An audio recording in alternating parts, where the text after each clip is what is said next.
I don't want to play games 빠지게 해 내가 유일한 구속션이었는데 늘 자유롭지만 can't have it all 내가 네 거 아닌데 나들이 부를 수 없도록 내가 눈부신 빛나 my love 설레 두근두근 하는 거 오지 마라 날 보지 마라 너의 이쁜 얼굴로 나를 하지 마 웃지 마라 날 유혹 같지 마라 try to don't look at me this way not today na not today na not today na not today 널 사랑하잖아 봐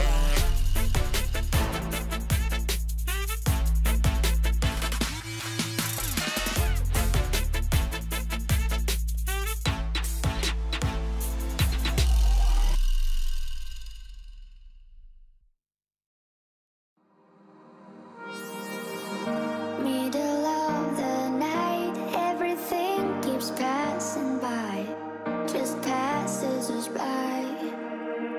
But we're young and wild, we stay awake just to feel alive under city lights. Nothing can change our minds, yeah, people might ask us why, but don't be shy, can change our minds. Blinded by neon lights, so beautiful in the night, so be mine under city lights. Da da da da da da da da da da da da da da da da da da so be mine under city lights.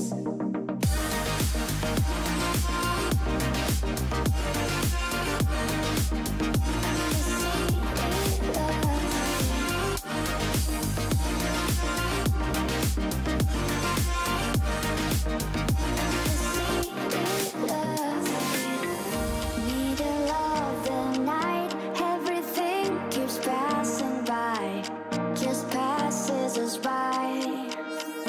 But we're young and wild, we stay awake just to feel alive under city lights. Nothing can change our minds, yeah, people might ask us why, but don't be shy, can change our minds. Blinded by neon lights, so beautiful in the night, so be mine under city lights. Da da da da da da da da da da da da da da da da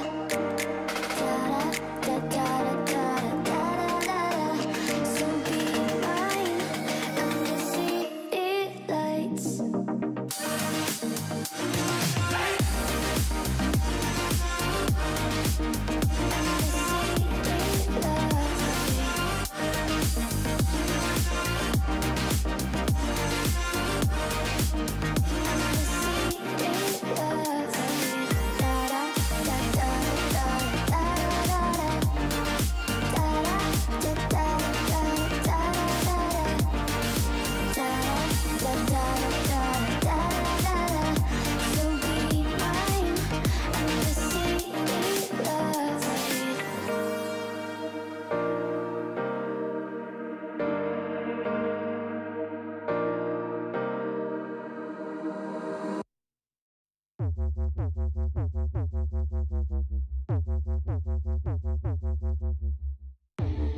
누가 내 이름이 불었니 불처럼 더운 시선들이 spotlight points at me 밀고 댕기고 개미 좋네 Listen to my voice 여자들이 게임이 아니라 이치를 소중할 줄 모르니 애초에 내가 과연 드림없다 함께 하늘에 기억 속에서 너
Yeah.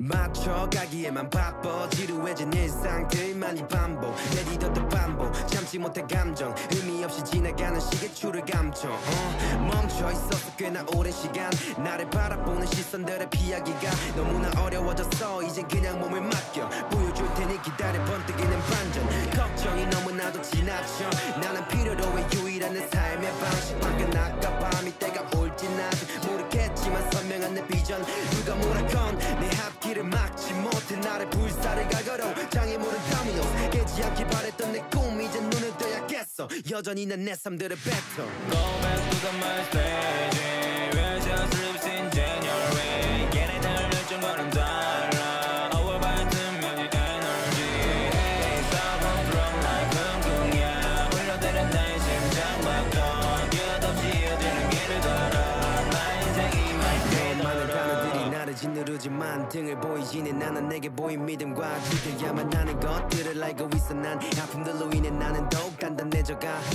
넘치는 잔에 꿈 얘기로 하루 꼬박 세웠던 밤의 그 시절에 내가 어쩜 가장 주고 싶었던 모습일까 한임없이 깊이 자리 잡은 미련인가 두려움과 싸워 가진 것 없이 태어나 여기까지 왔고 나는 빈손으로 갈 거야 잃을 것도 없으니 내 목소리는 더 커져 언젠가는 내밀어진 손을 다시 잡아 빛이 없는 방 알 수 없던 난 시합 내게 문제만을 제기하던 나의 삶 눈을 뜨지 않기만을 바랬었던 지난 날들 그 시절로 나는 절대 돌아가지 않나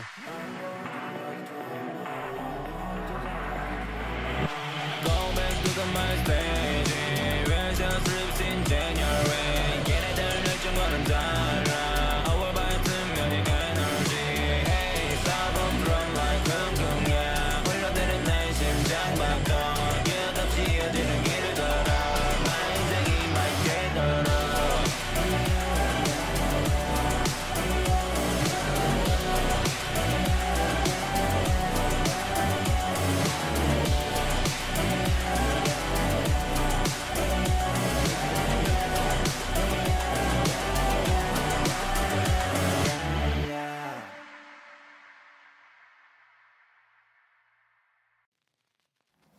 Hey you, how's the world look from way up there? I miss you, but I'm getting scared. 'Cause you used to be glued to me so perfectly, filling all the in-betweens. Now there's nothing there. How am I supposed to be yours when I can't see your face? How am I supposed to not miss you with all of this space? 'Cause you say you need me there someday, but how am I supposed to be close to you now? Worlds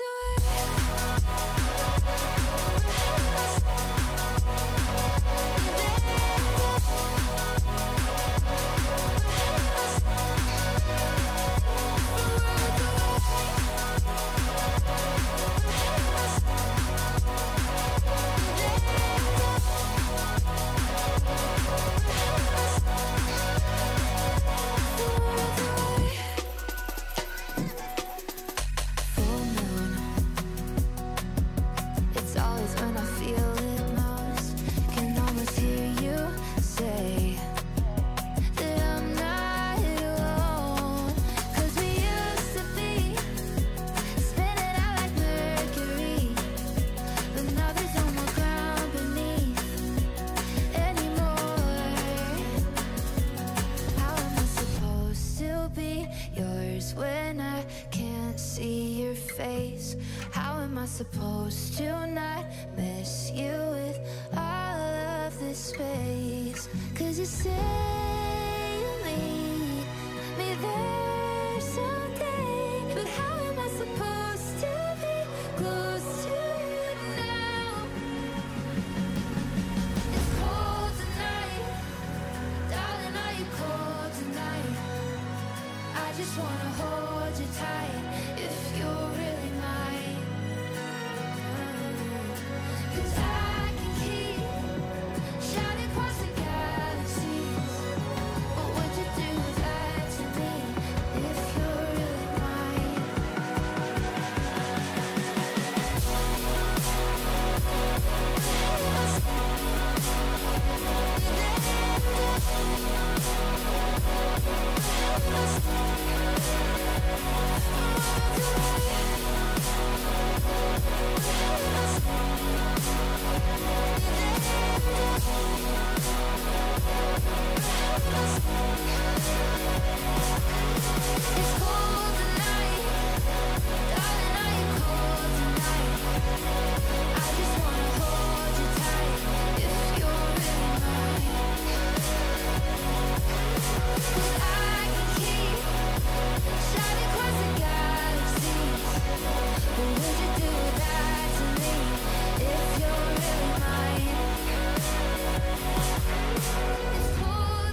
오늘 봤었다 잊어버려 또 오늘 밤에 늦게 손으로 오늘 밥싹 다 지워버려 나싹 다 지워버려 오늘 밤에 I'm gonna drop it all 오늘이 힘들으면 눈을 감고 춤을 춰 뻔뻔하게 즐겨 말을 못해 Just living it up here 나쁜 순간도 잔을 부딪혀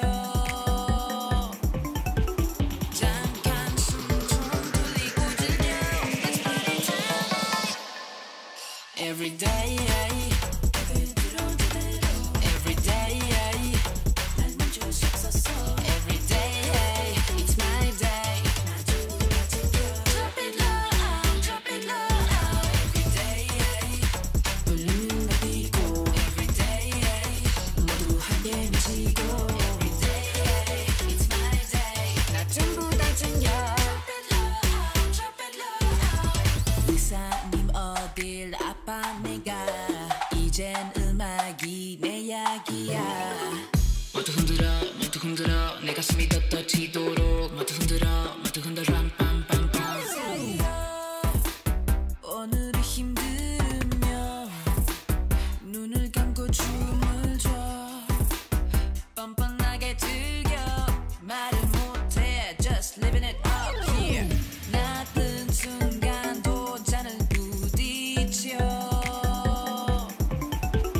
잠깐 숨 좀 돌리고 즐겨 Let's party tonight Every day Every day 날 멈출 수 없었어 Every day It's my day Drop it low Drop it low Every day 볼륨 높이고 Every day 모두 함께 미치고 Every day It's my day 나 전부 다 챙겨 Drop it low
가득한 곳 불편한 진신이 가로챘니 입을 잠궜나 아무도 모르는 마저 답을 알려줘 좀 더 어둠이 가득한 곳에 무덤덤덤 흔들리는 갈대처럼 사져다 좀 서봐 신령들의 배전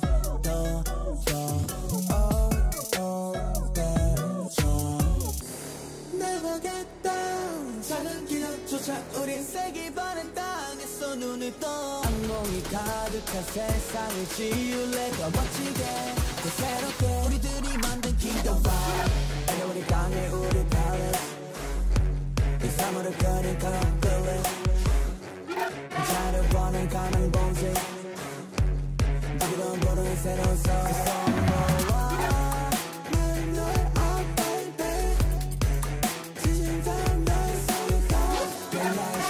시작은 지금부터 윙이 빠라빠라빠 끝이 보인다 거울은 장한 거리 빛이 되면서 희망이 쟁취 어찌 가려도 진심은 뺐지 어떤 허울들은 신경꺼 갑작스러운 변한 우리 거 still fight 너네가 알지 못하는 부리 어떤 시련도 우리는 딛고 나지 우리가 만든 kingdom wow Let me out 거짓이 가득한 곳 불편한 진신이 가로챘니 입을 잠궜나 아무도 모르는 마저 Never get down 작은 기적조차 우린 세기 바른 땅에서 눈을 떠 악몽이 가득한 세상을 지울래 더 멋지게 더 새롭게 우리들이 만든 kingdom vibe 이제 우리 땅에 우리 palace 이 사물을 그린 complete 자려보는 가는 봉지 누구든 모르는 새로운 서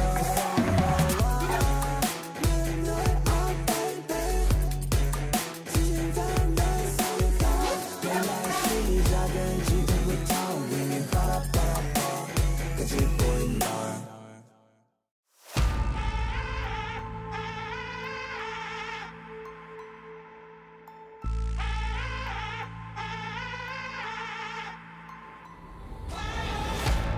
I got power. I'm an ocean, like a grenade. You can't hold it. No. I'm leaving ashes wherever I go.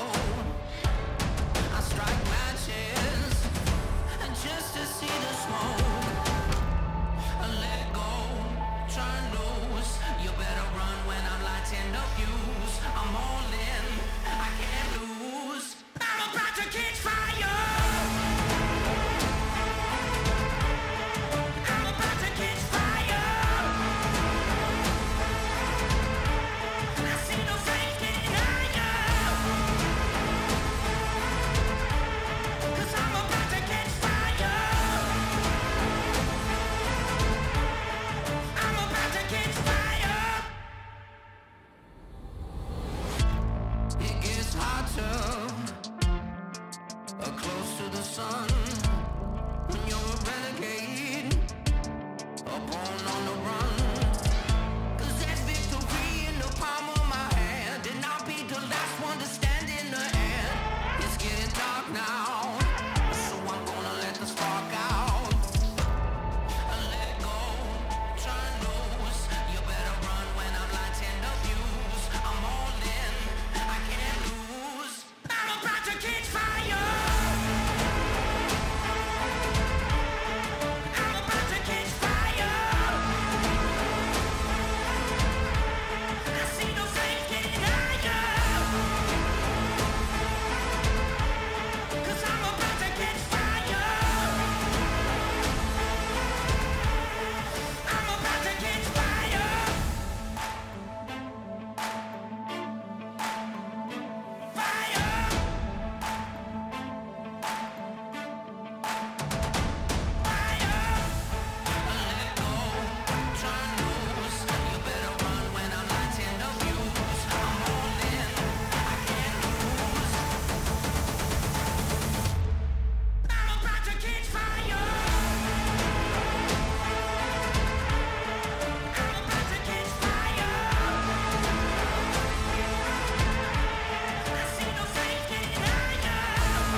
Let me get out of here. Sick of dumplings, Dion driving, yeah. 너무 쉬어 여기 나가면 모두 갈아 엎어쳐. 일상 공공망치 들어 looking for nails to disappear. Boys, 우리 목소리 키워줘. Waited long enough, 최근 시간 15년. 빛이 보여, fill the mind with live octopus. 우리 가도 무관심자들이 이제 모두 켜. 세척하던 놈들 이제 거기 서. 다음에 스케줄 정은 right. 맑으면 대답도 못해 영어로 완전 카드 걸리면 혼난다 그래 지금 당장이야. We don't play game, we just not a gotcha game. Rivals good, 혼자 here we be the reds, you be wrecked. Quit acting like you came up from the slums. 네가 작은 목걸이 looking hella dumb. 1300 수직 상승 모니터에 on your TV 넌 왜 못해 넌 뭐 비벼 지가 못하는 줄 아나 봐. 집 가서 덕시나 닦아라. 어차피 하지도 못할 거 왜 자꾸 들이대 고천이 버릇. 이 새끼들 여기서 뛰놀다 매매. 너가 백날 집 튀기며 뱉어도 절대로 못되니까 쌩쌩. 어서가 벤치나 대워 넌 우리랑 안 맞아 레벨이여. 경험치 미달의 코디가 필요해 패션이 테러범여. 이제는 이해가 돼 어쩌면 넌 얼른 불러야 돼. Ambulance 달려와 빠르게 봐봐 그 사이렌 색깔은 whole team with me. You can do nothing 혼자라도 못 비비지 너 그저 비슷한 벽 너는 무슨 내 벽 그냥 맞드는 내 포 그냥 늘려놔 너 진 그게 딱 너한테 어울려. 쉬운 애미 것좀 빌리자 랩은 내 곁에 두지 않아 너 같은 바보 일삼 제대로 너 차일러 혼나고 나서 네 형한테 일러 니건 오래 타자 내가 에게 니건 fresh 타자 두루에게 무대 위 discharge 무슨 테이저건 맞추죠. 큐이 매너 그냥 내려가 주실래요? 조금만 기다려 완전히 뒤에서 따라오게 만들어줄게. 씨앗 사랑은 씨앗 what 에이스는 너 사랑해요. 없어 너네 그리 어렵고 대체 뭐를 했어 네가 말해줘. 부담 쏘신 거고 말해도 잘못 걸지 말아줘. 없어 너네 그리 어렵고 대체 뭐를 했어 네가 말해줘. 무엇보다 쑤신 거고 너네들 전화 걸지 말아줘.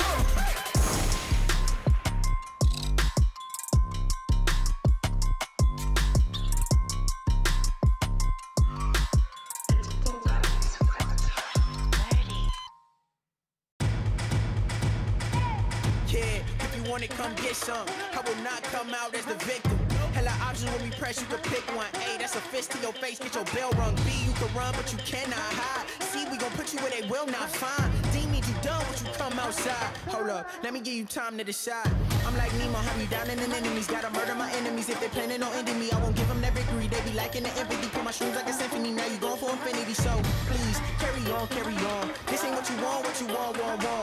One phone call, have your bones for my dog. So problems what you want, be my guest, bring it on. Bring it on. The problems what you want, bring it on. Bring it on.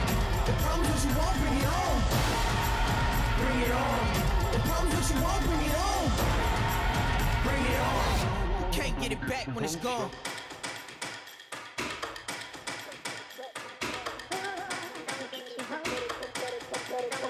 Better come with it, we bring in the drama. We bring the smoke like you up in the sauna. No kuna matata, just stitches and doctors. Sick in the head, I blame that on my father. Just a few dollars will solve all my problems. Making sure you fresh to death in your coffin. Gave you the option, but you kept on talking. 4th of July, had to get this shit poppin'. I am the target, I will not miss. Stir straight for the head like some clippers. No target practice, got no time for practice. I'm just like AI off the 6. Stirs, losing your balance, now you start to panic. Looks like this damage is too much to manage. If you still alive, then we leaving you stranded. Not leaving the bandage, no water, a sandwich. That's ruthless. Hard to talk shit when you toothless. Should've been down with the movement. Now you on the ground, not moving. If he still had a brain, he would use it. Gave you a chance and you blew it. Stupid. Hold on, Cairo, let me get back to the music. Back with this shit with these accurate hits. Flip on your head like gymnastics and statistics. Far from a slave, but we mastered the hits. Check out the scale, this is real as it gets. It don't get realer than this. So come and try me and shit. Now your face feeling the fist. Bring it on. The problems what you want, bring it on. Bring it on. The problems what you want, bring it on. Bring it on. The problems what you want, bring it on. Bring it on. You can't get it back when it's gone. Bring it on. The problems what you want, bring it on. Bring it on. The problems what you want, bring it on. Bring it on. The problems what you want, bring it on. Bring it on.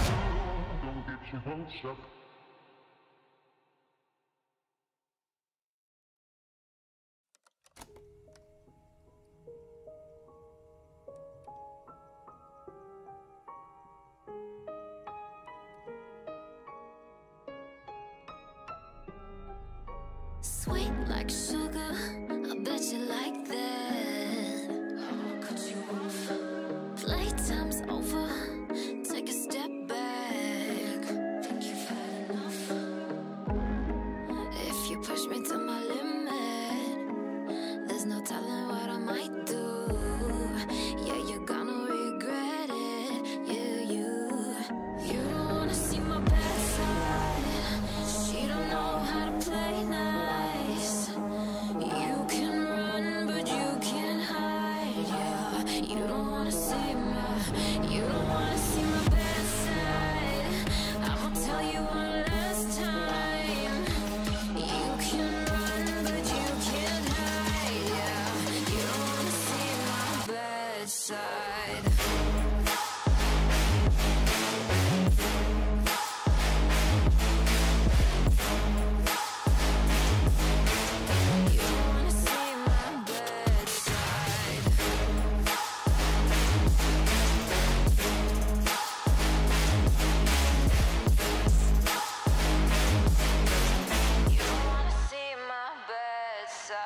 Try me and you'll see just how far I will go. To the edge, with your step, don't you let curiosity get you in trouble. Heed your warning, just like you should know that.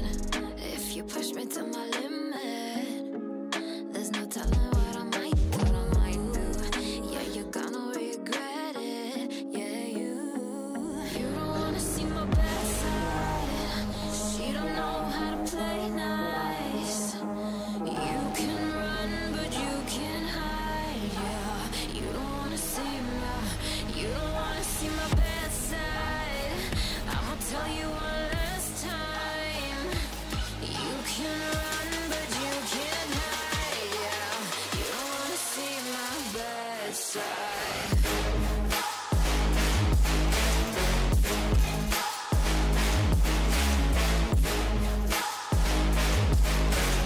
You don't wanna see my bad side.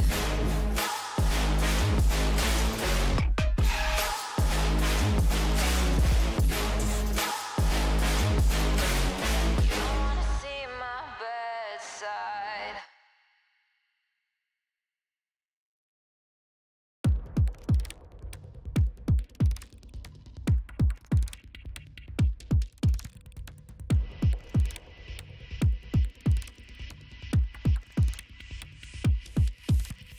No more time left to pack it up.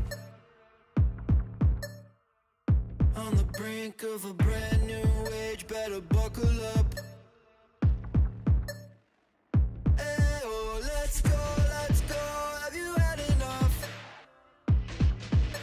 It's coming like the fire and rain. When it's over, they will know my name. I'm alive. Come to life in the lights tonight.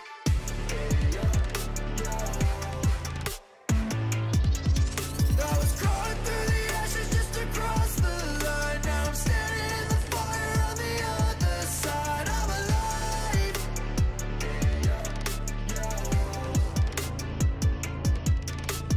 Wind up tight, then I let it go. Light it up loud, come and get the smoke. It's system overload, flying way too high like an overdose.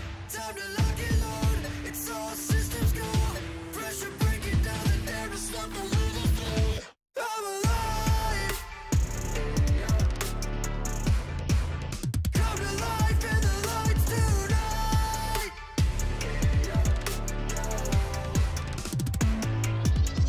I was crawling through the ashes just to cross the line. Now I'm standing in the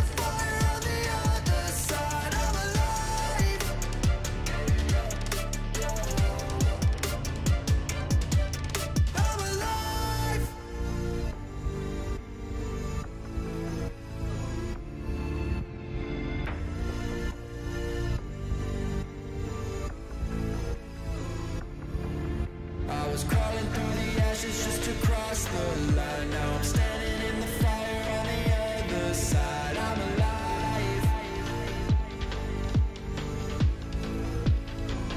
I'm alive.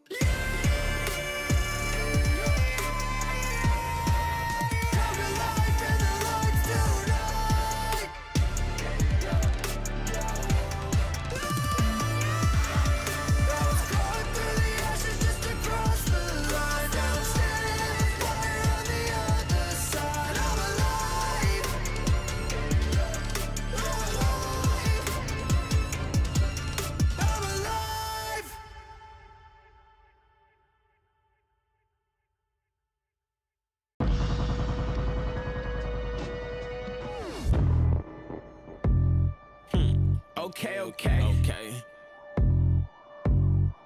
Okay. Alright. Okay, okay. Here we go. We got it all. We got it all. Still we go hard. Reach for the stars. Move like a boss. We need a charge. Take it too far. You might do it large, but you missing parts, and we got it all. Yeah, we got it all. Yeah, we got it all. Foot stuck to the gas, and we ain't breaking. Had to switch it up so we gon' shake it. Practice always lead to perfect paint this. Whole team on my back, now that's a statement. Say what you want, but when I'm on directions, we never get caught in the maze. Climb to the top of the mountain and lift at my wing, that's just cover for shade. I've been on duty for days. Play slip and slide through the rain. Success always edge out the pain. You better follow the train.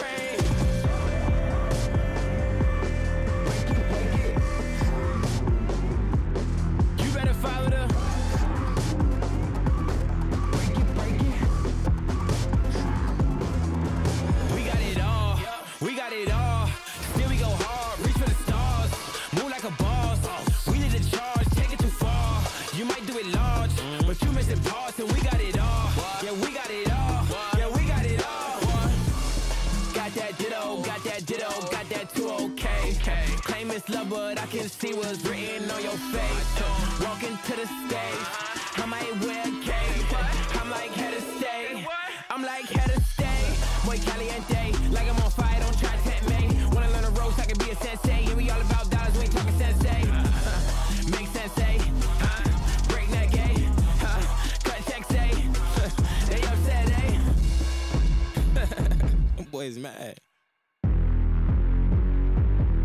Break it, break it. Break it, break it. Break it, break it. Break it, break it.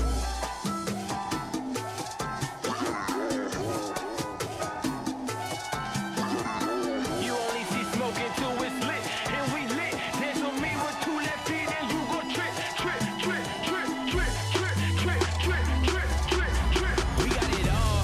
We got it all. Still we go hard. Reach for the stars. Move like a boss. We need a charge. Take it too far. You might do it large, but you missing parts, and we got it all.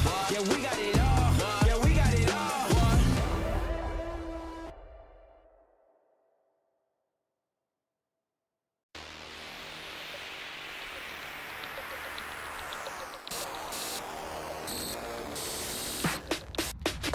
Burn it up, hot 뜨거 우리 turn it up, 볼륨 키워.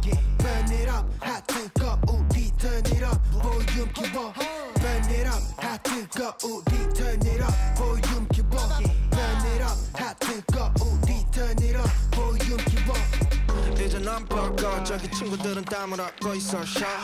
만약 입고 있다면 fat 버는 걸 추천해 섹시해지졌다. 빠르게 knockdown 이유는 탈진. 재미없는 들은 또 급발진. 우린 tell same thing 앞질러가지 또 그 처음 보지 물건놀이 이건 너무 usual. up 말해 못하겠어 맡겨놔 어차피 no 갈 수 있는 건 멀리서 watch 거기에서 내도 돼 나 친한 척척 여기 너무 또 내 몸은 텁텁 카리형 가져와서 소스를 뽀뽀. Burn it up hot 뜨거 우리 turn it up 볼륨 키워. Burn it up hot 뜨거 우리 turn it up 볼륨 키워. Burn it up hot 뜨거 우리 turn it up 볼륨 키워. Burn it up hot 뜨거 우리 turn it up 볼륨 키워. 우린 hot 뜨거 like the summer. 우리 앞에서 너가 불다가 burn ya. 절대 참아 갈 길 멀어 아직 기름을 더 부어 Then we burn it up 어셔처럼 let it burn We making classics Air Force One 쟤는 한참 지나서 Hold up 이제서야 왔어 우리 season 봐버렸어 아예 새로운 인기를 거절해서 갑이 아닌 우린 딜은 겁이었나봐야 한데도 피 적셔 옷을 마치 킬빌 아님 데드풀 우린 직진하지 while they making false moves 막 춤춰도 우린 바다 길이 박수 1300 이제 돼버렸나 가수 Burn it up 핫 뜨거우리 Turn it up 볼륨 키워 Burn it up 핫 뜨거우리 Turn it up 볼륨 키워 Burn it up 핫 뜨거우리 Turn it up 볼륨 키워 Burn it up 핫 뜨거우리 Turn it up 볼륨 키워 Burn it up 뜨겁게 불태워 버려 배로 벌어 배가 부를 때까지 Turn it up 안 들리니 볼륨 키워 시끄러워로 참아고 막 찢어져도 죄송지고 온 나의 범인은 일삼 No doubt no doubt 뒤따라와 지금 제일 핫한 팀 일삼 No doubt 부정 못하지 널 Burn it up 핫 뜨거우리 Turn it up 볼륨 키워 Burn it up 핫 뜨거우리 Turn it up 볼륨 키워 Burn it up 핫 뜨거우리 Turn it up 볼륨 키워 Burn it up 핫 뜨거우리 Turn it up 볼륨 키워 Burn it up 핫 뜨거우리 Turn it up 볼륨 키워 Burn it up 핫 뜨거우리 Turn it up 볼륨 키워 No mercy for the weak. It's blood in the street. They slaughtering the sheep. Ah, yeah. Jumping out the window 'cause I'm born to fly. Sliding up on you, caught you by surprise. If it's do or die, I will survive. By any means necessary, stay alive. I built it from the bottom, now I'm sky high. Weapon in my hand, I'm a bad man. I've been around the world, I have a plan to conquer the mountains in the Badlands. If you talking fear, I don't understand. I feel like a god, here I am. Stronger than a titan back against the walls. If you come against me, I kill them all. Ah, no mercy for the weak. It's blood in the street. It's a war in the jungle. It's blood on the leaves. Ah, no mercy for the weak. It's blood in the street. It's a war outside. Ah, it's blood on the leaves. Yeah. Super villain in the flesh that'll never change. A hero in the city, yeah, they know my name. Go against the law, ain't nobody safe. Gotta fight through the night just to save the day. This is what it is, this is what it takes. I'm on the right time, I ain't never late. I have no fear, 'cause I know my fate. I got a bullet for the devil right in his face. If you riding with me, this the freeway. Crush the head of a snake, the king way. Ha! They slaughtering the sheep. The blind lead the blind down the dead in the street. Nah. No mercy for a weak killer. It's blood in the street. It's a war going on. Ha! And they slaughtering the sheep. No mercy for the weak. It's blood in the street. It's dark outside. Yeah, it's dark outside. No light for the sheep. Ain't no light. No mercy for the weak. No mercy. It's blood on the lid. Yeah, it's blood in the war. It's a war in the jungle. And they slaughtering the sheep. And they slaughtering the sheep. Where the blind lead the blind. Right down the dead street. What are you gonna say? You're gonna knock on the door. And when they open the door, what are you gonna say? Happy birthday. Heck on the 라보노 출격 damn it, real again Chester, lifestyle Get it, let's get it, let's get it, let's get it Okay, let's get it Like 입지만 Netflix 난 미리 All blacked out 안 보여 밤 get it Smoking on gas 안 내려다 get it All of the ups 안 내려다 get it Brand new kicks I'm clean I'm with it 거주던 새끼 이제 낭비를 다리에 wrist 손목에 감기고 또 다리에 손가락에 감기를 트래핑은 어차피 난 트랩을 한 번에 다 사고 I make that shit back 시간은 쌓이고 돈도 쌓이고 쌓여 내 형 이름 stacks 선물은 사지만 아냐 형 생일 선물을 사지만 아냐 내 생일 축하해 생일을 매일이 생일 샴페인 나 밥이 또 반대 팬이 머리에 천둥이 돌아 like 팽이 놈 결국에 챙기지 back 오늘은 팬디고 내일도 챙기고 생일도 와인데 생겨 new back 파티를 하지만 나중에 생일 마지막까지만 봐도 팬이 때로게 되어 나 이건 내 생일 랩스타일 라이프스타일 chill let's get it gang 라보노 출교 gang damn it river gang pull up gang 랩스타일 라이프스타일 chill let's get it let's get it okay let's get it Hermes 버클 보이게 색 24K보다 비싼 내 그램 연금술 박여난 녹처럼 댐 마시는 거나 뿌려 샴페인 생일도 아닌데 we getting paid 생일도 아닌데 we getting cake we make them cut like Central C my 내 떠오른 sticky Ricky DJ Ricky yeah 우퍼 치킨 캔디 flipping 우린 노랗더럽게 인기 때문에 숨어서 나쁜 짓 the fame Old Town Millie's got a gang 벌크루 사는 rubber band 고시생처럼 전부 올인해 나 안 해보지 나와 get it 네 팬들 출처 only OG stacks 안 해 pretty boy 내 코밑에 powder higher than the 너도 타 라보노 출교 gang damn it river gang pull up gang chest last let's get it let's get it let's get it let's get it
Welcome everyone to the first ever World's Swiss stage, live from the KBS Arena in Seoul. Can you already see us? Look where we are! And today we're going to kick off all the action with 8 best of ones. That's a lot. Yeah. All 16 teams. I'm Shox here on the desk with Kobe and with Jat to kick us off.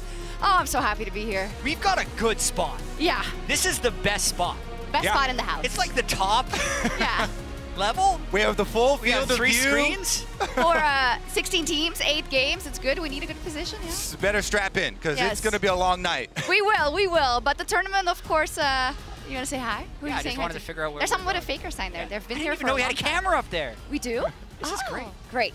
Anyways, let's get into it. This is the start of the Swiss stage. We already saw the play-ins, though, and it was in the end Team BDS and Gam from the VCS that ended up making it, Kobe. Yeah, and honestly, I mean, Gam had a little bit of a sketchy run at the beginning, and then having to go through Team Wales that were the team that originally beat BDS, who also had a bit of a rocky start. Reverse sweep. But reverse sweeping, coming back through, Adam on his God's Champions kind of became this overarching story that is combined with the world song and really given life to some of this BDS lore. Yeah, I think it was a really cool run to see from them. 4th seed, of course, coming out of the LEC. And I want to say growing, especially throughout that last series where it looked like they were counted out, but they weren't. It actually feels a little scripted when he is 7-0 on the Gods Champions when the Gods theme is for Worlds. Does it?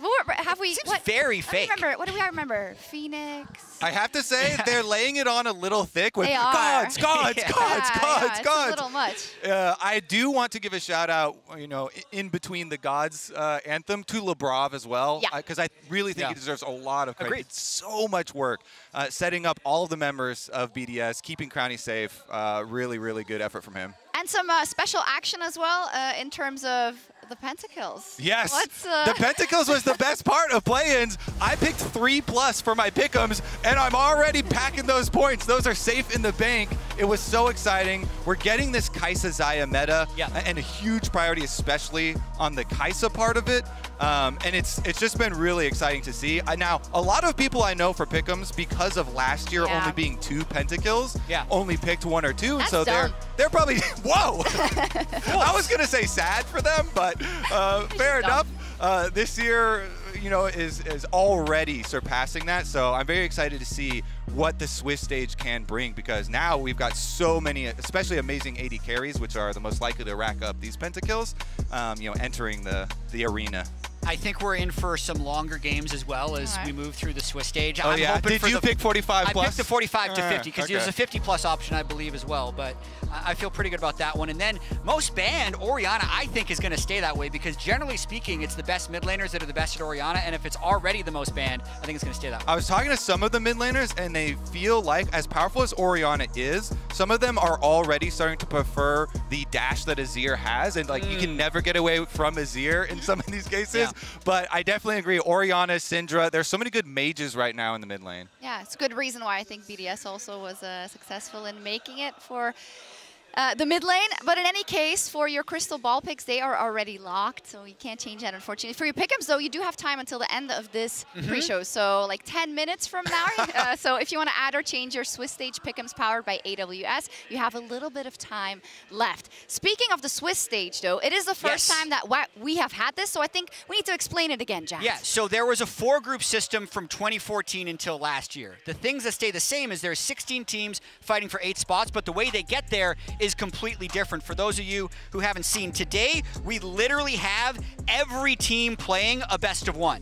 The winners will then play the winners, and the losers will play the losers tomorrow. There's a draw show at the end of the day. As for the rest of this noise that looks very confusing, the simplest way I can explain it is if you beat 3 different teams, you advance. If you lose to 3 different teams, you are eliminated. And any advance or elimination game will be a best of 3, which does make, to me, these first 2 days possibly the 2 craziest days we have ever had at a World Championship. And those are my favorite parts of a Swiss stage bracket, because Swiss stage, it basically starts and it includes its own seeding process. That's what these first games are. You're choosing your opponents for the real meaningful knockout games. And any game where you either get eliminated or promoted is going to be a best of 3. So you are going to have that, more of the control in your hands. Yeah, I love the way you put that, though, because it is a very exciting format to have, especially those first 2 days. And it's also really crazy if you are the teams playing, of course, because you definitely don't want to drop the ball in this first game if you're a favorite. It creates uncertainty. When I was talking to all the NA teams, I'm like, really make sure you sleep, because I know you want to grind, but you literally just have to be good for these 2 days, and you put yourself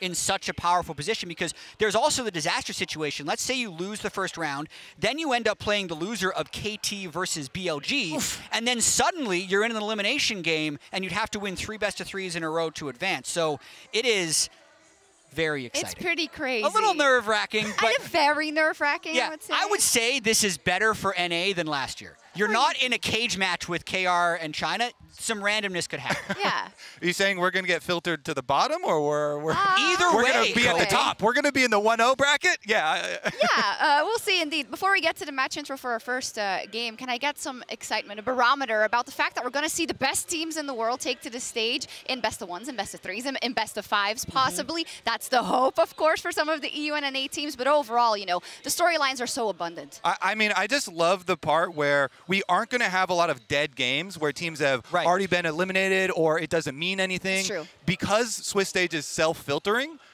every game is going to have so much more weight to it. Exactly. If you lose the first 4 games, you're eliminated. You would basically be eliminated in the old format, but then they still make you play 2 more games. Yeah. So it's way nice. It's humanitarian efforts going on here. It's really nice.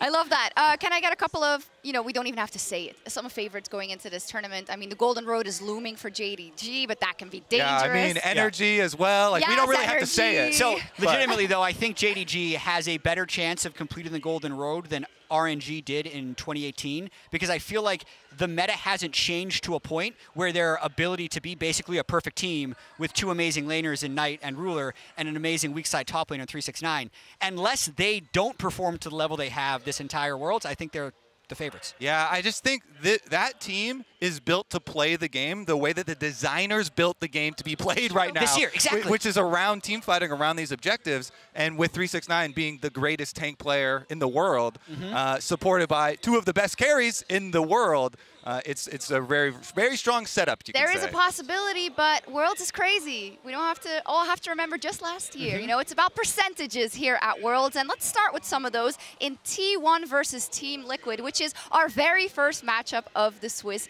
stage. Let's start with the story of T1, perhaps. For people that are not familiar, they had a rocky road this year. They really did. I think their continued inability to close the deal in the LCK finals or at international tournaments weighed on them a little bit. They had a very shaky summer, 9-9, with Faker missing 4 of those weeks with a wrist injury. But it is still T1. It is still the #2 seed from the LCK. And in terms of gameplay, they did have the highest first Herald percentage in the LCK playoffs. So they are an early game team. Yeah, I think the most perplexing part about this team is the absolute collapse when Faker had his wrist injuries and had to take some time off. Keria is making so many mistakes. Owner's making so many mistakes.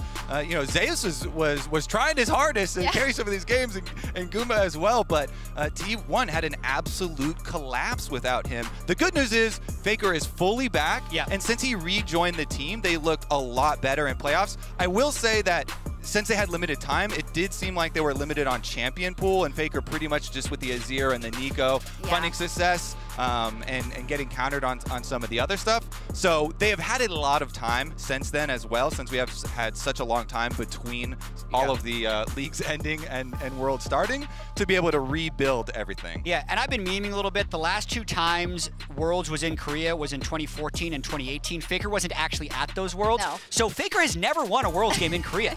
But I will say, when he's played LCS teams in his Worlds history, he is 12-0. And overall, in the Worlds group stage, which is kind of what Swiss is here, 38-6 is an absolutely godlike record, never losing more than one game in the entire group stage in any of his Worlds appearances. That is insanity. You could say they're slight favorites. You might say that. Also, 12 wins, 0 losses versus LCS for Taker. Yeah. But has he ever played against APA? You know what? Only in Champions Queue. And And let me tell you, APA has a winning Champions Queue record versus Faker. Oh. There are a couple of other positives for Team Liquid. They are currently fielding 2 players that have beaten T1 in Worlds Finals. Of course, Pioshik last year, but also QuartJJ. So honestly, Team Liquid have been stacking their roster specifically to attack or to give T1 the chance to get some 2-1 revenge. Yeah, a quick rundown of Team Liquid's year as well. It wasn't a very dominant year for them. They had very strong early games, very weak late games actually. So the number 3 seed, they were 10-8 in the LCS Summer Split. But as you mentioned, they do have the defending world champion technically with Pioshik in the jungler. QuartJJ also making his 7th Worlds appearance, beating Faker for that World Championship back in 2017, and APA joining halfway through the Summer Split to the starting roster. Also an interesting story. And if people didn't really watch APA and didn't watch LCS, he had a very specific champion pool, which is one of the special things about him, playing a lot of Ziggs mid, a lot of Cassiopeia mid. Didn't have a very good time on the Jace. And so there are some restrictions, plus the fact that it's a language barrier that they've built into the team. With English combating with Korean, basically. So we'll see about how it plays off. I think it's really important, these synergies that we've seen between like him and Pioshik, though, and the bonding that this team has had outside of the game. And how do you feel about the match? Speaking of Pioshik, I think he put it best. Pioshik in his recent interview had an amazing quote saying that God has abandoned us, but we will enjoy it. I love it. They're fully playing into it. Fully embracing it. They knew who they're going up against. I think that's a good way to approach it. But you said it already. Maybe they have a, special. You have 2 players that have had the pleasure of beating Faker before in those important matches. So they're playing the long con. That's why this roster was put together. Yeah, listen, I was talking with Atlas earlier, who's very familiar with T1's game. I am very familiar with TL's game. Yeah. I was putting it at 90-10, but let's talk about the 10. Okay. Let's talk about the. I mean, Where is the 10? Legitimately, it's T1 versus the number 3 seed from North America. But Summon and Pioshik, very explosive early game junglers, and their weakness has actually been mid and late game. But if you actually, like, of the teams at Worlds from North America, TL might have the best laning phase. So if T1 has a slow start and Team Liquid is able to play without pressure, the way they would win would be an explosive early game. Summit really trying to dominate lane, Pioshik getting a lot of early ganks off, and then they are able to snowball that. But if they don't get, to me, if they don't get extremely far ahead, it's not good. It's a classic tale, I think. I think it's also very important to get a good champion select, especially for APA. He is such a momentum type of player, really builds off of early leads. He likes to all chat a lot. He likes to, really get in there. So I did ask him if he was going to all chat Faker, and he doesn't know what to say. He says you can't do it to Faker. He just... No, you have to. Come on. Broke him. I don't know what he would say, but he said he wasn't going to do it.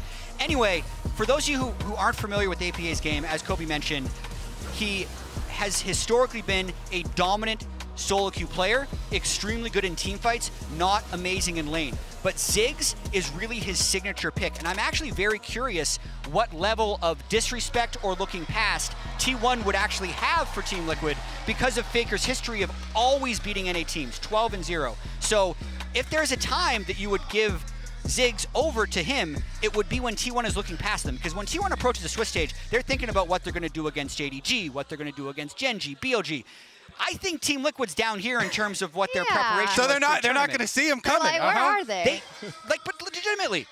Oh yeah, this guy plays Ziggs. Sure, nobody plays Ziggs. It's not good. Sure. Yeah. Right? That could happen. So you're saying Ziggs is the win condition? It will be proven or disproven 5 seconds in a champion select because it should just be the first ban for T1. But if it's not, watch out. APA's also been practicing meta, a bunch of Orianna games in solo queue and everything. Yeah. I think, but we need to see. I want him to play his trump card. I want him to do it in the first game because you got to throw everything in, as you say, because this best of one win could be so valuable going forward. Exactly. And a quick note, every 1-0 team will play every 1-0 team tomorrow, and every 0-1 team will play that. There's a draw at the end of the day. to see what happens, and I really hope that we get some excitement today. I do, and I'm actually completely sure that we will. It's going to be amazing, and history is being made today. As we're kicking off the first ever Swiss stage at a League of Legends World Championship, it's time for T1 versus Team Liquid.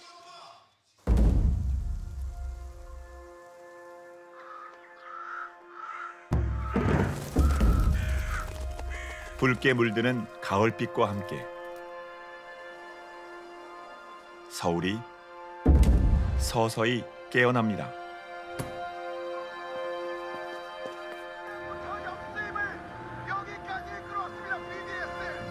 꿈꾸는 이들,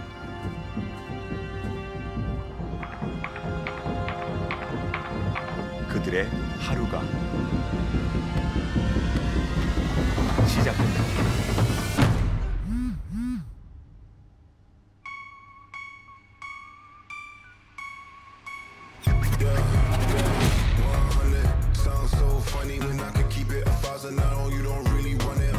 Last time Fnatic was in Korea, they made it to finals.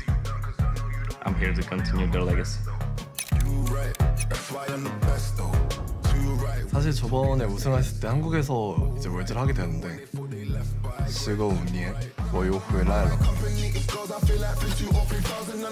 Các bạn sẽ thấy chúng tôi tận hưởng nó từ đầu đến cuối. This format looks chaotic, but for me, it's never been a downside.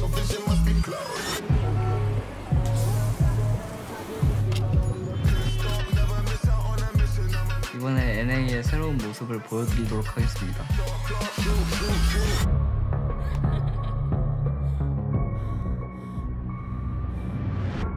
Something inside of me was telling me, you will go back towards one day. It took me a year and a half to learn this role, but now I finally got it. Korea is my last chance. 옛날의 초비는 긴장했지만 지금은 그럴 때가 지났다고 생각합니다. 새로운 세대의 시작입니다.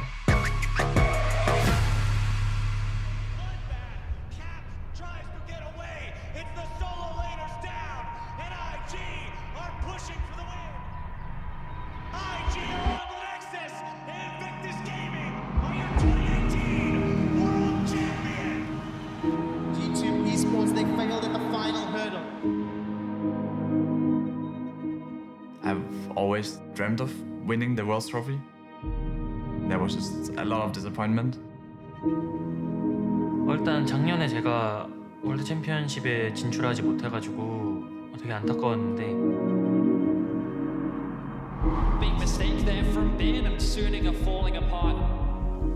在过去的2年中，我也有很多遗憾吧。过去的已经过去了，更重要的是现在的挑战。We've always been the underdogs. We've always been doubted. But look who's here.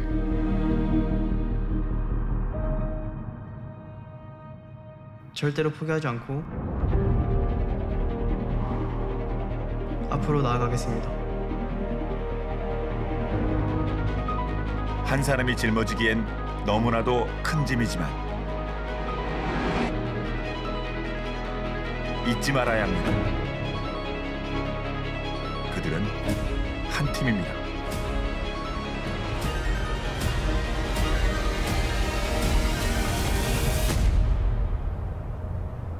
골든 로드.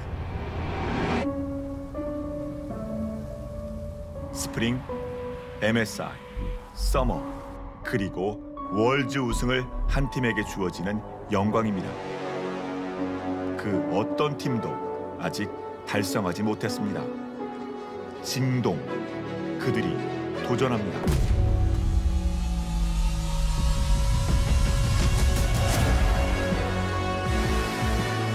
새로운 동료들과 다시 한번 트로피를 들어보겠습니다.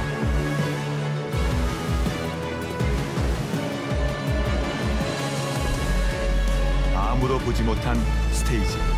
더 이상 실수할 여지가 없습니다. 모든 시합이 중요합니다. 더 그라인드, 더 글로리.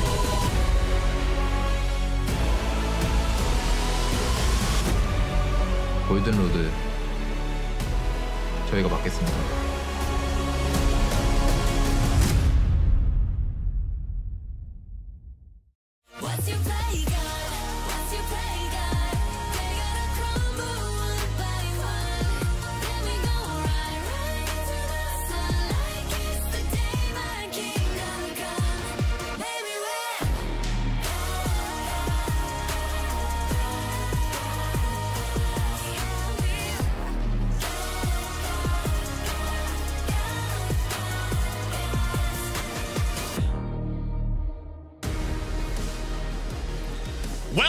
ladies and gentlemen, to the world's Swiss stage. I'm Atlas, I'm joined by Chronicler here for the first 4 games of Swiss for Worlds. And we'd like to extend a big LCK welcome. Because of course, this is the first time LCK commentators have been on at Worlds, and this is our home territory, Chronicler. We're defending champions this time around. How are you feeling? I'm feeling great. Ever since I joined the LCK, we've not been doing a whole lot of winning. So yeah. I was very happy with 2022, and we'll see if it's the same this year, Atlas. We'll see whether it's going to be this team as well that can retain some glory. T1 making their way out, thanks to caster Sung K for introducing them as well. Faker with his first Worlds in his home country. Chronicler? And T1 have had their ups and downs. A lot of other teams will be happy losing in finals, but if it happens again and again at some point, not going to be feeling too good about it. Faker, of course, not with the team for a little bit, but when it comes to Worlds, T1 seemingly always delivers. And the fact that they made it to the LCK finals in the first place was, I think, a really big surprise to many of us. Yeah, beating the entirety of the LCK All-Pro for summer. That's how they made it here, taking down KT. They were then swiftly dispatched by Gen G, but we don't like to think about that if we want to big up T1 moving into this matchup. But on the other side, we've decided to prepare at least 2 players with some experience in taking down this team. It's Team Liquid. And Team Liquid going through some changes themselves this year. Their spring, we're not going to mention because it wasn't great, but with APA coming in and the rest of the team seemingly meshing together, I'm very happy to see Summit back in particular. Oh yeah. I was a big Sandbox fan, where he of course was a pivotal part. But as you mentioned, Pioshik and Core, 2 players that have bested, and the fact that Pioshik is a world champion to me still feels surreal. Yeah, I can't quite comprehend, because he's such a lovely guy, but the fact that he actually won it is mind-blowing. Yeah, I like that you had to put he's such a lovely guy in front of that, because I think we're all still a bit gobsmacked by what happened in 2022. But this is the time once again, Chronicler. This is where the magic all happens. It's Worlds. We're here in the Swiss stage, and we're ready to get into our very first game of the day. The desk summed it up beautifully, just letting you guys know exactly how this new format works. There is a video. I'm pretty sure it's got a guy with a weird accent that does the voiceover for it. It's okay. But basically, all you need to know is exactly what Jad said. Beat a different team 3 times. That's all you need to do, and then you're out, and then you're fine. It's very straightforward. It also means, and this is something that I'm particularly excited for, every single match matters, particularly in week 2 with the group stage. We had a lot of matches where it kind of felt like a foregone conclusion at the beginning. No longer. Every single match that you play matters, and we have seen volatility in best of ones, and I think the TL is going to be try and make the most out of that. But as the desk also mentioned, the record for T1, even though this isn't the group stage anymore, it's Swiss, still, they've been a paragon of consistency. Yeah, I mean, the maximum games that they've lost is 1 in the group stage. Yeah. That 1 hasn't happened yet. That 1 could be Team Liquid right here.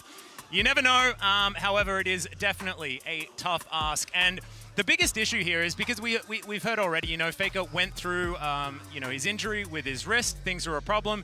Came back into the team and was instantly the deciding factor, the game changer, the thing that made all of the difference. And now he's had a bunch of weeks to really recover. And so I have a feeling that T1 are going to look even more revitalized moving into Worlds. And speaking of moving into things, we are into the pick and ban here for game number 1. Let's get this underway. And Zig's already banned. I can hear Orc somewhere shrieking. He's just despising this whole situation. Zig should never be banned. And what I think is this is a great sign, because what the desk was talking about as well, how much is T1 going to respect TL? Because APA on his champions has looked great domestically. Yeah. He is known for an eclectic champion pool, and coming in to this series, it was kind of the question, is T1 going to respect that? Thus far, the answer very clearly yes. with the Ziggs and the Nico already being taken away. Caitlyn is not something we saw a lot of. It was played, I think, once in play-ins and wasn't very successful there, but it's Gumayushi, and he is a big fan of the champion. And the second thing that I want to look for in this draft, generally between play-ins and the group stage, or in this case the Swiss stage, we see a really big switch up in the priority of champions. And I'm wondering if we're going to see any of that here, if we're looking at maybe an Orianna that made it through the draft this time around, if we're going to see the Rel priority, but no! Yeah, it's I mean, only B1. It's got to be the Orianna, right? There's a certain play that, you know, I think people retroactively have now given to Wolf, but sure. I mean, that shockwave was pretty incredible against EDG. Faker hasn't played a lot of it this season, but of course, Orianna is like most mid laners just have an Orianna, right? And Faker's is one of the best in the world. Speaking of orbs, though, the Syndra is going to be locked away here as well for APA. And Pyoshik, oh my, he's hovering the Hecarim. This is, of course, what gave T1 nightmares. He's beginning at least the emotional warfare, Chronicler. And I really appreciate the Lee lock-in. I think that the Lee Syndra combination obviously has a lot of power in the 2v2. And I agree with the desk as well. I think T1 or TL rather needs to try and go as hard in on early game as you can. Because when you get to late, things might become a little bit dire. And it also picks it away from Owner. Owner has, I think, been the consistent weak point for T1 in summer, as the Ashe is locked in here now. There are, of course, some possibilities for that to be a flex, but with the Renata locked in, we will, in fact, be certain of where this is going. And it's going to be Renata and Ashe. And the Renata is not something that was high in priority. No, we have seen a little bit of it, but the thing is, Renata is often used as an answer pick, not a blind pick. Yeah. It is something that Carrier has been absolutely fantastic on throughout his career, but not recently, and definitely not in this situation, as there is Aphelios locked in for Yun, and I'm not a huge Aphelios fan at this particular point in time, but we'll see what they have planned for this Ashe Renata lane, which is extraordinarily face-up. Yeah, I wonder if T1 is going to try and look to ban away some other enchanters, because the point of the Ashe Renata lane is to just bully, right? You want to try and play as aggressive as possible. Depending on the build, we can see Ashe do some decent damage, but you will always be threatened. I think the Syndra in that way definitely is something that they're going to have to take into account. As the J4 is banned away, J4 Orianna, classic combo, has been around for the longest time, and J4 in general is in a really good spot right now. T1 though not looking towards the bot lane, seemingly happy with the dominance of that Ashe and Renata. Instead, banning away some picks here, which is, it's looking like it might just be a blind Renekton here for Zeus. Well, we'll see whether he is going to be able to get his hands on it. Of course, it will be Summit that has the first option. Speaking of Summit champions, two of them have been taken away, the prehistoric Yordle and the electric one. See whether it is going to be more Summit tax that's going to get paid. Things like the Aatrox are coming to mind, but there is the Blitzcrank taken away, protecting that bottom lane just a little bit. And I do think that there is a Crocodile in our future. It's what I'm kind of feeling here. Cassante, of course, still up and available as well, and did see a lot of priority, but instead, looks like Core JJ thinking about a favorite here, as Tarek as well. Tarek a little bit of a sleeper at this point in time, but right now Core is still considering his options. Yeah, shouldn't come as a surprise. Rel, though, going to be the lock-in the end. Rel, obviously, I think one of the strongest picks of the tournament thus far. Incredible. A flex pick as well. You just put Lee Sin top lane. Yeah, I knew you were going to bring it up. I mean, it's in my pick'ems, man. I need Lee Sin to be played all over the place. We'll see whether that will come to fruition. It is looking like a blind pick here. The Sejuani, I'm sure will pair with whatever Zeus is picking, but outside of that, not really the greatest when you look at the rest of the comp of T1. Not a lot of ways to activate that. You don't have a melee mid or melee support to try and play with this. Jax. It's looking like Jax or Renekton. Yeah. Cassante could also be an option, but I do think that with Ashe in particular, Cassante maybe doesn't quite have the pressure, and you would be leaning a lot more on just the Orianna for late game damage, as that's one of his champions. But like, this is the problem. We see this all the time, and it's the Sejuani without any permafrost friends. And I don't know. It bothers me quite a lot. Of course, you can go into hammer form as Jace to try and help out. Half of Jace, exactly. So Ona has half a help with his passive. and getting that one stacked up. But of course, Sejuani is just good in general. There is a Cassante on the R5 for Summit. I can see a smirk there, a wry smile on his face as he manages to get probably the most successful top lane champion of the play-ins, at least, we've seen on this patch here at Worlds. So I do like what TL have put together, but T1, I mean, this is the most slow and steady T1 composition. Like, we're gonna team fight you and we have all of the engage in the universe and we can follow up with everything and the kitchen sink. But I don't know whether they're necessarily answering TL, at least in this draft, in the early game. Yeah, I think that for T1, playing around that bot side is going to be really important. And in that light, I think a Renekton would have made a lot of sense because you can leave him alone on an island and be fine. However, the Jace might be drawing some attention. Obviously, the 2v2 with your Lee Sin is going to be good in both mid and top.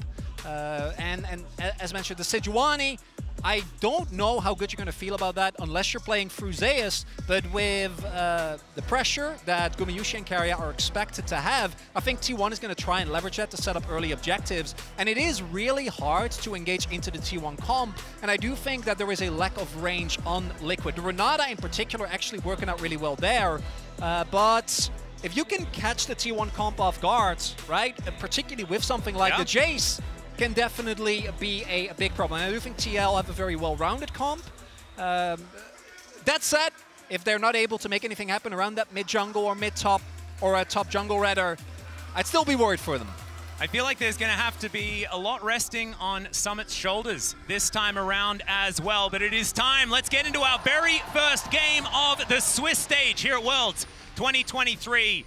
T1 taking on TL. Their acronyms so very similar. We'll see whether the gameplay is going to be on a similar level as we get into it. Any expectations for level 1, Chronicler? With these, you could try. I think that Ashe can be really punishing, right, if you're able, but if this was like a Braum instead of a Renata, you know, you're going ham. It's Keria's Braum. I don't want you to say that ever again. Hey, Keria's Braum, when he's not engaging, is great. When he is engaging, it's not necessarily the greatest. But no, I do think that the first action we're going to see more so towards the Dragons, the Heralds, and again, particularly for TL, I want to see how well Pioshik and APA are able to try and play.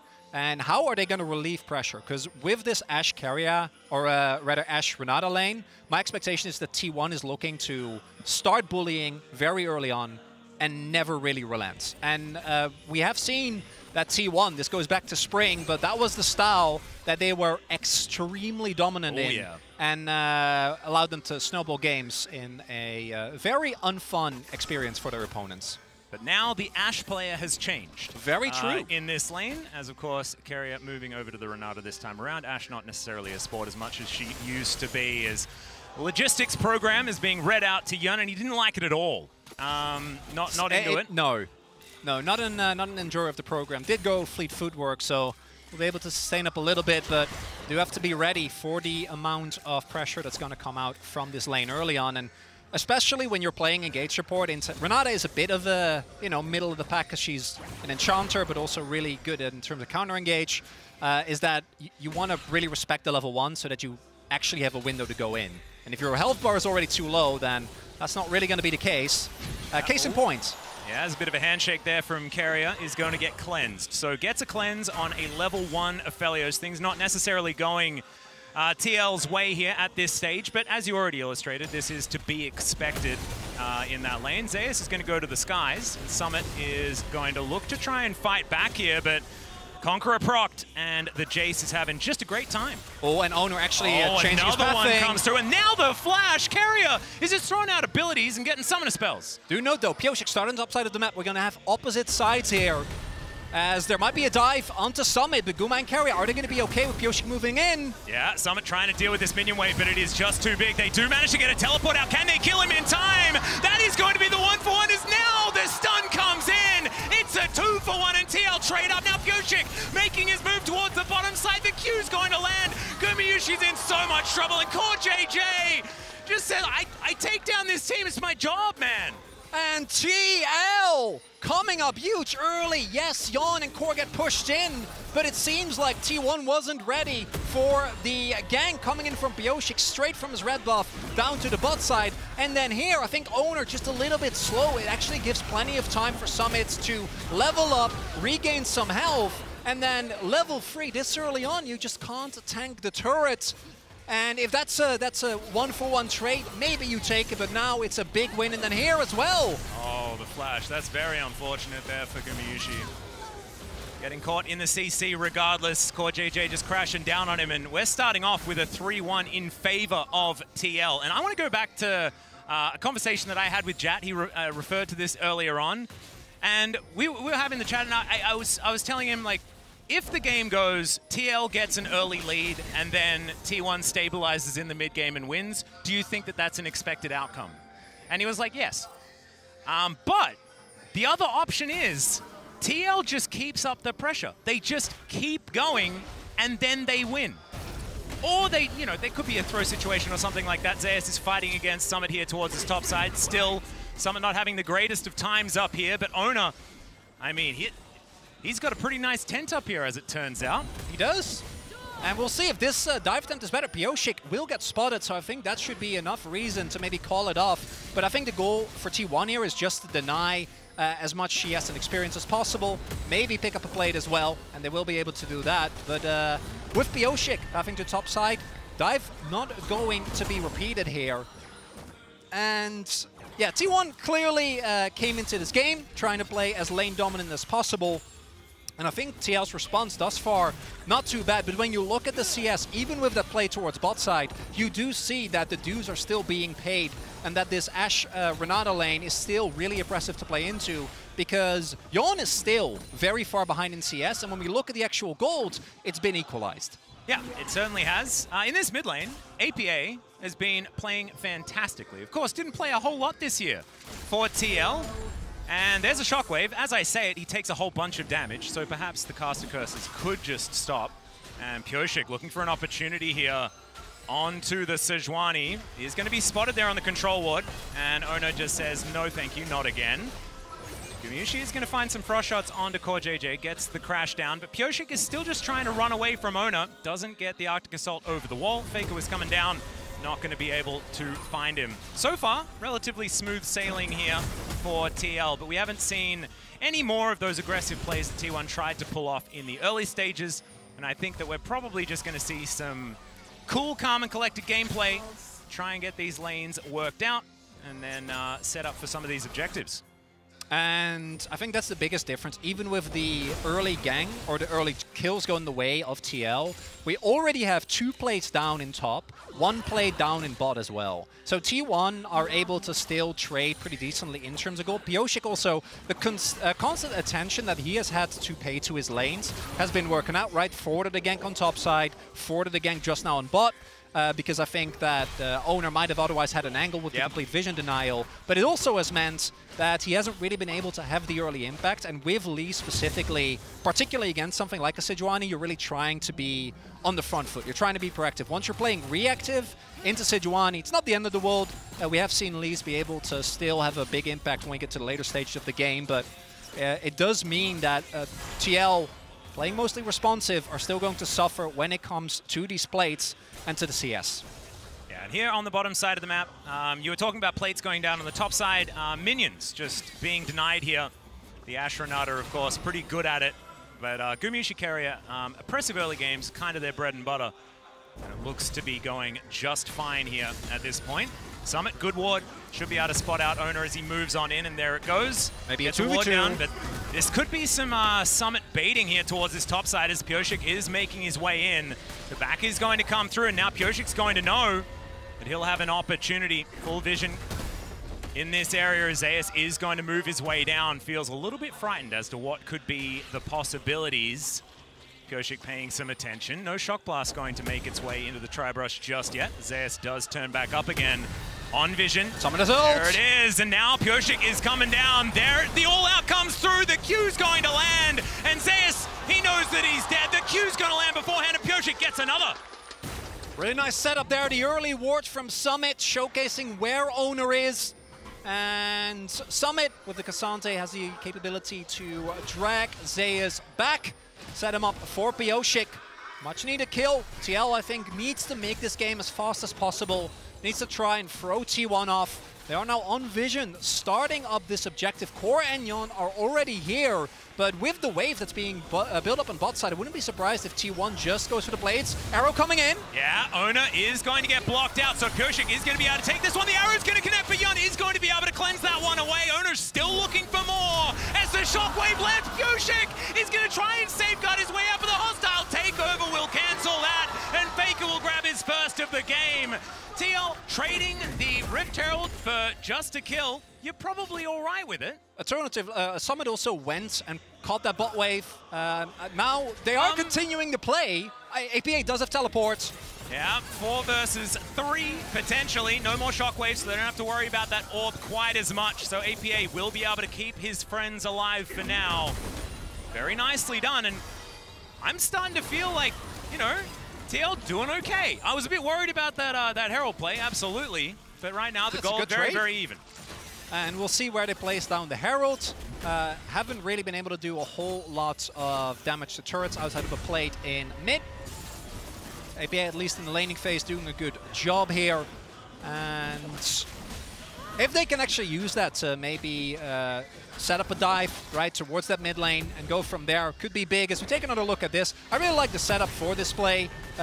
Zeus went to pick up some fruits, comes back, and is delivered into the waiting arms of Pioshik. And this is basically a zero-risk play for TL because they knew where Owner had been. And then here, you know, you end up giving up a kill, but I do agree with you. I think you take that any time. The value that Herald provides is going to be very nice. And with the mobility and a core standing guard, even though they do have to invest 2 flashes, giving up 1 kill, not the end of the world. The flashes, though, if we do have another fight coming up soon, that might be a problem. We'll see when that fight is going to occur. Currently, no dragons have been secured.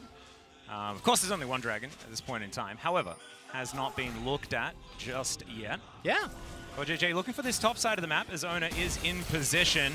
Bit of a lane swap has come on through as Summit getting punished here underneath the turret. Another plate could fall, but no, the minion is going to be dealt with.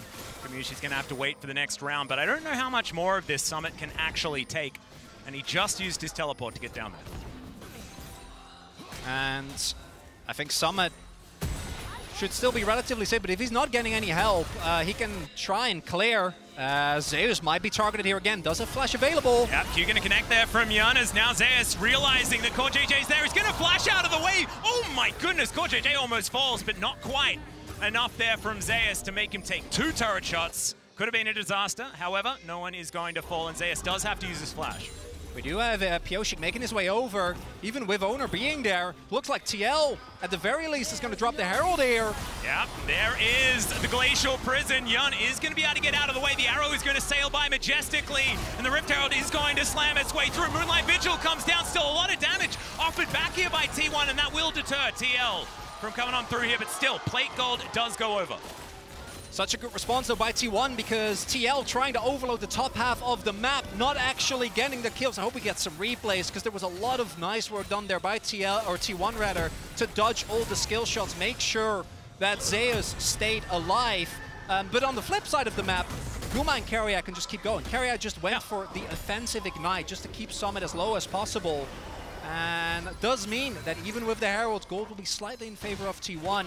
But thus far, early game has actually gone even, and I do want to highlight, I think T1, the reason why, although we'll talk about it after this, because again, I want to highlight, we don't get to see Zeus sidestepping the Magnet Storm, that was really cool, but here they're able to clear out the wave, and even though the arrow doesn't actually find anyone, Zeus gets the knockback, and Owner then makes sure that he catches the Moonlight Vigil to keep his top laner alive. Yeah, the knockback right as the kick is coming through as well to deny any sort of follow-up. Really cleanly played there defensively by T1. Not going to be able to net them any kills, only a 500 gold lead here, which is nothing to write home about whatsoever. Although postage pretty easy currently for most of the players on the Rift. Some are just clearing out waves. I do want to see TL keep up the tempo I agree. here in this game. And I want to see a little bit more out of APA. Of course, the Syndra, fantastic for just one-shotting carries, things like this. But as the game goes on, the utility that Orianna provides is going to give a little bit more from that mid lane.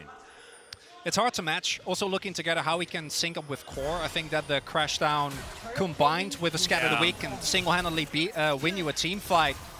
As Yon does have red-white. Yeah, Q going to connect there from Pyoshik, but Owner is going to be able to Arctically assault his way out. And now this Dragon is getting some attention. Wards everywhere. Arrow going to connect onto APA. The hostile takeover comes through, and there is the chanting of CC. I don't know what you're supposed to do in that moment. I think you just have to accept that you're going to die. That's precisely what happens. Yeah, I think you have to flash the arrow. Yeah, that's really the only outplay on that one. APA unfortunately going down. Summit gets himself a snack. First Drake is going to go over to it's setting up for a Cloud, which I am loving. Ooh. Yeah. Oh, Earth, Wind, and Fire? I know. To That's start your off favorite. the Swiss stage? It's not my birthday. So come on. Yeah, as we take a look at the Muscat lane economy snapshot, the big benefactor of everything that has happened thus far is Guma, because while Yon has been dragged around the map, right? They did the lane swap, they get the Herald, they tried some aggressive plays, but didn't quite work out. Guma has just been in bot, fired 2 arrows, that was about it in here, yeah. You have to flash it, otherwise, especially with Owner right there, just gonna get taken down 100%. And that is exactly the type of plays you want to try and avoid. Give T1 as little as possible in this mid game, because come team fight, I don't even think TL's comp is bad at team fighting, but trying to out team fight T1. Yeah, with the composition that they have, especially on top of everything, they've got so much non-committal CC as well as team fight utility. It's a risk. There's just a little bit too much here.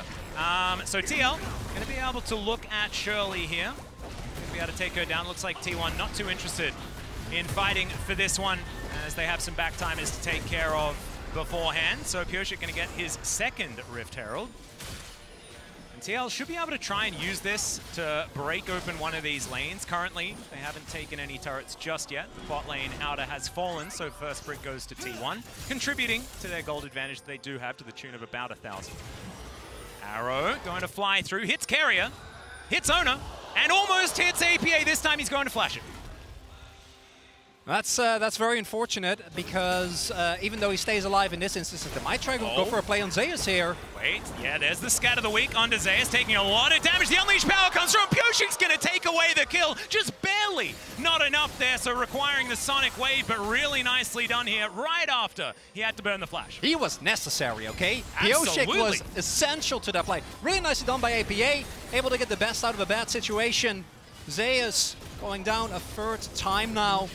And means that TL still remaining close in gold. And because top lane turret was already low from the continuous pressure that was applied there by TL, they're able to get the top side turret. Might be looking towards play on Faker. Pyoshik does have his ult. Yeah, there is the Warthog flash. Scatter the Weak not going to be able to get the stun there, though, as Pyoshik is going to be the target here. Faker wanting some revenge, gets the flash out of him in trade for the shockwave, as now Zeus is looking to put in some support as well. Not going to be able to catch up. TL with 3-man strong here in the mid lane against the 3 of T. Oh! The flash forward from Zeus is going to be scattered. APA doesn't have a flash of his own, though, as the shockwave was looking to grab Pyoshik, but they'll get the free kill on the Syndra. APA not able to make his way out. And particularly on such a long lane, between the speed up from Faker plus the speed up from Jace, as Cole goes in. Storm, that is going to be the hostile takeover, though. It's Gumayushi's just raining hell down on Core JJ. He's going to be the first one to fall, but Summit does get the all out onto Carrier. Not going to be able to bail himself out of this one. Bit too expensive, but the Q3 is going to connect, and now Gumayushi's in trouble. The arrow's going to connect onto Young, but it was Summit that was the problem. And TL will answer back beautifully in mid. And TL, not scared of what's happening in topside, immediately pulled the trigger in mid. You saw Guma there as well. I think a second of hesitation, like, oh, can I maybe help Carrier? Can we try and chew through this Cassante?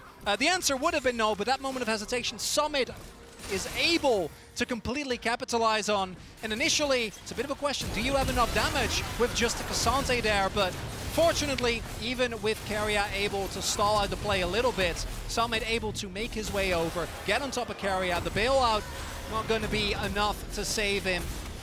And actually predicting, right? Gumayushi trying to dodge the Q3, coming up huge. Well done there, and it means that still 18 minutes in, gold looking even.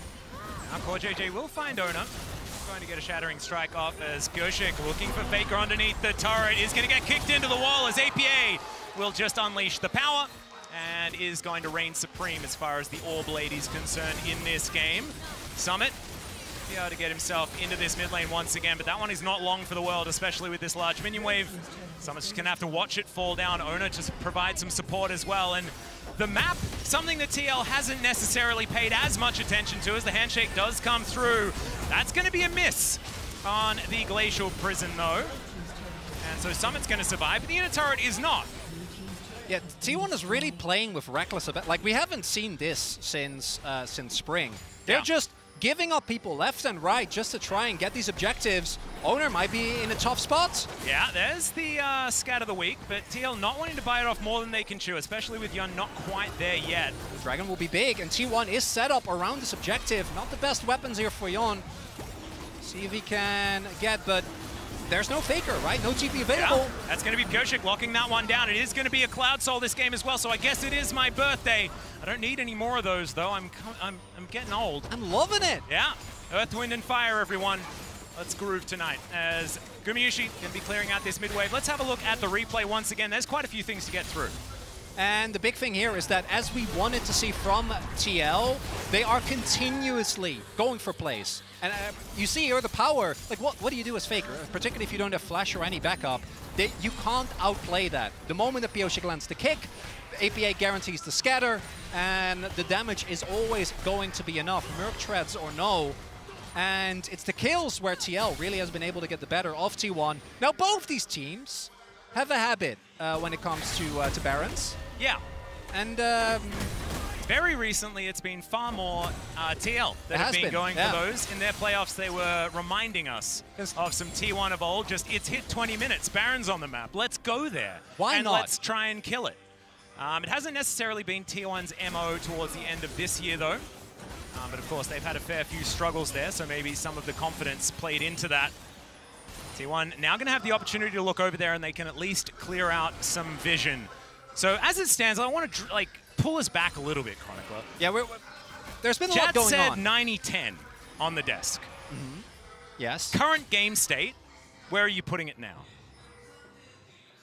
Knowing the two teams, I don't know, like 70-30? That's what I was thinking. Yeah. Look at us. It's like we've busted together before, and we know a bit about each other. TL thus far really been able to keep it together. Now, what I'm worried about is the burst from, I think, the top half of the map. Summit, Pioshik, and APA right now is enough to take down anyone on T1. But once we get into the actual team fights, the fact that Yon is really far behind, I think might actually end up becoming a problem. It depends on whether or not TL can get access to Gumayusi, whether they can deny Keria a big ultimate, make sure that Guma doesn't get bailed out by the Renata, because I do think that when you look at the damage, T1 definitely has so much burst available to them. But then also on top of that, you have the sustained damage of an Ashe, who even with the deaths that Guma has sustained, picked up, I don't know how many plates it was, but yeah, a lot. It's a lot. And that's a 50 CS gap basically for Gumayusi as well. And so he's just happy Ashe. Died a couple of times, but it doesn't really matter because the bank coffers are still full. Faker with control of this Baron area, going to make his way towards the jungle. It is extraordinarily empty at this point in time. Ona finds Summit. And Summit just going to go back towards this bottom side of the map and try and clear up these minion waves. Core JJ finds Faker once again. Shattering Strike going to come through, but he's going to be pulled back by the Shockwave. The Dissonance comes in. There's the Magnus Storm as Faker is pulled forward. Can he find the Clockwork Wind-Up? He doesn't need it because he's got command attack, and that is going to be the kill going over. Carrier gets an assist as well and managed to get the shield down, but I'm going to almost give it a solo kill as Yun going to have to get out of the way of that one once again. Glacial Prison in trade for the cleanse. And T1 not pulling the trigger, so it's just going to be a kill. Not the end of the world for TL, but if you do this a few minutes later, if maybe more members of T1 are in the area, I don't think you're going to get away with just a kill in that situation. And this is where you see Faker went for Ludens as well as Void Staff. So even against one of the tankier members of TL, you just shred through him in seconds. Faker actually investing in his flash here, otherwise the arrow might have been enough. If Guma can get that as, the teleport here. Yeah, now Faker, as you just mentioned, does not have his flash available. The Dissonance doing a fair bit of work there because of the damage build. As Scat of the Week is not going to quite find the man in the mid lane. Pyosik going to get slowed down, but he connects the Q, and I have a feeling that even Faker's not going to be able to make his way out of this one. He's had some daring escapes before, but without Flash, Orianna doesn't exactly have too many methods, and now the TL Baron that we were just talking about, they're going to consider it here. The rest of T1 are in the area. Faker has teleport. There's 30 seconds on TL to make this play, and if they can lock this down, it could be a huge advantage for them. They need to keep Owner out of this pit, though, as APA, he's going down low. QuartJJ looking for his opportunity. Can he play bounce so they get him out of the pit? And it's going to be Pyosik that locks down the Baron. Can they win the fight, though, is the question. The hostile takeover gets the kill, utilizing Yun to kill APA. It's a disaster for TL, and Zeus, he knows it. He's flashing over walls. Yun's going to be able to pick up one, though, with these chakrams. I have a feeling that that might be all he's going to be able to get, but let's see what he can do here. Uses the last of his mana on the moonshot. And yeah, he's in an alcove, and I don't know whether he's getting out unless it's via the death chamber. So there it is. Going to be the kill lockdown by Zeus. Faker TP to bot. Oh yeah, he knew that one was done. Pyosik and TL are able, I think they actually played that really well. The initial setup around the objective is amazing as, this is so Pyosik. Oh, is the he teleport. the last Baron? Is he I don't know if they win Baron? this. Okay, let's see what can happen here as Pyosik's trying to safeguard his way out. Summit is here, but it's a little bit late as Pyosik, he cannot contribute to this, but it is a K'Sante in melee range, but Gumayushi is just so dangerous. The volleys are connecting, and Summit's going to be okay, so is T1, and I guess nothing really happens. This is the type of game I want to kick off Swiss stage. Absolutely. A lot is going on, and it starts off, if you're a T1 fan, you've seen this one before, but this time around, there is no cross-map play. There is no grand plan. Faker just dies. And I really like the proactive use of teleport here from Team Liquid to then set up the Baron. The downside is there is still 4 people for T1, and a lot of resources have to be invested to take out Owner. The poke from Ashe and Jace is so pivotal. I actually would have loved it if TL here just go all in on the engage, right? Summit's all out was absolutely fantastic there to get rid of Owner. Because the follow-up engage from T1 is a disaster for Liquid, right? And if they also had gotten the Baron, it would have been a complete wash. But instead, I think TL, the fact that they are able to hold on to one of their Baron buffs is nice, but I don't think, it's a minus 600 Baron power play. The Rebel Baron power play has seen better days. Yeah, it's somewhat. It's not exactly the greatest debut of the Rebel Baron power play for the Swiss stage. However, we'll see what can happen here as Pyosik still has the buff for another 40-odd seconds. Scat of the week, not going to find Owner there. Proving himself strong, I guess. And Summit going to clear out this mid lane. Still Outer in the mid lane, up and available here. TL going to have to try and break that one open. The map really has been their worst enemy as T1 have really opened it up for themselves. And I think that's starting to provide a bit of a problem here for the North American representatives. And for TL, not getting anything out of this Baron is unfortunate. It goes both ways, right? Hey, they take it off the map. That is true. And that against T1 in particular, I think that is valid. At the same time, though, the standing gold can be a blessing and a curse. If you ever do get a decisive teamfight win, you immediately can balloon up to pretty ridiculous amounts, particularly if you would have had the Baron buff still on anyone that wasn't Pyosik. But at the same time, it also means the map control and safety that T1 still has because of that mid lane turret makes it really hard, because I do think TL, every fight should start with a pick-off. Maybe on Faker. Yeah. Pyosik deep in enemy territory. Going for it there as the kick does come through. Of course, Sonic Wave is going to connect as well. QuartJJ looks for the opportunity, but the hostile takeover is there. Carrier always takes care of his friends. It's Pyosik. He even goes golden, going to be able to avoid the arrow with that. The rest of TL gets into position. This is 2022 Worlds Pyosik. Like, this is incredible. He's doing it! He's doing it again, Chronic. No, it's just an inner. I mean, and it's also just one play. Yeah. But, like, we like to get excited about these sorts of plays. We should. Exactly. Man, we've been deprived the pleasure of casting Pyosik for a full year. You know what? I'm gonna enjoy it. Same. Hey, are you going to enjoy it, Chad? This is intense. Yeah. I just have to say, I think TL has a small chance of winning this one, but it's small. I don't want to distract How are you feeling? We upgraded to 70-30. Where are you going? So my heartbeat is currently at 125 BPM, according to my watch. I think mine's 140. And that's probably lower than what some of these TL guys are at right now. Piosik is playing out of his mind. He actually feels pretty calm to me. So this is the problem with Team Liquid, though.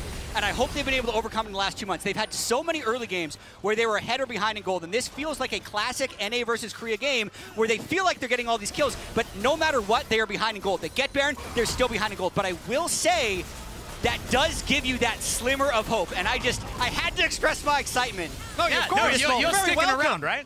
If you want me to, I don't want to lose absolutely. No. This isn't we're going to hear from Jat standing by. This is now it's a tricast. So welcome. And we'll see for the Jatless reunion.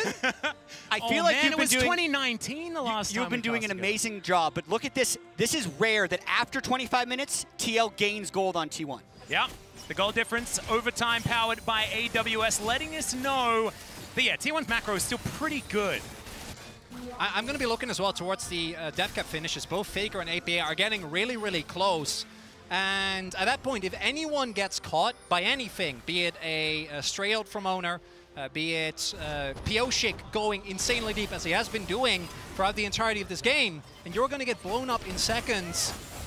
And we'll see whether the AD carries are able to really make their mark on this game. And I really do have to wonder about Yon at the moment. He's been on the back foot this entire game. I feel like they banned the Caitlyn really early on in the draft phase because they were scared of the laning phase, but then they had to go with the team fight pick for CoreJJ because I don't think they felt like they'd be able to win this game with Core on something like Lulu against Ash Renata where they might lose the lane anyway. So he's down 60 CS, he's been on the back foot the whole game, and he has to worry about Shock Blast and Orianna Shockwave. So it's such a difficult game for him, but the fact that he has 2 Summoner spells up right now before this next Dragon or Baron fight would be the window where he has to execute in a team fight to give TL an advantage. I want to reiterate again, the best of ones in Swiss are so important because it seeds you for the rest of the bracket, right? A win here today means that you're only a single win away from making it towards those best of threes, the ability to win.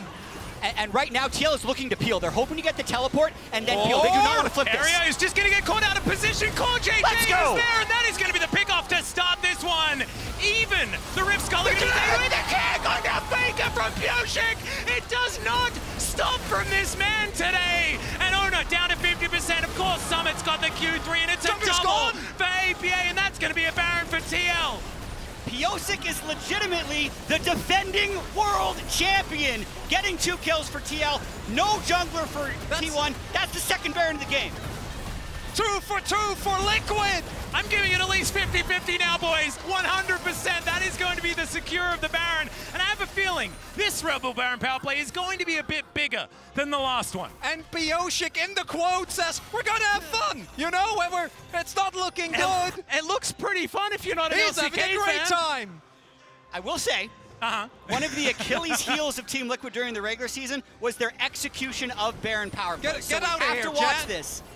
I have to keep hope low. That's how we got here in the first place. But right here, CoreJJ never showed. T1 did approach because they didn't have perfect vision on the Baron. They get the first kill. And Piosik on the TP was godlike. Man. And he's got the GA ready. So he's able to get that resurrection through as well. And so Ona just going to be caught out. And T1, once the cards start falling down, this composition can fall apart. And TL, as you can see, understandably losing their minds. And they know what this means. Look, with this new format, this one win, as Chronicler is mentioning, is way more important than one win in the 6-game group stage, because it will actually catapult them in to being one best of one away from a qualification match. It's actually much more important. And that's going to remain true for the next 2 best of ones, right? Like, if they do win here. We know there's always crazy upsets at Worlds, right? Every year, pick'ems are never the way that you'd expect. Never. But to open the Swiss stage, if they can make it happen, will be incredible. Right now, though, Baron power play actually working out okay. Summit has to be able to escape this. Trying to get out of the way, but the Glacial Prison is going to connect. The arrow is going to sail wide. He tries to all out his way through. Does still have a bit of a shield, but Faker will finish him off now. Still needed a lot of resources to lock that one down, as Baron is going to be utilized to try and take down this inner turret as well. But T1 going to get themselves into position. The volley is going to tag them. Not going to push into the fog of war is T1. They're trying to just holster their guns a little bit here. Yeah, Yon cleansing the slow there just to ensure that there was no follow-up, that he's able to make his way out. And Piosik still going, still looking continuously for this backline access. Faker does have no TP, so it technically is a 4v4, which I think is why he's trying to play aggressive, and they don't want to lose this Baron. With Summit being dead for another 20 seconds, he'll join once he has teleport, but that's actually been the issue. Summit led the LCS in isolated deaths, and so many of those did happen in situations like this, where he's pushed up, and the team isn't able to counter the play of T1 sending everybody for Summit, so that completely stops the momentum of this Baron power play, and it's been a problem all year for TL. That one goes back a few years before that as well. I say as an old Sandbox fan, as you point out, Jet, it's the fact that the rest of the team is backing while he is this far up, and this kind of takes out the pretty decent Baron power play they were setting up. They were about 1,500 up here, maybe could have gotten another inner if they synced it up a little bit better, but now, for all accounts, gold, 2K at this point in the game, not going to be the big difference maker. 100% irrelevant. 2 dragons apiece now, as well as TL were at least able to collect themselves their first Cloud Drake of the game, so we're not talking about a soul just yet until this next one is going to be taken down in 2.5 minutes. But the Baron is going to be the conversation at that point in time. TL, we'll see whether it's 3 Barons that they'll require as these shock blasts, man. They hurt so much. Jan working on what looks to be a Guardian Angel. It'll allow him to play a little bit more aggressive, but you can see he's just so far behind the curve of Ashe. Chronicler, I'm having a hard time being unbiased with my analysis right now. Who do you think has better scaling? Just champion-wise. Arrow. APA just walks out of it. I'm leaning T1 because I think Orianna right now is the best team fighting mage you can get. Fair. But if Pioshik can find an angle, like I think it's pretty close. I'm leaning T1, but I do think that Ashe has a much harder time of having a high impact in fights than Aphelios. A single blue ultimate with crits combined with like an auto or 2 can basically single-handedly win a team fight. And I think for Guma, he actually needs to have the space. Did go with damage build, which I'm very happy about, because otherwise I think T1, they don't have the scaling as Pioshik. He might need to just try and kick Zeus away from this one. Doesn't have to use his flash though, as Carrier was looking to make his way in. Shock Blast not going to connect quite as well. And continue on, gentlemen. Yeah, I do think it's close, because what I see a little bit of is just the fact that T1 doesn't have a true front line. It's just one Sejuani who's starving gold, makes them very squishy. So if APA can land any stun, there's a chance he one-shots, and they actually have a much better front line with Summon and Core if they play the fights correctly. And I think as well, that's why Carrier also going for Radiant Virtue here on the Renata, trying to build more tankiness. Scat of the Week trying to come forward here. Summit just by himself, finds himself, and Q the Magnus Storm under 3 is gigantic, and Summit's going all out. He's going to get out of the fight as well with Gumayushi. He's taken down Yun already. And Core JJ, both of them are going to go golden, and it's T1 that just roll over the top of TL, and even Summit will not be allowed to escape as Gumayushi looking to chase after him. He's got the ward in the brush, and I have a feeling Summit, by going the wrong direction, is probably still going to die. After a 35-minute nail-biter with 2 Barons going over to TL, T1, well, they don't get the clean ace because Summit stays alive, but they were winning until they weren't.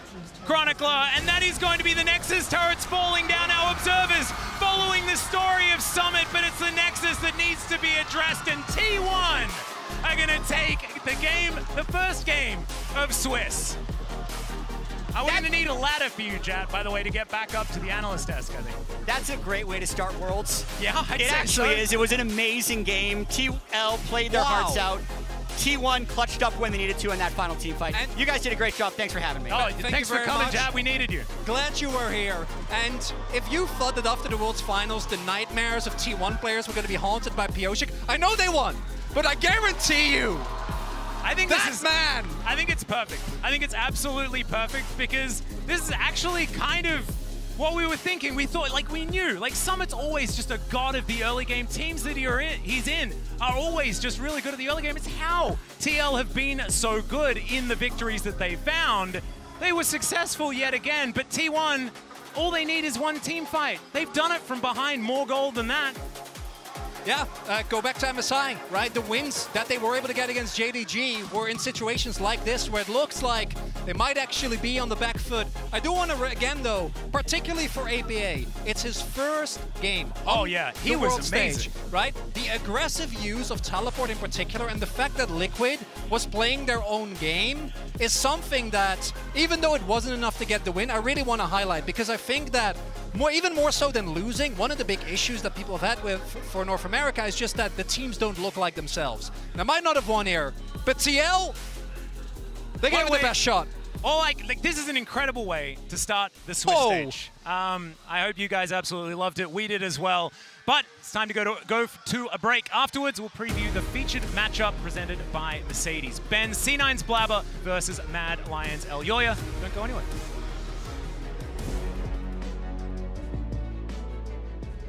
In the latest installment of EMEA vs NA, El Yoya and Blabber will meet in the jungle in our featured matchup presented by Mercedes-Benz.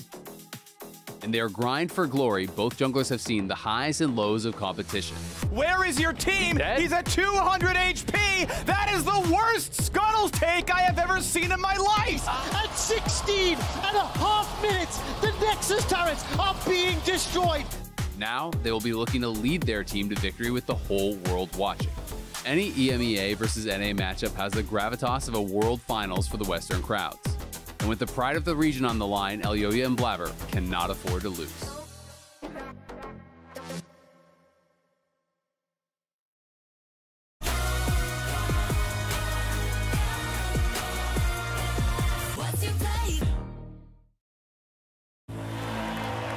A team against a king. Seeing against believing. A moment against a moment for the ages. Countless battles, one arena, the realm. The only thing capable of powering the game, the stage, the broadcast, and the worldwide spectacle we know and love, aka the Cisco Network.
Never knew it was a habit. All the sins they killing my ghost. Will I ever go find it? Get away that nobody told. Tell me why you went around with me to set me free. Do I need to wait a little more for the right time? Do I need to kill somebody for my life? Now climb with me, ecstasy. Go and dance for me, bounce for me, make love for me, ecstasy. Stay with me, not to run away.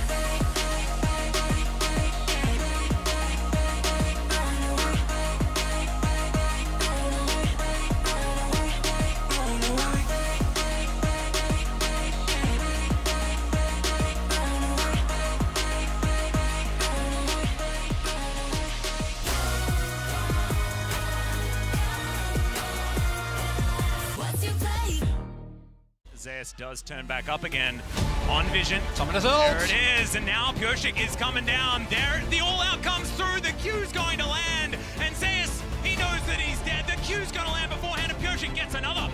But Summit does get the all-out onto Carrier. Not going to be able to bail himself out of this one.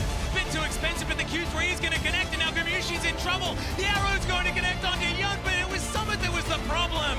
That is going to be the pick-off to start this one. Even the Rift Skull is going to be there with the kick on the finger from Pioshik. Summit just by himself, finds himself, and Q the Magnus Storm onto 3. It's gigantic, and Summit's going all out. He's going to get out of the fight as well with Gamushi. He's taken down Yun already. Core JJ, both of them. So close yet so far, Kobe. My adrenaline is still pumping from that one. I had a feeling they just... okay, good banger opening game for Swiss Stage. Yes. Right? Yeah. Could have had a better ending, but no, that was amazing. Such a back and forth game. It was amazing to see. Good things out of Team Liquid, but in the end, T1 just saying, no, you actually are not going to get this game from us. I especially like how proactive Pioshik was. Pioshik was all over the place, creating plays on Lee Sin. So, I mean, the Pioshik Worlds buff, you have to question, is he back in form? You know, like, I'm excited to see. TL, I think, have given us a great intro into what they're capable of, and I think as the tournament progresses, we're only going to see better and better things from them. At least that's what I'm hoping. That sounds good to me. That sounds good to me as well. Let's move on to our next game. It is the Mad Lions up versus Cloud9, so we had to add Vedius because grudge match, he's not here, Ender, but this is just EU versus NA. You love to see it, and we're going to dive straight in with our featured matchup presented by Mercedes-Benz, which is in the jungle, Blabber versus Elyoya. Who wants to kick us off and talk about how good Blabber is? Jad? I mean, I feel like he's the NA GOAT jungler. I gave him multiple MVP votes throughout the year. He didn't end up winning one, but he led the league in kills plus assists at 14 minutes for the LCS. He's been able to play many different styles for Cloud9, depending on how the meta has moved, and he's just a student of the game. So I'm a huge Blabber fan, and I'm hoping he has a good showing at this World Championship. He has a huge champion pool, and he plays a very efficient jungle style. He does not like to drop a lot of his own farm to spend time ganking, but he still pulls off very successful ganks. Yeah. So he's one of those junglers that looks for the best of both worlds, tries to bridge the gap, and also focuses way more on bottom lane, and usually will leave Fudge by himself. That sounds fantastic, because Elyoya not had the best year overall. Mad Lions started off strong at the beginning of the year, you know, finishing second into first place. Going into MSI, though, since then, they've kind of been struggling. A part of it has been an identity issue where the team has kind of struggled to fit into the meta. But Elyoya, that guy who is like very dominant in the early game, a man who consistently synced up with his mid laner, we haven't really been seeing much of that Elyoya recently. No, that's what we will need to see. When it comes to Cloud9, Jad, I think a lot of people that have been watching also the LCS playoffs think, where does this leave them? The fact that they got blown out of the water a little bit by NRG in the final. So how do you come into this first game? They were very close to having a three-peat.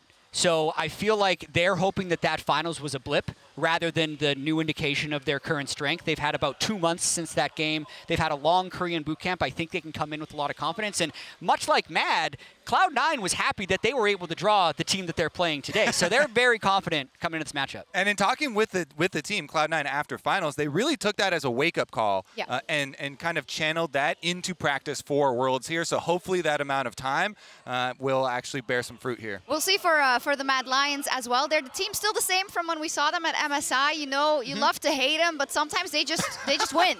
Right? Yeah, I mean, Mad Lions continue to surprise when going into the summer season finals, or rather the season finals, because they didn't even qualify for the summer playoffs. The season finals, they really showcased something that none of us were expecting, 3-0ing XL, who made it all the way to the finals. Mad Lions demonstrated a brand new play style. Their bot lane, Kazi, was absolutely popping off. This is a team that you never really know what version of them you're going to get, and that's why I'm very curious as to what kind of Mad Lions we're going to get today. I'm glad you brought up Kazi, though, because he has been insane.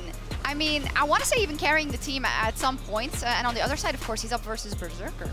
Who definitely does a lot of carrying for Cloud9. A large portion of Cloud9 games really do revolve around getting some early kills onto Berserker and sweeping over the team fight. So a really, really good featured matchup here between the two AD carries because they're both so important to the win cons for these teams. I mean, Kazi, you can see him on your screen right now. He's a player that I think has had a lot of criticism throughout his career, question marks around how strong of a player he actually is.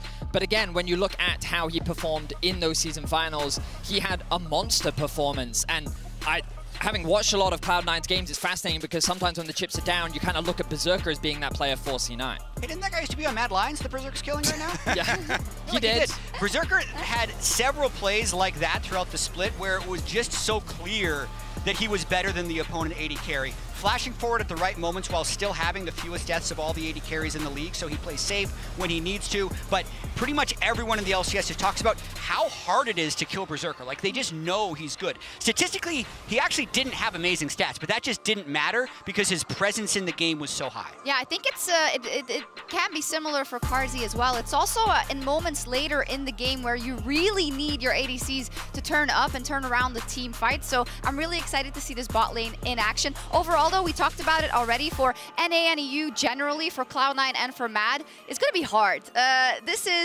These are the best teams in the world, so they can be happy with the first team that they are facing, Kobe. And as we see the Mad Lions there, they always have a hangover from international tournaments, most of the time. Honestly, hearing all the EU pundits talk about Mad Lions, I always feel sorry for them as an NA representative because, yeah, Mad Lions are 1-5 versus North America.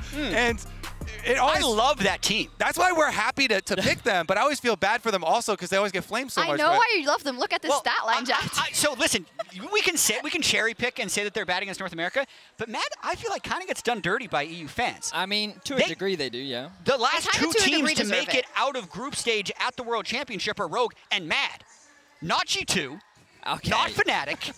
Seriously, but getting out of groups is not what we're happy with. They're in also EU. the only organization. It doesn't happen that often for EU, actually. Yeah, sure, but I'll take All a final. I'm going to say is that Mad, when they're in the group stage of the World Championship, they've always been able to get out that one time that they were there. That's true. So statistically, I'm optimistic. You know what I mean? I love it. It's I think EG did them a favor, eliminating them. You think? That's what you think? Yeah. Anyways, we have, of course, a lot of storylines going into many of these matches. I think in this one particularly, Nisqy, who is up versus C9. I mean, I love it. It's funny because I was on the plane with Jack, and I was talking to Jack about it and kind of the reunion here, and he said literally right after they were picked, Nisqy DM'd Jack and was like, I hate to inform you, but Cloud9's starting 0-1. So the trash talk is definitely there. It's definitely in his mind as well. I mean, Nisqy is a player that when we look internationally, there's often been a lot of criticism towards him as a player. Can he really contest with the big dogs? In Europe, he's always seen as that gatekeeper entry into the top 3. If you can beat Nisqy, maybe you can contest for that top 3 spot, but only on occasion is he really considered one of the top 3 mid laners in Europe. So eyes are always on him. He definitely feels the pressure, but more often than not, he feels about proving himself on the international stage, and I think that he's looking to do that in day 1 against M&S. Yes, we will see if he's able to versus Cloud9. A little bit of extra motivation as the teams are getting ready. Overall, though, as we have seen these two teams play domestically, I'd love to hear from first our LCS analysts about Cloud9 and the way they approached most of their games, because they had a phenomenal season, right, overall, if you take out those finals. How they won their games, and how do you think that style is going to fare at Worlds? So the weird thing about Cloud9 for me is throughout most of the summer split, they kept saying that they were trying to be more versatile. And they're trying all these kind of experimental drafts. And to me, they never actually found the sweet spot for how the team should succeed the most. If one of the big parts about it was Sven has never really become super comfortable in the support role. And so he talked about in multiple interviews, they would do 1 week. Oh yeah, all right, I'm going engage supports. And they're like, whoa, okay. We need to get some wins, get back on some, some Lulu there, buff up Berserker, get the dub. And then they also, of course, had to, change mid lane. They brought in M&S, Diplex getting benched. Really, though, a lot of our hopes are that in the time since LCS finals and now Worlds, they've been able to patch up a lot of these issues.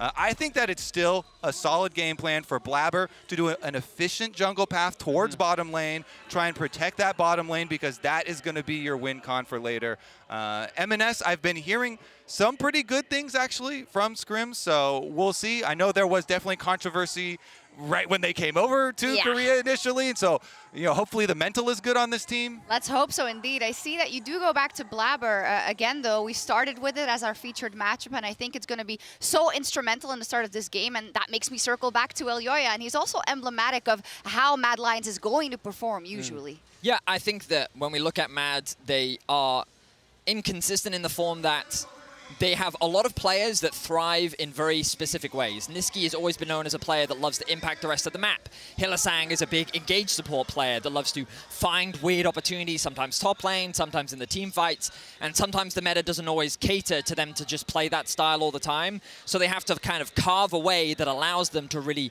enable a lot of their players. And going into the season finals, they were able to find an identity that allowed them to push Fnatic all the way to Game 5. They were able to dominate against XL. And into this World Championship, the question is, have they been able to find a meta where their style can flourish? And that ultimately is going to be my big question mark today. For me, I feel like if I watch the bottom lane for the first few minutes of the game, I'm going to be able to tell a lot about how this game is going to play out. If Sven feels comfortable on like Alistar, Rakan, Rel, I feel like these are huge support picks at this tournament. So many of these engaged champions. And you know, Hilly goes to the wall with his play style and looks for a lot of kills. And is that how that goes? Not very. Just to the wall? He goes to the wall. Oh, just goes to the wall. Okay, I see. Through the wall sometimes. Through the wall. Okay, I see. Anyways, we're about to go. Do you have faith? Always. I got a little bit. Yeah. I got a little bit Mad left. number one. Yeah. EU number one. Okay. Nobody doubts on this guy. I have faith for the TL game, and that's how it turned out. Yeah, So I'm just staying really cautious right now. I think you jumped the gun. There was a little curse situation there. I don't know what you're talking about, Kobe.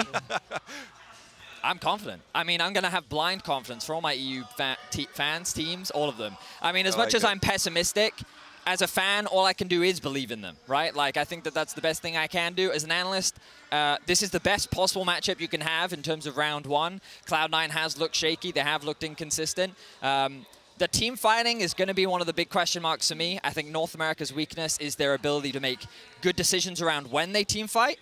And I think that Mad Lions is a team that Hylissang, when he sees a window, he'll take it. So but he sees every window at all times. I mean, so that's he's like in a palace of mirrors. He's just always But he's looking for a window, and he will jump through it if he can. Hey, John and Kobe, do you agree with that? Is it a fault of NA that they don't always choose their moments right in terms of those team fights?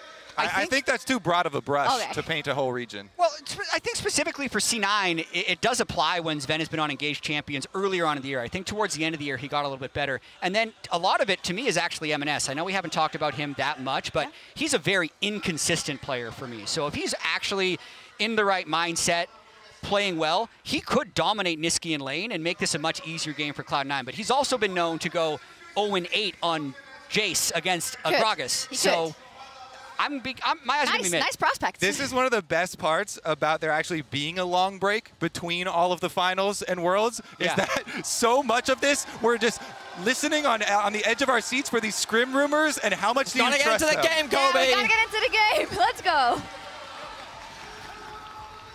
Thank you so much, Shox and Chad, Kobe, and Vedius. No one fully sure as to how this one's going to go, but I am sure that C9 is here because, as you can see, they are on your screen right now. Making their way through, of course, the expected first seed out of the LCS, but that was not the case. No, and it's always a question of how you're able to bounce back. There's been a fair amount of time that has passed since that result. And I think C9 is still going to be one of the teams that a lot of the NA fans are going to look towards for hope. Although, you know, after last game, I'm sure a lot of people... I'm looking at TL for that one at this point in time, but we'll see whether C9, like, it's now their shot to let us know how it's going to go, and they're up against this team right here, the Mad Lions. So much doubt surrounds this team, but it's mainly from people involved in the LEC that I hear it. Mad are a team that really, and I think that they are very true to Hylissang in that regard, as Vedi was highlighting as well. You never know what you're going to get, right? I think that the player that I'm mostly going to be looking towards is Carzzy, to what extent he can actually have an impact on this game. How is the early bot lane going to go? And I'm expecting both junglers to path towards bot side. Another question, especially after last game, where we saw something that we saw for basically the entirety of Worlds 2022 as well, which was a really heavy focus on bot lane prio, right? With that Ashe, with that Renata. Now, TL showed that you can punish that. Yoshik with his early pathing towards the bot side was able to make a lot of early kills happen. Are we going to see something similar here, or are we going to see Berserker and Carzzy being put on hyper carries in an attempt to try and carry the team when we get to the later stages?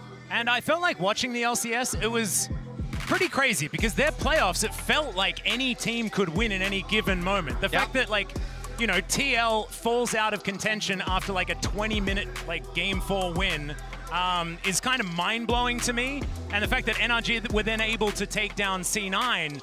But I feel like C9's playstyle sort of helps with the slow and steady approach. So they can just wait for one of these moments from Mad to capitalize, take advantage, and then get some items on Berserker, and that's all she wrote. That feels like a game plan that could be set in motion. But Mad Lions have certainly shown that they've got some tricks up their sleeves as well. Do you want to know something very, very cool, Chronicler? Hit me.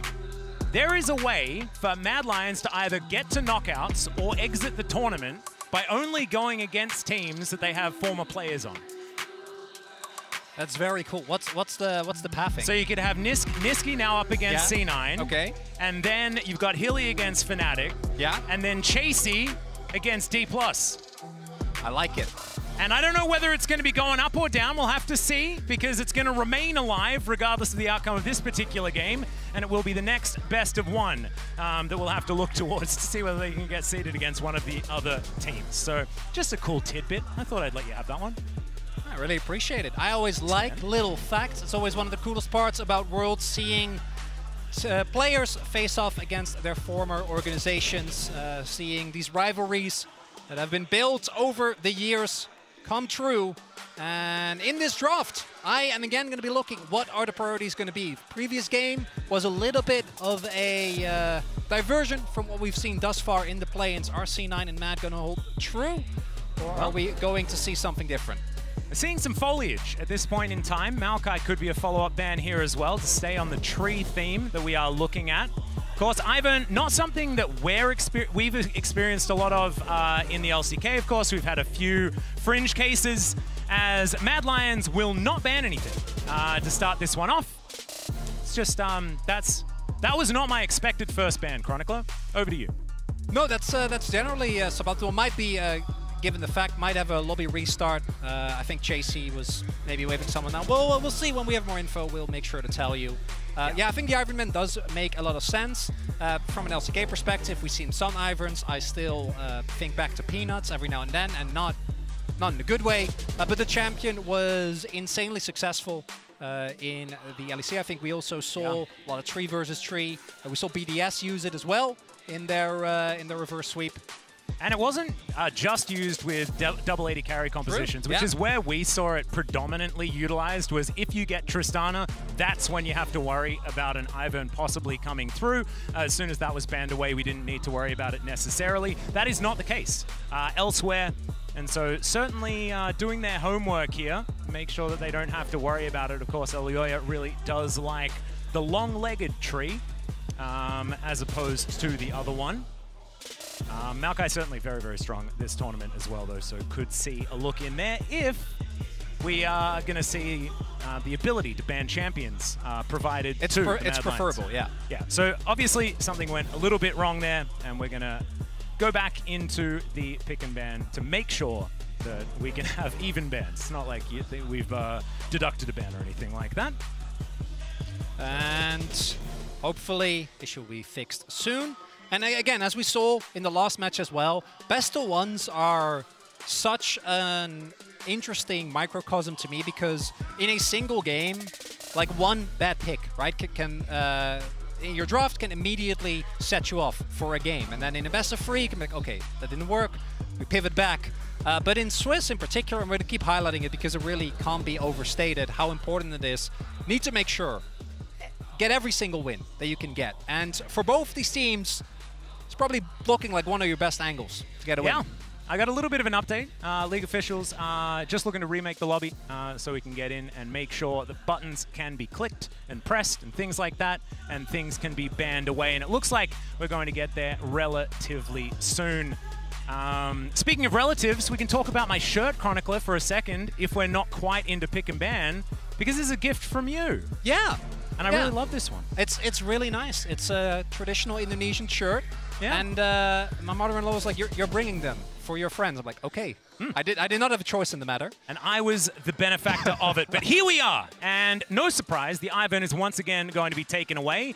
And we wait with bated breath to see whether the Mad Lions are going to be able to take something off the Rift as well. And it is the Orianna. So here we go. Kalista taken away as well. We've seen this one be a very popular ban away. I'm feeling a little bit weird though, Chronicler, because we haven't seen Kai'Sa so far in Swiss. True. In the one-game sample size. Yeah. Yeah. I know you love your one-game sample sizes. Orianna makes sense. We saw the power of the pick again in the last game, even though it didn't really come down to Faker. Being that powerhouse was still enough to get some damage down in the late game team fights. LeBlanc actually showing her face. Obviously, after approximately 20 rounds of bans, or nerfs rather, we've seen the Shiv variety kind of drop, but been played AP every now and then. I'm not going to speak of the cursed Hullbreaker builds, hoping that will be spared those. Yeah, I am aware. Azir also going to get taken away here, so a lot of mid lane focus here. And I do think that makes sense. The desk already highlighted as well. MNS has been kind of up and down. In the spring, I think he was a lot more consistent, but in summer in particular, not necessarily having the best showing. And I do think that when Mad are able to, you know, get Niski on something that he's comfortable with, he has been known to be a really big carry for the team, as this is something we saw in play-ins a lot as well. High priority on Taliyah, flex pick, you can pick like a Renekton, put her in the jungle, have the synergy there, can shove her mid against a lot of picks that are popular right now. They also have the opportunity to pick Tristana for what feels like the first time this tournament. I don't think it has been permanently banned, but it's felt pretty close. The Rakan being the consideration, of course, another extraordinarily popular pick, can be paired with the Xayah right here if they would like to, but that does mean that Tristana could go through, and like you're saying, Blabber can head towards the jungle with the Taliyah or something like that. Has certainly been something that we've seen coming back. Hilly going to be picking up the Rakan here. Rakan, obviously a champion that feels like the most well-rounded support, just does everything very well. We are starting to see some drops in the Rel priority. I think Rel very early on was something that we saw a lot of. The Jarvan, though, going to give LUID the opportunity to make an early impact on the map while still scaling in a decent threat. I do think that picking a Jarvan this early, though, when you don't know what the enemy is going to be bringing to the AD carry role, can backfire. We'll see if C9 actually wants to lean into that, or if they're just going to pick something stationary and say, hey, it's fine, we'll find a way to deal with the Cataclysms once it gets to that. Yep, you come to us, and that is going to be the K'Sante locked in here for Fudge, his most played champion overall this year, and has an incredibly high win rate. Of course, they're not really strangers to high win rates. C9 have done very, very well. And the Xayah going to be picked up here, so not even looking at that Tristana that I guess I mistakenly spoke about a little bit earlier on. Niski hovering some stuff, but we'll see where he is going to land as we get this first round of picks finished up. So the Star-Crossed Lovers, a little bit of a sad situation there with Rakan and Xayah. Also means, also means that, unfortunately for Berserker, not going to have the best of times. And this is the Ezreal. Now, this is no slight to Karzi specifically, who does love the champion, but I think Ezreal has been pretty underwhelming thus far. In theory, it makes a lot of sense, right? Ezreal is a very self-sufficient pick. Rakan, as Haley likes to do, will be able to have a lot of impact on the map, particularly when you pair him up with Jarvan. And Ezreal is fine on an island, outranges the Xayah, but in practice, just hasn't really felt like the Ezreals that we've seen thus far have been able to pop off, and particularly into something like the K'Sante, who gets really beefy. Finding high-value Mystic shots can be somewhat of an issue. Certainly able to lane relatively effectively against the Xayah, does win that range battle with the Mystic shot. So next round of bans going to come through here as the Nautilus going to be taken away from Sven. Makes a bit of sense there, of course. Often just paired with Xayah in general, but just not wanting to allow that engage to come through from Sven towards the bottom side. We'll see whether he does go with a Rel like you were talking about, which is still up and available. Might get a look at here in our next round of bans. Rumble taken away from Chasey. Of course, watching Fudge in the final, didn't look like he was too worried about Rumbles. Renekton just looking like a counter pick, which is not how I was used to seeing that matchup, Chronicler. Yeah, my Pickham's also not too happy about that one. I was expecting a little bit more Crocodile. What I do like for the C9 draft thus far is that this Taliyah still can go either to mid or to jungle, so I haven't really given a lot away, and I think the flex potential, particularly, again, you get one shot, right? This is your first round of Swiss, one opportunity, and making sure that you try and give your opponent as hard a time as possible. to respond to your draft in kind is definitely a big one. Now, expectation would be to see something picked for Chase here. You already know your matchup in the top lane, and then save that counter pick for Nisqy. Or you pick Tristana, and then last pick Gwen. Sure. I don't know whether it's a good idea. I wouldn't mind it. I think Gwen into Cassante, obviously a very comfortable matchup. But they're going to do that half you're of half right. But that means that the Tristana are going to be more difficult because, of course, like you were talking about, the flexibility of the Taliyah could come through here. The Alistar going to be the option first. And this pick, I'm expecting to see a lot of play, or at least a lot of attention in the draft in this stage. Love that. As that's a Jax look in here for for Fudge. And that would mean that Cassante is going to head towards the mid lane, something that M&S has done before. So very melee heavy as far as solo lanes, but with the Taliyah that we can now flex into that jungle, they can make up for a bit of that. Where is Sven going to go now? Do like the initial setup here though for C9. It means that you have a lot of lanes to play through, and what the Heimer would do if it does get locked in is not allow Hilly to actually roam as much. Gonna be Alistar instead, which I do think works really well with the comp. It also means that in every single lane, you have Taliyah set up, right? So no matter where Blabber is gonna go, you're able to make plays off of that. Now, for Mad, knowing what you're playing into that Cassante, a lot of options still open here, although as mentioned, a lot of the high-profile picks have been banned away. But Syndra has been perfectly capable, and I think particularly into the Xayah, I always really like, I think having some form outside of the Ezreal poke of ways of dealing with a champion like the Xayah, forcing maybe defensive cooldowns early on in the fight, always going to be really valuable. Yep, it does mean that the Cassante gets to dodge the Gwen matchup by flexing it towards the mid lane. Another really cool thing here. So Mad not going to quite have that ace up their sleeve necessarily, but with another melee matchup in that mid lane for the Syndra to kind of prey on. Of course, laning phase early should be something that Nisqy can really take advantage of.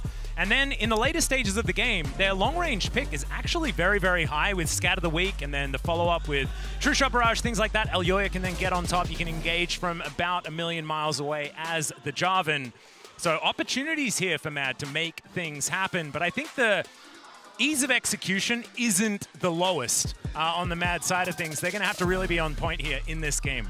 Yeah, that's my main concern. I think the Mad comp does have a ton of agency, a lot of damage, a lot of upfront burst and power, plus I think a 1-4 setup, maybe even 1-for-1, you know, with the mobility that they have with the Ezreal, the Jarvan, the Rakan, and Gwen in a side lane. But executing it, then I think I really favor C9. This is a very straightforward front to back. You have a good mixed damage profile, high damage threat into Taliyah. You have the Xayah with a ton of front line, and Jax, the matchup that I think Fudge is not going to be too unhappy about. No, exactly, and you mentioned 4-1, something that Fudge can definitely execute himself. The fact that Weaver's Wall can get a Taliyah there, very Nocturne-esque, who is one of the most popular 1-3-1 junglers to have. It's a very similar thing with the Taliyah as well. You're always pretty close to getting into that lane to help things out if you would like to. So I think eyes are going to be pretty glued towards that top side of the map, and of course it does come down to the junglers as well.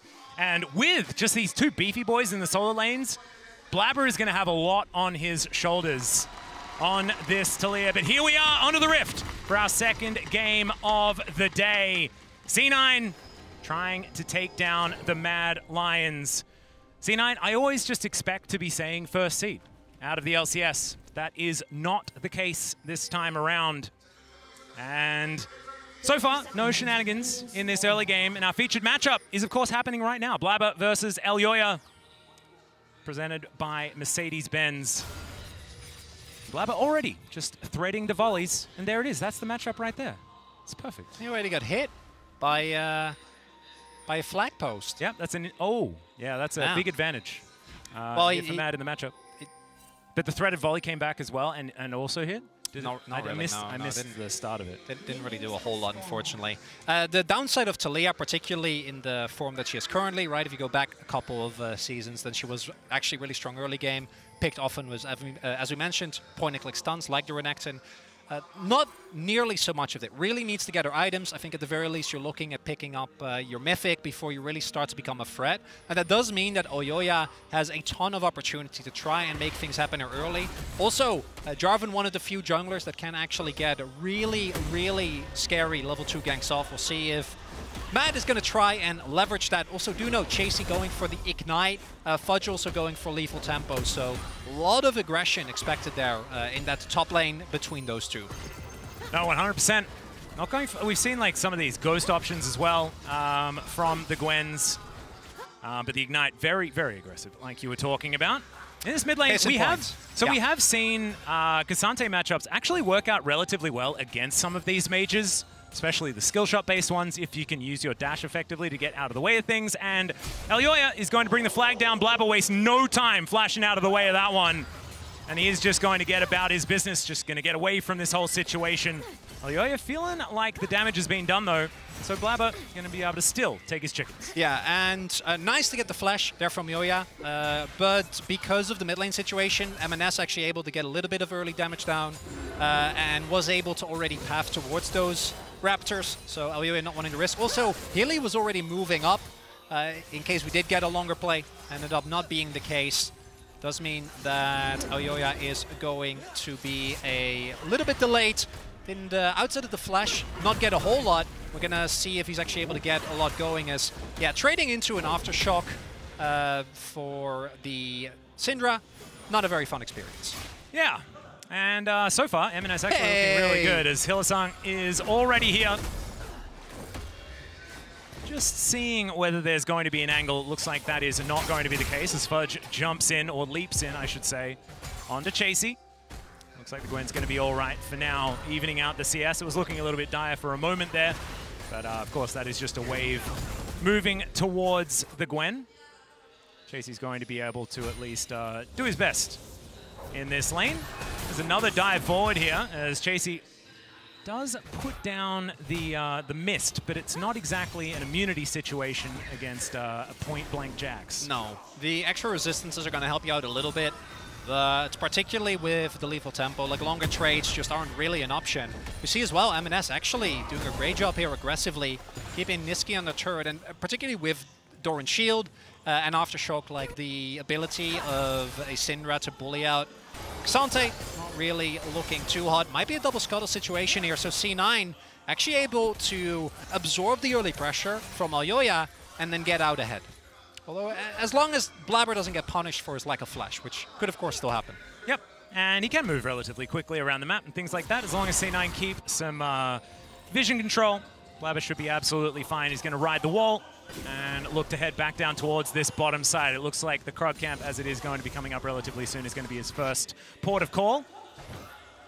And we also see Blabber already picking up his lost chapter. Actually wasn't able to get a look at his runes, but particularly something we see very often with junglers that are looking to get their Mythic as soon as possible, or are very reliant on initial item spike. Can be Lost Chapter, can be Dirk. See Futures Chapter used a lot. Yep. In this case, though, Blabber already has his Lost Chapter, meaning that he is going to be completely fine in terms of mana, and also, as mentioned, the current form of Talia really looking to get to the Mythic as soon as you possibly can. And despite Elyoya trying to introduce some delays, not going to have too much slowing down now. Could be an angle here, will get spotted. Fudge is going to immediately back away. Did have that ward there, but Leap striked a little bit early. That is going to be the flash to follow up. Still gets the knock up, and that is first blood with the last tick of Ignite for Chasey. Amazing follow-up there from Elyoya. If Fudge is able to complete that Leap strike, able to flash out. That was very close to a botched one as well, because that was right at the end of the flag and drag. It really was. And if you don't have that flash and that play doesn't work out, it's a disaster. Instead, really big winner, because the kill goes to Chasey as well. So Chasey, in a matchup that I do think leans towards Jax, but is by no means one that if you get far enough ahead, is unwinnable or unplayable for the Gwen. Not going to feel too bad now. Chasey did have to back. The shove-in from Blabber means that we're going to have a little, maybe 2 minions gone, but with a cannon, not going to be the end of the world. And Fudge here, crucially, didn't use one until the end. And then Elyoya doing an amazing job there. Maybe if you flash upwards, could be a little bit too far off for Elyoya, but Fudge not able to get out of that one. I mean, I feel like Fudge did almost as much as he possibly could do because he waited until the most opportune moment to get that flash off, but the reaction time from Elyoya was really good. Incredible to make sure that he still gets the knock-up. Blabber in position. We'll see whether he can find himself a seismic shove. Chasey has ult. Onto Chasey, exactly. Gets a ward down as well. Blabber had vacated the area. Leeching Lear is in his back pocket, though. He is pretty scary on this Gwen. Closer and closer to this Riftmaker. More devastating you can get as these snips really do start to take their toll. I don't think they have the damage, especially with Gwen having ultimate available. And looks like they're going to decide against it. Chasey also clearly knew that something suspicious was going on. As Hilly running towards top lane, as he does. And particularly without Flash, Fudge can definitely be a somewhat susceptible target. Also not sitting on the ward right now. No pink in the inventory. Is about to hit it. It's a pretty large minion wave, but Chasey is going to push this one in. So Hilly, I don't think is going to have too much of an option, as Fudge probably not just going to dive on top of Chasey in this moment. But still, full lane control here for the Gwen. And like you were saying, this is a flippy matchup. This Hilly is just expecting something to happen. He's like, I'm going to leave, but before I do, let's see. Hey, you got a cannon stack. Yeah, there we go. That's not going to be the best because as a result, Carzzy is still going to get zoned off here. He's going to get Berserker his first plate. This is something I do expect to happen. We did see, though, that C9 not actually being able to like deny a huge wave, not able to get more than one plate. I think playing it safe as well because they didn't actually know where Hilly was. Paying the respect that he does deserve. Yep. Hilly is, shows himself right as the wave is going to disappear. So should be fine. Sven on a ward here. Hylissang is not going to worry about the presence of the cow towards the mid lane and is just going to mosey his way down towards the bottom side of the map. Blabber now towards this top side. The first Rift Herald has spawned. We call her Shelly in the LCK. Second one is Shirley, just to catch you guys up. Try not to use too many LCK-isms because they can be confusing. But sometimes we can't help it. Yeah, there's a whole lexicon at this point. Yeah, there is. Knock up onto Sven, though. He does have the Unbreakable Will, so no real threat of dying. But if they put that ultimate on cooldown, it could be a problem as Berserker going aggressive on the Carzzy bottom side. Just laying down the law for the moment. Carzzy not exactly feeling the happiest as the Ezreal in this matchup at this point in time. Also seeing, Mad, what do we want to do? We don't want to contest with Hilly moving back up. Looks like that is indeed the angle here. Might be looking at a 4 versus 4 here. Fudge does have prio towards top side, so should be able to rotate through earlier. And we'll see. Picking up an early Herald would be big here. Chasey moving a little bit late, can actually go back for that one minion. Fudge comes on down, that is going to be C9, locking down the first Herald. M&S going to collect that one. Just the tankiest one, had the most chance of survival. He's going to be able to get out, not going to be able to collect the crab. And Mad will back away as well. So still, just the first blood in this game. And C9 back on the board as far as their ability to make some gold this game. So it should be a very even situation after that charge does come through. Yeah, would expect them to use it towards the mid lane. Try and crack that one open as soon as possible as Blabber. First time, no success. Save the second time hits here. Of course, Chasey not having a flash or ghost makes ganks all the more exciting as there we go. Yeah, there it is. The Unraveled Earth comes down. Chasey going to try and get himself out of here. The Counter-Strike doesn't quite work, but he doesn't have too much more. Cataclysm going to come on through. Can he get any kills back? Elyoya not going to be able to find it. Sven just uses the ultimate beautifully to survive everything, and C9 are on the board. Really nicely done there, even with Blabber not able to actually find the knockback because Chasey used the W, Blabber wasn't in range. The follow-up is enough. Zwen immediately grabs turret aggro, which ensures that with his ultimate he is fine. Fudge might have to pay the price here, though. Perhaps Hylissang looking for his opportunity. Grand Entrance does come through. There's the Counter-Strike, though. One heck of an ability. The Ignite comes through. Quickness going to be utilized as well. They do not want to leave anything to chance, and Elyoya is going to skewer the Jax for a second kill from that. And the roam from Hylissang working out this time around. As Berserker and Carzzy, they're still here, guys. Don't worry. They're in this game, I swear. We saw like one ultimate from Carzzy, maybe as Speaking of ultimates, yeah, the Weaver's Wall going to come on through here. Is Carzzy going to try and get himself out of the way, and he does so beautifully. Seismic Shove has to land if he's going to make that one work. True Shot Barrage connects as well, but he's overstepped, and Carzzy's going to get punished by Berserker. We could say baited by Blabber, but unfortunately, I think it was more of a Carzzy stepped a bit too far forward. Desperately wanted to get the kill there on Blabber, who still had his flash available as well. And into the welcoming arms of Berserker. Xayah getting an early kill, particularly in a setup with as much frontline as this, always going to feel great. And Mad, able to get that topside kill was nice, but one of the reasons why the Ezreal is seen as such a safe pick is because it's so incredibly hard to consistently lock him down. But the moment you start falling behind with a pick like that, particularly if there is frontline in the form of Alistar and Cassante, you can definitely run into some issues. And that's going to be a lot of CS missing. Now, the plate not going over to C9 is nice, but in by itself, not enough. And I think that you just have to accept, right? You absorb the gank. Maybe your team has an opportunity to go extra aggressive on the top side of the map, get some extra damage down. You can you understand exactly how he was feeling, right? Like you see that health bar, I'm like that's 1Q, that's 1Q, and I get him.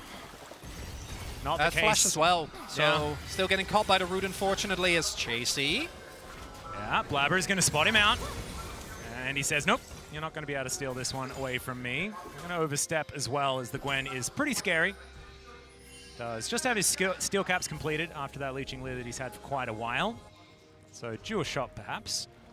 Blabber's going to move himself towards this bottom side. So first rate goes to C9. As all right, that is going to be M&S finding Hilly. He's looking to try and get himself out. Ground entrance going to be enough in order to do so. Does have to burn the flash. Not exactly the favorite thing for a Rakan who wants to use that to get these fights started. Yeah, overstepping a little bit. Mad was also invading the top half of the map where they have great vision control. So Hilly then trying to also apply some pressure, get down some vision in the bottom half of the map. Will end up getting punished. Does get away with his life, as M&S does have to tank a little bit of damage, but will be able to pick up his little cannon there. And Carzzy, obviously, Ezreal, you're always going to be fine. If it's one, maybe two of those kills. If they start stacking up, though, you're definitely going to be in trouble. And we do see Niski, as mentioned, early game, I think Cassante does have a lot of agency in that 1v1. The moment that the Liandry's is done, really changes. Niski is going to be able to whittle down M&S, as we see there, as gold lead here for Berserker. It's not insurmountable, but for a guy who has been great with leads and very pivotal to C9 on a hyper carry, still going to be feeling pretty good. Yeah, he's looked incredible. Just get Berserker the items that he needs, and he reliably carries. It's been a bit of a mantra for C9. Another Weaver's Wall going to come on through here as Blabber's going to show up, chasing in a whole host of trouble. The Needlework doing a fair bit, though, here as Fudge going to try and get out of there. Sven going to be the one to lock it down, though. And a bit of the question mark. I think the answer to that question is you got to kill. And this is a lot invested, and the problem for Mad is that there is no cross-map response, right? Alyoya was actually backing, not able to make anything happen. There's no dragon on the map. And the rest of C9 playing respectful as well. We don't see Berserker overextended or by himself, and even with the vision control that Mad have in the enemy jungle, doesn't actually end up being enough to find a counterplay. C9 pulling ahead, gonna be able to pick up first brick here as well. Oh, great little pickup there as Sven gonna have to blow the flash, get himself out of the situation. Does have Hex Flash, so getting that flash on cooldown, very, very important, something that I've spoken about many, many times. As Carzzy might be able to take down the turret on the bottom side of the map. And the lane economy snapshot provided by MasterCard is going to show us things going well for C9 outside of support and mid lane. Otherwise, it is all blue. And this is exactly the same combo they used earlier, right? The trio of Blabber, Fudge, and Sven.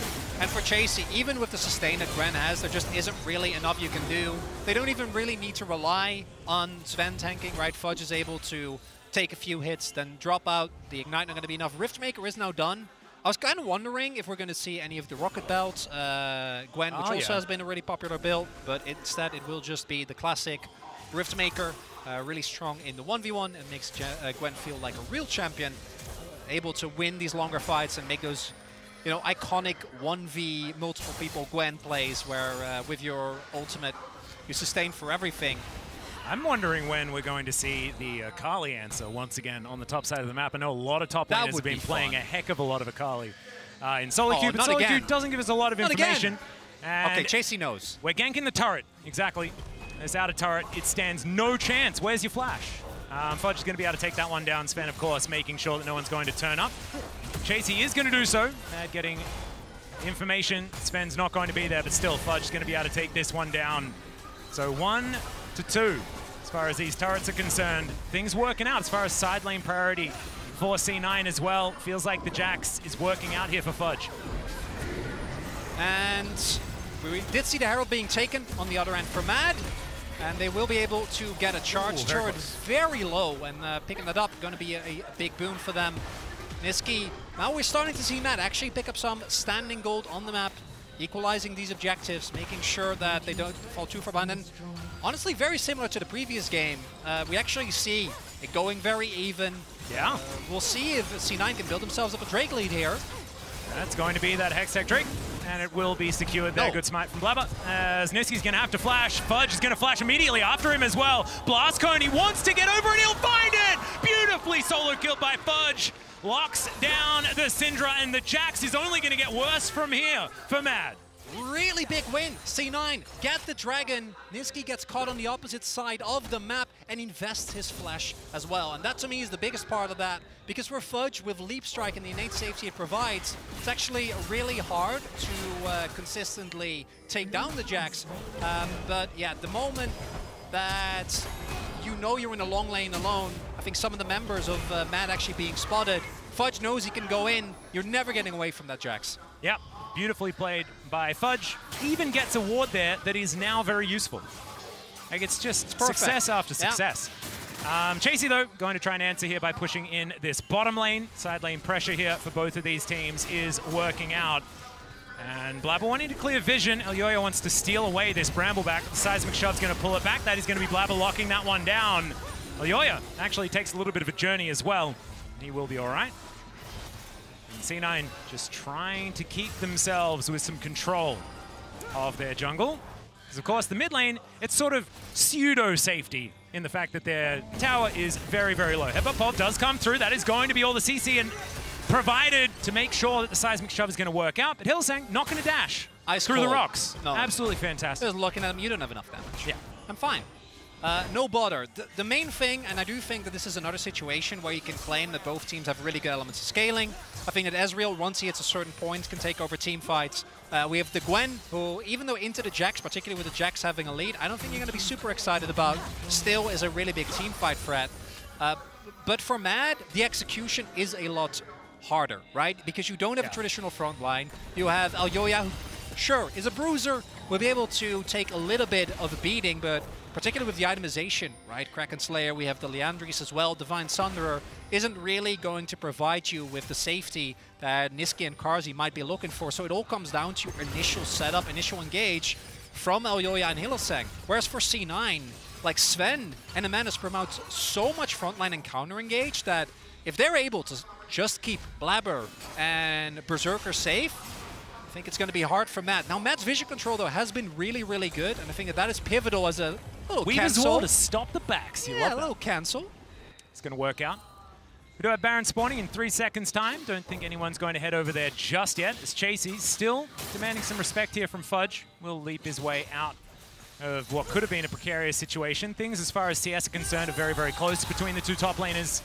Outside of that, Fudge with the extra kill, so still feeling all right as the Jax, but not wanting to take any risks. Didn't have full information, not wanting to give away anything here. As M&S just spending some time towards that top side. But I want to go back to what you were talking about as far as setting the stakes for what's going to happen later in this game, because this looks like a very quintessential C9 composition of, it's all right, Berserker, you do your thing, we'll get in the front and cause a ruckus, you kill everyone. And that could just be what happens as we get later and later in this game. Mad's going to have to really focus on eliminating the Xayah. A thing that can be difficult, given the safety that Featherstorm provides. I think you see some in the building as well. Blabber going for Riley second. Obviously, Talia, I think, applies it very well, but it's also another extra angle of safety. The slow combined with the normal peel that you can provide for yourself, but also for Berserker with the E is something that C9 might have to rely on too. Now, Matt's vision control, again, I think goes really deep, and I'm hoping that they can deny the dragon stacking, because if Matt start picking up a couple of Infernal Drakes, it really tilts I think the ease of execution, because if you just press your buttons on someone, they will die, right? If you get enough AP, if you get enough AD, and even especially if you're actually able to get an Infernal proper. They're going to look for Berserker here, who Ice Cold just going to stand there, and he will say, "You don't have enough." Much like we saw on the other side of the coin previously. Low. I wonder if C9 want to set up a situation where they're like, "Okay, Matt, you go for the dragon. We don't care. It's only a single dragon for you." And then we just rush Baron? Hard run, yeah, to Baron. Which is up, and they have, you know, Leandri Stalia. They have Isaiah that's sitting on 2 items, Quick Blades and Kraken Slayer both done. So Baron definitely going to get shredded very, very swiftly. He will. Abyssal Mask also completed here for M&S, so Blabber is going to be doing a lot of work if M&S can get himself in there. And of course, Talia as the solo source of magic damage. It's not going to be a lot of magic resist built this game. It also works both ways, because I think that Mad actually are pretty reliant on their magic damage for a lot of their burst and sustained damage, right? Karzi obviously is going to be able to burst, but M&S with Abyssal and Merc Treads, I think can just keep stacking these resistances. He goes! That's a flash right on top of Niski. It gets a flash in response. Good reaction there from the Mad mid laner to get himself out of the way. Weaver's Wall going to come through here. It's in trade for that one, but the knockup does come through here from Sven, who wants to make a fight out of this. Hasn't actually ulted just yet and is now looking to potentially go for a reset, get the health back.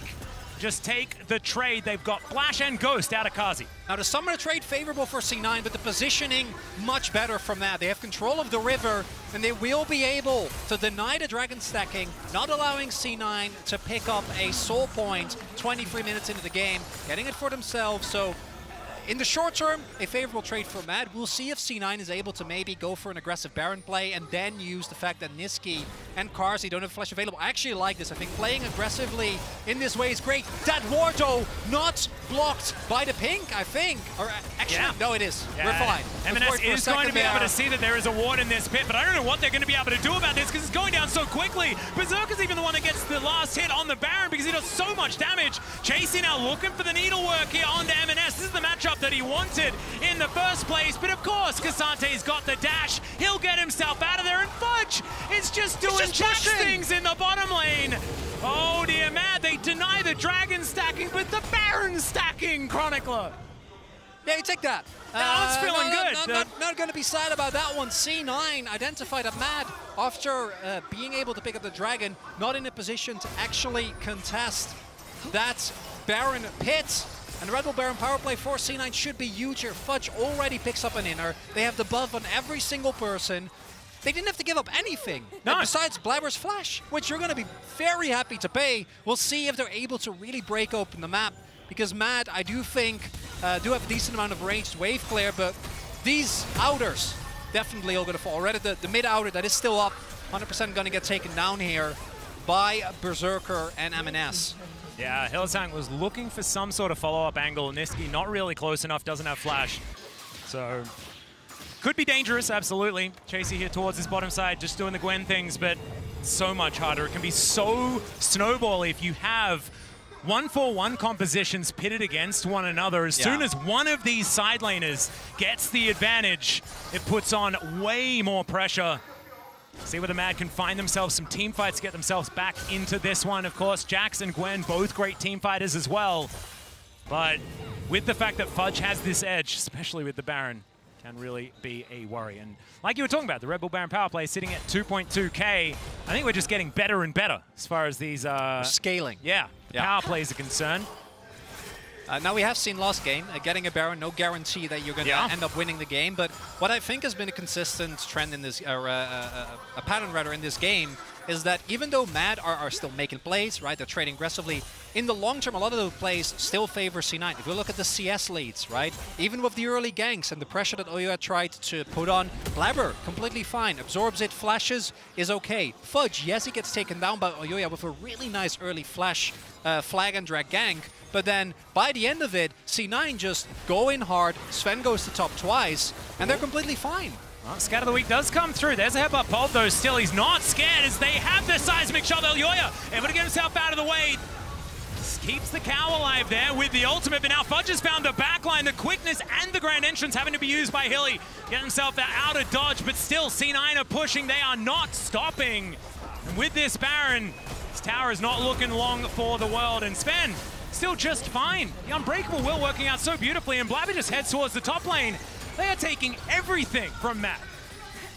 And for Mad, not a lot of options remain at this point in time, right? C9 in full control, very straightforward teamfight composition. And it's again, yes, Elyoya gets out, but he has to invest his flash. He has to, together with the rest of his team, disengage. And as a result, C9 picks up a turret, and now the gold lead, 5K, definitely a very, very sizable one. Sven has been very, I think, impactful on this Alistar. Because even though Blabber, I think, having a great game when it comes to the damage output and absorbing the pressure, it's been Sven who has been making so many of these aggressive plays. The cancel there on Oyoya's flag and drag is what sets up that play. Nicely done by Sven, and it's the power of this Alistar that we, you know, we're already talking about is very, very strong, but Rakan as well has had a lot of these moments already in this tournament, and just throughout his lifetime in League of Legends, Hylissang might be able to find something. We know he's provided some magic in the past. It's a bit on his shoulders to try and make sure that Mad can get the fights that they're looking for as well, but right now, it is looking tough here. And C9 looking like they should be able to get off to a 1-0 start. However, the win rate for teams that pick up Baron is currently 0%. So, let teleport that prove. from Fudge. Deep teleport will get spotted. Yeah, immediately. However, his position is still good. As Mad looking to try and get themselves out of the way. There's a flash headbutt to come through, but Hylissang, he just gets himself out of the way. It's not really the target that they want. The needlework now being put forward, but the stopwatch going to be utilized here by Fudge beautifully to keep him alive. But there's a lot of resources used by C9. We'll see if this is an opportunity for Mad, if they can get to 2 dragons. Maybe try and punish the indecision there from C9, right? The moment you know you're spotted, doesn't end up working out. The wall is going to be enough to keep him away. It looks like it is. Yeah, it is. Flag not going to do enough damage to contest the smite, as Hylissang taking a bit of damage here as well. And M&S just going to be able to press that W. CC not something that he's too worried about. Kazi is going to be pressing that E forward, a dangerous move, but not going to be able to find any of his targets either. So Mad just have to watch as Soul Point goes over towards C9. And Chasey have to get back towards this minion wave. Has a lot of work to do as far as this one is concerned. Getting any sort of map pressure here for Mad. And we're approaching even larger gold advantages here for C9. And if that Infernal Soul comes through, oh yeah, I mean, it's looking pretty dicey. Very much so. And additionally for Mad, as mentioned, I think that so much of it rests on actually being able to be the one that is on the offensive. And I think that Mad have been able to do that in specifically a 2v2 skirmish 3v3 sense. When it comes to the team fights, feels like it's C9 that's pulling the trigger every single time. It's Blabber getting a catch, it's Sven going in, and even though the last engage didn't quite end up working out, Dragon still goes over to C9, so I don't think it's going to be too sad. The cancel! Oh yeah, it's going to get cancelled. Seismic Shove going to come through, and I guess you can just engage onto Hylissang if he's that far up, and C9 now with a 5v4 advantage and a Baron that has just returned to the Rift. They're going to look to grab their second, and that might be the final nail in the coffin for Mad.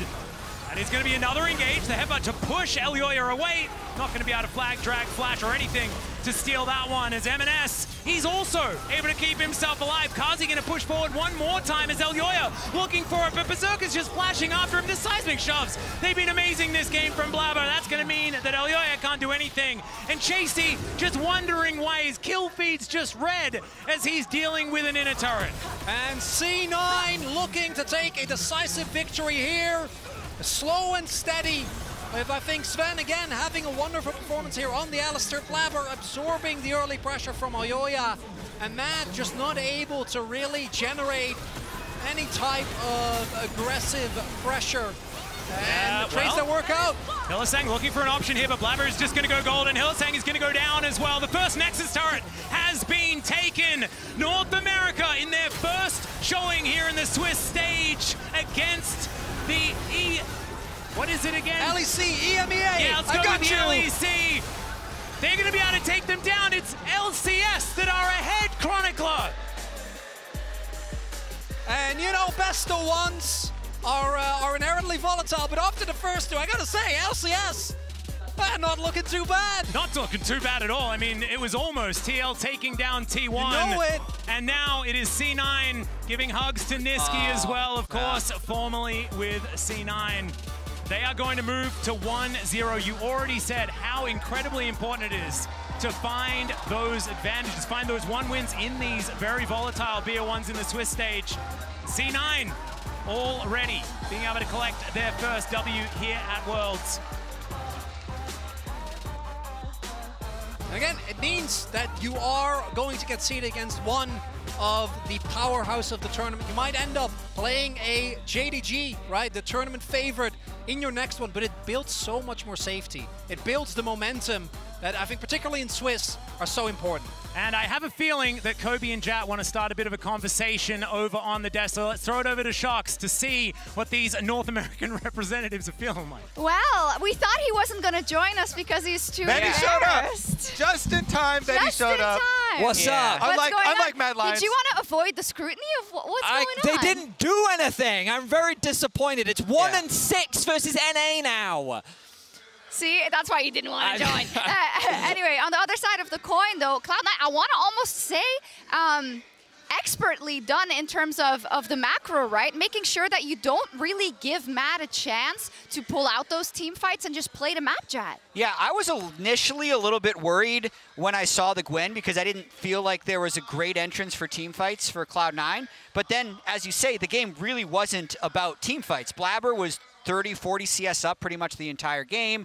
They consistently found picks, and they always had the first setup for the objective. So this was like the least stressful NA versus EU win ever, Kobe? Yeah, so I actually started laughing so hard in the control room when we saw the flash blown from Blabber. Elioya invades, blows his flash, but I'm laughing because I know Blabber will happily trade his life for double Scuttle Crab. Just a flash, that's a bargain, that's a deal. He was so far ahead off that, it was 2 extra camps of time worth for Elioya to go for that invade and you know, try and surprise him there. But really, one of the like unsurprising little things was kind of the bait play on bottom side that led into these dragons that then Cloud9 was able to utilize the dragon sacrifice for Baron. Carzzy did a classic Carzzy. So I have to whinge about this draft. Okay. Okay. Because Whinge, what is that? Yeah, what's whinge is a British word for complain. I think the thing that I think is really smart from Cloud9, I thought they were actually going to ban Jace or Gwen in the second rotation after they banned the Rumble. They banned Ahri, which I think was a really great read from them, because when we look at what Mad wanted to do, they have early rotation Jarvan, and they wanted a mid laner that had agency. We talked earlier about how Niski, his identity is very much about getting out on the map. Ahri plus Jarvan is a fantastic mid-jungle duo that gives you so much control in the early game. By going for Syndra and then nullifying the matchup with the Cassante in the mid, C9 pretty much mitigated any early game options that Mad really had. Their only plays were through topside, where they found a couple of ganks, but outside of that, Mad had no ability to build any early game lead. And I think that C9 just had a great read on what Mad wanted to do. They adapted well in the draft. They played the game patiently like they needed to do, eventually outscaling and dominating Mad. Yeah, there's barely any notes, it seems like. Good job. I mean, really, Cloud9, they're at the same tier as T1 at the moment. Oh my! Like they did both win their first game. Actually, their win was cleaner. And I'd say Cloud9 is better than TL. So if they play the next round, it's really not that bad, right? Is being in the 1-0 bracket a blessing and a curse? Because then you're going to have to play against some other 1-0 teams. Yes. Actually, nothing's positive, but this is positive. It was a beautiful win. Let's take a look at some of the top dives. You know, we didn't get to spend that much time talking about top lane before Kobe, but C9 clearly did. So these were some of the few plays that we did see in the early game, and I had a magnifying glass on Sven specifically with these melee supports in our pregame with the Alistar, with the Rakan, with the Rail possibilities. And although the dives weren't exactly the cleanest, they still were successful both times that they sent jungle plus support up here for Fudge. Even though a couple times, Fudge stays after and they give back, one extra kill, they snowball so much off of getting the top tower, first tower down, getting the Jax to be able to rotate again and swap that lane. That allows them this counterplay where then having 2 dragons stacked, they can throw it away even though, they back off and give up their dragon stacking, rush down the Baron. I was upset with Mad. It wasn't the Mad that we know, right? I mean, what? So we know love and hate. Yeah, it's one of those things. The first thing I said to you in the game was, oh, they're actually attacking top. When we think back to spring, playing through Chasey was how they won a split throughout the year. So I thought, okay, this makes sense. Get the Gwen ahead, make her an unstoppable force in the side lane. This is great, but as you rightly said, huge credit to Sven because he really did pick great windows working with Blabber. And the fact that Blabber just kept power farming on the Talia, they had a fantastic game. And then really what was beautiful was the way they played around that initial Baron. Like they caught Mad completely off guard with this play. Yeah, and every second counts. And thanks to the reliable Cisco network, C9 get the perfect setup for that first Baron gen. Yeah, and this was about after C9 gave up the Drake. So Matt is really happy because this is going to put them to soul point. Cloud9 had got the first 2 Drakes, and that's a little bit of relief when you're Mad Lions. You think, okay, we got the Drake, nothing bad has happened, let's reset, get back on the map. But Cloud9 knows they have very high Baron damage. They know they have a control ward already on the Baron, so they're basically thinking that this is clean, and they just take it. And because they have good vision coverage, this swings them ahead in goal. So the beautiful thing about this is just that it's like a great awareness of exactly how much damage you need because there's no way for Mad to respond. And what makes it even better is I hope we get a pan over to the bot side of the map as well because they only commit 3 members here, which means that as Mad tried to get something back, take a couple of Barons away, you've got Fudge just pushing bot with a now Baron buffed up minion wave, fully stacked. They've just committed a TP elsewhere, so he also gets the tier 2 in the bot lane. Just a really great response from Cloud9 and nothing but positive comments for them coming in. I would be a little bit of a strict parent and have slightly negative comment here is that work on the timing for the Blade Caller Smite combo. That was pretty close. It was pretty distinct. I was like, we got it. It's fine. It's practice run. It's practice run. Comboing those abilities for Baron Secures is going to be really important because we've seen so many flips. And, if the Syndra Scout of the Week or something steals that, then we have a bit of a different analyst set. True, very different. Let me ask you guys something in terms of kind of C9 and their approach to the macro in this mid game and this full game. Right. We saw in NA that they thrive well after lane leads as well. They can do very well. But is this also emblematic of how C9 likes to win their games? Do they make these decisions often? So I'd say C9 has won in a lot of different ways. The thing that would be most emblematic of the way they won in NA compared to this game is Berserker's reliability. Okay. You can see here, he only did 9,800 damage, but he was always the strongest member on the map, and he was there when he needed to be. So they enabled him as best as they could, and then they just played smartly around Fudge and his awareness of side lanes. I think the other thing is Blabber power farm with the Talia. This champion is so good right now if you can power farm, and having MNS play his Cassante mid, which he's played tons of games on, allowed them that kind of pivot point from mid. Getting that first Rift Herald also super big in getting him ahead. NA's first 2 games have looked good. I'll give them that shot. I agree. NA has looked good so far in this tournament. Good start. This is a good start. Thank goodness we don't count those Golden Guardian ones that were not part of Worlds. We don't count them. Yeah, but we can't overstate it enough how important it is to get that first victory. Really big deal for Cloud9 and Immaculate Play. We're also going to talk to Blabber. That'll be after the break, so hang around.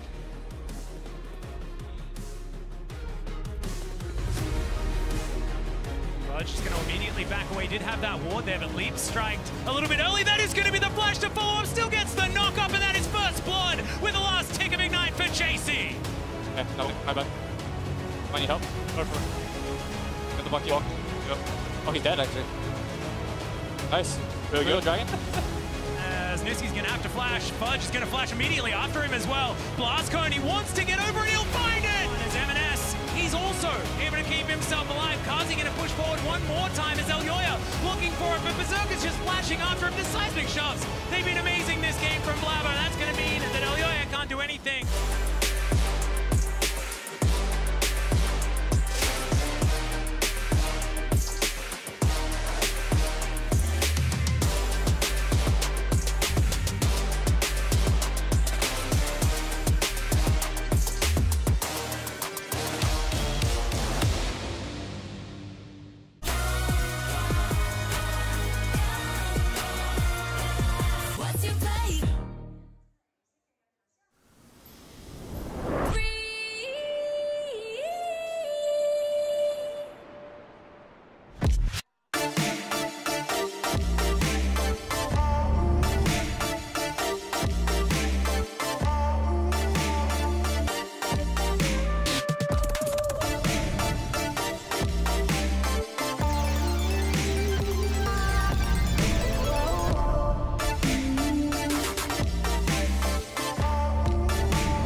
see the prize and it's mine, ain't no option. I am on fire, you just tired, heat exhaustion. Yeah, boy, you fired, yeah, surprise, I'm the boss now. Re-strategize, you can try, this is how.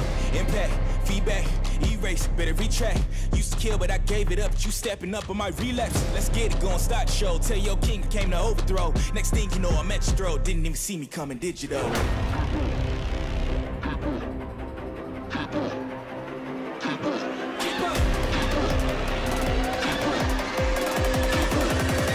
Ain't no way you can keep up.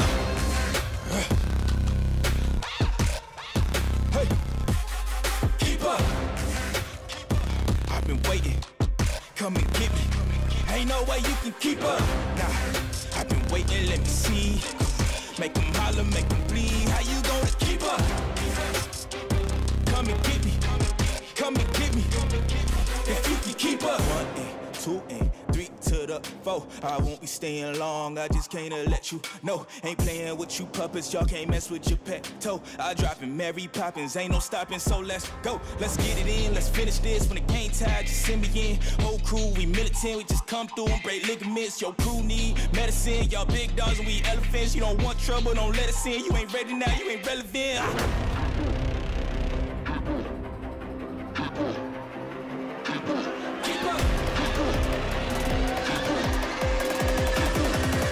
Ain't no way you can keep up.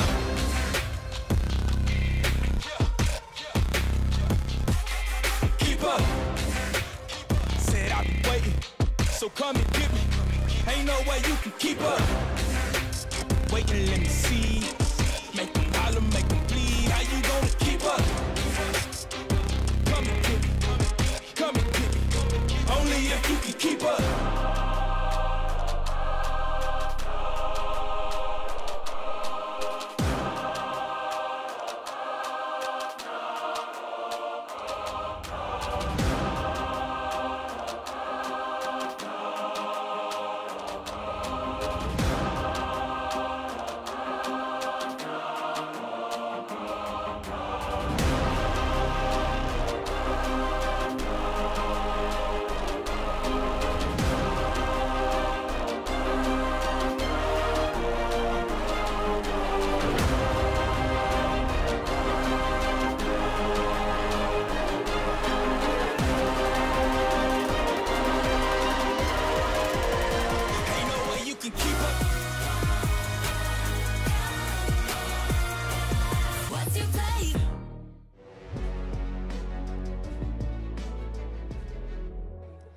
And welcome back to the Verizon post-game interview as C9 grabs the first victory for the LCS in North America against Mad Lions. And Blabber, thank you so much for joining me after this one. Decisive gameplay, draft seems to be on point, but for me it reflects what you've been saying during a recent interview with Laura Lunardi for Dexero, the fact that you've been in Korea for a long time, you had enough time to prep. Tell me about this bootcamp and how much you feel like you've learned from it since the last time we saw you play. Yeah, I think this bootcamp is something that we probably really needed after our performance in summer. I think we were all really disappointed we didn't win. And it's just given us like a lot of time to prep and really figure out what's good for us. I think in this tournament, you probably won't see many junglers play Talia.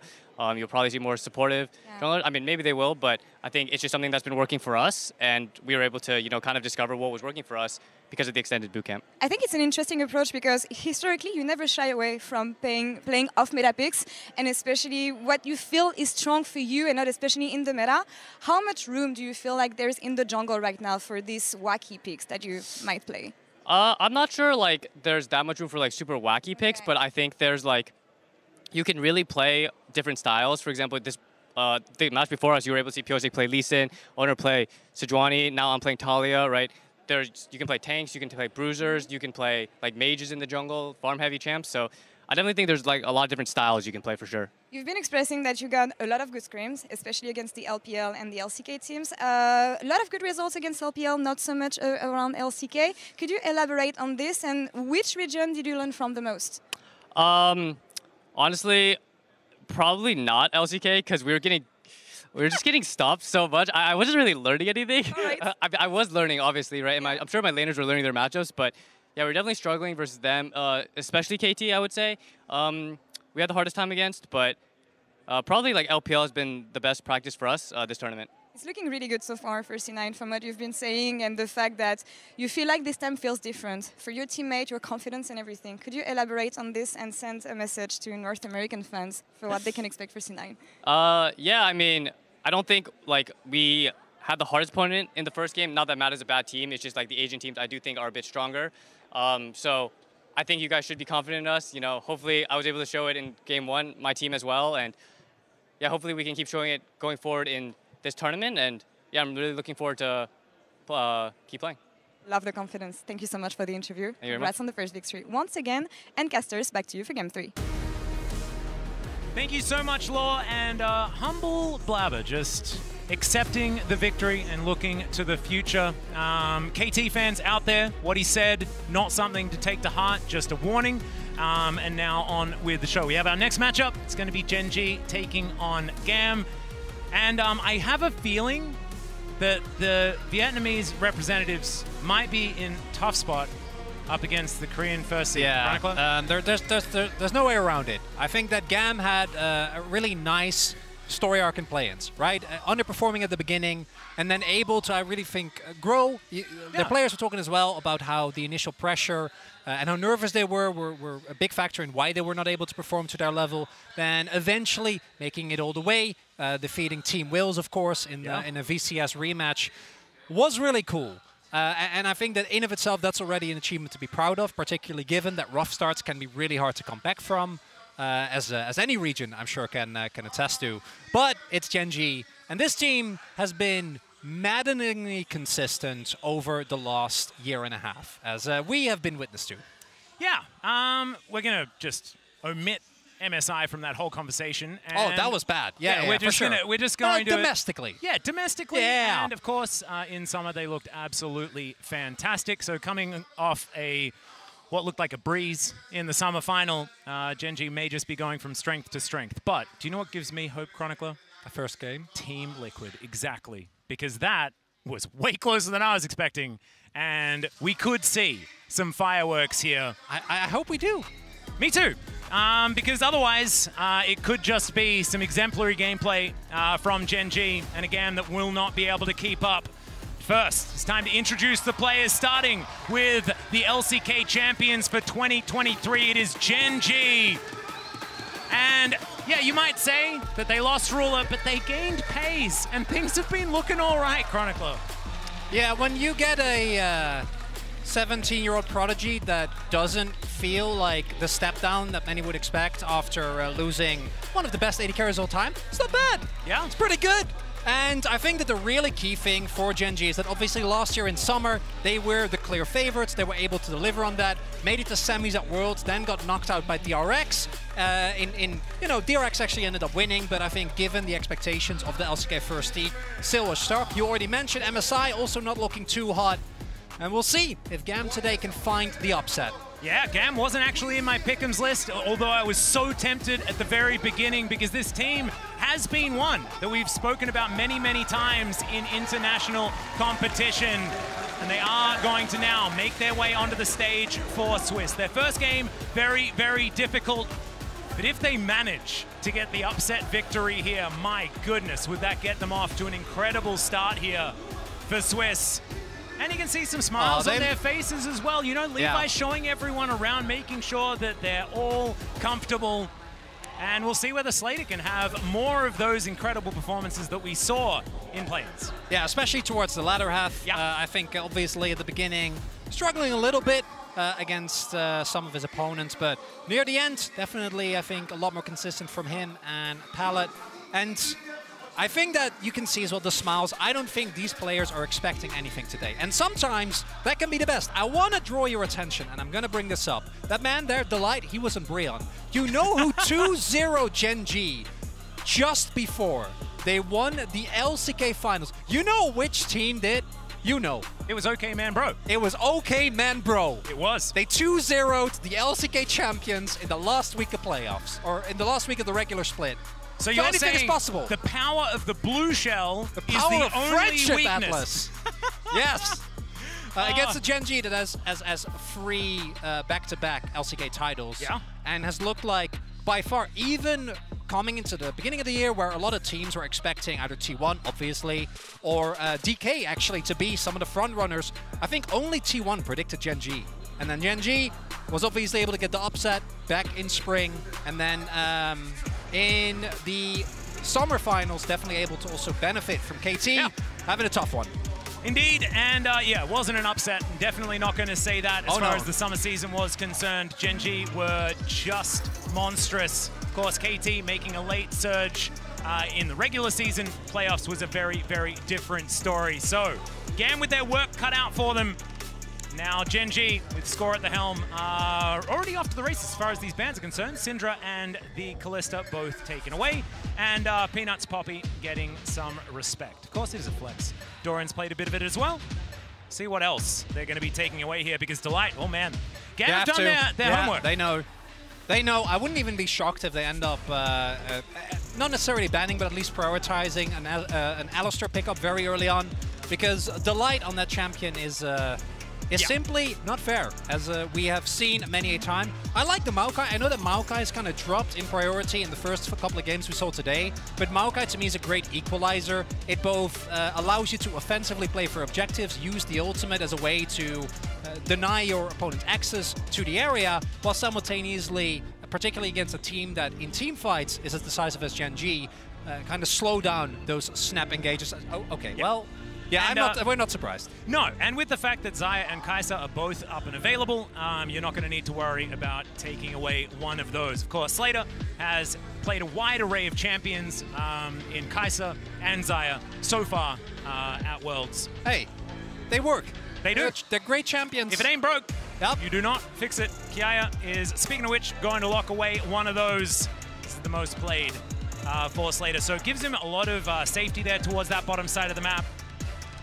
And it means that Delight's going to have to find his angles. But what is going to be the next pickup here for GAM? We'll see whether an archetype is going to come into fruition here or begin to take form for GAM. Of course, GAM have had some more off-the-wall picks. I love this. I think that denying from really any I'd say Eastern jungler, Lee is always a good call. Deny even jungler? What are you talking about? Deny Lee. Yeah, from Chovy. Okay, well, Atlas, we're not quite there yet. I know your pick'ems are riding on this. I'm trying to focus on the game. Okay.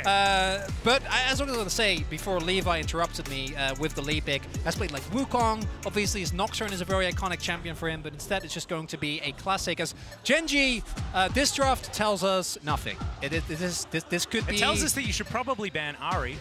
Yeah, that's really the only takeaway here, because that's going to be locked in, and then Doran's probably going to play Renekton, and that's it. Yep. And maybe Jax, you know, if he's feeling spicy. Cardi's going to probably just lock Nautilus or something, I guess. What are we going to take into the Alistar? Rel. Yeah. Ooh, I like Nico. Yeah, Nico is definitely still a very strong pick here for Kati. Something that I was expecting to see a little bit earlier on today. Yeah. Because, of course, APA and Faker both played in our first game, and they really do love this champion. It was, yeah, I think it was because they banned Ziggs. They did definitely ban it. Yeah, exactly. That was going to be one of the things that I was ready to look out for. We are going to see it here in the third game of the day, though. And bans now to come through. So Ahri, the only one that I can say is mandatory. But Talia going to come out first. Not a bad one either. Yeah. Talia, Ahri, I think, are definitely ones that we would think of when it comes that Vi-Ahri combination, something that Gen G in general are a slower paced team. I don't think that they're slow by any means when it comes to making moves around the map, when it comes to like playing macro and getting objectives, but when it comes to kills, they're pretty low key. Unless Peanut and Chovy get like Poppy Ahri, Vi Ahri, that changes things, and I think you want to try and avoid 2v2s like that, especially because with Lee and Nico, they're no slouch, right? The setup is really good for Lee follow-up if you're able to hit a root, and once you get Pop Blossom available, it can become very hard for some picks to do well, but it's going to be LeBlanc instead here. I mean, there are a lot of things that you do have to ban away.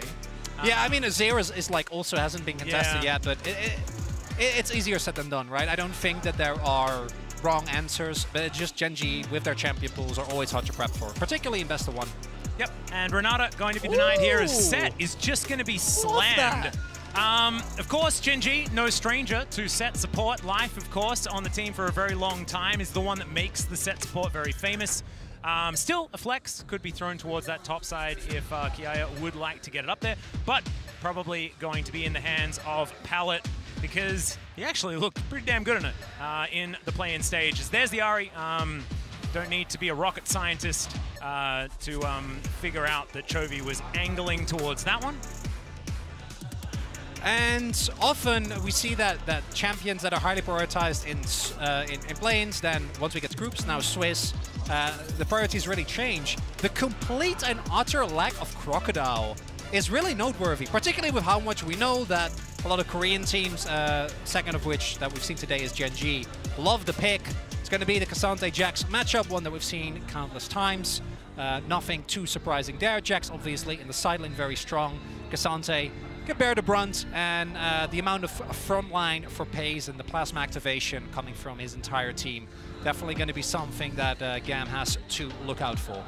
Yeah, and I'm looking, down the line as far as what Gen.G managed to pick up for themselves. A lot of mid-game fighting, a lot of pick opportunity as well, and also an incredible amount of comfort. Like, if you were to ask me what the most played champions this year, I'd say that, like, these picks are in the top 3, top 4 for all of them. Delight, of course, because Alistair made it into the meta a little bit late, but we saw in the playoffs he was just incredible on that champion. So, bit of a blind pick roster here. However, you look on the side of GAM, and what you need, I think, in order to try and challenge LCK teams, like, the biggest weakness is often if you're going really, really fast in the mid-game. And GAM do have the opportunity to up the tempo in the mid-game and try and form themselves a snowball. It's by no means, a path to success, but I think if you're gonna win, it's a decent way to aim for it, Additionally, I do think that the Gen.G composition is very short range, and you do have a lot of champions that kind of prey on that, right? Seth loves it when people are trying to jump into him. Great counter engage. Xayah is self-explanatory. And then the Nico can also be used defensively. Use the Pop Blossom as a tool when Gen.G jumps on top of you. The problem is, can you execute on that? Because as mentioned, Gen.G generally pretty slow team, very active on objectives, but not necessarily in kills. With a setup like this though, I expect them to try and put a lot more pressure to GAM, and we'll see how well GAM is able to deal with that. Because if you get to a position where your Xayah maybe picks up a couple of kills, anything can happen. Absolutely. I think mid-jungle is where our eyes are going to be glued for both of these teams, to be perfectly honest. Like, if a Nico gets a large advantage, these Pop Blossoms can be game-ending. So that could be something to play around. But Vi Ahri, I mean, it's pretty synonymous with not only strong mid-game power, but also just Gen.G as a whole. It's how they've been able to get a lot of their advantages in the LCK, something that could be quite difficult to come up against here for GAM. But you can see they're still in high spirits here on the desk. And if they can make their mark this early on in the tournament, my goodness, it's going to be some pretty amazing things to take home. Hey, if DRX can do it, exactly. Hey, everything is possible. Hey man, I'm starting to believe in TL. Oh, after today's game, like, I don't think that's no stretch. Nope, not at all. Pretty reasonable. We'll see. I think we have a pretty good idea once we get into mid-game. 10-15 minutes is where I expect one of these teams to have broken open a game to a certain extent. But if we get to late game, even though I think Lee and Nico aren't necessarily the best late game characters, maybe GAM can make something happen. But we got to be honest as well. It's the LCK #1 seed against the play-ins team, so the expectations on Gen.G are that they will be able to swiftly dispatch of their opponents. Yeah, there will be a fair bit of doubt if Gen.G don't manage to lock this one down, but GAM, they've got a chance. They are on the rift right now. Here we are, getting into our third game of the day. The LCK first seed up against GAM from the VCS. A tall order here for GAM. Yeah. But it was a tall order. It's been a tall order for other teams in the past, and they've been able to come out ahead. Hey, LCK team in the game. There we go. Got that pause. This is the in-game pause variety. We did see in our previous game that we had the pick ban pause classic variety, and we here at the LCK have a bit of a reputation when it comes to pauses, and we wanted to make sure here on the first day of Swiss that we demonstrate what those things that we're known for are. We have to give, the authentic experience. No, exactly. We've actually not been doing a great job because we've mainly been talking about the game and the teams. I know, it's really which, sad. You know, that's not normally what we excel at. And I actually missed out on a really cool tidbit from the last game that I really wanted to talk about, but I couldn't. I think we should. But we can't do it now. No, you have to save it. But it is a great tidbit. And like you guys, when Atlas inevitably is going to talk about it, it's going to be great. Yeah. If you get to cast the team again, which is by no means a guarantee. No. But, otherwise if it's it a does missed happen, opportunity. I'll be very, very happy about it. And then maybe I'll put out an X. It's a lesson. That's what it is. Don't. I don't even know what they're supposed to be called. Atlas, I'd like to enjoy the game, the two games that are ahead of us. Well, speaking of the game, I think we're going to bring up the draft and we can have a look at where some of this power is going to come from these teams. We've already mentioned mid-game power and things like that both teams are going to be angling for. But what's your take? If there is a theoretical GAM victory before us, where does it come from, Chronicler? I'd mainly be looking at either trying to, which is the riskier of the plays, right? To try and get an early point of pressure towards Peanut and Chovy. Because I do think that the Vi Ahri specifically spikes extremely hard at 6. But pre-6, obviously if you land the Charm in the Q, it can have some power, but it doesn't really become nearly as life-threatening and as big of a problem to deal with until that point. Maybe get an early kill until Levi try and put Genji on the back foot. But then the problem is that has to be in a 2v2 because trying to invade Peanut, as we have seen many a time, it just doesn't really do that much. I think Peanut, out of any LCK jungler, by far is the most consistent at absorbing pressure, much in the way that Blabber did last game, right? He's fine, flash down, maybe you give up a camp or two, which in last game didn't even end up happening. And then outside of that, I think the one place where PaYS, in particular, Delight to a certain extent, but the one criticism that you can levy towards PaYS is that his laning phase hasn't always been impeccable. And if we go back to, for example, I want to say it was MSI 2022, Gumayushi and Keria versus the Saigon Buffaloes in the first game of that MSI, they actually got pressured hard, right? So maybe that's the angle. Maybe you try and just force an early all-in, have Levi take a creative pathing, and really put the pressure to PaYS in the light, because if you get to mid-game and PaYS isn't behind, it's bad. It's not good. It's not good. You have to keep him down. Well, I have a bit of an update, ladies and gentlemen. We have a slight peripheral issue. I believe it was Levi, if looking at the referees on stage tells us anything. And we got things upside down. BDS fan in the BDS and K-Corp fan. There we go. And I had something else that I wanted to talk about as well, and it's gone. It's just gone. Did it make you forget it? No. Oh. No, it's my brain. My brain, not you. Not on you at all. Forgot it yourself. You wanna trace back the thoughts? Yeah, there was something that I don't. Oh yes, it was this. In fact, it was this wide shot. I'm really glad that we get to check in with the Korean broadcast when we get this shot. One of the largest reasons why I am excited to have Worlds in Korea, right? Obviously, it's really cool for us to welcome everyone here, but it's also as a Chovy, he's rebooting. That's normal. Yeah, Faker started it, and everyone is joining in. All energy is expended on the Rift, not off the Rift. I mean, using the energy to keep your eyes open for a second is a waste. It looked like he was actually asleep, and I don't think that's the aim. As I was saying before, I interrupted myself. Yes. A habit that both of us find hard to shake. Yeah. The fact that Caster Jun is here, everyone gets to listen to him. A living legend, it's so nice. No, it's absolutely fantastic. It's amazing. We actually get both. We get both Sunke and Caster Jun was here earlier on as well. I had a chat to him backstage after the T1 victory. And we were both very worried together for a few moments. So we're just trying to make sure that we can get everything sorted out. I assume it might come down to a turn it off and on again situation, but maybe it's more than that because I'm entirely guessing as to everything as Delight is trying to let the cameraman know something. There are very few people that are as aptly named as Delight. Oh yeah, 100%. Because he's just always having a good time. He's always happy, always looking like he's enjoying himself, and as much as I think a lot of the narrative focus for Gen G this year has been on pace, which makes sense because of everything surrounding him, who we followed up on, his experience early on. So we have some Weibo fans in the audience, of course, going to be playing later today against NRG. The Light's journey with Gen G and T1 Academy / Challengers into Breon, where he was a really large part of why the roster was, I think, started the Garner fans last year, and then now to, depending on Carrier's form, what many might call, and at least in summer, the best support. Carrier, Lehens, and Delight, the 3 best supports, and on any given day, the order could change. Yeah. And that is a crazy thing to think of. Hey, Fleur from Sweden. Just to see T1, and they saw like a banger T1 versus TL game. Yeah.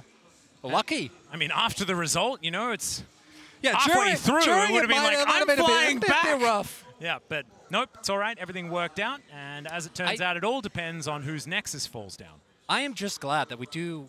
I said it before, but this is the LCK experience. You know, both in gameplay and in pauses. And I have found out that it is in fact a mouse issue. We are trading the mouse out and making sure then afterwards that the mouse does in fact work.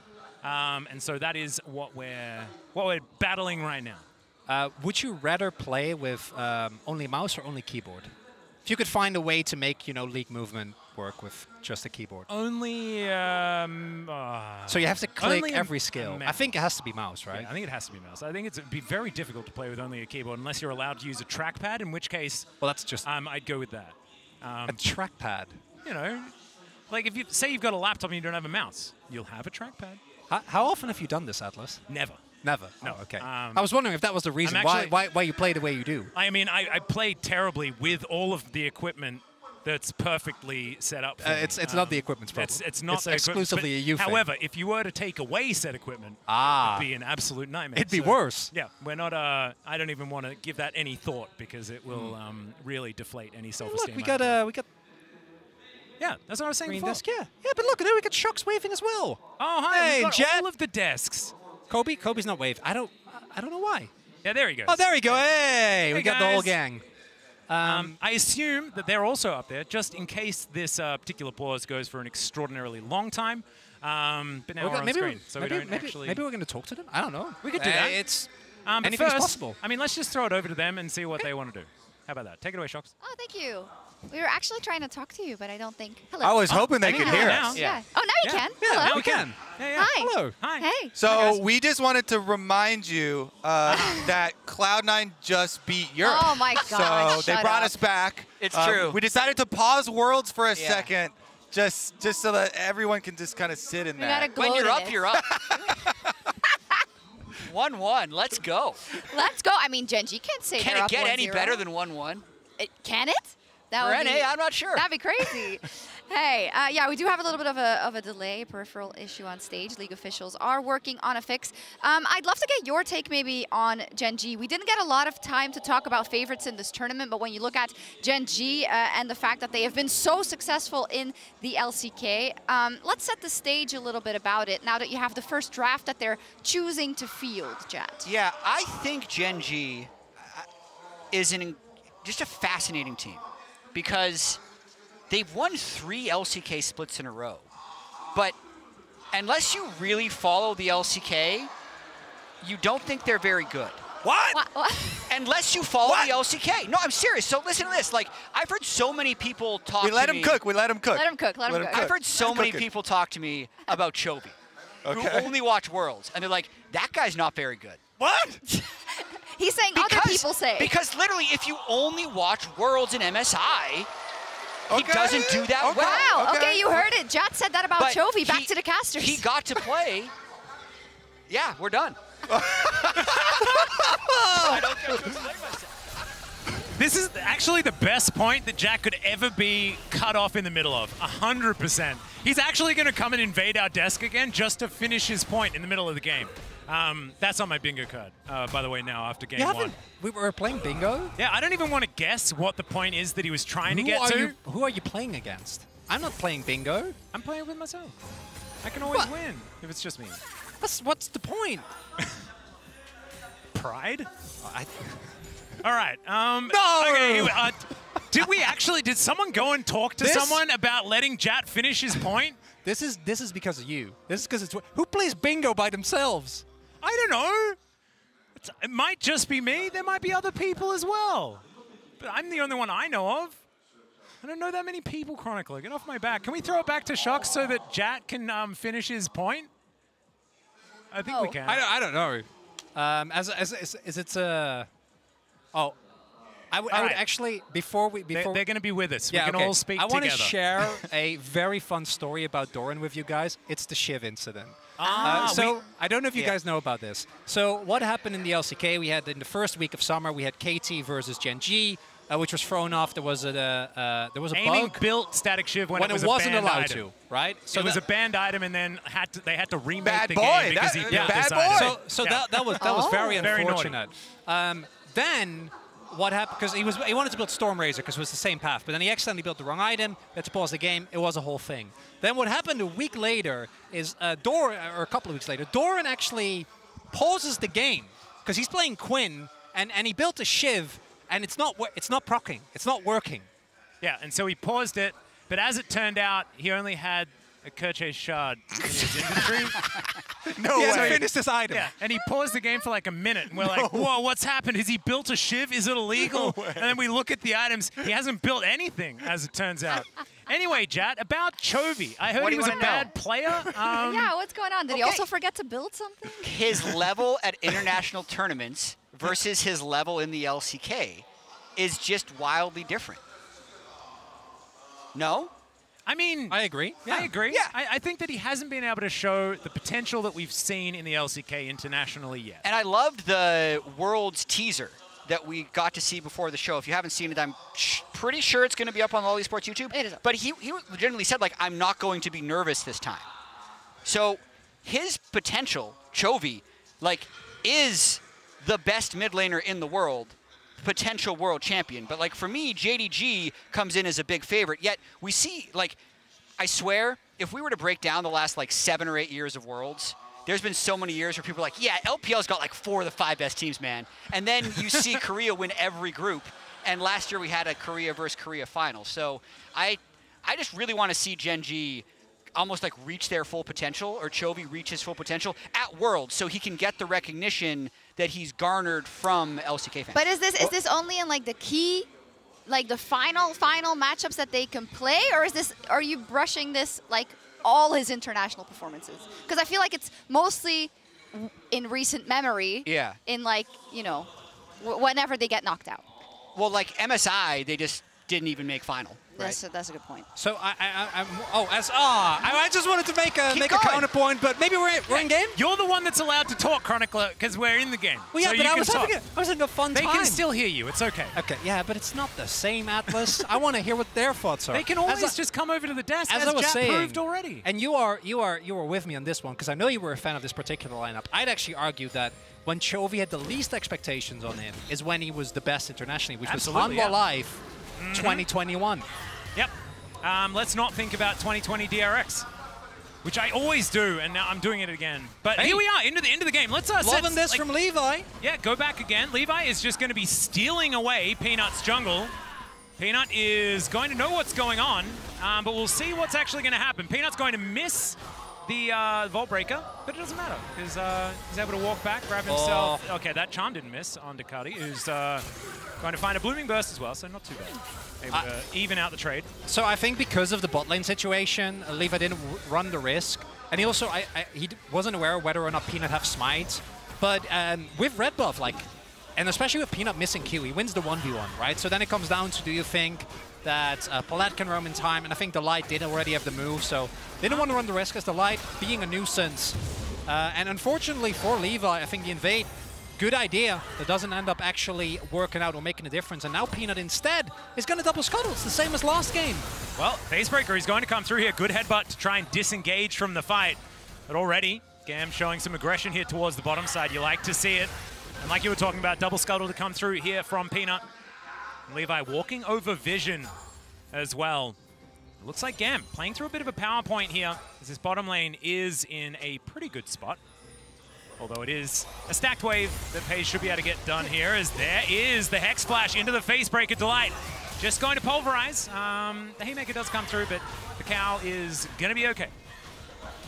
And with Levi not actually getting the early invade really working out as, oh, this is very valuable poke. Doran is stacking a big wave. And Peanut looking for the gank here. Levi's on his way, but I don't think he'll be in time. Look how low the health bar is. Yeah, Doran already having that chain. That's why it's so much damage to come out. The Q3 is going to connect as Levi just going to walk into the brush. I think Peanut was, I don't know, maybe he was just hoping that he'd be able to get the back off, but doesn't actually happen there. He's going to be able to get himself out of the way. So no dive. And now, Chovy here in this mid lane, looking for a charm opportunity. There are 2 Nikos, though, and that can make things difficult. Doran just having a heck of a time here. And Kiaya definitely needs to be careful with the health bar. Has been able to farm really well, though. We see a lot of trading happening towards his top side, so with the jungle buffing of both junglers being a little bit wonky due to the invade, we do see that Peanut heading up there again. I was about to say, is the ultimate! Right. Yeah, there's the all-out. Level 6 going to get gained here by Doran first, but doesn't find the opportunity, and now Kiaya will be able to get to that level 6 pretty safely under his turret. You would assume. Peanut moving on over. He does not have the ultimate just yet. Vault Breaker going to come through. He's going to connect it this time around, but there is a counter-strike, and Peanut tanking the turret. He has to flash to get out of the way, and Kiaya's like, bring it on. We'll see what else you can do, but there it is. First blood comes down, but it's immediately answered. Doran overestimating his tankiness there, and really good use of Counter-Strike there by Kiaya. Peanut actually using his E-empowered auto attack. That missing damage ends up costing them, and that's a really hefty investment. Might end up being worth it. I'm not sure what the wave state is. If it ends up pushing away from Kiara, Doran can catch it, not miss too much. Might be somewhat worth if you add the first blood to it, but definitely not the cleanest dive there from Gen.G, and Gam going to be happy that Kiaya is able to pick up a counter kill as well, and he holds on to his flash. Yep. Going down the line as well. Things pretty even in the other lanes, but let's have a look at this replay. As we do see Kiaya using the leap strike, then even with the Q hitting Peanut, I think could have tanked an extra turret shot, really early flash there, but he doesn't want to get caught in the counter strike with the turret on top of him. And then Doran's like, yeah, maybe it almost was really good. Yeah, but he's not tanky enough. Does come through. All right, we are going to be able to find the snare, and Peanut going to go down. Levi collects a second here for Gam in the early game. And this is exactly what we have been talking about. Want to see Gam try and play as aggressive as possible in this early game. As Doran, again, both these guys just trading perpetually, both sitting on about the same items as well. But getting these type of picks onto Peanuts does take away a lot. I think post-6 is going to change some things with Chovy and Kati actually both flashing as well. I don't think that was caught on cam. That does mean that the offensive pressure for Chovy specifically definitely going to be somewhat mitigated. Will have access to his ultimate, so definitely still going to be able to apply some pressure, especially once Peanut hits 6. But it's interesting to see that all across the map there is a lot of X, and I think that type of volatility, really what you're looking for is, yeah, Peanut goes in here, they feel like they have an advantage, but crucially, Pace is behind this play, and you can't just walk past that set. Yeah, I mean, Chovy was behind the play as well. I mean, it was Gam collapsing way faster. Pretty well done. Really like to see it. And Peanut just back to his farming ways here. He is ahead by a couple of camps, but honestly, gold entirely even. Gam's going to be pretty happy with how this game started. Doran be able to find Kiaya here, but E, one heck of a button to press when you're playing Jax. But they remember up. I don't think Gen.G can contest this, and they're also not really in a position to try and play for the cross map. Maybe they look to get a kill on the exit here. The light's on his way. Yeah, Kiaya is an opportunity as the Vault Breaker being charged here for Peanut is going to come on through. Pallet going to be fighting Doran. Peanut still just in the fog of war. Doran's going to deliver them. The Haymaker comes on down, and Peanut, he's going to finally start fighting, but he's straight into a Pop Blossom. He manages to pick up the kill onto the Jax, and now it's Delight. It's Chovy, and it's Gen.G that are striking back in the battle. It was almost so good for Gam. But Gen.G reigns supreme in the end. Well, Gen.G really playing with fire there. As, oh, love this. Kati is going to look for the snare, but doesn't quite get it. Dash just long enough for Doran. And yeah, that was very narrowly timed around the arrival of Delight. But Gen.G definitely cutting some corners there. And Gam also got the Herald. So even though the kills are favorably traded for Gen.G, Again, will have the opportunity to maybe try and get some plate gold back.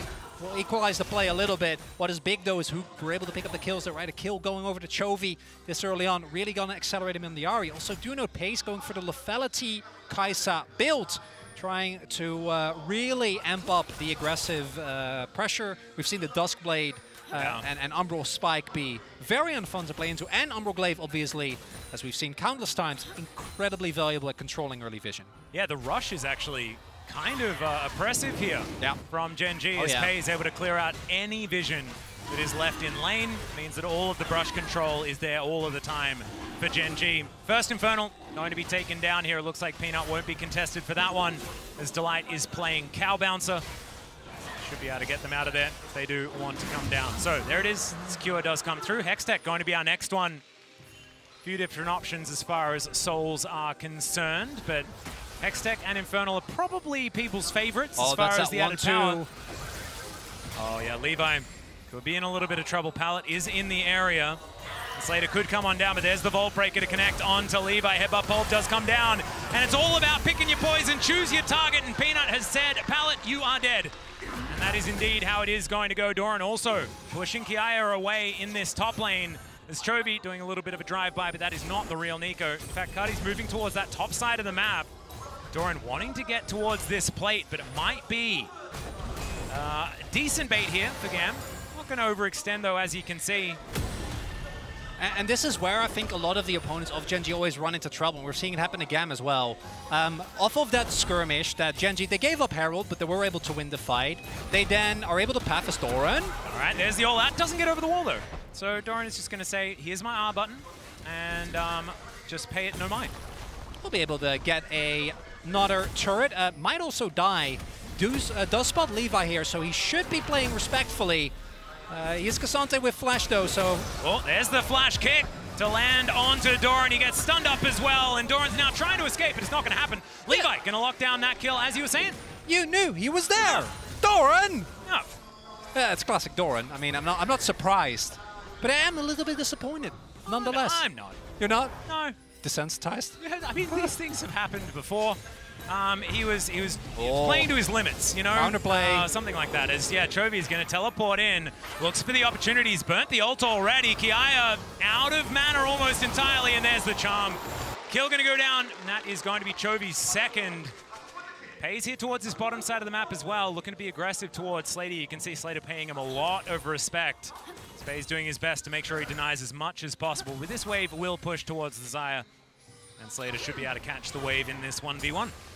Yeah, what we are seeing, though, and this is, well, Gen G, I think, really only does this as hold up. Another headbutt pulp is going to come through, and another charm will land. Cardi's going to be able to get that flash off, but there's the cease and desist. Pop Blossom going to come through, but Peanut is going to be tanky enough. He wanted to give the kill to Chovy, but it is not going to happen. Oh, another turret shot, and Chovy will survive. So it's fine. I love how Delight just sets up a perfect, you know, standing there with his Unbreakable Will, tanks it perfectly. Chovy's rooted on the turret, and Peanut's like, peace out, hombre. Good luck with that one. If you die, you die. Hey, there was no one else there, you know? And if he died, he was going to die anyway, no matter what Peanut did, so he may as well exit. I think it's fine. 2,000 gold going to be the lead here for Gen G. Nothing really to worry about just yet. However, it is the tempo of the game that is the problem here for GAM, because it is slowly but surely slipping out of their control more and more. Kiaya going to be able to grab a few plates here, though, on this top side. The Jack's absolutely a win condition here for GAM. Kiaya has also been a big power point for this team throughout play-ins as well. So some options to play around, but it's looking more and more dicey.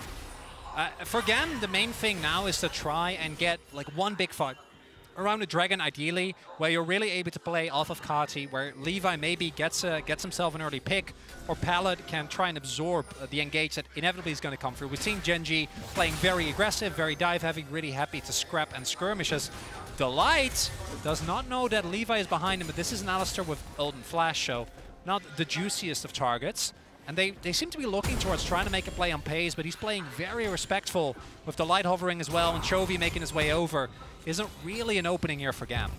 Yeah.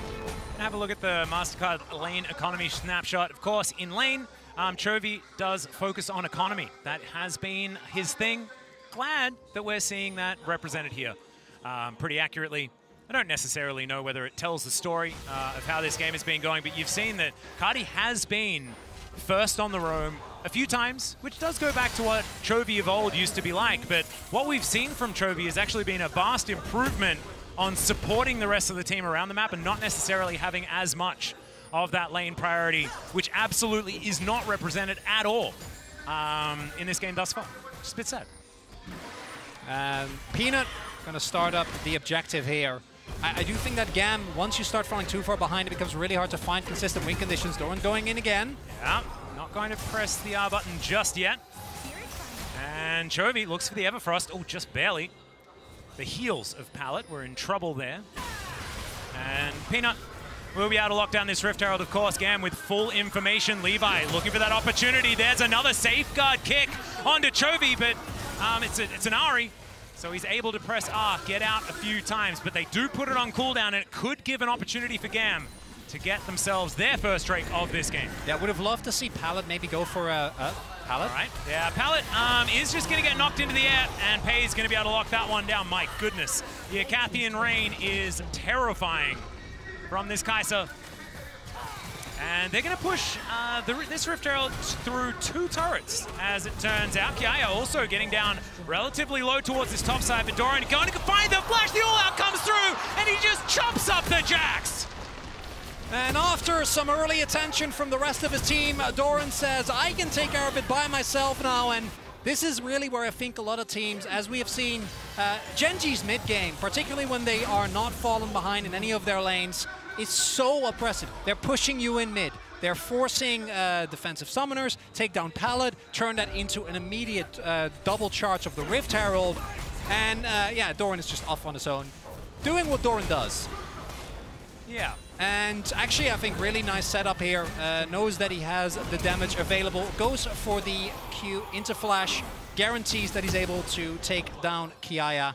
And everything kind of starting to fall apart for Gamer. It's no surprise, but given how the early game looked, as we can see here, pretty even, it's quickly getting out of control. The thing that I do want to see is that Gam continue to try and go for these plays, though I don't know whether it necessarily gets better as this game goes on. And so Levi, I think, has had the right idea in a lot of occasions. Chovy in the side lane here towards the bottom lane, looking for this outer turret. Should be able to lock that one down. It's the last one remaining. The map is just wide open at this stage, and it is so scary with the amount of pick potential that Gen.G has. I mean, if you walk towards Delight, then there could be so many players that could just nip over a wall and collect you, and the chain CC is terrifying.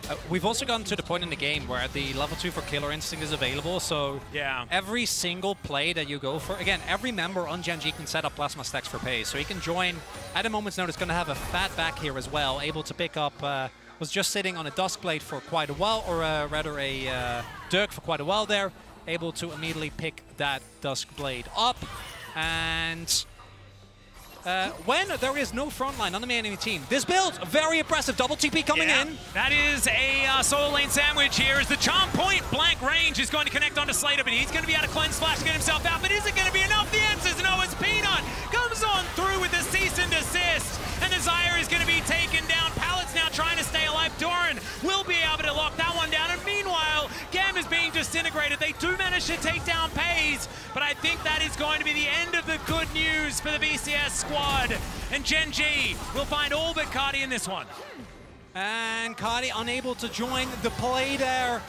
I think might have a teleport available at the beginning, but even if you do, by the time that you teleporting in, I think the fight was already lost. And it's the early aggression, or the way that Gen.G plays. As mentioned, Chovy going in here, catches Slater immediately, forcing a defensive summoner. And then even if Slater is able to press his R button here, you're not making it out. But due to the Ocean Rift, he actually never sees Peanut come in. Has no opportunity at all. And then Pays actually ends up staying alive for a little bit longer because of Duskblade. Doesn't end up mattering though. Like, it's nice that Kiaya gets a kill. But while all of that is happening, Doran also killed Palette. That was kind of a side story.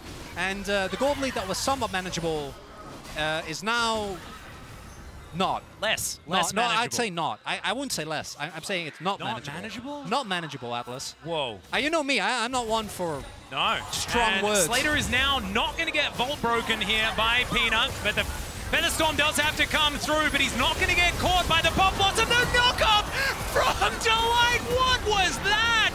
They do manage to get yet another kill for Kiaya, but it is once again not the story they were looking for, as he will eventually go down. It's a double for FaZe in the end of it all, and this time it'll be the ace for Gen G. And Baron about to spawn in 5 seconds. Gen G took some time to get going, but looking like GAM has been unable to keep this team down. Shouldn't come as a surprise, as the Baron's going to get taken, and I don't think we're going to be in this game for much longer. And unfortunately for GAM, looks like the 0-1 pull is waiting for them. Yeah, I just want to say, like, with pulverizers like that, like, Delight, man, what an incredible start to his Worlds run, because he was one of the players that didn't necessarily perform as well when we got to MSI. So it's good to see him starting things off with a play like this. Iconic to see Peanut miss his flash Q, but it doesn't end up mattering at all, right? The amount of CC damage available. Gen G is so far ahead at this point in items that even if they lose 1 or 2 members, you can probably clinch out that fight. But if you do get everyone grouped up, it's rough. It certainly is. Kaya, certainly hats off for always being the one that's able to at least take something away from Gen G in these fights. But like you say, it's just not looking all that close. The Baron going to be secured here by Gen G. They can grab themselves Soul Point if they would like as well, but I imagine that the base is at the forefront of their mind right now. And our Red Bull Baron power play is not exactly all that healthy at this point, but I have a feeling it's going to grow. I wonder not right now, though, because Kai is going to get some money. Yeah, it's a bounty. Heck yeah. That's valuable. I wonder how aggressive Gen G is going to play. I think Levi's showing on Vision now, so definitely. And actually, you know, I don't hate the cross map from GAM. It's not like you can fight this team, so you might as well try and hope that they just back off. Yep, getting anything is definitely a positive. As Kiaya is going to keep going, and he may as well, but these inhibitor turrets will fall. At least 2 inhibitors will go down. And defending Nexus turrets is certainly going to be a priority, and as you can see, Kiaya agrees. He's going to be heading home now. We'll see whether they can hold on, because Gen G, it looks like they don't want to be here for all that long today, Chronicler. Looking to try and end it as soon as possible. The Vault Breaker going to be channeled here. Picking your target is going to be important, as Peanut is just going to use it in another direction. And yeah, there is a headbutt pulverize onto Cardi, and into the backline goes Pallet. The Haymaker does buy a little bit of time, and the Pop Blossom's decent, but Gen G, the wallets are too heavy at this stage of the game, and they are just going to rip through GAM. Slater, the last one to go down. It's a double for Chovy. They'll deal with these Nexus turrets and the Nexus. They'll call it a day here, 22.5 minutes. And Gen G, I think I saw a JDG icon there at the end as they dove into the side, into the fountain, because Gen G looking good here today. The fact that with the Swiss format we can have a Gen G JDG best of 1, provided that JDG beat BDS, of course, our next matchup. That'd be something. Unfortunately for GAM, the same fate for them as many an LCK team. Yeah, I don't know how much we necessarily learned from this one. This was always going to be a really, really difficult game for GAM, but we certainly learned that Gen G still look really good. And as we've been hearing, you know, around Korea at the moment, when you have whispers of scrims and things like that, certainly Gen G still on a little bit of a tear, and with JDG staying with them, makes some sense that they're getting some decent practice in, seeming like it hasn't necessarily been unfruitful thus far. GAM going to be going 0-1. I think the games might get progressively easier from here. By design, they will, because that's how Swiss works. Yeah. Yeah. So I just wanted to end with I like note. You know, I like a positive note.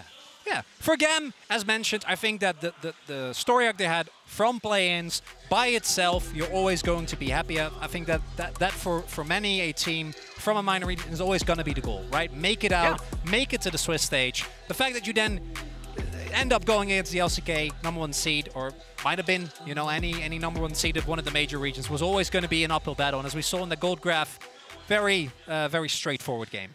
It absolutely was, but as we head to break, let's check out exclusive behind-the-scenes footage of your Worlds teaser brought to you by the Oppo.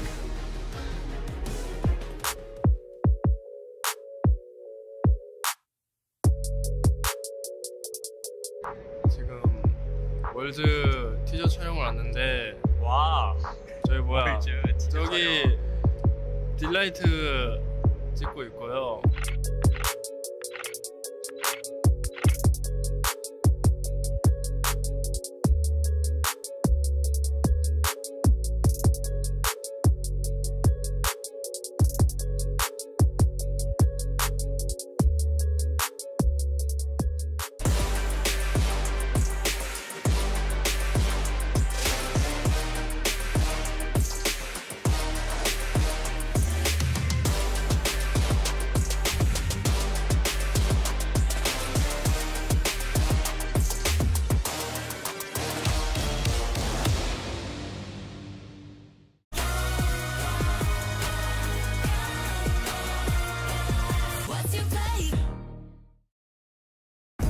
Unlock extra loot with the Worlds Event Pass. Every Event Pass purchase will add to the prize pool for Worlds 2023. There's a lot to celebrate at this time of year. Huh? What is this?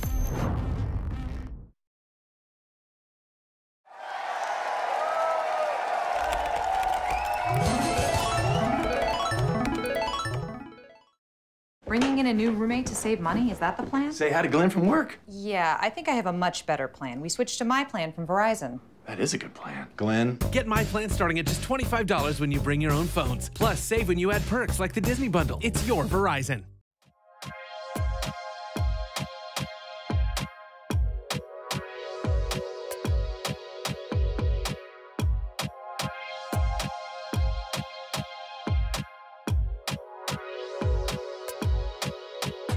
I'm your type. 누르게 되지 like. 다른 애들은 swipe. Double tap this site. 사랑하지 내게 아트를 준 모든 애들 my friend 걔네기들 상응해줘야 돼 움직여 바삐 double tap 우리 사진 간지 공연 보러 온 누나들은 손가락을 만지다 빼반디 스토리 올려 대결선 건강 남자애들 껴 만들어 moshpit 한국에 있는 애들 DM 아직 come to Korea 가자마자 벌려해 기대한 것이 발을 뒤져 비껴나가 내 생활이 피규처럼 smooth sailing 시대 흐름 우리 신경을 안 써요 너 응원하는 애들 숨죽이지 이제 시간은 금이고 우린 bank ice 다섯 배로 벌려 우리 몸값 21세기 boys 우리 못 가는 데가 없어 목소리를 뻗쳐가지고 worldwide room is my planet I can go everywhere worldwide internet international to Instagram worldwide double tap worldwide 야 이제 우리는 virtual 가고 싶은 대로 날아가 누르게 되지 like 다른 애들은 swipe double tap this site 일상공공 같이 나이키 원하지 나 협찬 나이키 어디지 우리는 하이킹 너무 쉽지 마치 사비 스티커 보면 날아오리 무대 좀 쓸어 담을 거야 진짜 전부 1300 같이 나이키 락스타 1300 이제 달라붙어 우리한테 더블팀 레이블에서 연락 마치 허리케인 무시하던 새끼들은 어디에 얼른 숨어 미리 사나 1플러 이제 우리 노래 어디 가면 들려 몇 년 전에 비웃었지 그래 바로 너 생각보다 우리들의 덩치 너무 커 이제 와서 빨아봤자 아홉 기억 어서 움직여 넌 어스머 백날 재미없는 노래 뱉어봤자 사자 새끼 어디서 네 명함 내밀어 너를 퇴치하지 우리들은 세스고 on a new level keep it on the low 너가 전화할 때 나는 수신 거부 flow 안 멈추지 마치 Rolex non-stop racks on racks 못 벌면 난 죽어 bounce we got the juice no time 낭비할 수 없으니까 나는 항상 work baby working hard 맨날 twerk bounce we got the juice no time 낭비할 수 없으니까 나는 항상 work baby working hard 맨날 twerk tight 누르게 되지 like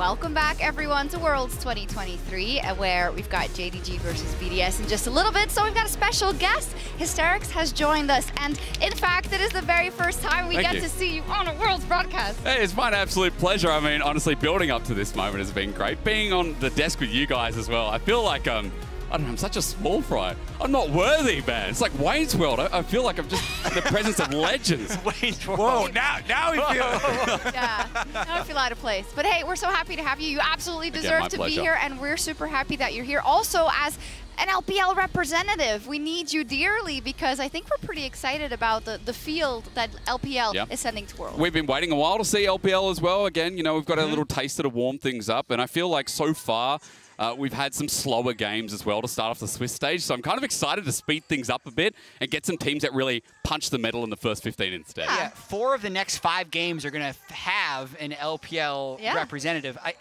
How high are the expectations since it was an LPL versus LPL final at MSI? I think even higher than then, right? Because LPL has leveled up massively. I know we'll be talking about it across the day and when I jump on cast as well, but LPL has since become such a dominant region. With our 4 seeds, I'm being confident that all of them make it out of Swiss, but of course I'll tell you more about that later. Yeah, we can. Here we see a little updated bracket, of course, the 1-0 pool. We've got T1 and Gen.G and Cloud9, and then we got the 0-1 pool with the Mad Lions, GAM, and TL. Yeah, and as a note for those of you new to this format, which is all of us, the 1-0 pool will have 8 teams at the end of the day because 8 teams will win. They will then be drawn at the end of the day to say who plays who tomorrow. Same thing's going to happen with the 0-1, and we're going to have 8 more best of ones tomorrow as well. Yes, it's interesting. I think you can't really grasp yet. Of course, it's great to have a win. It sucks to have a loss, but it's only until you actually see those opponents. You could still get a good matchup in the next round. Or a bad matchup. And make the run. Yeah. So you're not up against the wire yet. The other thing that's really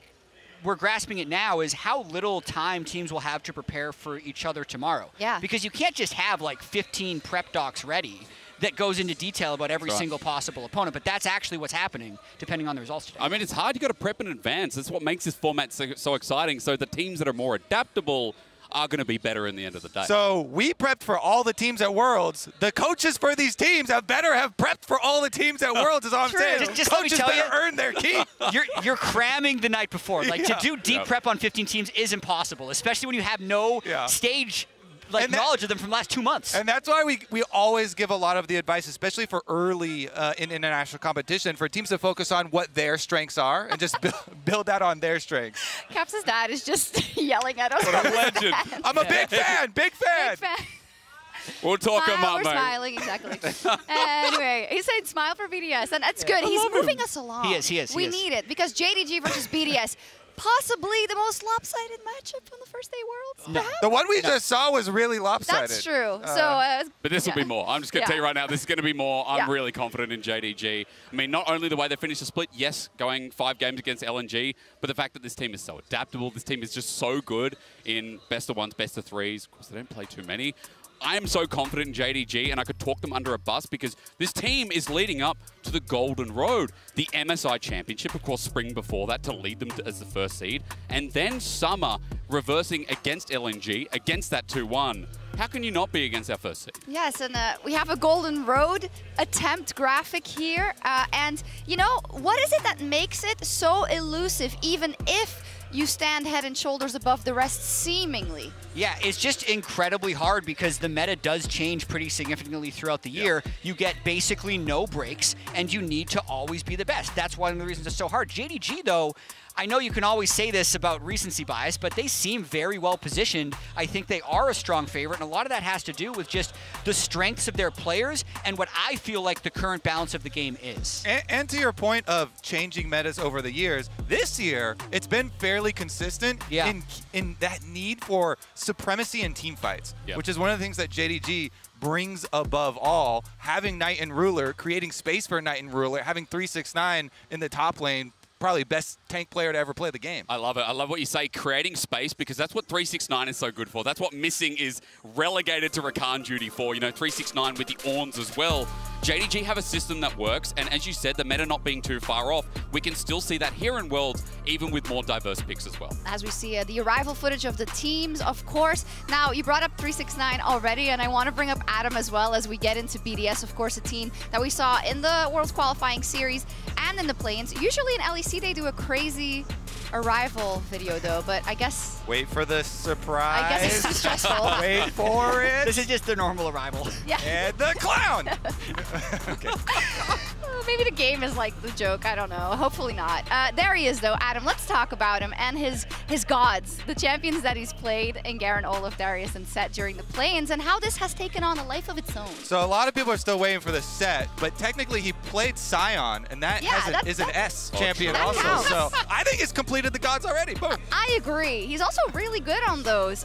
But it's cool how this in the Korean community as well, Jad, this has taken off, this meme. Yeah. They were really cheering for it on the lock-in. I mean, absolutely. He has so much flair as a player. He brings you a unique style of play.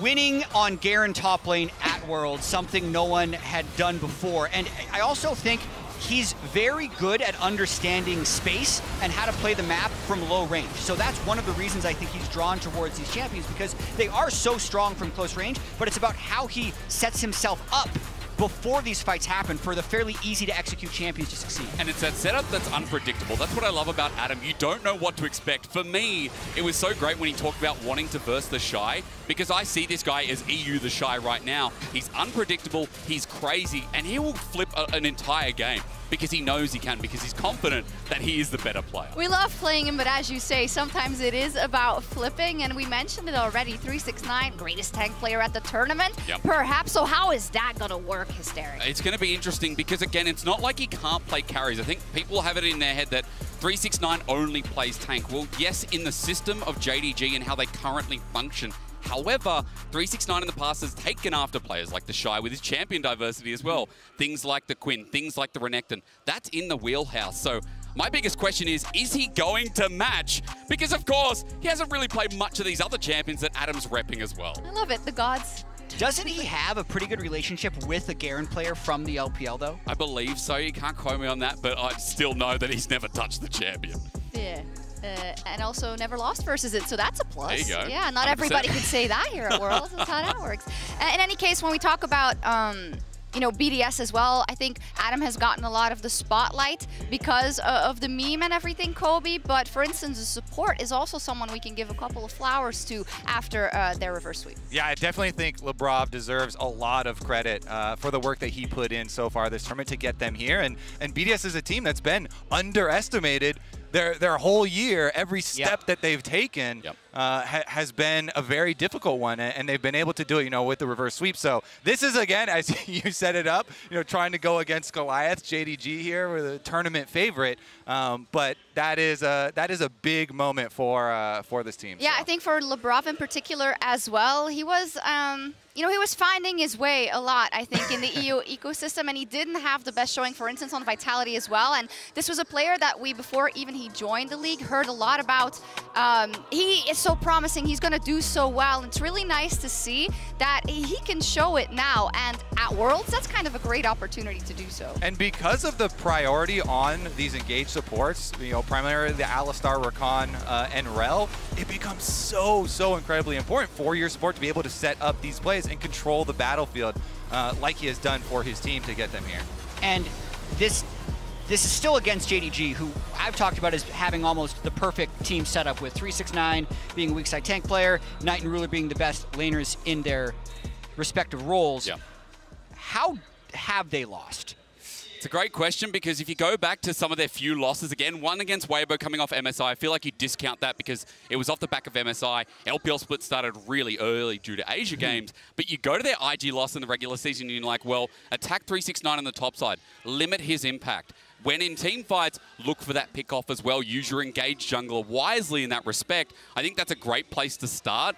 However, when you start looking at the weaknesses of JDG, you're like, well, that's so niche and it's so hard to pull out. Like, IG did that, but can BDS do the same thing? Can they really double down on topside and take him out of the running? And is Kanavi having a great day is another thing I'll slip in. Oh, there's so many questions indeed. Dylan Falco commented on kind of scrimming and playing versus JDG, and he said, they're the hardest team to play, full stop, even if you get a huge lead. They are so good at taking those small percentage plays, and you can never feel safe. The question is, you know, is BDS even going to get in a position where they can get those advantages? Because we talk about the top lane a lot, but we just have to kind of throw a dart and it lands in the mid lane, and you look at Knight, who had an unbelievable year as well. So it's just a mountain to climb.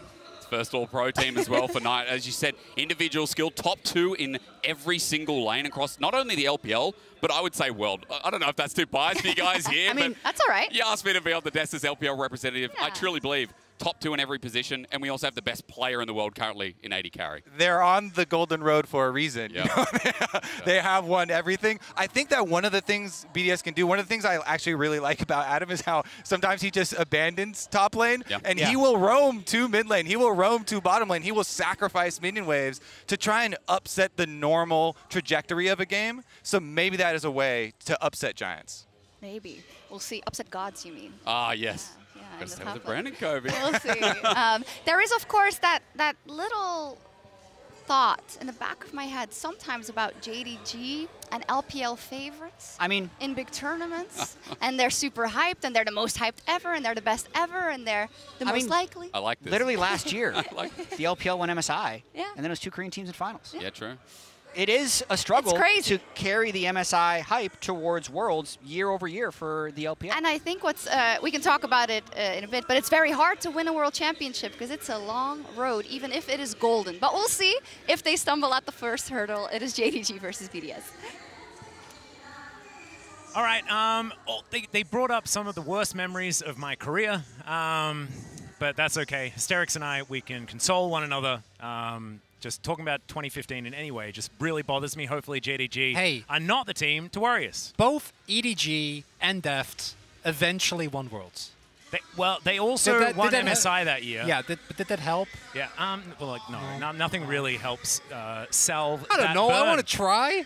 Yeah, no, but let's see whether BDS have anything up their sleeves. They do have a little bit more experience in the tournament thus far, you know, feeling a little bit more stage warm perhaps than JDG.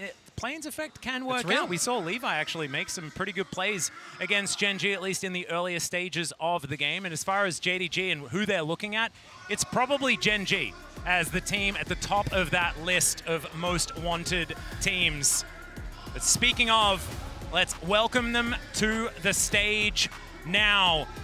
JDG, the team that everyone's out here to beat. They are looking, and I agree with Hysterics, right? All bias aside, this is top 2 in every role. Ruler is probably the best player in the world right now.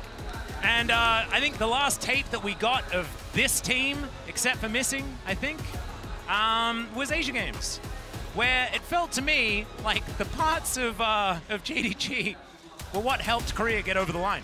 Yeah, JDG, incredible. And what I want to highlight as well is the same reason why Jet mentioned that winning so consistently over a year is so hard is the same reason why JDG is so feared. It doesn't feel like they're tied to his style. I think a lot of LPL teams, when they've shown, it's because they are very good at one specific style, but we've seen already today, TL, they brought it to T1, and BDS do the same. And speaking of style, let's invite BDS out onto the stage, and Korea's favorite non-Korean player in Adam. They love this man. They were the World Qualifying Series, LoL Park could not keep its roof on because of how much these players loved Adam. And for BDS, obviously, going to be a gargantuan task. But I do agree with you, particularly in a best-of-1 scenario, having the stage experience, having already played a lot, being able to kind of define your own meta, what works for us, that is going to be valuable. It boils down to, is it enough? Because that is true. The LPL is very full. Obviously, 17 teams means that you face so much more variety in playstyles, in what people try to throw at you. And JDG able to deal with almost all of it. And that is a very, very scary thing to go up against. It certainly is, and you know, Knight has had some woes at Worlds in the past. Ruler, of course, has won Worlds. Also, in his debut year, looked pretty good as well. But there's a lot of consistency on this roster, and I think that harkening back to those times where the LPL has all of these expectations coming into Worlds and then they fail to deliver, I just don't think that that is going to be a thing that's going to happen with this team, especially this part of the tournament. We'll have to see what happens in knockouts, but I think that you can pretty safely look towards that stage of the tournament for JDG, because this team is just so good.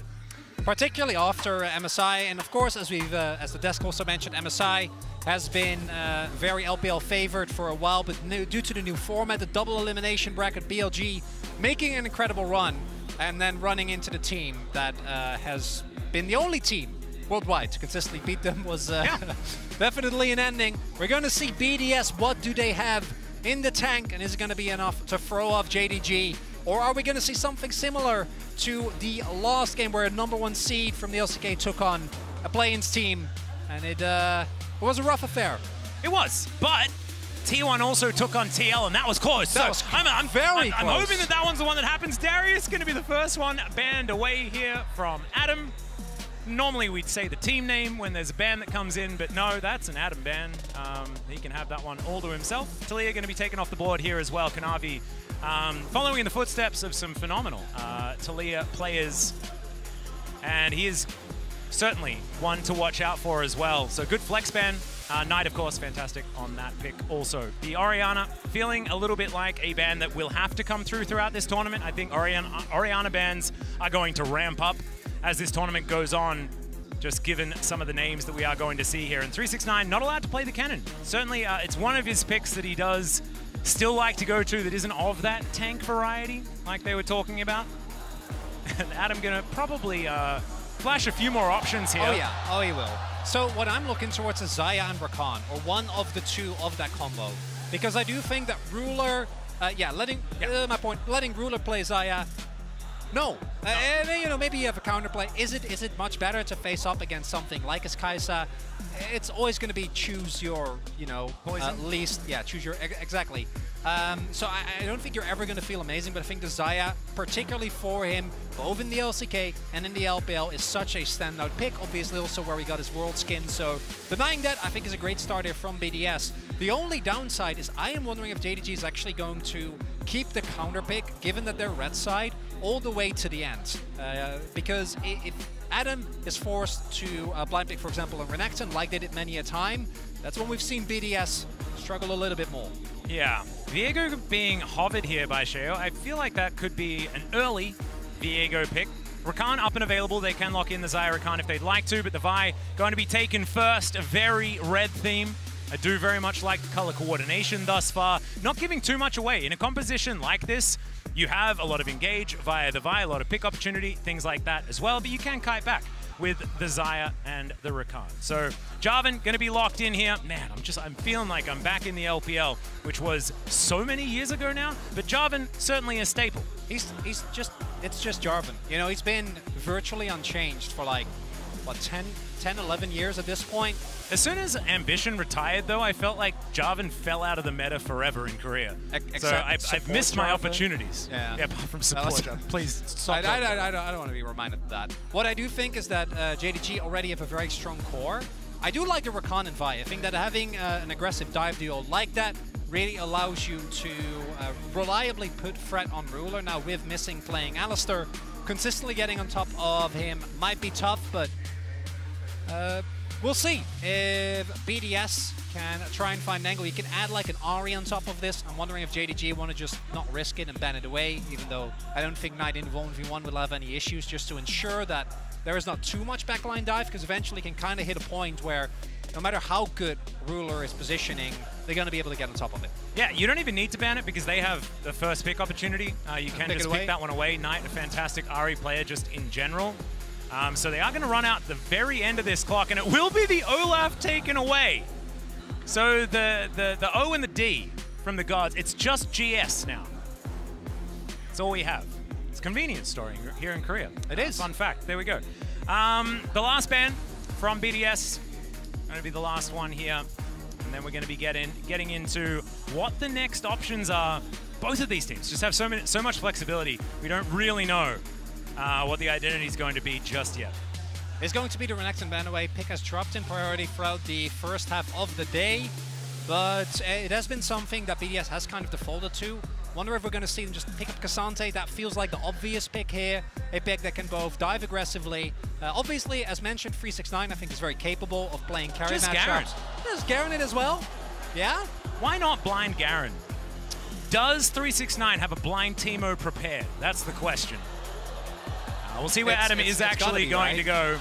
And they're just going to lock it in. Okay. Blind Garen, not something that I would recommend. There we go.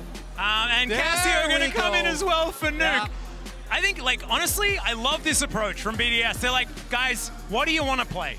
Let's just make sure that you're as comfortable as possible. We'll see how it goes. And Sheo, of course, 13-4, I believe, on the Vi at this point in time. Extraordinarily dominant on that pick.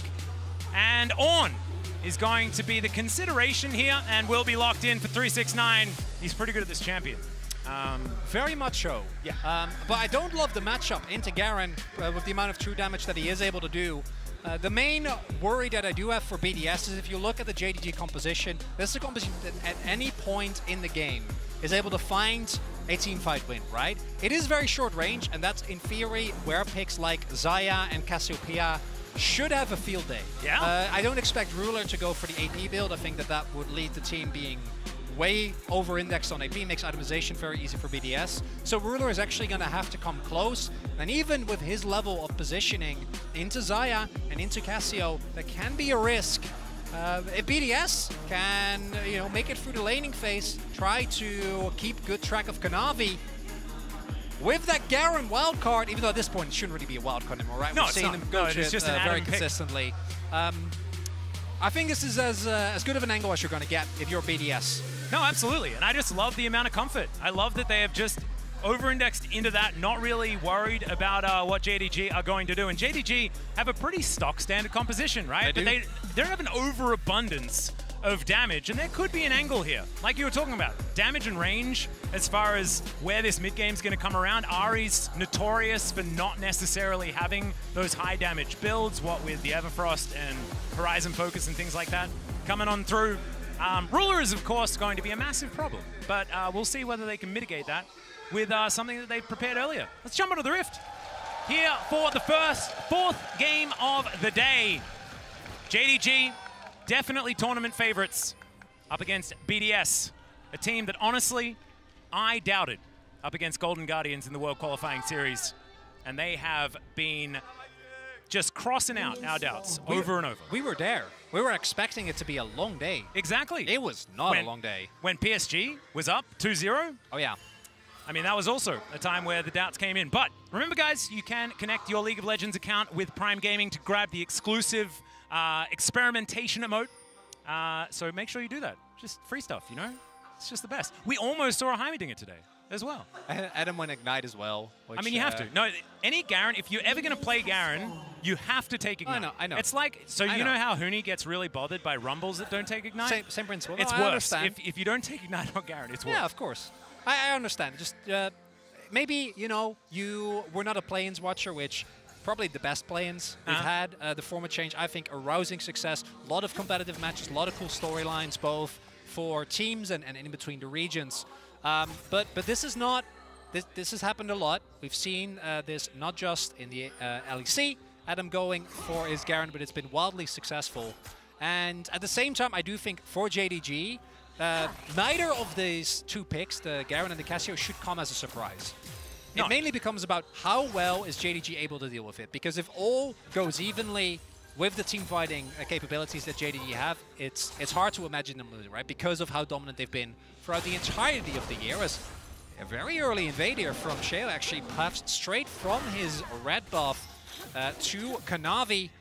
The red I love this. It's just no holes barred. They're like, let's just try and get as much as we can for free, and see whether we can come out on top. As 369 adds some brittle to Adam, and Adam doesn't have the greatest time there. And there are just those times where some Ornn players just absolutely obliterate a matchup, and you're just sitting there wondering why not everyone just picks on all the time. Yeah. And it can just be some of those things that happens.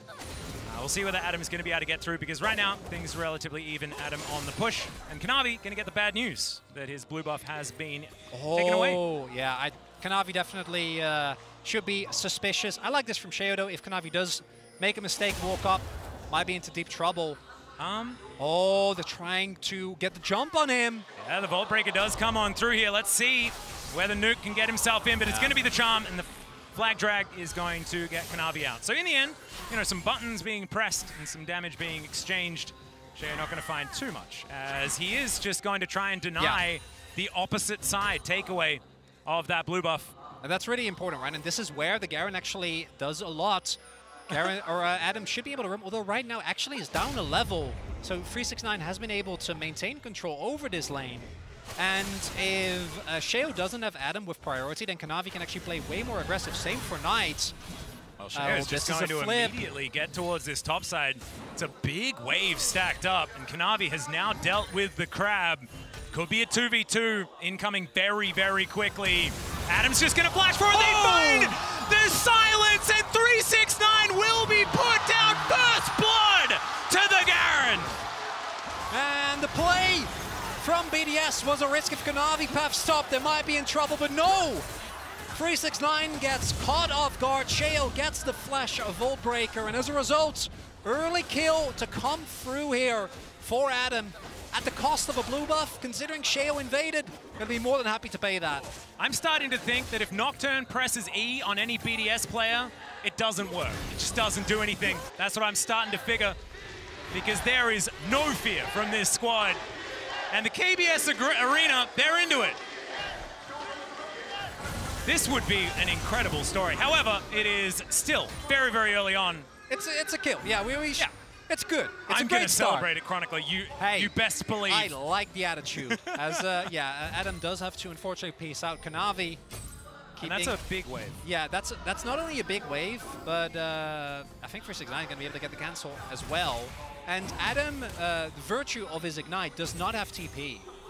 So he's going to try and just eat this. He doesn't have flash. Oh, he doesn't have courage. He's got courage. He's not going to get knocked up. He's brave. Oh, this time around. And this is exactly what we were talking about. He's not out of the woods just yet, though. And there's the knock-up. Does find the silence here onto 369, who may fall, but the damage to the lane is the biggest problem. He's not even going to go down. 369 expends the flash. Berserker's Greaves now picked up for Adam, but this is in shambles up here. Oi. Yeah, okay. And as the dust settles, JDG have a decent advantage as far as money is concerned. The first blood, wasn't that something? Yeah, so Kanavi ensuring that 369, his game remains playable by putting a lot of pressure early on here. Now, this will lead to a dragon being taken. That is the counter response. Again, this player, Sheo, actually sneaking out of vision, right? Not being spotted by Kanavi. They think that he is just in his own blue side jungle. Completely catches 369 off guard. But then we see 369 then gets to teleport back to lane with a full health bar. Adam, no such luxury, playing Ignite, and while the initial gank doesn't work, there is no one nearby, we see as well, and I think that it's the right call from BDS. You're never going to be here in time, and there is no way that Adam should be able to survive that. They get a Drake, but I think that JDG making sure that the lane doesn't snowball too far out of control, very big. Does that bother Adam? No. I like how he gets a cheer from the crowd here. They love him, just for farming between turrets. He's just proxying. 100% deserved. 100% deserved. 369 deals with the minion wave, and he will retain a slight lead. They know. Yeah, Kanavi. Oh, flag first. It's always what you do. Yeah, that's good. Good read and that's good research by JDG. JDG. I think you get that if you play Jarvan into Garen. As Hepapov is going to come through here. Brov just getting himself out, but the call of the Forge God does come down. Adam says, I do not fear goats. And he is just going to walk out of the way. A ram? Is a ram a goat? I think it's a... Is the Ford... Atlas, I don't feel like I am well equipped to speak on the topic of biology, so I'm gonna default and let you review that one's ruler. Yeah, Crowny throwing out some feathers here, missing. Going to take a bit of damage. Ruler not wanting to take that one lying down, however, the Void Seeker is not going to find its target. And if we actually check into how this lane is going, kind of fine, pretty even between the two. As 369, yeah, Adam just not really looking too worried about what the Ornn is doing and is consistently getting the shove as, okay, Kanavi now going to find a little bit of a knock-up. But with this wave being so large, 369 not going to be able to leave because he needs that money. There is also the fact that Adam is now level 6, right? So both with Ignite and his ultimate, you really have to respect. Even if you trade evenly, I think the wave state at this point, you'd still be fine. Killing Alam at that point in time might actually be beneficial for 369, even if you trade 1-to-1, but you want to make sure that he doesn't get further ahead. I think that Garen actually is able to do a lot better in late game scenarios than a lot of people think, particularly against short range AD carries like the Kai'Sa. But I do think you are somewhat reliant on not being made completely obsolete, right? And I think the attention that both junglers are paying towards the top side of the map thus far in this game is testament to that. As everyone's roaming besides the AD carries. BDS look like they might want to still go for this. They do have Lebrov there. Yeah, Kanavi just immediately going to get ulted, silenced as well. It's going to be difficult as the ult comes down. Cataclysm is there, but Adam, he's not scared of a ring of rocks. 369 now using the Bellows Breath to try and deny the CC, but it's not going to deny the knock-up, and Nuke's going to grab that kill. It's now 3-1 to BDS. And BDS not only are going to get the kills, they're also going to be able to take themselves the Rift Herald. And I keep on, we know what Garen does, right? Like, we know at this point, he silences you, and then he goes around a lot, and then he ults, and then with Ignite, you die. Yeah. Zero counterplays, the best champion in the game. And we have seen enough of JDG to know that this alone, not really going to dissuade anyone, but it continues the trend, I think, that we've been seeing today that was started by T1. NTL, yeah, the best of one. It just, Adam reminds me of one of my favorite Kobe quotes, which is, I think, in reference to Zatai, and he just says, he plays Garen on purpose. And Adam absolutely epitomizes that, and it's not even a meme. No. It's not even weird. He wins with his champion. And I think Asterix mentioned this as well. In the rare instances where JDG does get beaten, it's when Kanavi's not having a great day. As Nuke. Yeah, the Ram going to come through, gets the flash. Out of Nuke, good respect there, but no flash on Cassiopeia. Certainly an opportunity here for JDG. Yeah, great roam there from 369. No flash on Cassiopeia, and particularly with the amount of aggressive pressure that's available is big. But that roam will cost him. We see here, right? It's a lot of plays. Yeah, he's up 1k gold. And he has a red buff, Atlas. He's casually strolling out of like every button press as well. Just wanders towards the plate, collects that. Oh yeah, Sheo gonna get knocked up here by the flag and drag, missing. Just looking for that headbutt pole angle, he'll find it. Sheo lit on fire, is going to be able to get out of the Cataclysm with a Volt Breaker. And he'll be A-OK for now. Does have to expend the flash. Lebrov in danger, but he's Rakan. Gonna be a good trade there for JDG. Sheo not having flash does take away a lot of the pressure, particularly of Ruler, in a fight that might be coming up. And JDG is able to stay relatively even, but if Adam gets like first turret blood off of this, which is not very far off, Atlas, and becomes an unanswerable threat in the side lane, we'll see how JDG finds a way to deal with that. They are going to be able to even out the Drake count. Next one going to be a Mountain Soul. Imagine if Adam presses W when he has a Mountain Soul. That sounds a little bit frightening. And JDG now just looking to defend around this map. I imagine that JDG have absolutely no worries at all. Like, I imagine the comms are still fine. Oh, for sure. They're not worried about how this one's going. But I tell you what, very proud of how BDS have played this early game out thus far. And something I want to highlight as well, BDS is known for their dragon stacking, right? They really love playing towards that objective. If you pick up a ton of defensive resistances, MRM armor, where does JDG damage actually come from? Because when we get to late game, it'll just be Ruler. Like, obviously, we joke a lot about Ornn and his ambient damage. Same for Kanavi. Jarvan isn't really a tank, he's more of a bruiser. But I do think that champions like the really entire top side of JDG don't really get to be as big of a threat once you do stack a ton of free resistances, and particularly with some of the builds, right? Obviously, you mentioned already, Adam surely going to be going towards at least the semi-tanky builds with the W added to the Dragons, but they do actually need to get the Dragons, and we haven't seen a 5v5 yet, and that is where many teams are unable to match up to what JDG offers. This turret, though, is gone, and Sheo's here. They're looking for the Demolish proc, and now 369 is in trouble. However, Kanavi, Knight, both of them moving on up, and Adam just gets himself out of there.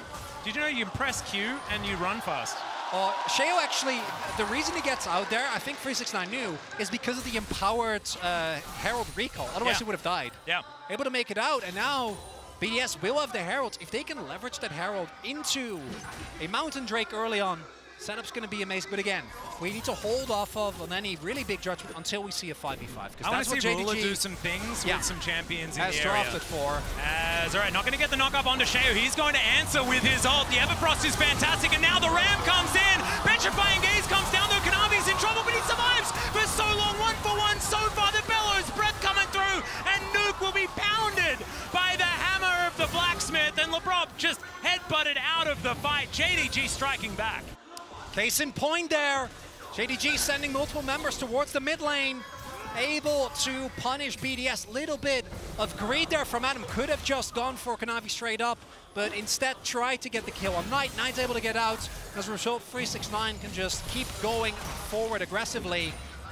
But still, even despite this, I think that with the topside turret, gold lead is there. Now, again, I'm going to be looking towards the Dragon. If BDS get to like a soul point in this game, you can leverage, as we see in the MasterCard lane economy snapshot, that 1300 gold lead on Garen in a situation where JDG have to answer you every single Drake could be really valuable. It's this is not how I was expecting this game to go. However, JDG have had slower early games in the past. This was just really nicely played. I really like the Everfrost from Knight, certainly demonstrating that he's still got it. Petrifying Gaze was good, but with 369 turning up the right time, just a bit rough. Yeah, Adam there also. Actually, in hindsight, I think going for Knight might have been the right call there. I don't think you ever killed 369. Also, importantly, the fact that Kanavi not able to hit the flag and drag there could have made that play a lot more secure, because then you don't have to go as deep. Can use your ultimate in a more defensive way. Knight immediately gets the setup. Not gonna end up being the case. And Rift Herald about a minute away as Adam roams towards the bot side. And I expect, just trying to make the play here towards this turret. Take that down before Dragon spawns, and Ruda can't do anything. Yeah, Adam just gonna demolish that one. His Stridebreaker has been completed. Even more ability haste on top of that, as he's looking for the Black Cleaver. And look at this man, he's spinning, walking into the enemy jungle like he owns the place. And because all these plays are working out for BDS, Adam isn't actually falling behind, right? 369 is able to farm his way back in the game, actually has an experience lead. Ruler does have ult, is that enough? Yeah, Stridebreaker is not going to connect, but he is going to be able to get himself out. He does have to expend the Killer Instinct. And JDG, also on the other side of the map, going to collect themselves a Rift Herald. Second one being Shirley. Not exactly as high value as her sister Shelly, but still going to be able to try and break open some of these turrets here for JDG. As Crownie in this mid lane will be securing the minions, getting everything sorted out. Still, 2,000 gold lead for BDS is nothing to scoff at whatsoever. They'll be aiming for this Drake that is just spawning 1 second's time. There it is. And now, this time, JDG actually are the one who have the Herald available.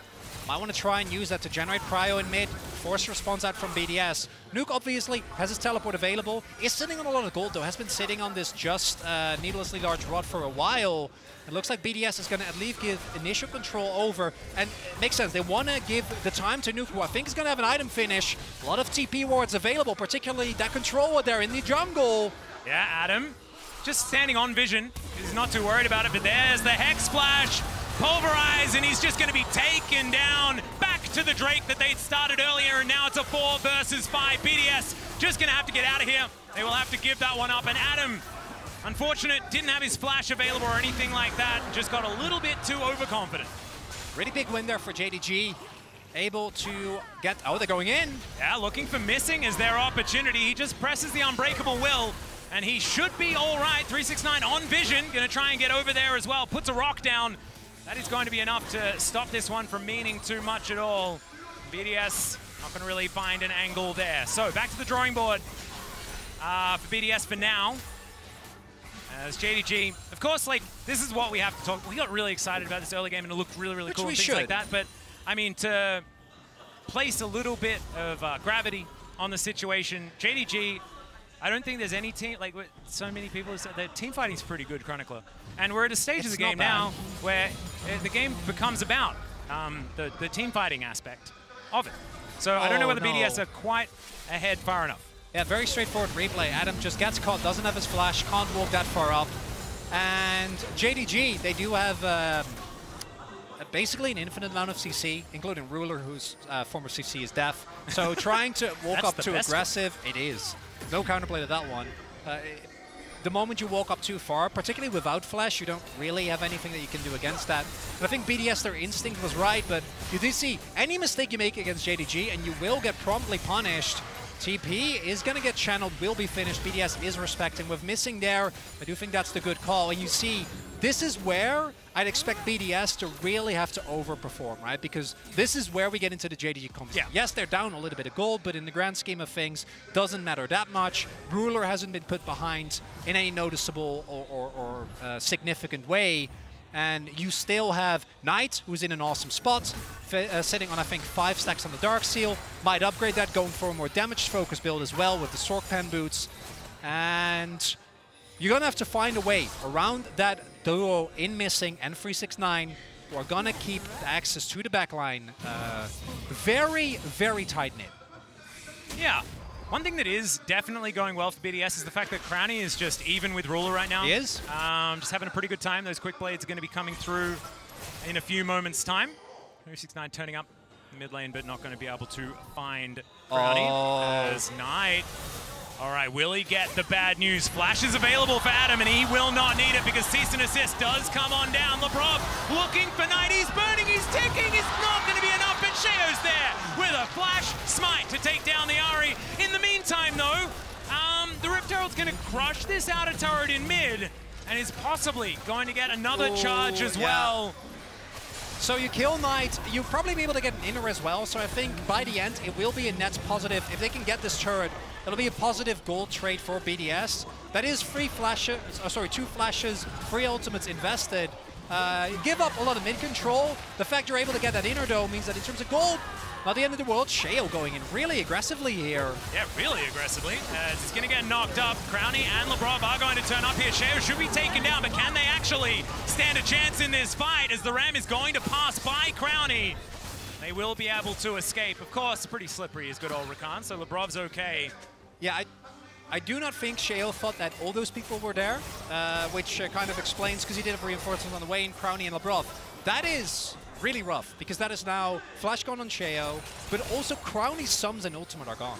I wouldn't be surprised if we see JDG try and put a lot of pressure here, and we do see that Ahri is incredibly slippery here.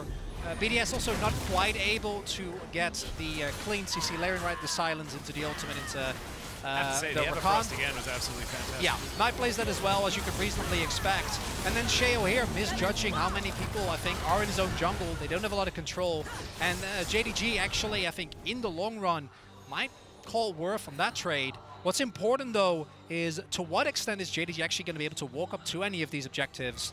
And are they going to be able to make use of the fact that BDS is down a couple of summoners? Well, the win probability, powered by AWS, is still saying that it is BDS favored, but not by a large amount. And I have a feeling that that is probably going to continue on a downward trend unless we see something else, unless we see a little bit more of these coordinated plays that BDS have been able to put together. That kill under Knight, that is great. But doing that while JDG are grouped in mid, ready to destroy 2 turrets, that's when things can get a little bit more worrying. Just the fact, though, that we start off the day, T1, obviously the second seed of the LCK, but still, it's T1. It's T1 at Worlds, right? Like, the org is always going to have insane expectations. Being very, very tightly matched by Team Liquid, and now the 4th seed of the LEC, who had to fight their way and reverse swept PSG, in play-ins. is having a performance such as this. It's a wonderful start to the Swiss stage. Regardless of the outcome here, I think this soul point for JDG is so big, and all BDS, you need to either get a pick or start the Baron about 15 seconds ago. Yeah. Because now time has passed and JDG is really starting to punish, I think, some of the hesitation from BDS. Yeah, BDS, I think, struggling to figure out what the next step is going to be. And like you were talking about, this next dragon going to be extraordinarily important, and even the resistances that you gain from the Mountain Drake. But okay, we've got the Baron started. Kanavi is obviously right here. Are we flipping? I reckon that sounds like a decent idea. Don't know this about time Adam is Adam. on top of his own ward instead of the enemy's one. And let's see whether Ruler can keep himself alive, because he is going to base check the brush. There's the silence. He killer instincts to get himself out of the way, and he will survive with the cleanse now down. Adam also has to flash defensively. It's a trade of summoners. Not exactly end of the world from either team. That could have been worse for JDG, though. I think BDS wanted to make sure that JDG would fall for it, but if the rest of BDS isn't ready to follow up the moment that Ruler has the killer instinct out, that play is not worth it. The flash on Adam is incredibly valuable and allows him so much more backline access. And yeah, I think if you're JDG, start it up. Well, immediately it is going to get spotted here. Labrov getting himself towards that backline. Sheo immediately turned on. His Vault Breaker's on cooldown. The charm comes in. The layering of CC is perfect, and Knight says goodbye. Enemy jungler. It's time to take down the Baron. And that is some pretty clean setup here from JDG. Missing now, just acting as gatekeeper to deny the rest of BDS, and stopping this Baron is going to be a heck of a tall order. 369 taking a bit of damage, but he's just buying space. Adam's spinning, but I don't think he's winning, as now Ruler's on the board with a kill on Crownie. Labrov goes down as well, and Adam's just going to have to get out of there. Petrifying Gaze. It's not named quite well enough at this point in time, as now Ruler's looking for a little bit more. Noxious Blast not connecting. The knock-up is there, and Nuke goes down as well. JDG, they just kill all of them. It's a clean ace. A little bit of delay there. Sheo dying obviously earlier, but this is the reason why JDG is so feared, not just domestically, but internationally. You can't make mistakes. Sheo here just steps up too far, thinks they're on the Baron, gets caught out by Missing, who's having a great game again on the Alistair.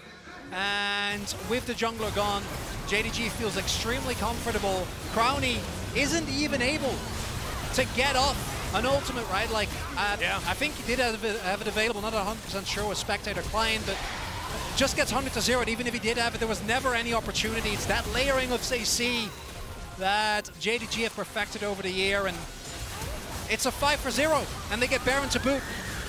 They do. They get everything, and it look like the setup. This is the thing, the way that JDG play around this vision, it looks almost like it's just a textbook being read out to you. By the way, this is how you take a Baron, PS. You get a cooldown from the enemy jungler, and you kill them, and then you take Baron. Look at how easy it is. Baron power play is big. Runa doesn't have his flash available, but 5.6k. Yeah, without Garen, I don't think you're killing a lot of people here. Well, Garen is trying to kill a turret. Let's see whether this Demolish is going to help him remove that, and he does do so. Close to a 6,000 typical Baron power play until that turret goes down, which, like you say, is at least going to be a bounty. But trading a bounty for your Nexus is never really something that we would recommend. And now the win expectancy has gone from a little bit in favor to BDS to 90%, close to almost touching the bottom in favor of JDG. And BDS fought valiantly, might be trying to go for one more play here. 369 isn't here right now. Yeah, there is the cease and desist. The silence is down onto Kanavi, but he just turns it immediately. The Jarvan going to be the first one to go down. Sheo trying to get himself out of there. Labrov is going to be the sacrifice, and Nuke's going to go down as well. And now Ruler kind of taking matters into his own hands alongside Knight, who collects a triple kill, tidying up the fight. And you get Kanavi, but at what cost? At cost of your Nexus Atlas. JDG gonna push on here. With a draft like this, you're given some leeway. And man, did they use it. Well, I tell you what, BDS, they at least made it interesting, especially in the early stages of that game. And, you know, there's that Xerxes moment. There's the gods can bleed, that sort of stuff. They're not bleeding as far as their scoreline here in the tournament, but they at least did in the early game of this one. JDG's team fighting though, man. I think you're going to need a lot more gold ahead in order to be in a good spot there. Just isn't enough. We see, and this is the biggest difference I think that we see here. BDS, there's a couple of moments of hesitation, right? Yeah. There is around the Baron when they started up, but only after the Dragon is already taken. There's a couple of mistakes left and right from Shea, who I think still played a great game. A lot of what it made the team look great was his early game on the Vi, but you can't afford any mistakes against this team. One hesitation, misstep, one moment of hesitation, one misstep, right? Getting caught out by missing. Those are the type of stuff. Even, you know, Adam and the gang being able to get Knight, but at such a hefty cost that it's not even really going to be worth it. The cross map is already set up before you've made the play. And what it feels like when you're playing into the best teams of all time, right, is that default state of the game is enemy team is winning. Yeah. Like, that's how it is. Like, as the game goes on, it just naturally trends towards that team taking it, and it kind of felt like it here with JDG. I think the early game, kudos to BDS. Yeah, also, absolutely. the draft, just do what you love, do what you're good at, and hope that it's going to be okay. And as you can see, from the goal difference over time, it was good for a bit. I also think Ruler's the first one that's made Stormrazor Kai'Sa look like it does stuff. Because I didn't really want to mention it. Yeah, we haven't seen Stormrazor Ginsus do a whole lot, but in that game, it was great. Well done. Whew. Man, that was a good game. That was one heck of a game for, and honestly, didn't have a lot of expectations. BDS, though, I think any other team that's going to lose in this round needs to certainly give a little bit of respect to that one. But now it is time, I believe, to throw it to a short break, and then we will have the remaining half of the day immediately afterwards. Don't go anywhere.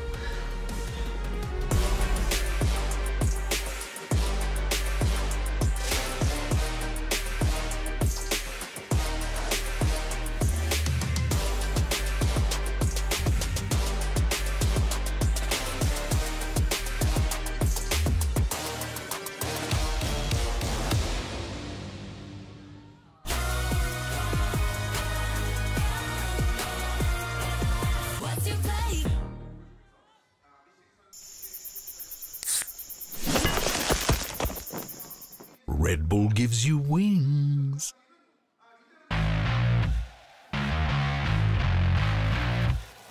Yeah, we talking about the grind. People being so, people being so. Let's start, so when I meet it, boom, drinks of glory.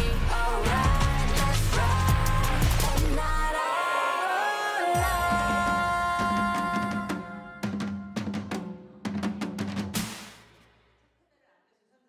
tap, light it, open it, close it, and text it, and send it, snap it. Come on, let's see the brightness, and just feel the lightness. So impressive, be expressive. Oh, tap it, tap it, tap it. Don't need no time, watch. I don't know how I got you in my pocket spot. You on my mind a lot. Don't need no time, watch. I don't know how I got you in my mind a lot. 하루만 더 그렇게 하는 듯 무의미해 다음 룹 그분이 안 가듯 그가 원하잖아 dream my dream more can't play don't wanna try to get me I see you 신기루 또 원하는 more and more 현실과 미치 뭐니 그 끝엔 반복되는 word Check your lord 고개를 숙여 low I won't beat you hard and hard 그대로 환상 속에서 너 It's you in my eye You just lie but satisfy 알고 있잖아 It's you in my eye We fly high like butterfly 날개처럼 Really 신경 쓰지 않아도 you 도망치지 마 우리 너처럼 같은 색깔 이제 난 믿어 천천히 허물어져 너랑 내가 아니면 다 뭐든 버려 Oh, welcome to the wall, ah yeah Oh, 눈치 못 챌 사이에 Oh, 따라와 if you want it Oh, wait, oh, wait Mind a lot. Don't need no time, watch. I don't know how I got you in my pocket spot. You on my mind a lot. Don't need no time, watch. I don't know how I got you in my mind a lot. How can I so why can I 그렇게 하는 듯 Meaningless time loop 생각이 많은 듯 아직 모르잖아 dream you're my dream More can't play don't wanna try to get away 눈물은 도시 속에 블랙홀 끝이 없는 고해 누락일 수 없는 비극 이대로 비극해도 중요한 건 지금 찾지 Lord 고개를 숙여 Lord I wanna beat you hard and hard 그대로 인상 속에서 It's you in my eye. You just lie but satisfy 알고 있잖아. It's you in my eye. We fly high like butterfly 날개처럼 Really 신경 쓰지 않아도 you 도망치지 마 우리 너처럼 같은 색깔 이제 난 믿어 천천히 허물어져 너와 내가 아니면 다 뭐든 버려 Welcome to the world yeah 눈치 못 챌 사이에 따라와 if you want it Alright we feel alive so check it on your mirror See the light so 중요해 like a silver Alright we feel alive so check it on your mirror All the things you want 내 숨겨본 미래 익숙해 나와 내 눈빛을 마주치네 That's what about it That's what about it What about it Get it Just feel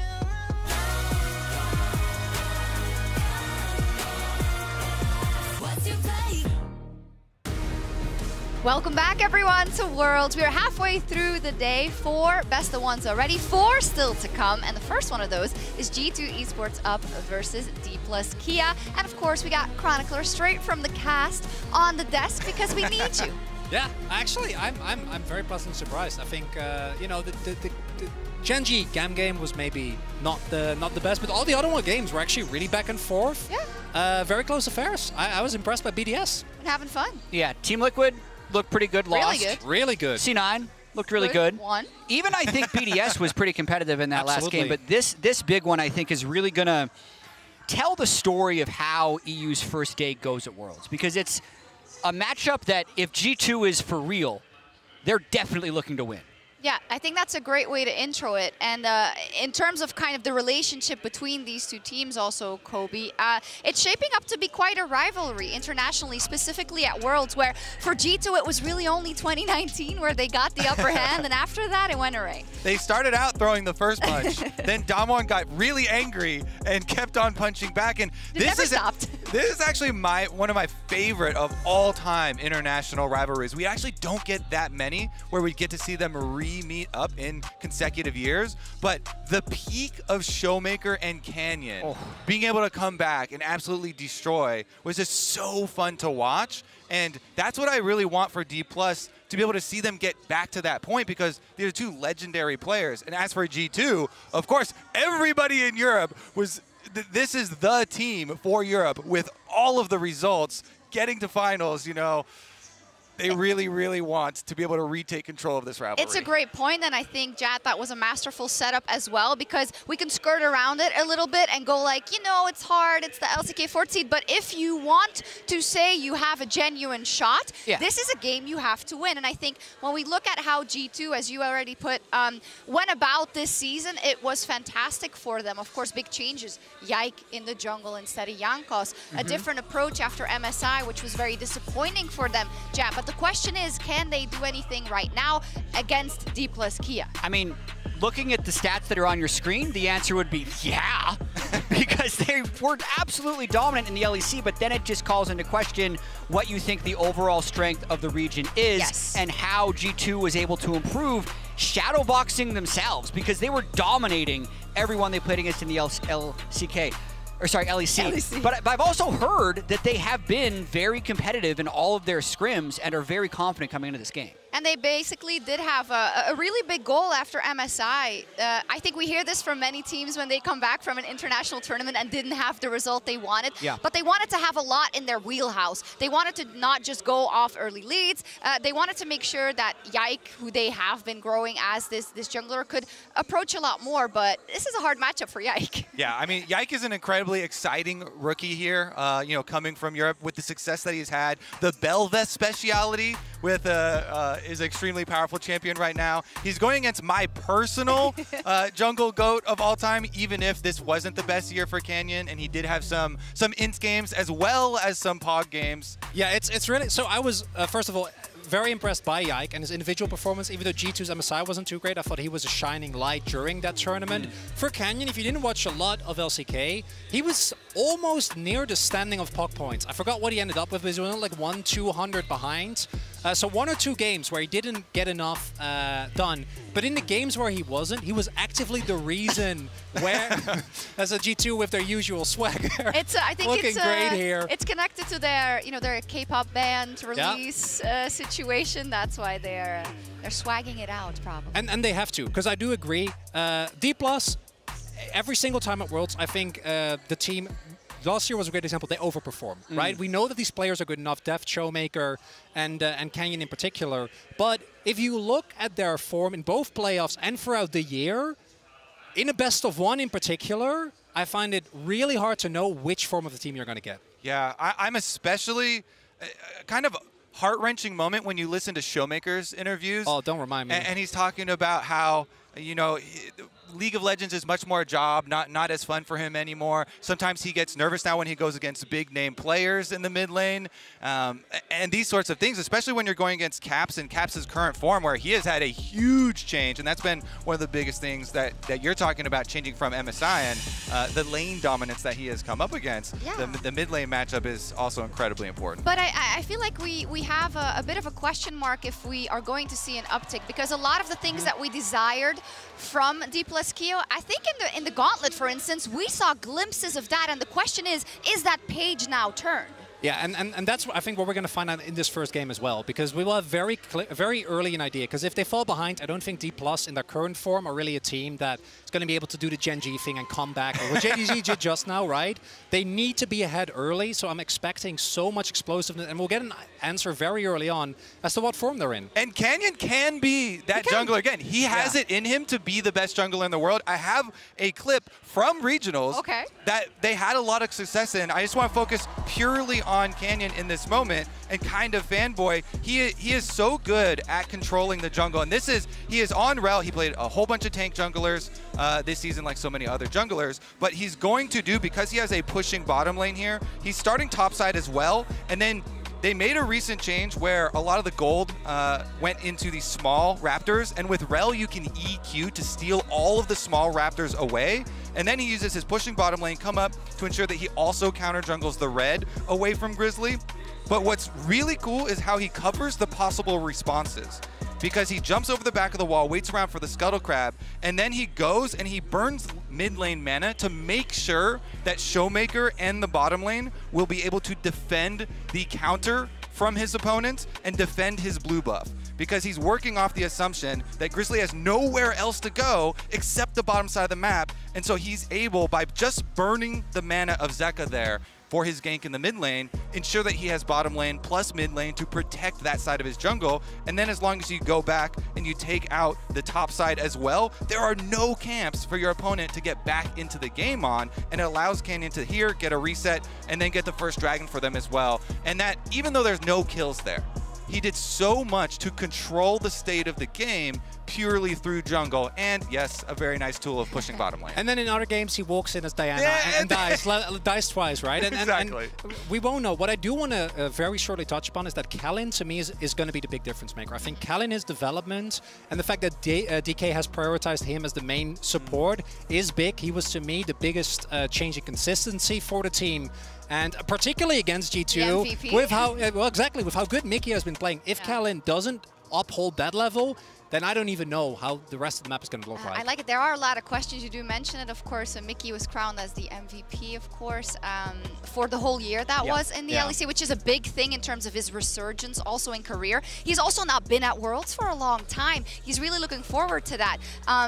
There's so many questions, but I'm going to find out what the fans predicted. Maybe that helps us guide us through it in our MasterCard fan predictions. And of course, every day you can head over to @MasterCardGG on X to cast your vote. But they went for G2 with 60% and D+Keo with 40%. You know, we know that the G2 fans are very loud on X chat.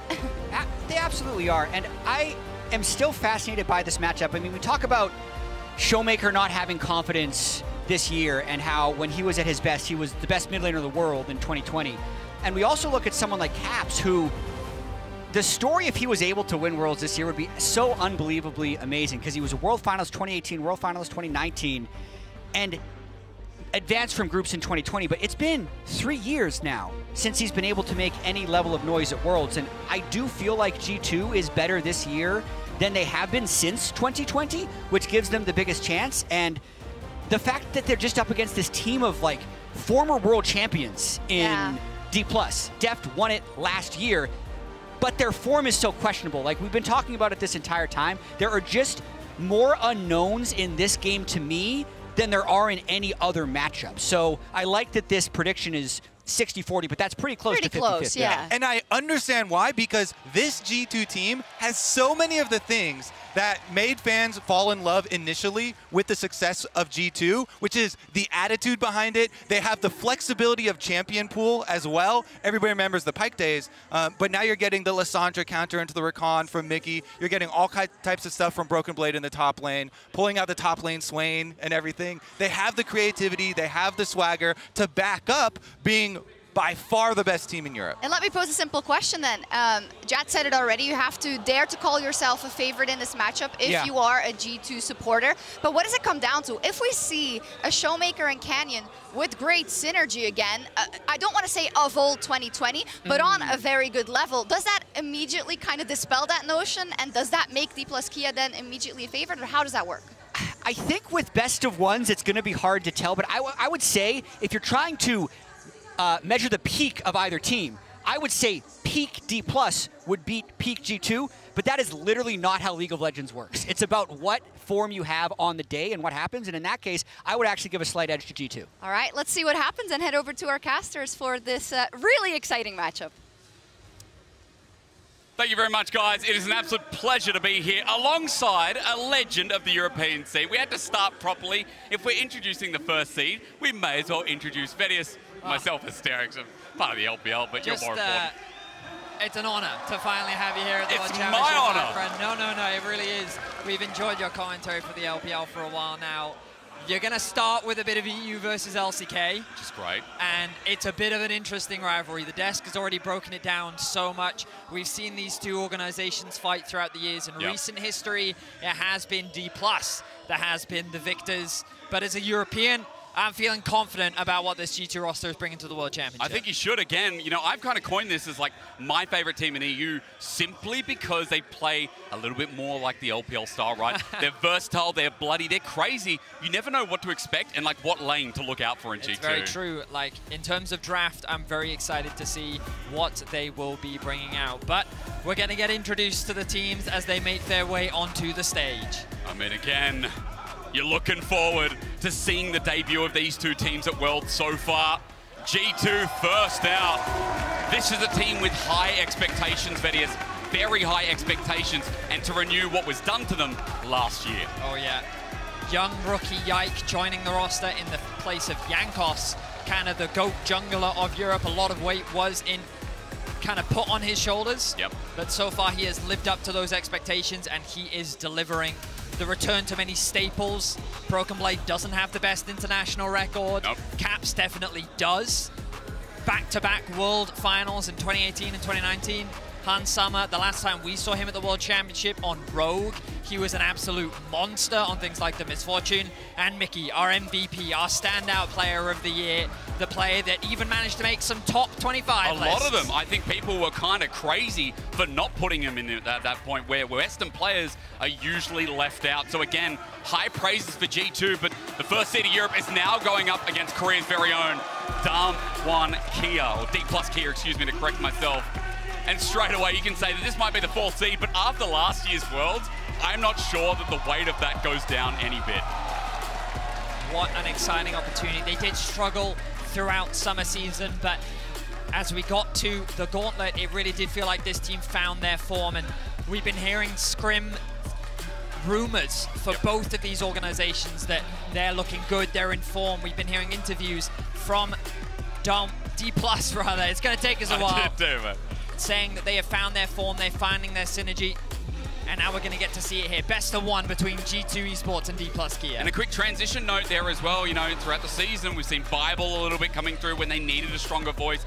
Seeing Cullen back in the role as well with the hands, and especially when you're alongside someone like Deft, it makes a lot of sense. That world champion from last year on the DRX roster, old reliable, I think, to be said, for D+ Kia, that they can look towards with the experience at a world championship like this. Oh, yeah. Oh, it's an exciting one, Hysterics. We are kicking off our casting debut with an absolute banger. I'm curious as to what the draft is going to show us, because you already mentioned it earlier. G2 are the chefs of Europe. They love to cook up some crazy stuff. Top lane in particular, we saw some Swain, we saw some Kled. We've seen some Lissandra support out from Mickey to answer things like the Rakan. They've kind of wanted to build this level of, we want to be able to play any style and answer any style. Let's see what D+ have been cooking behind the scenes, because these teams, I know for a fact, have not scrimmed each other at all. They are coming into this tournament completely blind as we get ready for draft. Thank you, finally. Let's cook another one up here. G2 and D+. As we jump on in, I'm more curious about some of those picks. You also enabled the topside conversation, Vedius, which has to be things like the Yone too, I want to throw in, from someone like Broken Blade. Blue side for G2, D+ on red, and straight away the Caitlyn versus Deft. That's respect. That certainly is. Nico also going to be taken away from Caps. You have to imagine things like the Orianna and the Talia will make their way onto the ban table relatively soon. Jarvan going to be taken away from Canyon, so some of that early game playmaking going to be denied from him. The Kalista respect towards Hans Sama. When you think of Hans Sama, two champions that always come to mind, Draven and Kalista. I want to see if the other one gets banned away. With the Nico off the side as well, something that we have seen in fruition so far in the World Championship. Will another jungler follow suit? A lot of Kai'Sa first picks have come through. The Xayah Rakan still on the table as well. Vedius, anything else you want to note that feels like it needs to be priority here for G2, as Lee Sin's also taken away? I think Orianna, if it's up and available, they're just going to grab it for themselves. Okay. The question is, do D+ feel like it's a big enough threat? Do they think that they have an answer to it? And it seems like that they do. G2, will they prioritize this Orianna? Will they give Caps one of the best mid laners on the current patch? I feel like on the other side, Showmaker, who started ramping up a bit towards regionals, is no fly to that champion either. Betty, she hit the nail on the head. Looks like that first pick going to be looked over in response of giving away maybe a stronger bot lane to Deft and Keller. Well, bear in mind that the Talia is still open. We know that Canyon is very versatile when it comes to the jungle, but he's also someone that loves to invade, loves to power farm, someone that will often find ways to have scaling impact. But no, they're just going to answer with a high priority on the Alistar. We did see this a lot over in the LCK. They love their Alistar, but you got to be mindful because G2 Kog'Maw Braum, something that they love to pick into things like Alistar, gives them lots of range, a lot of scaling power, and something that they don't even have to prioritize right now. They may very wait. Oh no, they're going Draven. Yes. You said it, there's 280 carries that you need to respect against Hans Sama, and one of them's left open, and G2 enter Worlds, so let's watch. So at MSI, Genji did the same thing, and Genji made fun of them on the Draven. So Deft into Hans Sama's Draven is going to be an exciting one. The Maokai, an EU standard, something that we've loved to play throughout the season finals and summer. Going to be in the hands of Yikes, something he's been playing a huge amount of, so no stranger there. And I want to develop into how Yikes been as a player as we get into game, especially with a pick like this to open things up. On the other side though, do D+ go for jungle, or is it about cementing Deft in the bottom side before Deft gets banned out? So Varus is a champion that has pretty good range, can play at distance when playing up against a Draven, but also ties in with the composition that they have with pretty solid poke and range, right? As Zia and Varus playing around these neutral objectives can be very difficult to close the gap on. And I think G2 is going to be looking at something like a potential... Well, I wonder what direction they'll go, whether they want something like a Leon or if they want a hard, super aggressive bot lane 2 versus 2. Maybe Rakan for a little bit more team fight prowess if they're worried about how many engage options they have. Would something like Braum be okay here, Vedius? Because remember, again, you've talked about it in different contexts, but with a lot of engage options on the side, a lot of lockdown already I see from D+, I feel like some exemplified support options might be the choice. It depends if G2 feel that Maokai is enough by himself to start the fights. Bear in mind, depending on what direction they go in top lane, you can already see the Jax being banned away from D+. Thinking about what direction that D+ could be thinking. Renekton is, of course, still up and available. We know that Kana does love to play a number of carries, but when we look back at when he was making his way through the regional gauntlet, it was mainly Renekton, Cassante, and Jax that we saw from him in the top lane. With Cassante taken off the board and Jax, will they look to remove the Renekton as well? Or perhaps they're looking to leave that open so they can have a relatively safe line? It's a great question. Again, Broken Blade could punish it as the Pyke against Vicky. That's what I'm saying, man. The cooking. Like, there's so many random picks that you've always got to be aware of. That's what makes it so hard to ban against him. You have to go in so many different directions at once, and that's why I was getting excited casting G2 coming into today, because, again, I feel like they're my little LPL team over in Europe, as Rumble's also taken away, which has also been a strong pick rising up in the meta here. So I wonder if G2 is kind of encouraging D+ to go for that Renekton pick. They're kind of saying, you know what, maybe you should go for this champion with Rumble taken off the board. There's not that many things that have that can be a good answer into it, but of course they have the Kled. They're ready for champions like that, and I think D+ is doing the smart thing here. Just lock in your jungle, get something that can give you a little bit of engage. Rel, someone that we haven't seen a huge amount in the jungle so far in this tournament, but still very prevalent, very strong, and I think is an easy way for D+ to have good engage and follow up when combined with the Alistar. But it also means we've got top last pick here on red side, so Vedi is setting up Kana a little bit to deal with what G2 have to say. Now all cards are going to come onto the table. What does Broken Blade play? That's a big question. Will it just be the Renekton? Will they play it safe? Brings into question then, will this be a Braum or will this be something that G2 want to go for a little bit more engage? I'm looking at the Rakan as an option, Renata as well. Very powerful lane, and they're going to lock it in. All right, so the 2v2 strengthened up. We're already looking inquisitively down towards Han Summer on the Draven, but now it's for that R5. What happens up in the top side? We know solo queue, there's been a lot of Quinn going around, but here at Worlds, haven't seen it so far. Other explosive matchups we've been looking to see, like the GP. I'm theory crafting here, Bettis. I'm trying to throw some things out, Jace, but it could be simple.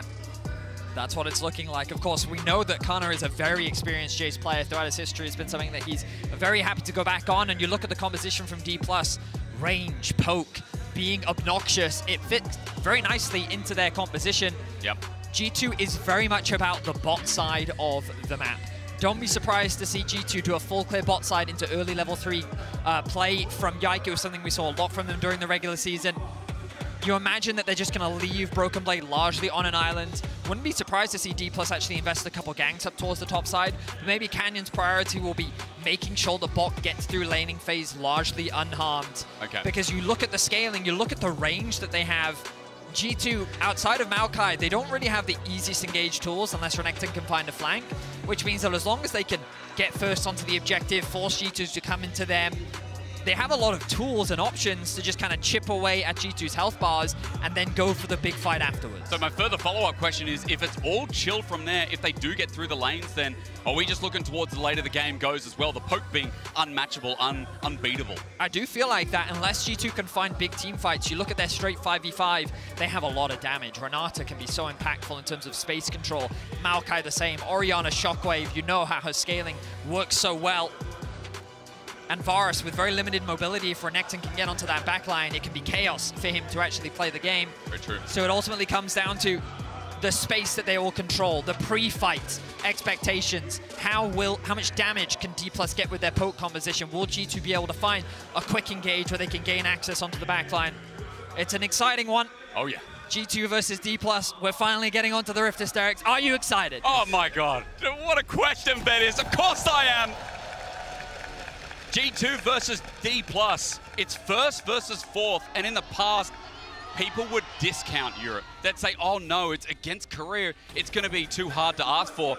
But this team means business. As we talked about, they're trying to rectify the mistakes of the past and show what EU has to offer as their best team, and Vedius, may I say, their best team handedly. Watching back against Fnatic, this team is legendary. Oh yeah, I mean, when we look at the entire year, spring is where they kind of dropped the ball. They had a bit of a meta crisis. Caps in a bit of, this is all about the mind games. He sidesteps it. Deft, mentally broken. Obviously, just looking for a bit of poke there. Showmaker able to get a bit of damage down. Running the Halo Blades on the Azir, so looking to go for some of those early quick trades. Looking across some of the other summoner spells, looking to see if there's anything too crazy from either side. Press the attack on the Renekton as opposed to the typical Conqueror. Once again for those short trades. But overall, nothing too crazy. And you can see the comment on Def suggesting that he is going towards the poke, but early information gained from G2. As don't be surprised to see this early push. And we talked about early clear from Yike. Something that he's often done on the Maokai is look for that full clear in bot into then an early gank.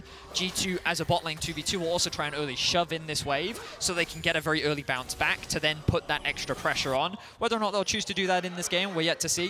Yike, though, already level 2 looking for a gank bot. You're on the nose, but he's straight away walking in. But there is a defensive ward from D+ in their river, so Canyon sees it coming. He's tried to redirect, but again, a ward from G2 to spot the same, and Canyon's already just forced off.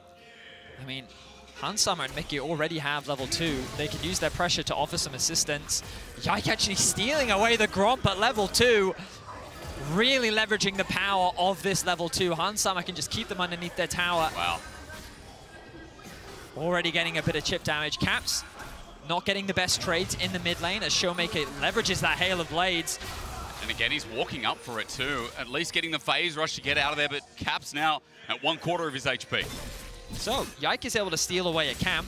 So a small advantage gain for him. Will now move over towards the Raptors. This will slow down Canyon just a little bit as Broken Blade looks to get a bit of a push in top. But the most important thing for G2 here is Yike has made it very difficult for Canyon to actually play around the bot side of the map. Yep. By already forcing him off his Gromp and knowing that he's going to be pathing towards the top side of the map, G2 have created a map state that they want, where all of the pressure is being thrown towards Broken Blade, and he can act as this weak side, while Hansama and Mickey can leverage their 2v2 strength to continue to gain advantage. I love the stories we set up, you know, talking about G2 in their regular season, moving into playoffs, and moving into that final, of course, where the aggression you see by this team and the versatility in their playstyle is shown on the Rift in each and every game. Already there with a handshake bot, you can see Hansama continuing to push in, a CS lead building up, Deft and Kellen stuck under the turret, and a plate in under 3 minutes is kind of insanity. Both mid laners are going to invest an early TP, get back to base, spend some of their money. Amptone picked up for Showmaker, along with the Dark Seal for Caps. But that pressure bot lane is unrelenting from Hansama and Mickey so far. The early Scuttle Crab picked up for Yike means that Canyon will likely path towards bot.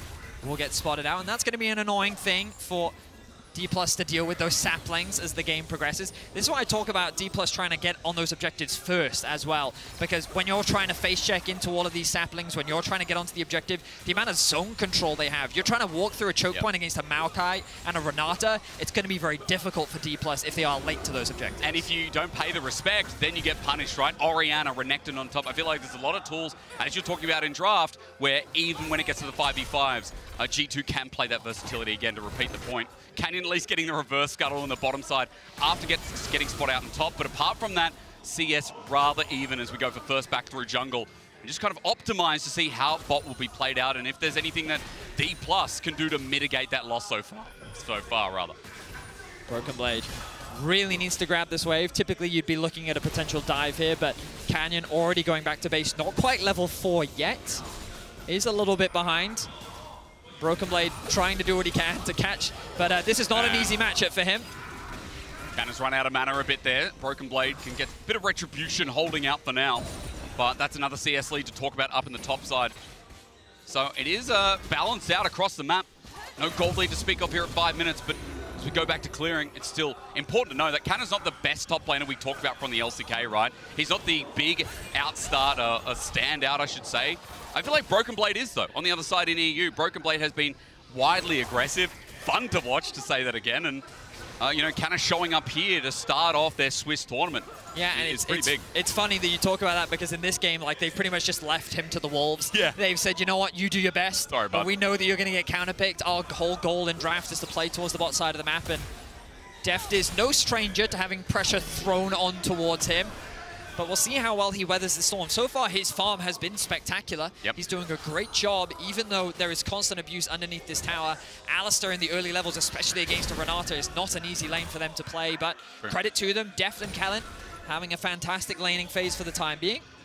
And overall, nothing too crazy. So the gold remains even. We're 6 minutes in, and we're going to be looking at those potential early dragons, early heralds like this could be a good opportunity for G2 to go for that early dragon, and just as I say it, they can start that one off. So we're handshaking, right? We're expecting D+ to be hitting up Herald soon, Vedius, because I feel like, you know, with topside pressure that we've seen with a good lane, it seems like that just seems to be the deal, right? Well, something you're likely going to see is a back soon from Hansama and Mickey, and then they'll likely send Mickey up to the contest, or they may even send Hansama up if they really want to make sure they get that Hang on, Herald. flash away from Caps. Canyon not even needed. Showmaker just pops the ulti and that summon is gone. Showmaker looking for a play in mid. You heard the Dest talking about how it's been kind of sad to see the trajectory of Showmaker this year, how he's been kind of struggling, but I've only heard positive things for him coming into this tournament, and you can see that level of confidence, looking for a play, working with this jungler to find an opportunity, getting that flash out of Caps, especially with the Herald looming in the near future. Yep. Definitely going to give D+ an opportunity and a player to look at for a potential pick. Emperor's Divide, though, we'll mention, with that being down, Vedius, not the shortest cooldown in the game, so with that ulti not being up, Shockwave in comparison for Caps as Yike versus Canyon, just going to beef up a little bit for the Scuttle Crab. Yike has Smite, so does Canyon, zoning him away. Good handshake, waiting for it. No, it's stolen. And a nice little trade, Canyon getting the better of him. And in fact, with that, CS lead as well in jungle that's come out of nowhere after that early game. Nicely done there by Canyon, very close to level 6. Should be able to get that after securing the Gromp. The problem for Yike is he spent a lot of time just hovering bot, making sure that either, well, looking for a gank or even just making sure that they can get that wave underneath the tower, which gave Canyon a huge opportunity to really do another full clear, catch up in experience. And Broken Blade also doing pretty well upside in the top side of the map. Herald now is alive. We can see that Draven's still pathing towards the bot side of the map. And it's Renata that you now need to keep your eyes on. We already saw Kellen looking for a bit of something as he moved towards mid and then contested that bot side scuttle. He's now in the bot lane 2v2, so Mickey's going to answer for the timing. Flash! Hang on, Broken Blade! You're insane! Flash burnt from both in the end. The Ignite's down, Caps comes up and threatens topside. Now the Herald swing. Let's just throw it back. Very well played from Broken Blade. I was not expecting that, and I feel like Ghana wasn't either. Notice as well that Broken Blade recognized that he could get out of that. I think it was just about getting those flash trades to set up for a potential play later. He E'd in, but then the second that the stun finished, he E'd back out again. You know, he didn't commit too much, and he just traded summoner spells, trying to make the laning phase that bit easier as Hansama now looks for a trade. It's good onto Kellen, but once again, no cigar here for the finish up. But Herald, we started off the back of that, so Yike here on his Maokai, that mind you is flawless, of course, at the moment in 2023. 8-0, by the way, fun stat for you. Is pretty hot as Mickey setting up on a depth, instant cleanse away, but will save his life, Ignites down. Couple of autos too, Kellen with the flash away as well. And G2's bottom lane matches it. Oh my God! This team's pretty hot. Hansama's Draven. And MSI, Genji left this champion up in their first game. And they made fun of Hansama. They said they didn't care, and Hansama has been furious about that ever since. He returns to the international stage and he finds a 2v2 kill. First blood to Hansama. And it's a big cash in as well. Look at the CS numbers there. Surely that item's coming on board as that's huge for G2 when we talked about the win condition being bot in the early game, Vedius. It's online. It's also just such a huge confidence play. Look at this, initiated by Mickey, forcing Deft back out of the fight. Kellen then does what he can to try and create space. But Hansama, he knows that with the number of stacks he has, that execute damage is more than enough. He has a level advantage. Flash, auto ult, and they find themselves first blood.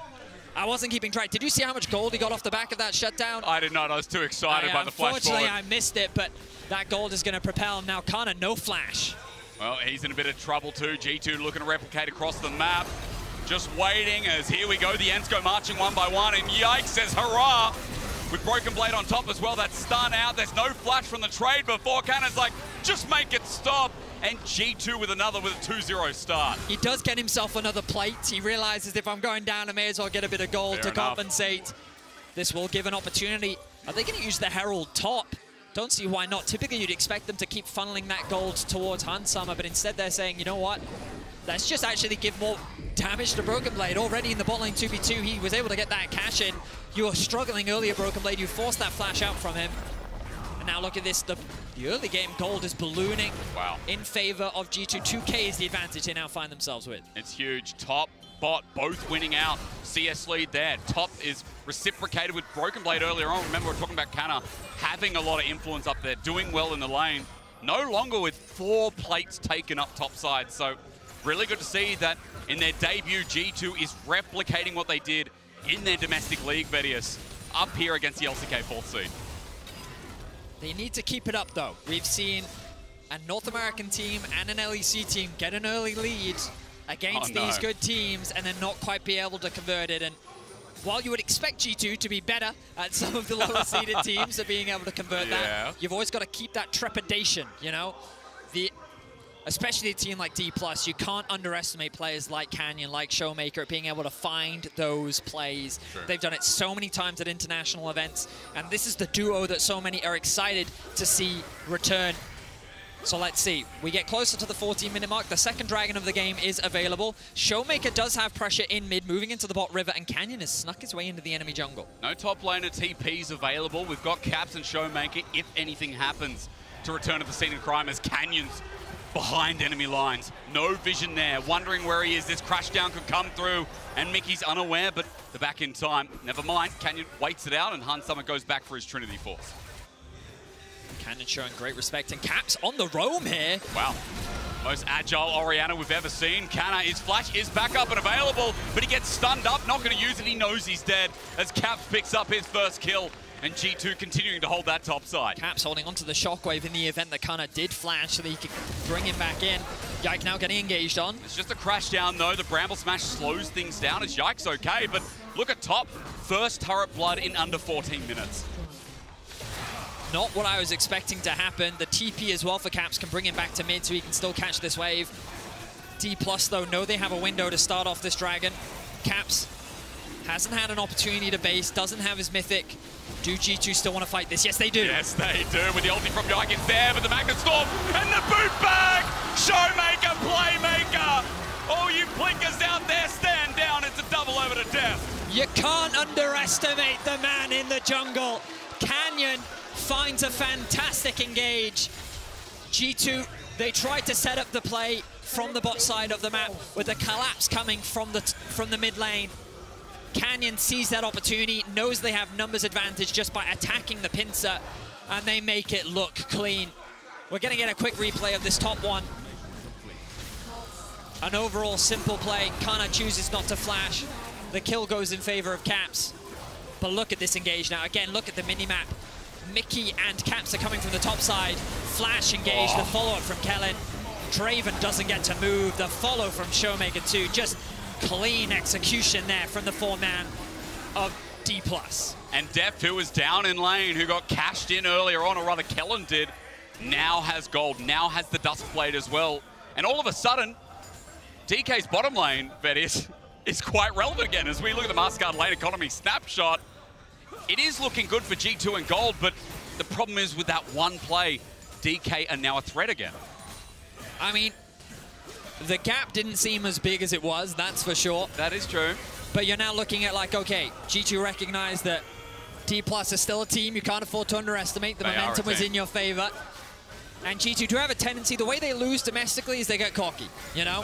When they get that big lead, they sit there, they take risks. Sometimes they'll skip steps, and sometimes they need that reality check, and D+ just gave it to them. So it's a good thing, what just happened? Well, from G2's perspective, yeah, but it's also a good thing from D+'s perspective. Everybody wins. Everybody wins. Everybody wins.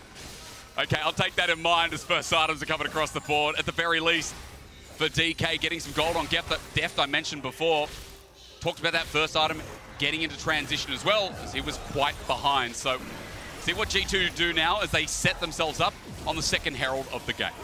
They'll likely use this to try and unlock mid lane. It can be quite difficult to siege against champions like Varus and Azir with the amount of wave clear and poke that they have at their disposal. True. But using this Herald, it gives you so much more agency to just break down that tower, especially with slightly shorter range AD carries with champions like the Draven, for example. They've now moved both mid laners down towards bot. Showmaker continues to have that pressure. Love how he's using the Hail of Blades to constantly trade onto Caps and then use that initial trade to then help clear out that wave and gain pressure. Kellen covering for his top side of the map, knowing that Herald just dropped. There's a potential risk there of Kana being in danger, but also covering in the event that Broken Blade oversteps. I think smart map movements, we all know from the LCK historically. Still existent in the 4th seed here. As a quick note, Dragons up in 2 minutes, but right now, seems like DK are covering their bases with some vision bot side that's going to be cleared out by Mickey, who is once again moving as a 3-man unit. Well, DK are not willing to step up and get caught by this hard engage. So G2 now bringing Broken Blade down into mid. They have numbers advantage, which makes it easier for them to siege onto this objective. You can see Caps joining the fray as well. Showmaker going to go back to base, has the TP. All Chains of Corruption lands. Han Summer out with the cleanse. Arrow not going to hit. That's a good Renata ulti though under the turret, but it won't translate. Caps setting up for the potential shockwave as they just walk away and the Herald won't open up the map. Love the response from D+. I think they did all the right things. They hold on to the tower. They don't really give Han Summer an opportunity to hit onto it. That ultimate from Def was exactly that, a zoning ultimate to try and force Han Summer away. It connects, forces a big summoner spell out from him, and they keep that tower alive while Kana also gets the opportunity to push in that top wave. And you can see that CS discrepancy from earlier starting to build once again. So even though he is finding himself at 0 and 2, he's still not that irrelevant when it comes... Sorry, he's still relevant when it comes to the gold. There you go, yeah. I mean, considering that Kana had a bit of an early CS lead, I guess that 20 does translate in some regard. I want to also point out that, you talked about Chains of Corruption before. Vedius, that's pretty much back up.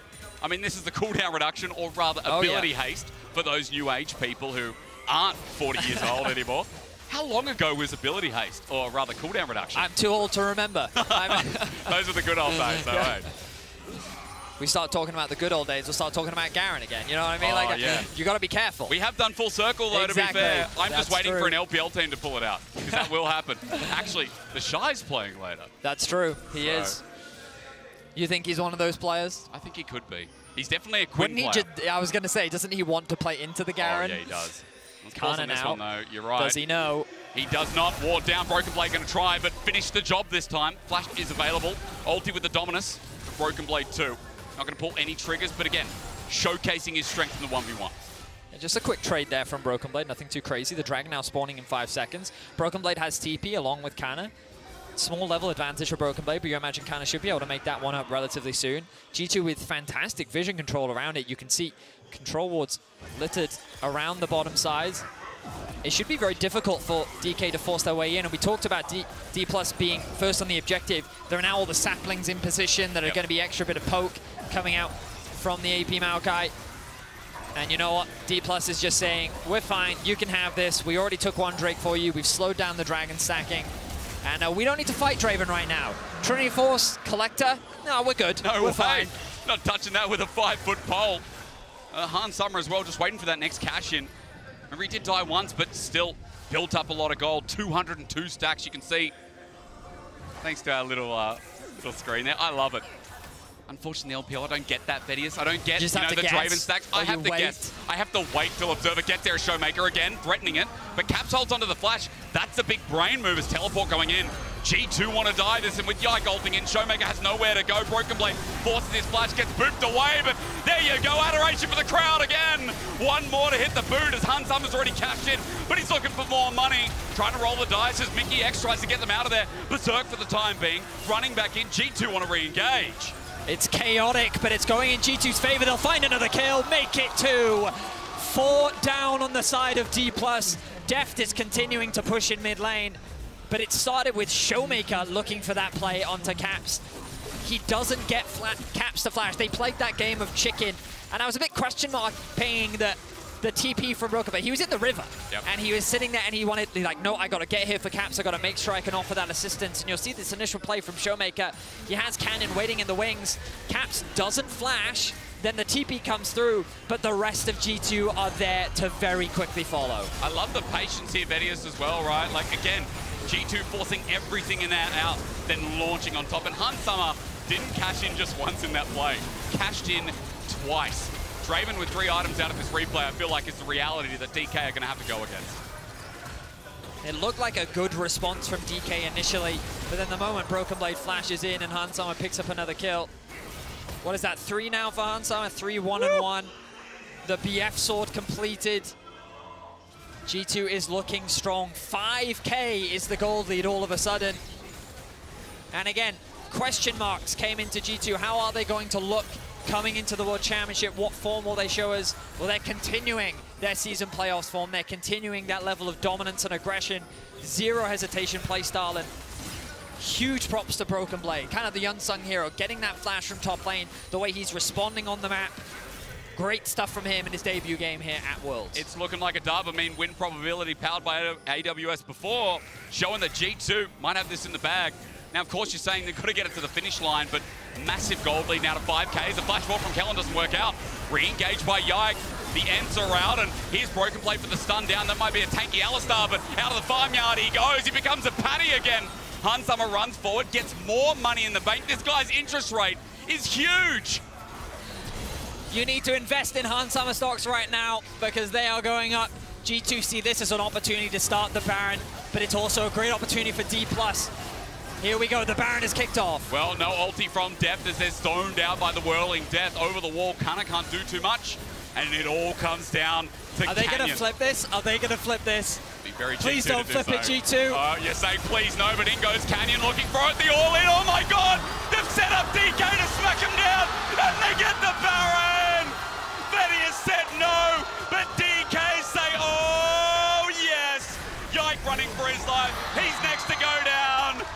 And all of a sudden, the tables have turned. A triple kill for Kana. Canyon with another fantastic engage. G2 throw that 5K lead away. Oh no! And now D+ have themselves a Baron. Oh no, Caps, he may have just thrown his life away. Can he get to safety?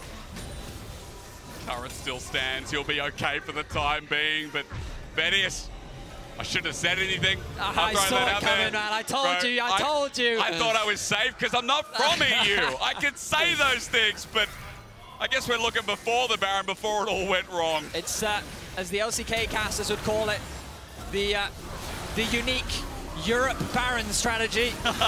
They get this initial pick onto Kellen, and they think with numbers advantage, they should be able to convert this into a fight, which is what they do. They try to be patient, but look at this engage. Canyon soaks up onto 3. Kana comes in. Showmaker completely safe on the backline. The 3 of them, Canyon, Showmaker, and Kana, just tear G2 apart. With Hansama dead, he's where all the gold is right now. And it's a clean team fight win. It's a Baron secure for D+. And now they're the ones knocking on towards the base of G2. Let us begin the Red Bull Baron power play with a poke comp. Vedius, you set this up in draft. This comp has range. And what do we know about poke comps in League of Legends? When they have Baron, when they have priority and longer lanes, it is a nightmare to play against. I mean, they're going to have to find ways to get good flanks. They're going to rely on these objectives to find good fights. They want to contest the Ocean Dragon. Here we are. D+ will start this one off. Broken Blade has gained access into the river. Yike has the ultimate available. All right, as it starts off, it's real slow. Here is G2 awaiting on Hansama to get in position. He's got both summoners available, I believe, at Cleanse almost up, however. As G2 are getting poked out, this is brutal. It's now Deft and Kana who are just so painful to deal with at the moment. Dragon going to reset, at least give them a bit more time, but time is so good for DK. Look at Canyon finding a flank once again. Broken Blade looking to zone him out. There's the poke again. Hits 3. He jumps in. Canyon flash for that. Won't get the steal and won't get over the wall. A bit of an oopsie as Yike's ult sets them away. Canyon definitely fails his engage there. Puts G2 in a position to secure the Ocean Soul. And they've also been able to waste a lot of time. The Baron's going to disappear. But ultimately, it's brought D+ back into this game very comfortably. 2 items, 3 items being completed across the board. Oh, G2. I mean, I'm not sure what they believe they can find here. You can see that bot wave is in a very awkward spot. Caps is going to try and push that one out. Kana, though, is becoming lethal. Look at these Jace items. This poke, we already saw it in the last Dragon fight. It's only going to get stronger from here. Yeah, the Impaler came out of nowhere here for the 3rd item. Sorry, Sorelda's grudge. I'm also living in the past. Remember Atma's Impaler? Yes, I do remember Atma's That is not that item. Very old school. Yeah. It'll be building Warmogs next if that was that. Let's go for it. But the point is, Kana is 3 items strong, as you highlighted. Didn't even spend the time to upgrade the boots. That man is raw damage.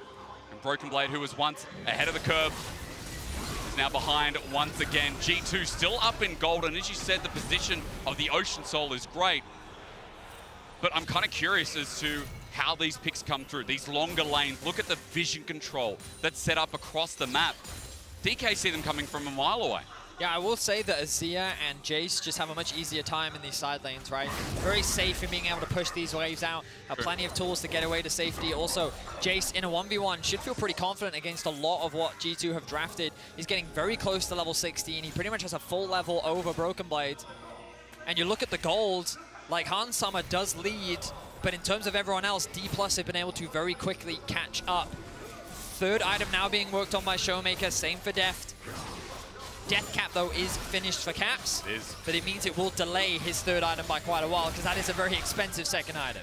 It is indeed, but the power with the Dark Seal stacks as well is going to be quite relevant in this next fight. Baron up in 1:30, that's what we'll look towards. That Ocean Soul in 3. So for now, getting set up, again, continuing that vision feels like what we have to focus on. And while we are talking about items, I just kind of want to highlight, while Def got those picks before, not relevant, is it? No, it's not, just in case G2 decide to pull the trigger. But I will come back, Vedius, because 3 items on Draven. Hey, this guy is still big. I think Hans Summer can't be overlooked, even as we get to this point in the game, that Draven can still one-shot if he's set up on some of those visible carries. Well, against range, it's just the question of can he actually deal the damage, right? Can he get close enough to hit the targets? Because this was the biggest concern of G2's composition. You prioritize that Draven. You've got to remember, Deft is a Draven player himself. He's very familiar with how to play into, or the struggles rather, of what Draven can run into. And they're looking to take advantage of that. Great range on their side. They still hold on to this mid-tier 1. And G2's aggression has been dramatically slowed down. Now only a 1K, 1.3K gold difference. Baron spawning in 25 seconds. It is G2 that initially have vision around that objective, but D+ in a much better position to contest than earlier. Insane that that mid turret on that note is still up at 28 minutes in the game. I mean, DK holding map control still as they push out mid in 10 seconds until we get towards the Purple Worm up in that top side. Look at what they're doing now, keeping the push in mid to make it easier to control that top side river, get that vision control. The poke continues to chip away. Deft, can he land it? Not this time, but still. The pressure is on G2 now to sidestep this poke, make sure that the Baron isn't being started off, and that they can still contest this river. DK waiting for this next one, excuse me. Feels like, again, the times might sync up as there's the poke landing onto Mickey, who tries to get that handshake out. But now Azir, Sun Turret's out, Caps gets hit by a shock blast. The trigger tries to be pulled, Canyon just walks up, and G2 walk back. It's this to and fro here from what seemed like such a successful game that is just now constant pressure that Death alone can exert with a turret up. Yep. D+ are using their range fantastically, and they're going to start this one off. Showmaker on the Azir will melt through this. They don't have access to the Baron right now. G2 have chosen to reset. They don't have any vision. Yikes, this the only one nearby. It's just gone, Betty. It's gone. It's just gone. It's a blind Baron. G2 had an idea, but not in the position to do anything about it. Instead, we have to put the hopes there for 25 seconds of this Dragon Soul. So now it's a question of, can G2 find a good fight against D+? The Dragon will be the next point of contention. And if it falls in favor of D+, they will use their range, they will use their Baron to begin the siege against G2. And we talked about how they don't have the greatest engaged tools. With Renata, you ideally want to control space and find opportunities. Kellen, he should be able to spot this flank out. Yeah, Broken Blade, the lens is there, and away he walks. Maybe the wrong target here as the Dragon now spawns. All G2 need is something to stop this Red Bull Baron power play. But look at the levels as well. Like, you know, Yike's not even level 13 yet. He needs one more creeper. He needs a bit of experience to get that level up. Caps a full level down against Showmaker. Broken Blade, 2 levels down, close to level 16. True. The flank, though, coming in from Broken Blade. And look who's there. It's Deft by himself. Dominus now pop looking for Deft, and to stun him up, he cleanses the way, but Broken Blade has brought the Armada to him, flashes away. He might have done his job as he goes golden, but he should be dying here, but Slice and Dice, he's out of there. But hang on, he needs the reset, and he can't find it. However, now with the Dragon up and the Renata ulti out, it might be okay as G2 bring it to a 50-50 and win it out. Ocean Soul there, as Yike, some reason, flashes upward, but G2 have a permanent buff in this game as there is also a grave labeled out for Mickey as he drops down again. That's 3 members dead, though, and D+ have all 5 members alive with the Baron buff still for another 1 minute and 20 seconds. There's no reason why they shouldn't look to try and siege right now. Yes, G2 do get the soul. They can buy themselves a little bit more time, but I feel like D+, I'm a little surprised that they chose to go and catch that bot wave. I really thought they could have done some serious damage to the base of G2, but instead they're looking to catch those waves. Crucially, in that last fight, Hans Sama's ultimate went wide. Yep. I think he expected the flash out from Deft, but look at this, great damage comes from Broken Blade initially. But look at the ultimate here from Hans. He's expecting that flash, but Deft's hold his ground. He flashes upwards while the rest of D+ come to the assistance of Broken Blade. The snipe then connects. And G2, while they do get the Drake, D+ return in kind by getting themselves 3 kills. And now might continue on as Caps is caught out between his two. Turret Shockwave's there, but it's late. There's the Magnet Storm. Chains of corruption. The Shockwave eventually comes through to correct myself as Caps flushes. No! Deft with the timing's huge. Kellen gets him out of position. I'm not sure Deft should have died, but it becomes a 1-for-1. Impressive play there by Caps. In a 4 versus 1, he's able to trade Deft for his own life. It should have just been him going down there, but he makes it work somehow. Are they looking for the TP flank? Yes, they are. Well, again, if they can win this G2, might be able to flip things again as Yike sends out the ulti. Dominance from Broken Blade on the side. Canyon caught on the wing here. Showmaker puts up his turret, but it won't save Canyon's life. He's buying a bit of time, and Showmaker starts ordering away, but remember, they have Ocean Soul. There's another cash in for Hans. Some of the flash from Broken Blade. It's a pulverized, but Kellen can't do a thing. Out goes Showmaker. In goes G2, and we've swung again. It's chaos. G2 versus D+. This is what fans have wanted for so long. It's chaotic, it's all over the place.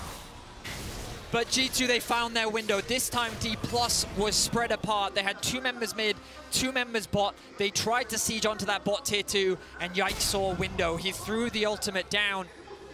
But before we even got to that, Caps makes this miracle play happen. Yeah. He lands the shockwave onto Deft. The damage is insane. He stopwatches to buy time. Flash close, great reactions from Deft, but then he still gets the kill. The ball sitting there waiting. Shutdown for shutdown as Vedius, this was the aftermath. And then Yike with the ultimate. Kellen is zoned away by the Maokai ultimate. 2 versus 4 here. At this point, you just kind of have to count your losses. Kana should have been pushing in mid, but he comes back because he thinks maybe with Showmaker still alive, we can turn something here, but the flash in from Broken Blade. Kellen has taken too much damage. And the fight once again goes in favor of G2, as Vicky has been finding some nice bindings. Yeah. Handshake, I think the ability is called. Yes, it is. And it drags you back in. And G2 will definitely take that handshake. I mean, Mickey, again, the leader of G2, it feels like when you talk about the successes this year, this split especially, that bot lane still coming up clutch. It was another cash in, by the way. I think 600 extra gold. There's 4 items on this Draven with a stopwatch. Hans Summer, he's been getting so much money this game. And every time it looks like G2 are out or they misstep, then they come back in, and Hans Summer is the one that benefits. So now with 3K again, as this game goes on, remember the Ocean Soul in their back pocket. We also look towards the next Baron, the Elder that comes up in 2 minutes. We're going in late territory. Yike flashes in for a twisted advance. Now pops the ulti, but where's that going, bruh? Not too sure as G2 get poked down from range, and Yike hit me with that ulti. They get the flash out from Kana, but it costs Mickey and Yike's flash. Broken Blade now in danger. He's trying to escape, but I don't think he can get But very he has far. Ocean Soul. It depends. Can anyone help him out? The biggest question there is they all come in. He's going to be going into GA, though. For the time being, G2 say, no, you're too far away. The Hans Summer ulti giving leverage, but he gets out on his own. And DK pull back for now after pulling out the GA. The Shojin working wonders there for Broken Blade, giving him so much mobility on the E. Chaos. It is absolutely chaos. There are good things and there are some really bad things from both sides, but it is delivering in some super entertaining league. Yike will begin the Baron. G2, for the love of God, don't let this one go. It's going to flip again, isn't it? Well, maybe if DK aren't there, it won't be a flip. As Yike sticks on it, Baron's going to go down this time. No harm, no foul as Caps gets poked in. Showmaker teleported in for this play, but G2 still hovering around looking for a pick themselves. D+. They just got to get out there. It feels there's the poke coming through. Nailed down in the corner as well. Caps zones him out. Chains of corruption doesn't connect again. Yike's ulti to zone out has been fantastic as G2 are heading the wrong way. They're being corralled into the base of D+, but they have the Baron buff. They can get away to safety. If we'd gone back 10 minutes, I could tell you it was the same goal difference. It was G2 in this position. Oh my word. Hysterics, 30 seconds until the Elder Dragon. It's going to come down to that. Yep. One more fight to determine the outcome of this game. Whew. And I'm not sold either way on who wins this, Betty. Oh, neither am I. It really could go either way. So, let's quickly clarify. Poking out for DK, is it still as relevant with Ocean Salt? Or are we just going to have to see them find a beautiful pick? Maybe it'll answer for me as Canyon zones off. Broken Blade first in line, though. The charge continues on in as G2 look to make their way in with Elder now spawning. The poke is doing what it can, but you make a great point about the Ocean Soul. The regeneration is coming up clutch for G2. The Elder is alive. Look at that mid wave, though, for D+. Yep. Pushing into the mid. TP is not available for Showmaker or Kana, but Kana could cook.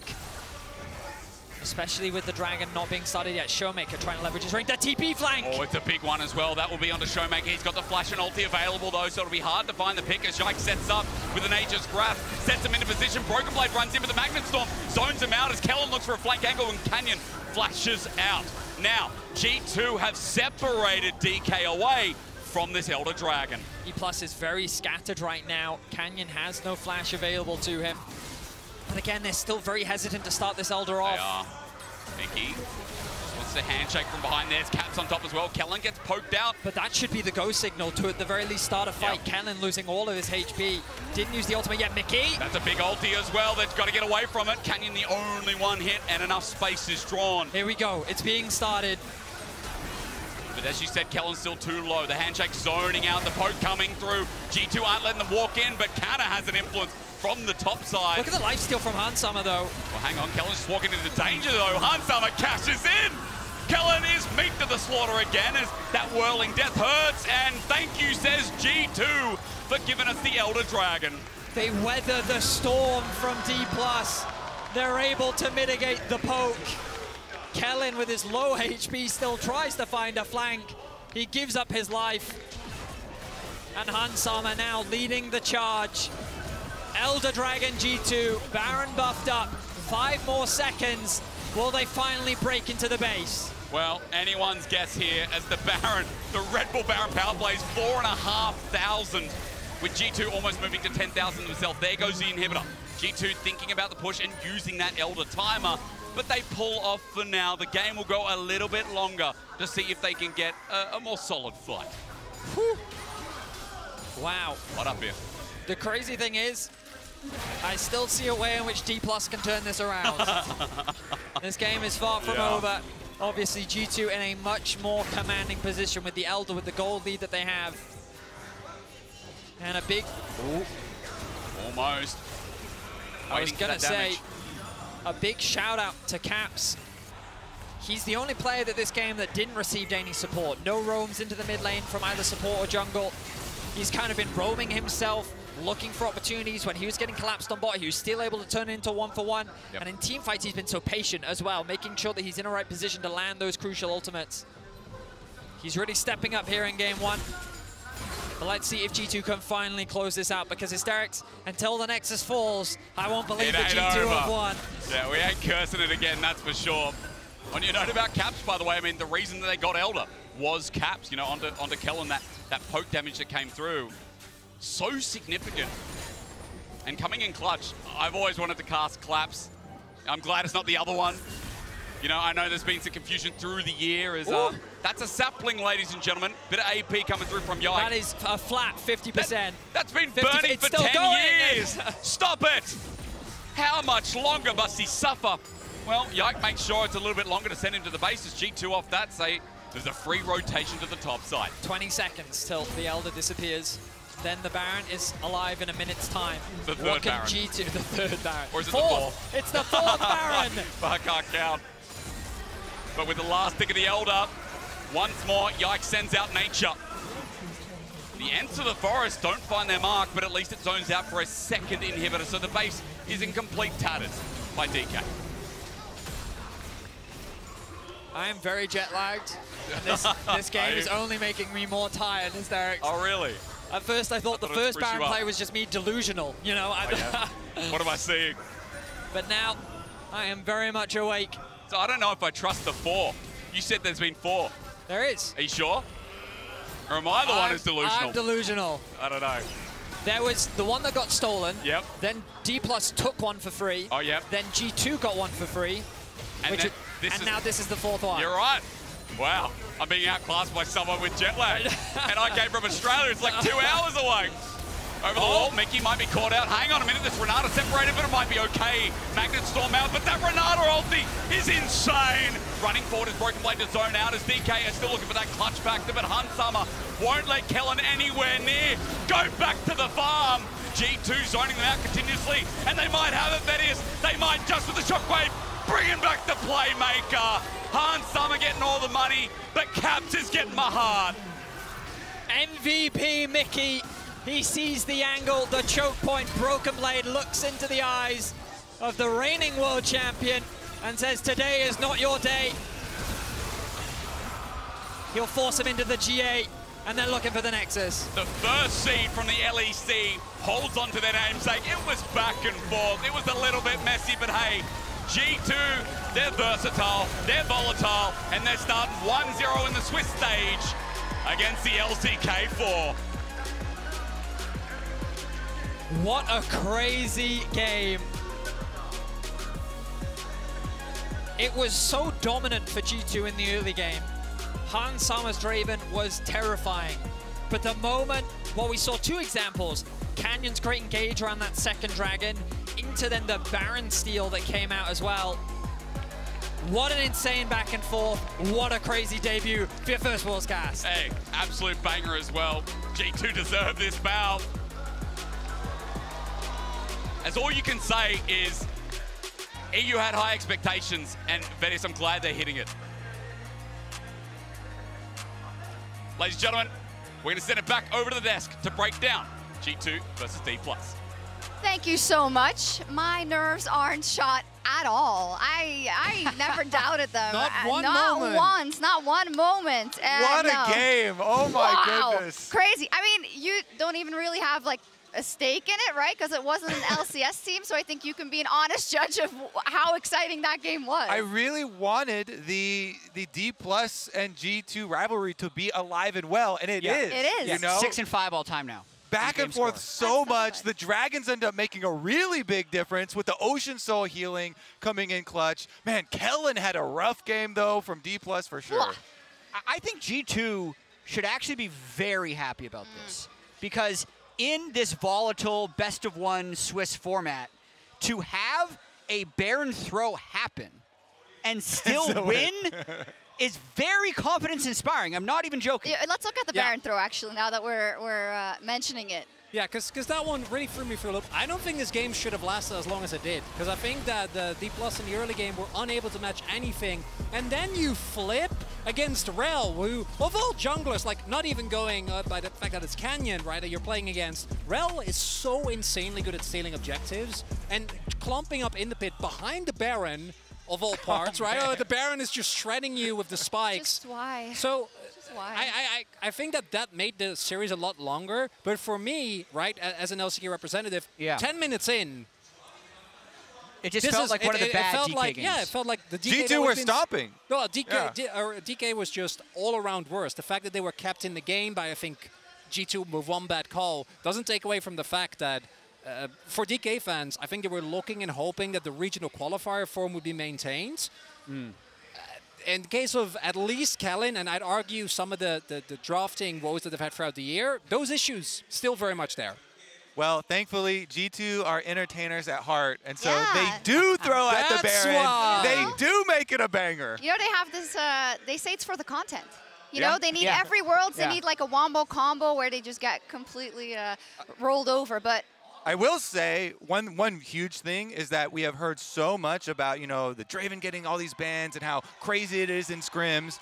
That thing was terrifying. So for G2 to do that in game number 1, you can have long-lasting effects on the pick ban for the rest of the tournament as well. And it also crowned Hansama as our Oppo player of the game. And Jada was, as Kobe says, you know, you see why it gets banned so often, and it's such a classic for Hansama, and he'll be really happy with his return to Worlds on that champ. And a really impressive first blood here, knowing he's hit 6. Kellen hasn't yet.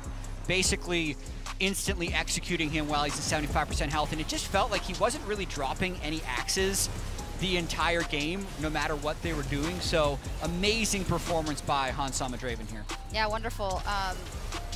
You know, there were some question marks. Sorry, I had something in my ear. Some question marks about him coming back, of course. And I think a lot of people have said, well, it didn't really mean anything that he couldn't do what he wanted to do in NA. There were a lot of reasons for that, but he really wanted to show that he could do it.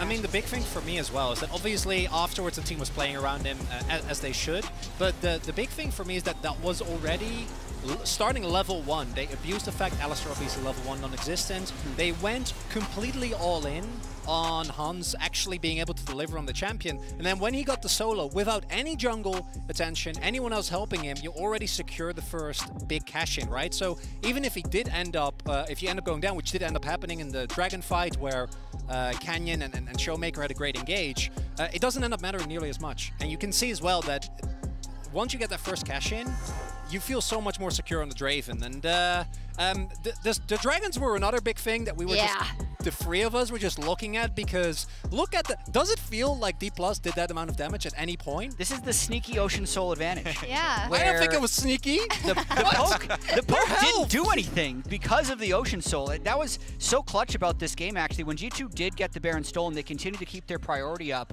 on the Dragons to get the Ocean Soul, and it was maybe the difference in the game. Yeah, and I want to circle back as we close out the segment, Jat, to what you said. You know, you said at the beginning of the segment, if G2 wants to call themselves or wants to hold themselves to a high standard in this World Championship, this is a team they have to beat. And it is good that they didn't let that setback completely derail their game. Absolutely. They crushed this early game. And then they also got to challenge their late game, too. It's like 2 wins in 1, because they won the early game and the late game. I'm just happy that they got a win, okay? It was not stressful at all. Never doubted. Never doubted them, not 1 second. You weren't in the green room with me. In any case, we will talk to Hansama, and that will come right after the break, so we'll be right back.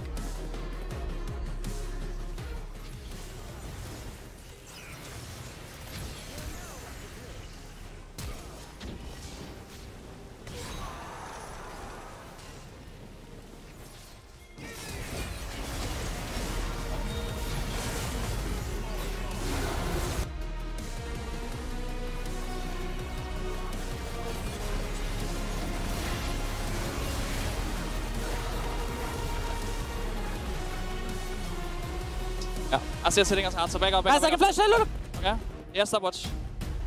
Just kill front, sorry! Yes! Yeah. Nice! You guys, good job, nice good job. Guys, good job, guys. Oh, nice. Well played, well played. Nice pivot.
감히 누가 눈독 들여 우리 우리 문이 소풍 누가 70까지 bounce back 머리 숙인 후에 누가 move get out the way 다음 생을 노리는 게 감리적인 듯해 견제로선 여길 냅다 씹어먹고 부패 내장까지 깔끔하게 마치 순대 씹어 먹어야지 팩맨 작딱 몰라 스펙대 올해는 나는 아냐 스루 랩맨 내 말은 또 뒤가 안 들어 맵맨 벌리던 냄새 세스코 불러야겠네 너희 따는 거 시험 마시면 I'm cat-man I've been the boss 여긴 없어 네 자리 She make it clap look at my body 내 말이 뚜떠 지려도 몰라 니 가랑이 겹바닥에 붙어 뜯을 것 저래 사람이 built-in chopper best-selling motherfucker 하고 다니까 나랑 비비려 해간 사이코형 죽일까 차라리 오케이 선배가 선방 칠게 우리 CB는 힘들게 relax 시간라도 바로 가는 여유롭게 what's what resilient resilient resilient resilient resilient resilient resilient resilient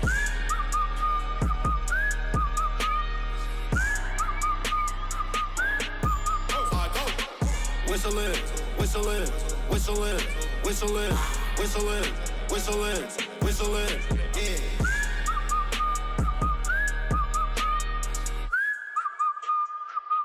Gotta check my squad 이동대기 시간 없을 I'm ready 통신의 애들 사이에서 난 예리 갖다 붙여대 Rocking my studio 한 지출내 지린 the funniest Just gotta beat Millie Go to the shop in a bad behavior 나쁜 습관이지 돈을 쓰는 거또 한 푼도 너한테 난 쓸 일이 없어 내 손씨가 달라도 우리 같은 DNA 평정심을 유지하고 느낌이 혓바닥에 뜨뜨뜨 어떻게 잘해 사람 나니 겁은 나한테 말을 가득하지 man lalli like 난 불포 싸가리 stupid ass right what 정신 차려 너야 the last time that gets so big 바라보지 마치 기분 위에 chicken 단지 그렇게 생각할수록 느껴지는 distance 두번 세 번 더해져 몇 fucking another level So check my EP cycle with no peace 근데 뜨겁지 날아올라 no beef fly hard take off 나와 아직 적지 놈들 다 번지 시켜 줄 없이 봐봐 hater with the tat 부뚜뚜뚜 다음 소리 카부로 따라 하다 캣캣 목공강을 버린 수두를 백백하지 마치 폐업제고 떨이 그래 너지 누구 두리번 거리기는 병 부정적 비백과 비대 세우니 10대 초수력 초수와 텐트 치기체 한길을 돌파 중 easy easy에 버려놔 own Grizzly, grizzly, grizzly, grizzly, grizzly, grizzly, grizzly, grizzly.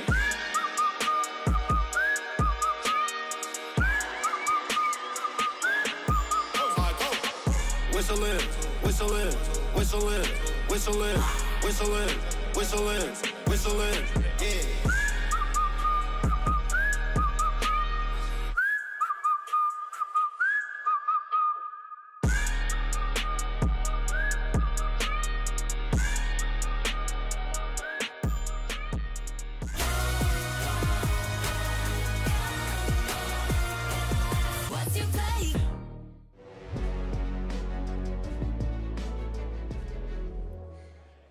And we're back here in Seoul for the Verizon post-game interview after the very first win of LEC and G2. And I have Hansama with me to talk about this victory. We were not scared at all. Were you scared during the game? Just a little bit after the Nash. I feel like before that, I was very confident to close out the game. And then the Nash happened. Yeah. And I was like, oh, okay, that may be a bit tricky. And you have to play it really slow. But the moment I realized that we have Ocean Dragon against their comp, it has to be win, you know. There's a lot of game points that I want to mention here, especially the Baron call. As you said, it didn't go as expected. Tell me about the communication and what you did wrong during that play. I think maybe we just didn't listen to each other. That was a bit chaotic during the moment. Maybe half the person didn't really want to go for Nash, half the person wanted to go Nash. And when that happened, we realized that we couldn't actually stop the rail correctly. Knowing that, I think we didn't exactly change the decision. Maybe we should just back off when the Nash is 6k, just leave it, just go back to base because we can't actually stop her. I think that was just chaotic there. I'm sure everyone tried to do something good about the situation, but I guess it happens. Yeah. It's been a while that we didn't play on stage, and I feel like actually playing on stage very feels different than playing on screens. It's very slow, so yeah. It gets time to adjust, especially when you're playing against an LCK team and maybe the venue is going to be cheering for the fans. Do you feel like the venue is going to be cheering for the team? I'm sorry. Do you feel like it's something that you felt during the game, the support of the crowd for D plus Kia instead of you guys? Actually, I didn't really focus about that. That's good. I was really focused on what to do in the game, in the draft, in game plan. I was like too focused about that I couldn't even notice that there's the crowd cheering for them. I think we played. I played, and we played a good game, so that's nice. And you decided to play Draven, historic champion for you, the one with which you won your last LEC title. Actually, Draven is not a champion that we've seen so much actually so far at Worlds, even in the playing stage. How do you rate the champion, and what was your choice here? What did you think it was a good choice in this draft? I think it's a good choice, like just the strong champ. Try to get some early lead control. We got Dragon, I believe, got Herald, and I guess you just play for that, and every skirmish should be like not bad.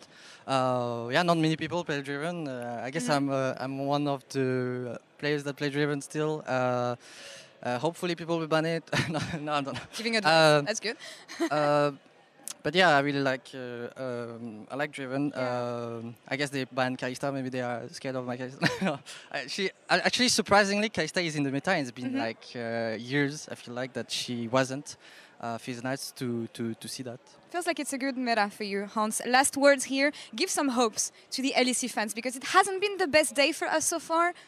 Give us hope here, please. The rest of the tournament. I mean, I guess we are like 1-2 since after this game, but I guess there's still Fnatic against Weibo, and I'm sure that they have their chances to win against them. So go la share for them, you know. And yeah, I still have hope that you can do well during these Worlds. Hopefully as well. Hans, thank you so much. Merci beaucoup. Good luck on the rest of your games. And Shox, back to you. Thank you so much, Laura. Great to hear from Hans. He deserved the props, I want to say, after that game. But we're going to get into our next one. I think it's going to be a real barnstormer. Is that what they say? Barn burner? Barn burner. Yeah.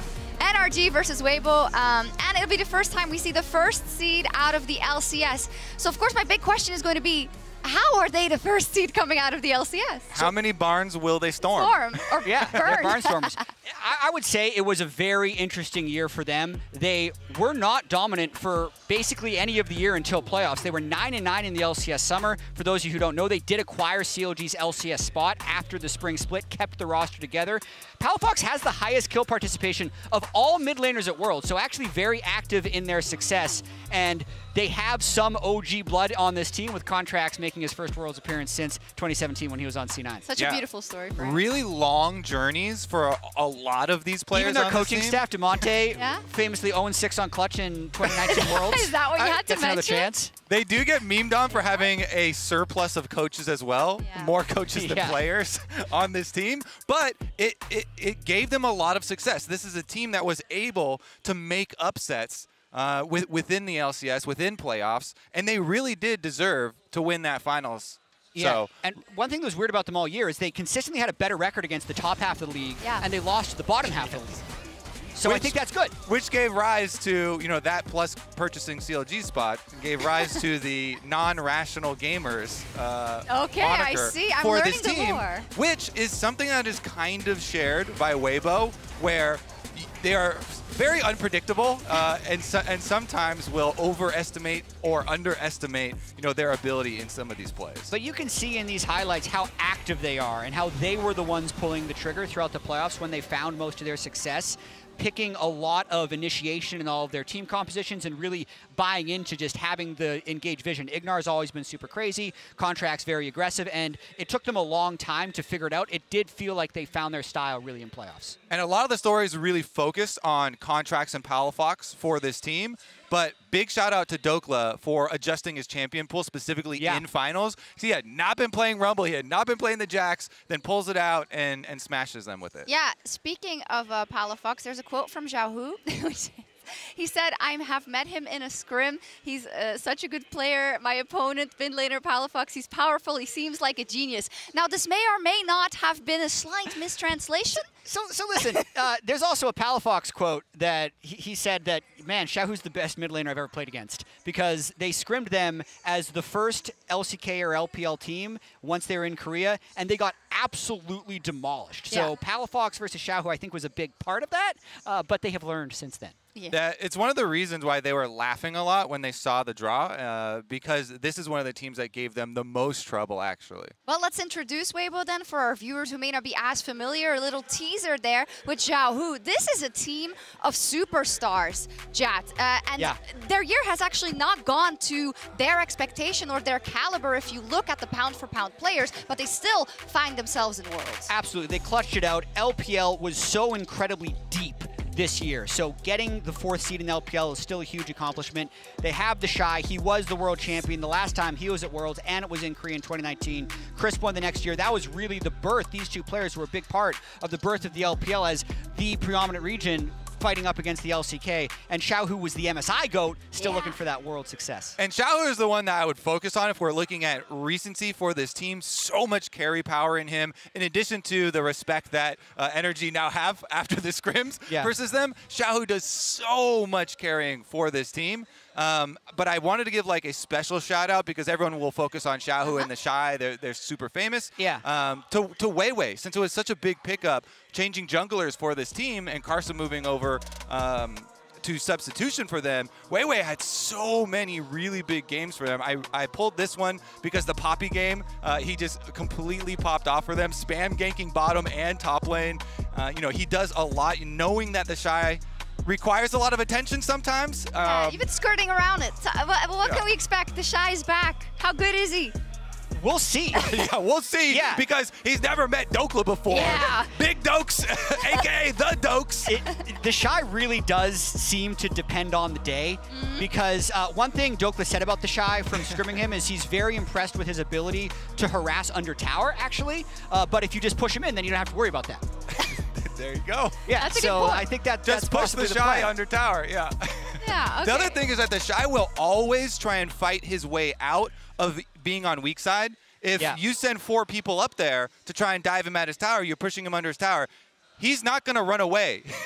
He will fight you and try and get those counter kills and allow his team to get something elsewhere. Well, you got me incredibly hyped. I hope the game plays out as we see it in front of us. So let's see. Let's head over to our casters. Of course it will be, guys. Thank you very much, as always. Introducing what should be a favorite matchup to the audience. I'm Asterix. This is Vedius, by the way, to take you into this next one. Now, be honest. Be honest. How excited are you to cast Weibo? Very. There's no chance I wasn't going to come into this and talk up the Shy. However, what I've just seen is the first seed from LEC take down the 4th seed from the LCK. Yep. So by that logic, that means the first seed from NA can take down the 4th seed of LPL. I mean, I think we've already seen some impressive games from both Cloud9 and Team Liquid today. Yeah. I'd love to see the 3-peat from NRG. And I'm scared. Are you? I'm scared of NRG, like no joke, right? I think Weibo are a great team. LPL cast, by the way, if you didn't know. But NRG are chaotic. Like, they're insane. They're unpredictable, too. I think that's a catchphrase I mean, today. I love the fact that the whole definition of what this game is going to be is unpredictable. Yeah, true. You and I are going to be like, so what's our prep?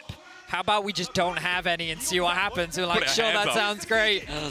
We're going to introduce the teams for the first time on stage.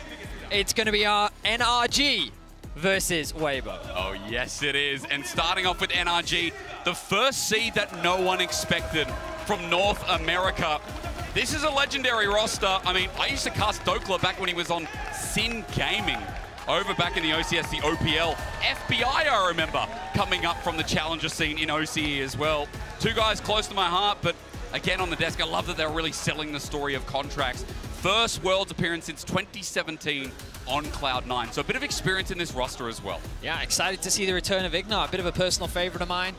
He had so much success with Misfits. He's made a name for himself over in Europe. He was very prevalent, and he was so impactful in the LCS finals, finding so many successful roams on things like his Rakan. He's a player that loves to get out on the map, and we know that who also likes to get out on the map?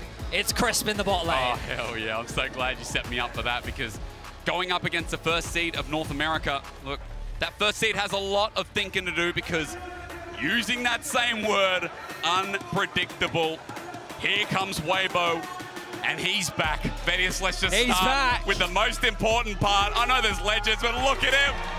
Look at that man. He's back on the world stage since 2019. The Shy, an incredible top laner, former world champion, 2018. It was here in Korea where he found his last world championship alongside the legend of Rookie. But he has a new roster alongside him. The Spring King in Xiaohu, looking to make a name for himself. Obviously, he has a ton of experience on the international stage. The analyst desk already talked so exquisitely about the level of experience that exists on this roster. But who knows if any of that will matter. Game 1, we already saw D+ and G2 play into chaotic, crazy bloodbath. Yeah. But we didn't necessarily expect that from both those teams. We do from these. By 1,000 times more. And again, if you're new to Weibo, at least I can give the perspective as an LPL caster. And I can tell you all that this team had high expectations from the start of the year. That's what's exciting about seeing them at the World Championship, even as a 4th seed. They were convinced to everyone that they were a super team because Kasa was in the roster. Oh, yeah. We all know, so Kasa, you know, another legendary MSI champion alongside the members of Xiaohu. Kasa was in this roster, and we thought we expect massive things, especially since Light Camo from LNG, Crisp as well, FPX 2019 champion, and of course the Shy we already mentioned. But then it didn't work, it didn't piece together, and now we've got Weiwei with his debut at an international, and they're going to show us if they're fit for the standard of NRG. So we're about to get into pick and ban for this absolute doozy. What did Shox call it on the desk? Not a barn burner, a barnstorm? Barnstormer. That's how I've also heard it called. Love it. The barn shall be stormed. Let's find out what is going to happen. Nico going to be taken off the board. Nothing too surprising there. Respect being given over towards Powerfox. Yep. Not something that he showed a lot of during the LCS playoffs, but still a strong champion on the current patch. With Desire also being taken away from FBI, the Maokai being taken away from Weiwei. Also something we didn't see a huge amount from him in their regional gauntlet, the qualification for the World Championship. True, we did see more things like the Poppy though. Remember that in the back of your mind, even though we haven't seen too much in the World Championship so far, it is a big pick for that jungler on Weibo. So as Orianna gets taken away from Xiaohu, I'm also thinking about things like the Azir that he's been great on. The Tristana's also hovered around. Xiaohu, a great engage tool for Weibo. I think something you can't discount.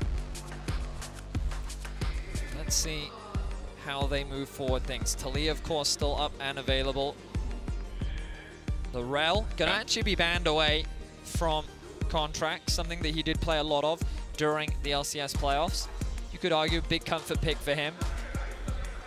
NRG, how will they round things out? What do they fear the most? All top laners are pretty much up and available. We've seen a lot of Jace throughout the day still. I know some fans of the Shy would love to see him back on the Jace. They would. But another thing open is Cassante, by the way. He's loved this. He's been spamming it non-stop. So it could be an early pick option considering Weibo on blue side. Might just want to lock that one in. Various other options, maybe bottom lane for Light, who's been focused as well. There's the Poppy. Never mind, it's just Poppy straight out of the bat. Of course, they can still flex this, right? They can flex it into top lane and jungle. There is the rarity of it going into support. For the pick'ems. For the For the pick'ems. For the pick'ems. Let's see, how will NRG respond? They could just grab themselves the Kai'Sa for FBI if they want to. Something that he's very experienced on, something very comfortable. It's proven to be a very strong champion on the current meta. But do they want to prioritize that AD carry? No, instead it will be Alistar. 3 games in a row now we've seen that Alistar be super prioritized, typically from the LCK teams, but Iknar saying, nope, I want engaged support. I always associate him with Rakan, but maybe into the Poppy, he's not as excited about that prospect. Maybe not. I mean, today, again, it's just been coming out left, right, and center as a priority pick. NRG options in the bottom side. Didn't see Kai'Sa last game, but we're going to miss it for a little bit longer as the potential flex here for the Talia gets locked in for NRG. Definitely a potential flex. Glad you brought that up because Powerfox, no stranger to the Talia in the mid lane. More than happy to play that. And so both sides holding their cards close to their chest. But will it be the Rumble for the Shy? Oh, I bet you it will be. This guy's been playing it non-stop. I mean, Weibo, again, with such a volatile top laner, he just goes, you know what? I'm going to pick Rumble blind. He's going to blind it. Instead of the Cassante. I mean, he's testing Dokla here. He's saying, what have you got? You know, he is so confident in his Rumble. Look at the damage that Weibo have for themselves right now. Potential poke, depending on the build that Kai'Sa wants to go. Yep. Potential dive, depending on the build that Kai'Sa wants to go. A lot of options still here for Weibo, and NRG looking to answer with some aggression of their own. Okay, about the 2v2 here. I mean, FBI has been one of the top tier NA 80 carries. And especially with the transition into this roster that used to be CLG, it's nice to see them putting presence on him when Weibo historically have been about the mid lane. We'll talk more about that in game, but Vedius, I want to get into that brain of yours, if that's okay. Okay. If you'll let me. Yeah. What are we looking at now? What's a priority? No support right now for Weibo unless that becomes a flex. Well, I mean, you praise my brain, but look at you predicting immediately the support bans coming out from the side of NRG. Weibo They're likely going to be pinching some top laners. They may very well look to ban the Jace themselves. Okay. Something that we saw a lot from Dokla was things like the Jax in the finals, things like the Renekton as well, something that he's very comfortable on. Typically, I would have expected them to leave the Renekton open because I've seen so many Rumbles just dominate in that 1v1 matchup. And if the Shy is feeling confident, I don't see why they wouldn't, but I guess they're not taking the risk. Instead, they'll choose to leave that up. The question is, will NRG look to just ban away another support? They could look to get rid of the Rakan themselves. Maybe they'd be concerned about something like a Braum. We haven't really seen any Braum so far at this tournament, True. so I'd be surprised if they did choose to ban it away. Blitzcrank taken away from Crisp. It's so funny because Crisp has been memed about in this last split in regionals. Hasn't been the best on Hook champions recently, even though historically fans of FPX, the 2019 champions, remember this guy's Thresh, this guy's Nautilus were insane. So at least the respect's given over by NRG, but still, we'll see where Crisp goes. Things like the Rakan are still up and available. Cassante also taken away. Okay. I guess another surprise when you consider that Rumble has been fine into the matchup historically. So, will Dokla look to pick something like the Jace? And where is this Talia going to go? Will it be put into the mid lane? Are they going to keep it in the jungle? What direction are they thinking about here? Of course, they do have a lot of options. You said it. It's being hovered. And they're going to lock it in. All right, so Dokla going to be going for what I would say is a favorable lane for the Jace, but you are going into the Shy's Rumble. Yep. A man who is incredibly confident on that pick, has a very long history on it, and it's going to be no easy feat to come out on top. I mean, this guy doesn't hard win the lane, but out CS's, outclasses a lot of the time. Someone you can't doubt, as this is a classic for Crisp. I mean, if we're talking away from Hook champions, engage here with, I said it before, Xiaohu on Azir has been exceptional. A real engage tool, more so than I feel like any other Azir in the world. And that just rounds out Weibo to a T. I was going to say, when I look at this Weibo draft, this looks like comfort to me across the board. A lot of champions that a lot of these players are very familiar with. Even when I saw that Alistar, I was thinking to myself, would he just do a Leona here? We've seen him do it before. And it just so much great engage on the side of Weibo. Great backline access as well. Very powerful team fighting. Wait. Are they actually going to put the Jace in mid and then have Ornn go into the Shy's Rumble? Is that too dangerous, Vedius? I need to obviously wait for the final You swap. tell me, man. Is that too dangerous? What do you think I'm going to say? I think the answer's yes. Yeah, I think it is indeed. But hey, Big Dokes, I mean, hearing Kobe's energy on the desk about this man, I can feel it. Might be an LPL caster, but Big Dokes lives in my heart now. And look, for NRG, walk me through a little bit, because I see very volatile lanes. I also see a bit of scaling added into the mix. I feel like there's multiple pairings here that need to be addressed. Well, there is a little bit of poke on their draft when you always have Talia and Jace. Okay. There's going to be a presence of, when setting up around these objectives, there's going to be a lot of effective chip damage, but really they spike really hard on one item. You look across the board, Kalista, Jace, really potent once they get that first item underneath their belt. So you're looking at early dragons, you're looking at trying to skirmish and fight in the early game, and I think that NRG are pretty happy, because when we think about them as a team, they're happy to fight you in the early game. They're happy to go for these skirmishes. It's really just this top lane, how much pressure will be thrown that way. Well, ladies and gentlemen, as we're about to get in, it's the first seed of North America. And today, you know, NA have come so close. They've done a lot of damage. Cast your mind back to TL versus T1. That felt close. But can they beat the LPL 4th seed? Weibo have been exceptional in some regard. The fact that they made it here to the World Championship. The fact that they're in this spot, returning the Shy back. But is it too much to ask for? And that's the biggest question. Betty, it's got to be intense to get into this one. And surely we're just drawing it out. Because you kind of have to for this matchup. You expected explosions coming into this. Yeah, you do. Mainly because the players just aren't afraid to fight. The analyst has said it. If you ever watch any of the games of these teams, it should be fairly obvious. NRG in their finals, I think their problem was that they got overzealous. They couldn't calm down once they got those leads, you know? Yep. They sometimes found themselves in fights that they just didn't need to take, and it was easy for Cloud9 to punish them. But Weibo is no stranger to that themselves, right? They're more than happy to take whatever fights they can. Sometimes they take fights that they just shouldn't. And that's why we just expect fighting from both these teams. Of course, your first game, day one, nerves can always be a factor. True. But if these teams want to win, they've got to play like they always do, because that's how they got here. We're jumping into the game. Game 6 of the day, Hysterics. NRG versus Weibo. Absolute pleasure to see the 4th seed in action. But likewise with NRG's debut, let's see how they go, because I've noticed some real fun stuff about this roster. The level 6 roams from Ignar topside. Dokla appearing bot as a rumble with ulti. Can still do that with Yorn here in this game. And I'm excited to see how this draft works out for NRG. As you said, bit of pace to add in. As ladies and gentlemen, I'm going to give you a reminder now. Just remember that you can log into your right account on LoLEsports.com and watch Worlds live to earn exclusive Worlds emotes and icons for the entire event. There you can. Free stuff. Why wouldn't you? Do that right now. Go Go on. do it. Go on. Off you go. You won't. Yeah, you I mean, nothing's happened yet. No one's dead. So you got time. Were you surprised, eh? Oh, it should have been over by now. Obviously, you can see the runes on your screen. Conqueror for the Azir, for Xiaohu. We did see the Halo Blades coming out from Showmaker earlier, so a bit of a different approach. Phase Rush on the Poppy. Phase Rush on the Jace as well. Nothing too crazy. And already Shy. The Shy. How dare you? I'm sorry. The. My bad.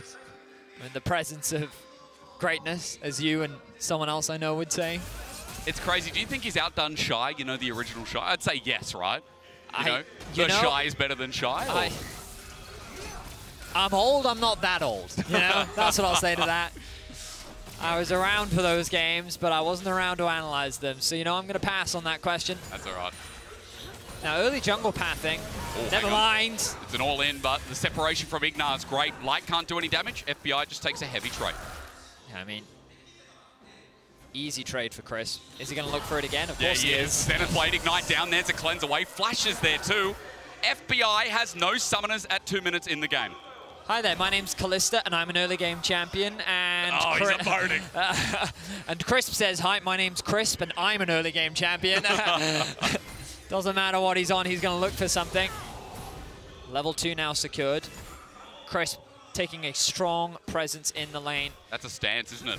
Keeping my eyes on Weiwei. Is he going to look for a dive here? No summoners on FBI. He's making his way into the river. He's moving into the bot side jungle, knowing that they have the pressure.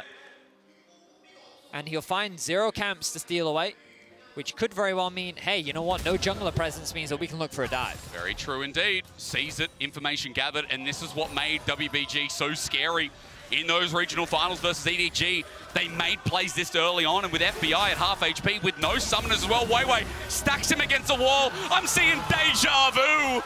And Weibo bring in first blood at 3 minutes in. Ignar now in trouble as well. Weiwei waiting for those cooldowns. There's the flash matched out. Ignar latched onto. Second skin about to proc. He bops him in. Weiwei might be in trouble, but he shoves him back.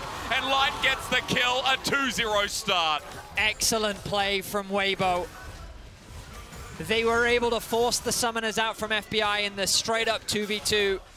And then the pathing from Weiwei meant that he could supplement that with 2 early game kills. 1.3k the gold lead already, Hysterics. And this bot lane is looking dire for NRG. I mean, the Shy is zoning off the potential of a trade in Scuttle. Thank you, that's mine. So WBG get both sides of the map. It's now a 1,500 gold lead. And this is what we're talking about. The regional power of this team. The ramp up, they've become a quicker team, they've become a more aggressive team, and more successfully aggressive, Vedius, as this dive is the proof. I mean, there's very little to break down here. Just a clean flash engage. Ignar does everything he can do to keep his AD carry alive. Unfortunately for him, Weiwei alone is enough to find that kill. Perhaps he should have considered flashing earlier, but frankly, I don't think the flash would have achieved anything. And just a nice play from Weiwei to walk away with 2 quick kills. Well played to Weibo. They're off to a fantastic start. Respect from Ignar there. Like the little bop into the turret. Unfortunate about the cooldown that Weiwei was able to get out, but at least respect due there for trying to turn the play around, as Weiwei is now back in the bottom side, and this is, again, what we saw in regionals to add on.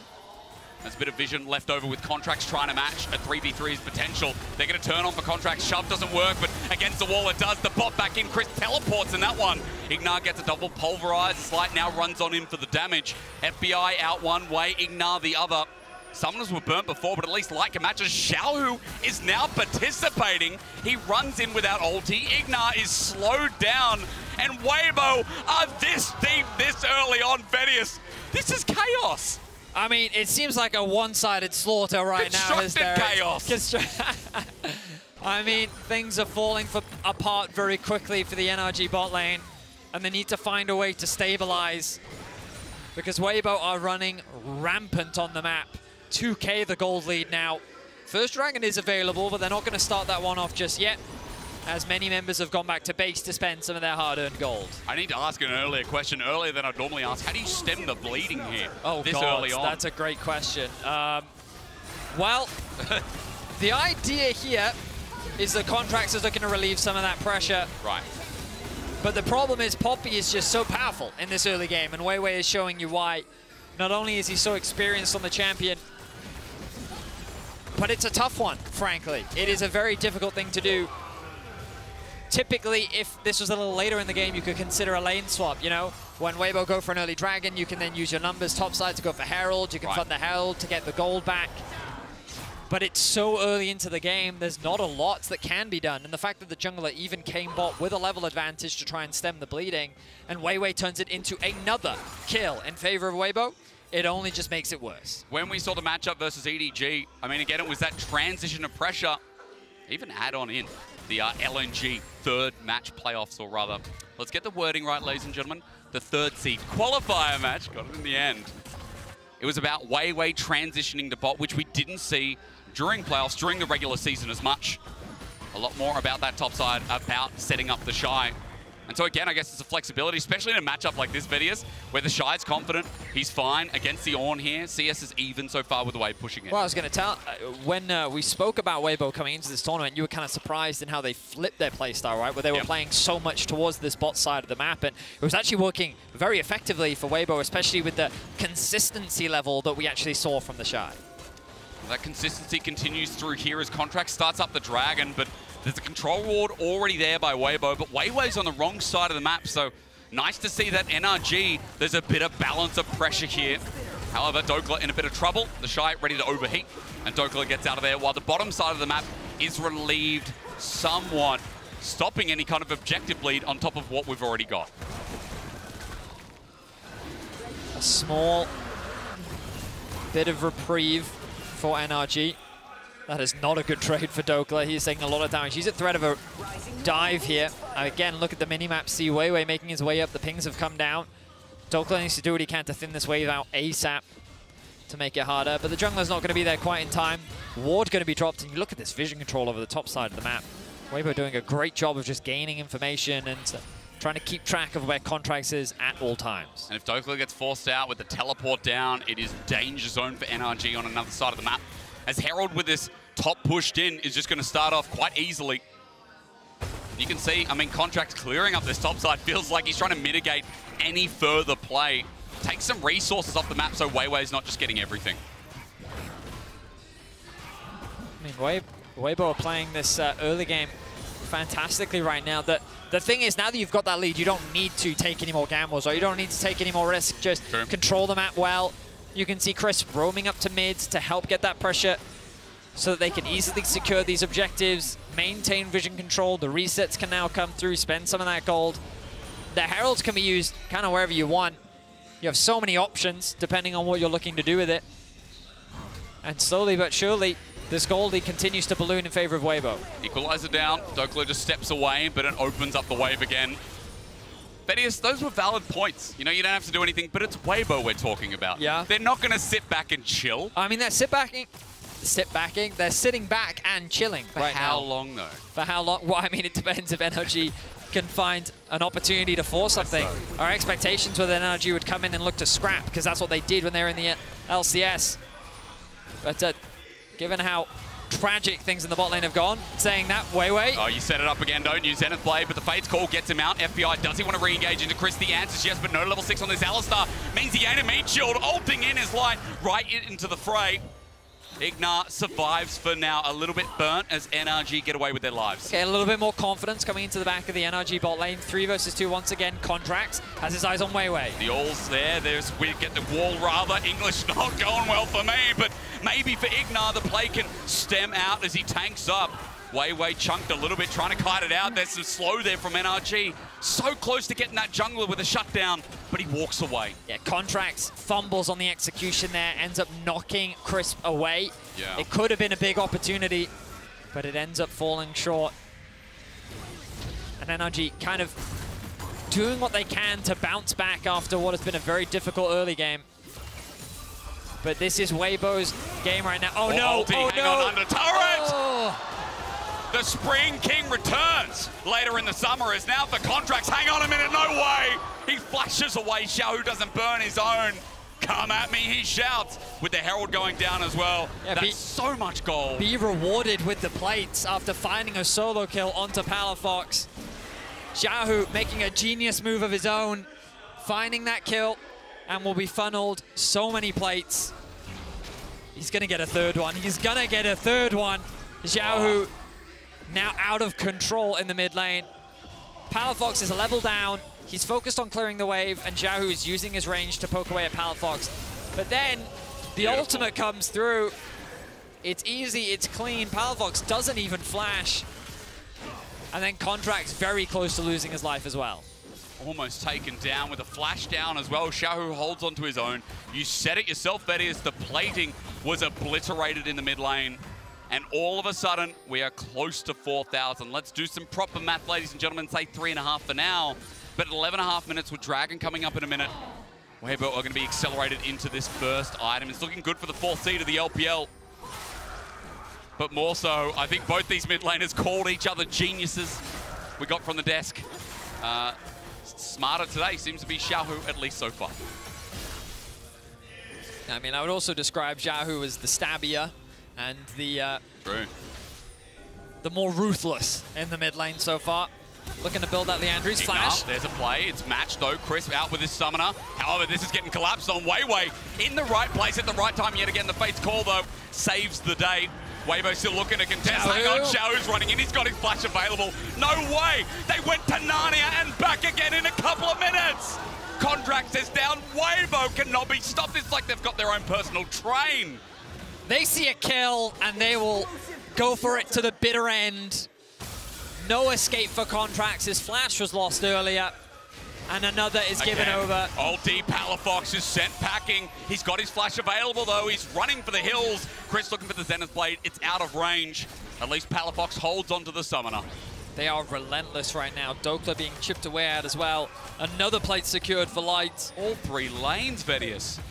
The entire map, Hysterics. This is the debut that you wanted, I imagine. JDG looking a little skeptical in the early game against BDS, but they did come back with some fantastic team fighting. Weibo looking dominant, but Palafox TP's in. Well, Chris is out of mana, trying to zone out Xiaohu without an ulti. It's a good time as Dragon goes down, but Weibo are looking for the re-engage somehow. They don't have the resources to play with, and Ignar knows it, but his flash isn't up and available. What can they do as Xiaohu has to flash over the wall without a Sand Soldier to give him a high five? Weiwei Poppy. What do you do against Please him? ban it. This man is just, he's on fire right now. He's working so well with Crisp. This jungle support combo, like I don't think I've seen Weiwei top. You know, like there was one time where he kind of went there roughly, but look at this execution. Flash away from Crisp. Immediately Weiwei's like, I'm on the way, gang. Quickly there to CC Ignar into the wall. But does that stop them? No. Look how far they go. This is a team building exercise. They go in together, okay? Everyone land your crowd control. Come on, let's all kill him together. There we are. Morale now raised. It's massive. First item for Light as well. Xiaohu can't be far off. He's got a recurve bow. He's optimized different ways, hence not having his first item yet. Bit of a Build-A-Bear in the mid lane. He is. He's putting it together. Lego day at school today. As okay, thank you MasterCard for this late economy snapshot. Yeah, that's a snapshot, all right. Huh. I mean, Chris really kind of, you know, dragging the team down a little bit. That's it, man. 208, step it up. Calls himself a world champion, am I right? Not anymore. Look, the experience on this roster is huge. NRG we set up as well. You know, this is a team that's the first seed for a reason. But struggling here against the 4th seed ain't the biggest sign, but it is Swiss. The Shy flashes forward onto Dokla. It is matched, but he's overheating for the auto attacks. Hits once, hits twice, and Call the Forge God layers there, but he sits in the fire of Middle Earth. And the Shy, after burning that summoner, says, Dokla, go away. Gonna force him to base. Maybe even force the TP out from him. Maybe. With the Herald starting. Both top laners do have that as an option. But no ultimate from Dokla means that this is going to be a hard fight. None for the Shy either, as Weiwei sends Go away too, but Contracts avoids. Smite comes down, however, but Weibo need the eye. NRG trying to zone them out, look for the re-engage. Xiaohu on top of Ignar. And the Sand Soldiers just go, yeah. Never underestimate Xiaohu's ability to find some way of engaging, whether it be small or large. Told you. What can he do here? Emperor's Divide, Glide, oh, Contracts! Interrupts, matches a flash, they just need a kill! NRG just need a kill and they've got it. Palafox from downtown. And NRG are finally alive. Finally, NRG gets something back. But Weibo are relentless with their pressure. They push down mid. They secure the tier 1. The Shy can't quite get that tier 1 in the bot lane, but even though NRG at the very least finds something, the map is still in control of Weibo. They need a bit more, but I'm happy to be optimistic about this team, especially when Palafox, bit of a king getting the kill here, but meanwhile Dokla in a bit of trouble. That turret's gonna melt, that's non-existent. Light running in with his boys, and the Shy ready to cook. I've been loving the food here in Korea, so let's see what Dokla tastes like. Juicy is what I believe Light said. Yep. 300 gold picked up for him, the Shy. I've often been told that he's a generous god. He doesn't need the kill. He doesn't. He will give it to his AD carry. Because I mean, the right word though, so well done. No, God, more like it. Yeah, wait until we see Adam versus the Shy, okay? Then we can figure out. Don't tempt me. I'm excited for that. The boys going head to head in the top side. And you know, that's what disappoints me about this, is that like Dokla, I think has that chat energy as well. Oh, he right? does. But the sad thing is that we didn't see it with the Ornn. We saw the Ornn picked into it, and the Shy already had the Rumble locked in by B2, B3. Yeah, he did. You know, Dokla wanted to play, he wanted to be on the weak side. He wanted to give Contracts that agency to play through bot, but the bot lane 2v2, it was shut down at level 2, man. Level 1, Betty. Well, level 1, you can even go to say. Weiwei once again finding his way into the enemy jungle. Herald dropped. I'm sorry, you guys have probably made those Wei jokes to death. Well, there's big Wei in the LPL.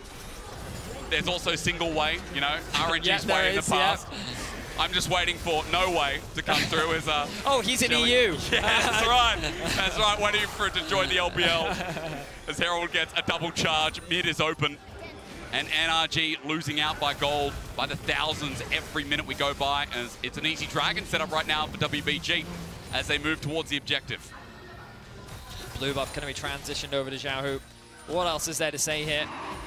Weibo should look to pick up this dragon uncontested. I guess they're waiting for the Baron before they try and end this game. But it feels like that this is Weibo's to lose. Yeah.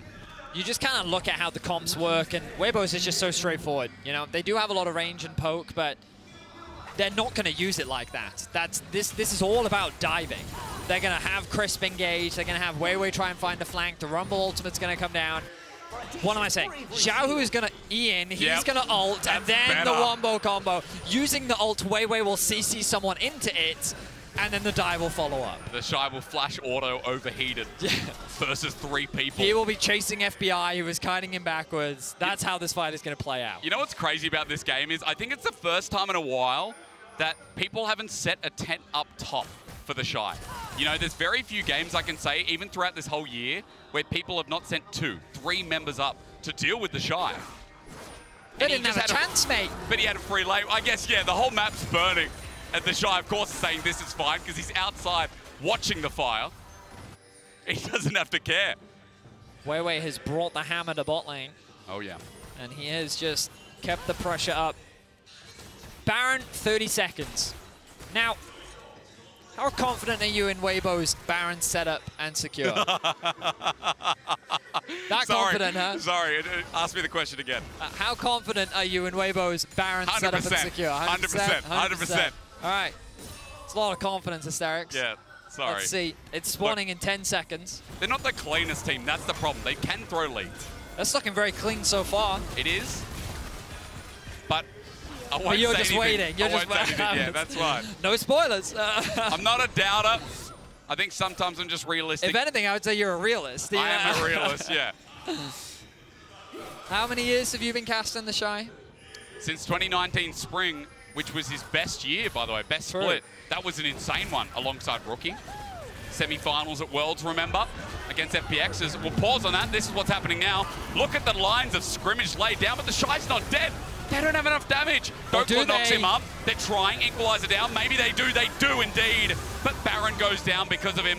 So there's the trade as Palafox now the next target, flashes away to the skies to get him out of there.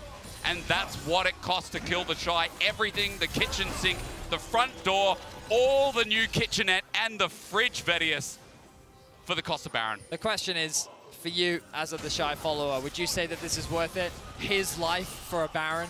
A meager Baron? No, you know what I'd say? What? Impressive.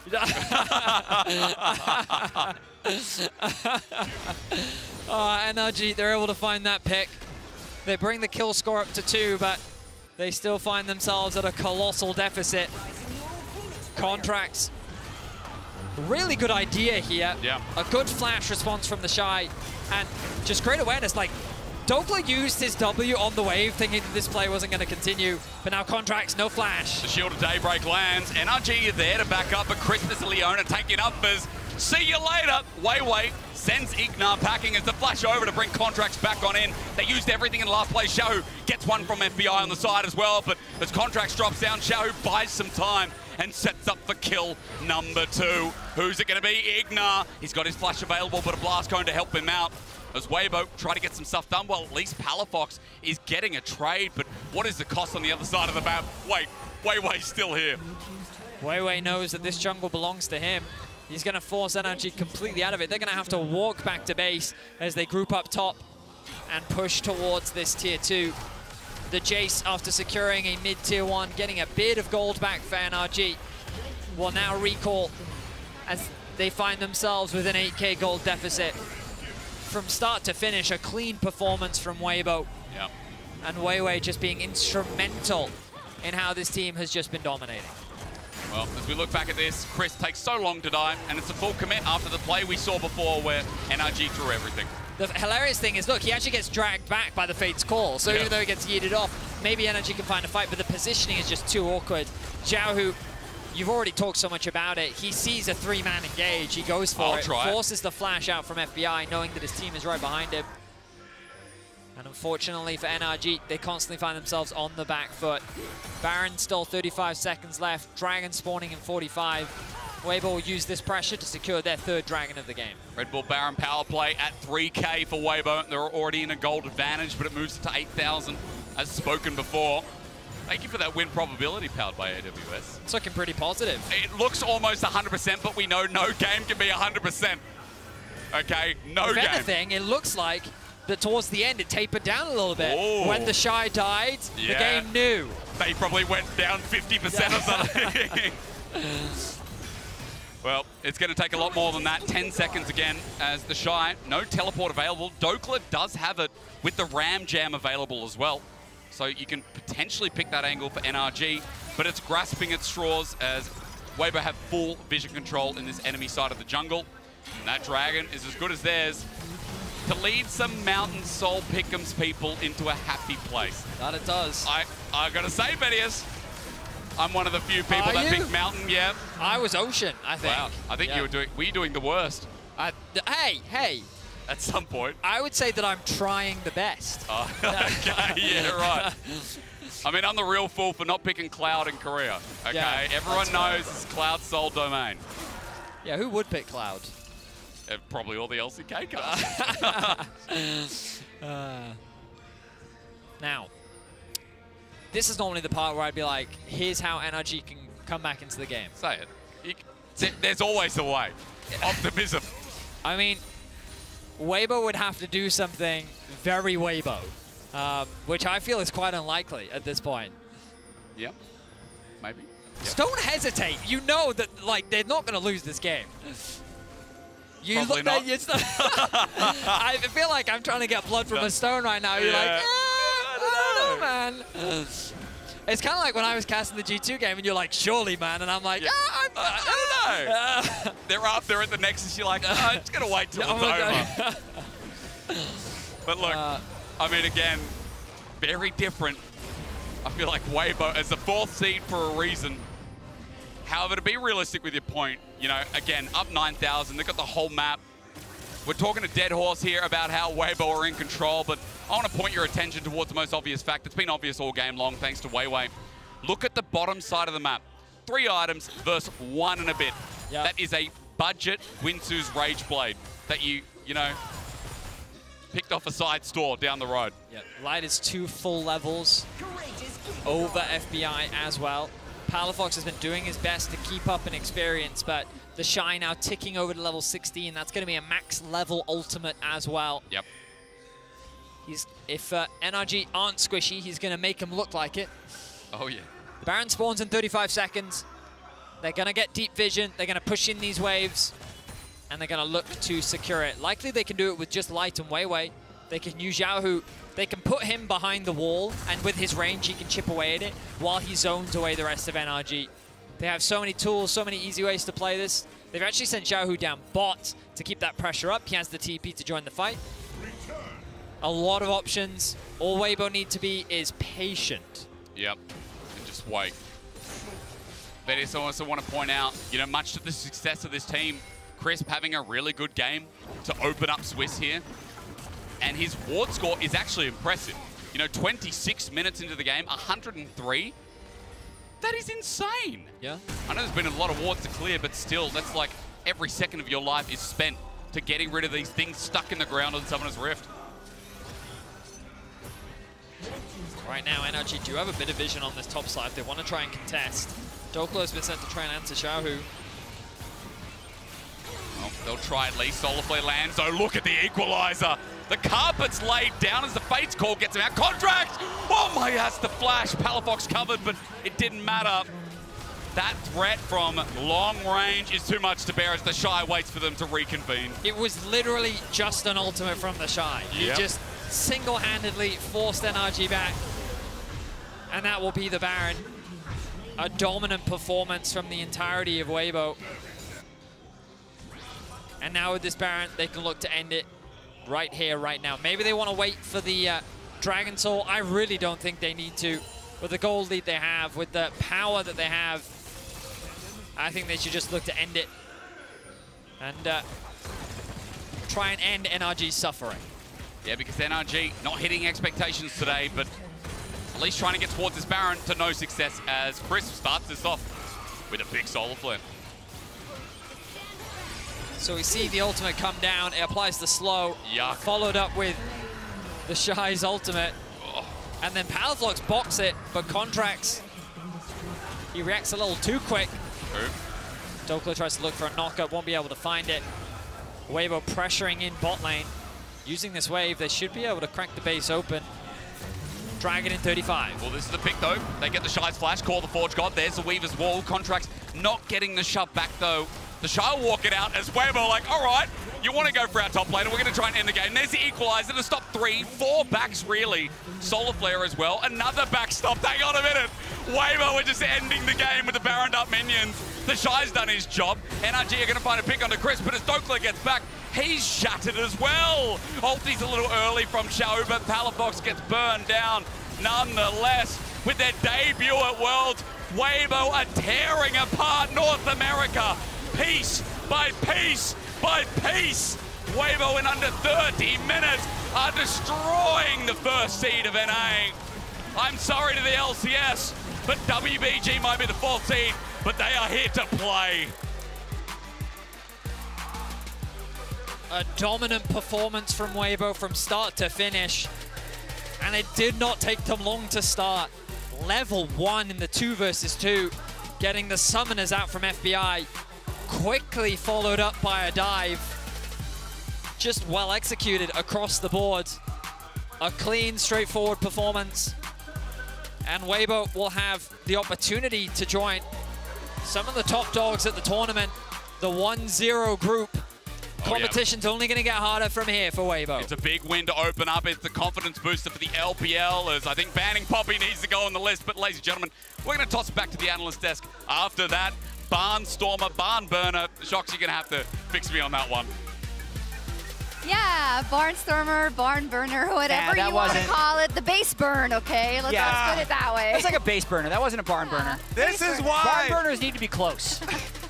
This is why in the intro I played the Poppy clip from regional finals. Yeah. Weiwei. Yep. He did the exact same play. Light and crisp, so good. Burning the early summoner spell off of FBI, setting up the dive. Weiwei, level 3 Poppy comes down. It's the exact same. And then this Kalista lane is just dominated. I mean, we'll go backtrack to the draft as well and the Kalista pick into a Poppy.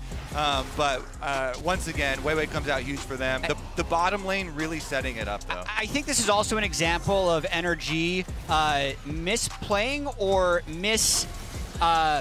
saying their expectations to Contracts. Because I feel like if they're going to be trapped under turret like that, Contracts would start top side, finish bot side, and be able to prevent that dive. I think that was one of those jungler checklist things where he says, bot lane, do you have prio? And they're like, well, we'll be fine. And then it's definitely not fine, and by the time it's not fine, it's too late. Yeah, they're not supposed to have the level 1 fight with the level 1 Alistar and get flash blown. No, and it was over very quickly, I want to say. But you said it.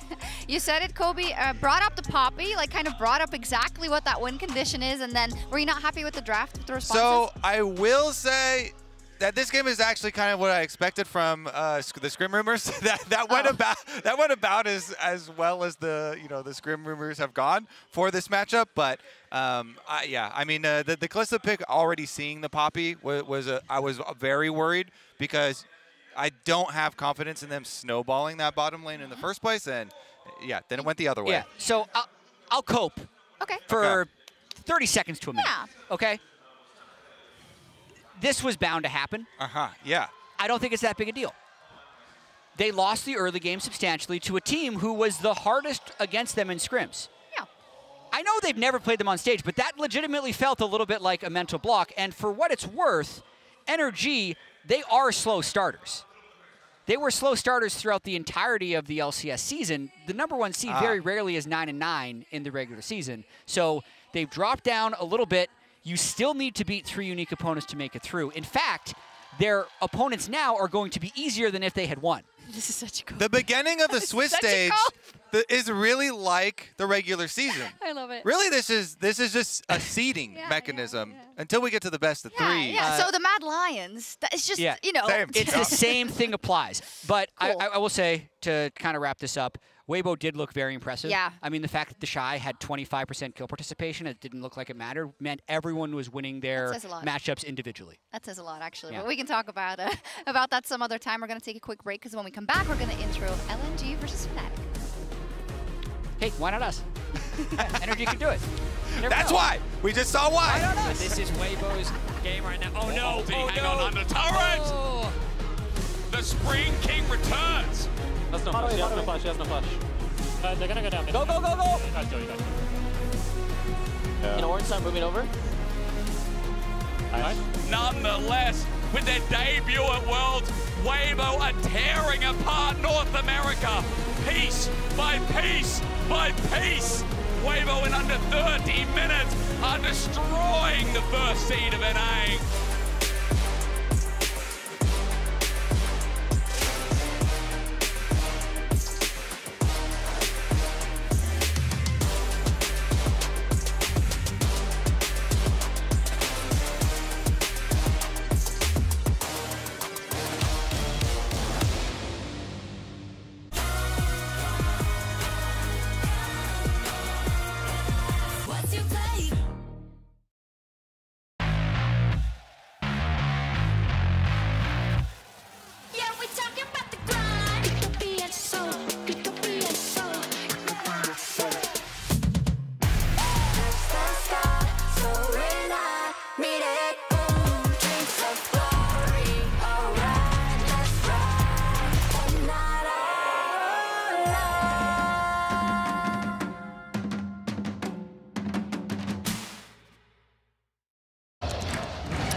Red Bull gives you wings.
절대로 찾지 못할 다른 나의 parade 신께서 주신다는 나의 선물 How you feel 작게만 보인 세상 그나마 여기도 You can make it better 멈춰버린 심장을 또 뛰게 해 Wake up party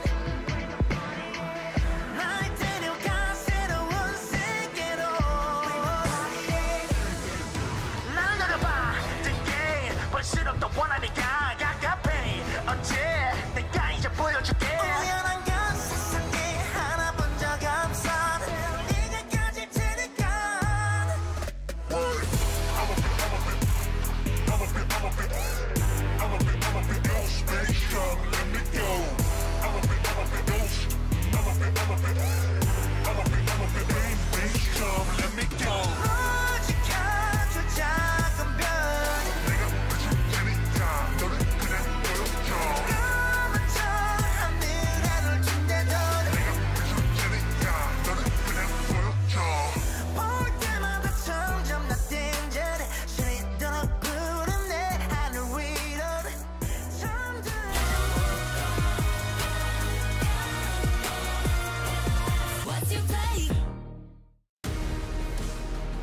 We're back. Yeah, 2 games to go. I wonder if we've gone through like a couple of different iterations of viewers in the day. You know, you had the people who were up for the first games and got up the later. West Coast NA fans who went to bed really happy, and the East Coast NA fans who woke up really sad. Yeah. Because they got to see that last game. And usually because of the time zones. Anyways, let's do a Swiss update, a Swiss swish. Let's take a look at what's happened, but also that just means we see the teams in the 1-0 pool and then the teams in the 0-1 pool, because we'll have a draw at the end of the day to see who actually the opponents are going to be. Yep, absolutely. So everybody in 1-0 can play anybody else in 1-0, likewise for 0-1. And if you can make it to 2-0, then you will only need to win 1 best-of-3 to make it through to the bracket stage. And I'm seeing there already in that 0-1 pool is a DK. I think they're like, there's an imposter among us. There's going to be some really, really scary opponents in that pool. So the draw at the end of the day is really exciting. You're asking, you know, are there any viewers that are still with us from the beginning of the day? Really good stuff coming at the end when we draw for tomorrow. Yeah, it's going to be fun. And if you've been there the whole way, cool, so have we. Respect it. So let's talk about LNG versus Fnatic. It is our 7th game of the day. I'm going to start by kicking it off about Fnatic. Fnatic's year, they took a long time to get going, guys, in Europe. I mean, a very, very long time. But it doesn't matter because they peaked at the right time, Jack. 9th in winter, 8th in spring. It started with 2nd to last place, but ended with 2nd place. Did you just say it started in a Fnatic match intro? You are such... But it ended with the number 2 seed, and they had so many roster changes even within the same season, as you mentioned. Yeah. Razork, the one who wasn't switched out, though, 2nd highest skill participation of World Junglers. They started winter with Reckless.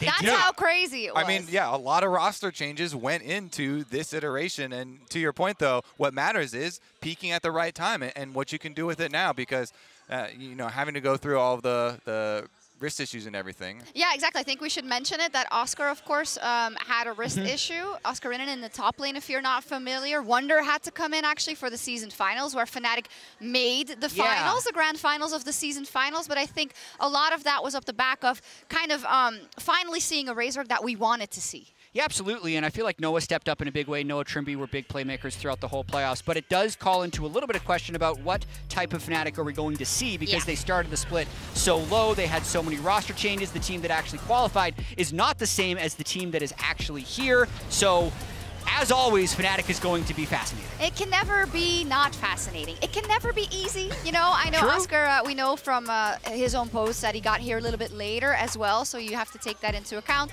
But actually, everyone's dealing with things, so I hope that he's feeling fit going into this first game. Yeah, it was Fnatic plays a lot around Humanoid. Fnatic relies a lot on Razork on making that happen as well. And that has been their formula for success. Yeah, Getting a little bit tired, I feel like it's always early Razork, later Humanoid. You exactly. know? The kind of the they give him all the resources. The tag team duo here, yeah. Exactly, but I think it's a good question by Jack. You know, which Fnatic are we going to see? How are they going to approach this game? And it is a spicy one, I want to say. LNG is coming out of the LPL, and I've seen a lot of people undervalue them for a while because they came a little bit out of nowhere. Very much a two-horse race there with JDG and BLG and LPL, but they made that run to the grand final, and now I'm hearing more and more voices saying, you have to take these guys seriously. Well, I think in the same way that Fnatic's roster changes were beneficial, the roster change that LNG made to get Gala for LP. Massive. Yeah. Big change. One of the best pickups, you know, of all time there. One of the best trades, for sure. We see some parity between kind of the pickups across from Fnatic and LNG. Yeah, Gala, multi-time MSI champion, so has a lot of international experience already. I think he's a great complement to Scout as well. So for those of you who don't know, Scout was the world's MVP, but we're focusing on Gala at the moment. Solid numbers, nothing that looks out of the ordinary when you rank him against Swiss, but he was also doing this in the LPL, perhaps the deepest league in the world. And you're bringing Gala in a Xayah Kai'Sa meta. So perfect meta for him as well. Yes, sir. Very excited to see them on the Rift. You mentioned Scout briefly, and Scout is definitely one of the ones, you know, winning the MVP award. So much work done by this player for this team. I actually have a clip here of one of the games where LNG was behind, and Tarzan and Scout are able to make this huge comeback play by focusing on pinpoint accuracy here, assassinating enemy carries. So this is the game 2 versus TS where they were down 6,000 gold.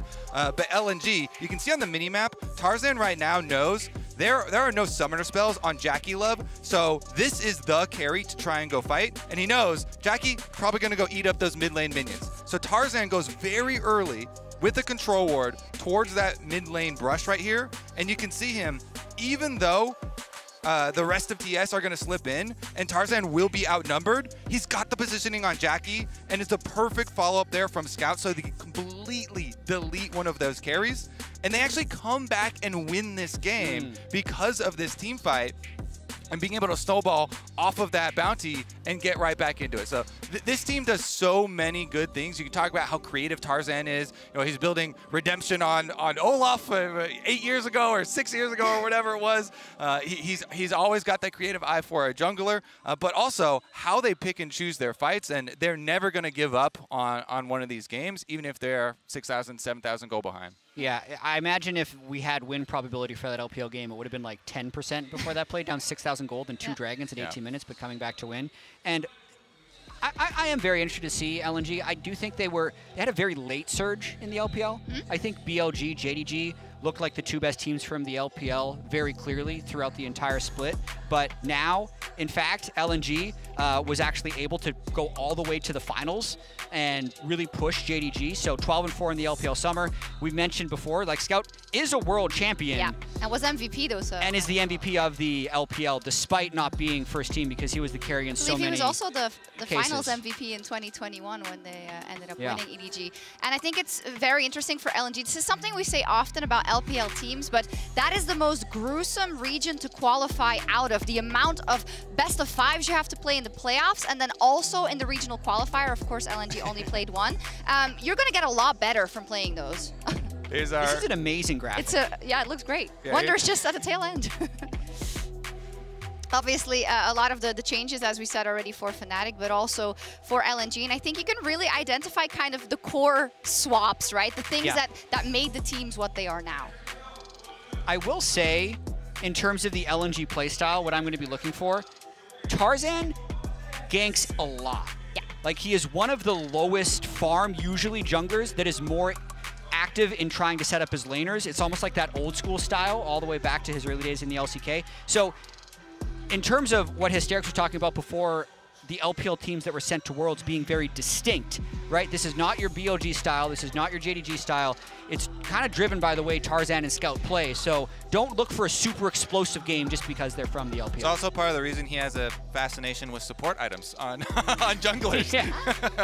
Willing to sacrifice some gold for teammates, willing to build for them as well. Yeah, a very interesting match, and I'd love to hear Hysterics talk about it, actually. LNG, do you underrate them? Do you overrate them? Where do you put them?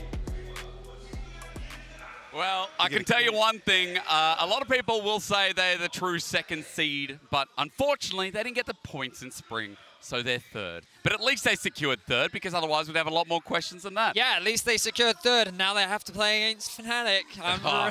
Damn. This will be our first, like, competitive cast, because we've got EU on one side, LPL on the other.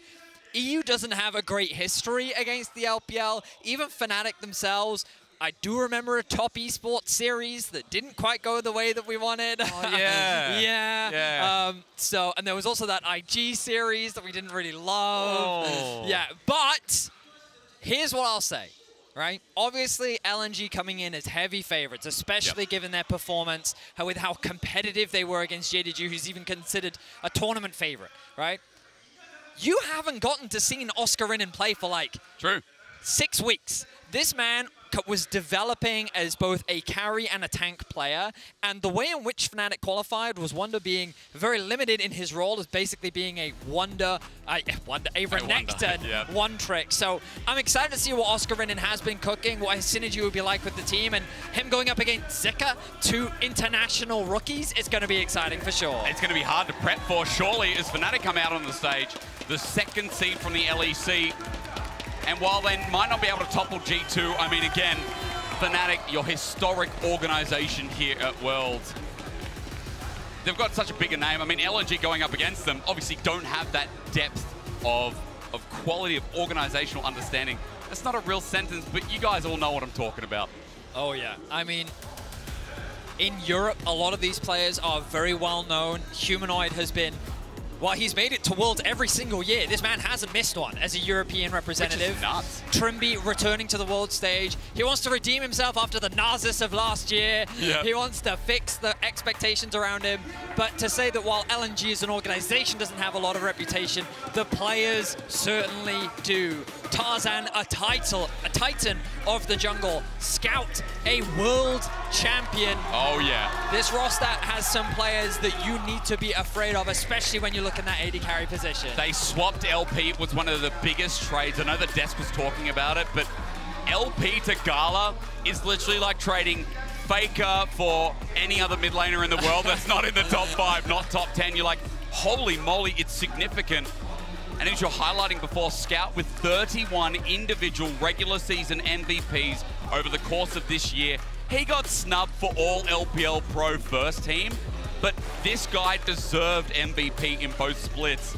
And this guy right now, I think, is our best individual mid laner. And if he wasn't in anyone's top 5 tier list, they were trolling. And that's why I'm so excited to see him going up against Humanoid, because me too. We always talk about the Worlds buff that this player gets. He's someone that kind of thrives in an environment where he is the underdog, where he has to be challenged. Domestically, during the regular season, the stakes when they're low for him, you don't get to see peak Humanoid. It's hard for him to take those games as seriously as, but when you get to the World Championship, especially in a format like this, where the games are so important to your progression, that's where we get to see the best form of him. So I'm hoping that we get to see that best form against Scout today. So while we are on the topic of Fnatic, before we get into pick and ban, run me through a little bit about the playstyle for people maybe outside the LEC who don't know, because as you and I were talking, we know that Razork is very crucial to this team. We know that Humanoid, as you were just highlighting as well, is the finishing touch as well. I mean, Razork is a player that has no fear. He's developed a lot as a young player in Europe, and he is someone that will be aggressive regardless of the nameplate that he is playing against. He is a player that likes it when his team can play for him. He will constantly leverage the prio that he has to find early advantages, and if he cannot do that, Fnatic struggle to be relevant in the early game. So far, this split, they've been very dependent on those early game leads, and I think stylistically, LNG isn't the type of team that typically goes hard in the early game, but they are the masters of turning games around even from a deficit. They are. I mean, even though sometimes in the mid game they can do it to themselves, I think the most important takeaway is yes, they are the team that can slowly choke out and hold control, force teams to make mistakes and capitalize off them. Our slowest LPL team on the blue side here, Fnatic Vedius on red, as they've taken some keynotes away from that last game with the Rumble ban. They're looking to get counterpick for Oscarinen. The Rumble is going to be banned away. Orianna and Maokai, nothing too surprising. Karlin getting himself Xayah very quickly in the draft. Also a takeaway from Noah there as well, With also the a priority big taken one. out. Oh, for sure. That's a great spot there. I wonder if he will respond with Kai'Sa, or if he's got something else prepared in our time between the season finals and now. Azir is another champion. We always have to be very mindful of. Both these mid laners love the champion. Gives you a lot of lane control and also scales very well. Razork, also known for his AP junglers. Talia is something that in solo queue absolutely smurfs on, and if he can get his hands on it, he will always look to do so. No, Blubber earlier in the day from C9 was like, I don't think we'll see much more of the Talia jungle. Well, we've seen a hell of a lot so far, and expecting that to go through. While Fnatic gets some strong early game picks, Tarzan likewise, we talked about him being a heavy ganking jungler, really dependent here, and when Hung syncs up with him, which he consistently does, these are strong power picks for LNG. Oh yeah, I mean, most of the supports at this World Championship are Rakan mains. Oh, you have to be. I mean, it's a champion that whenever they get their hands on it, it's just fantastic at finding engages. And Hung, throughout the playoffs of the LPL, he had some fantastic moments on this champion. The engage from LNG is good. Fantastic skirmishing, already powerful mid lane presence. I am now kind of turning my eyes to, like, I wonder if things like Ahri are going to raise in priority. Ahri, Jarvan, Syndra Jarvan are two, LeBlanc Jarvan, all very powerful mid lane jungle combos that can give you a lot of agency. Well, we'll ponder that a little bit as the Syndra is taken out off the back end by Fnatic. Just wondering as well, the other engage tool taken away from Trimby. I think that's important. Your LEC supports are very good Alistars. I don't know if you have that feeling. They're not bad, they're not bad. Surprised we've seen very little Nautilus coming out throughout the tournament as well. Too. Disappointing for people's pick'ems who rated that as the most deaths champion. Think I may have done that as well. Yeah, I did. Syndra now being taken away by Fnatic. I'm a little concerned about this Ezreal. A lot of EU fans didn't work out for BDS. Didn't work out earlier in the day for Mad. Ezreal is not a champion that is having the level of impact that EU teams want it to have. True, and again, running against Gala and Hung, when you've got high expectations, if Noah can stand up to them. On the other side, Nico's banned away. Wonder if we are going to get that Nautilus ban you talked about. Was banned in the previous game before with Weibo, but it would take an engage tool out from Trimby. Also haven't seen so much Brom. We talked about it earlier on. But we're going to ignore supports anyway because they're like, hey, just in case, don't give Razork the Viego. Definitely a targeted ban there. They're concerned about the potential flex. Ral, the hover for Trimby. Trimby had a bit of a stigma around him where it was believed that he couldn't really play engage supports that well. It was always that he was the better enchanter support. But his Rakan, his Rel, his Alistar, 3 of his highest win rate champions, period, throughout his entire career. And he's gotten himself on one of them. The Rel is something that I imagine will be going into supports with Azir for scouts and Zika on his Jax. Jax is a big one. Hang on, Vetis, is that for you or what? Just flexing across. Not sure we're really going to get that one. But as we kind of idolize what the final pick is going to be, the Jace gets locked in. Bit more range here again, Betty. I think it's important to note for Fnatic. So, let's start with LNG. Okay. Skirmishing. So much power there. Team fighting, mid-game. They have a lot of ability to team fight you, right? The Rakan engage, the Jarvan lockdown. The advantage of things like Ezreal is you have a lot of mobility, right? If the Jarvan tries to lock you down, it's very difficult unless Jax is able to find a flank or Hung can find a flash engage onto you. But in terms of the front to back, Fnatic have a lot of range at their disposal. It's what we've been seeing a lot today, right? Engage comps versus poke comps. And when you have Ezreal and Jace and Talia playing around these objectives, you're just going to chip away at the opponent's HP bar. The question is, can you really do that against someone like Scout on his Azir, where he's going to have a lot of presence? And also the split push threat of Zika on this Jax. There aren't really great options to shut him down. He's going to get to a point where he becomes unstoppable in the side lane. So their ability to play around these objectives is going to be very difficult for Fnatic to manage as well. I'm also worried on that note of Zika. On the Jax, this is a pick that is constantly banned away against him in the LPL. It's more importantly a pick that he has lane presence on as well.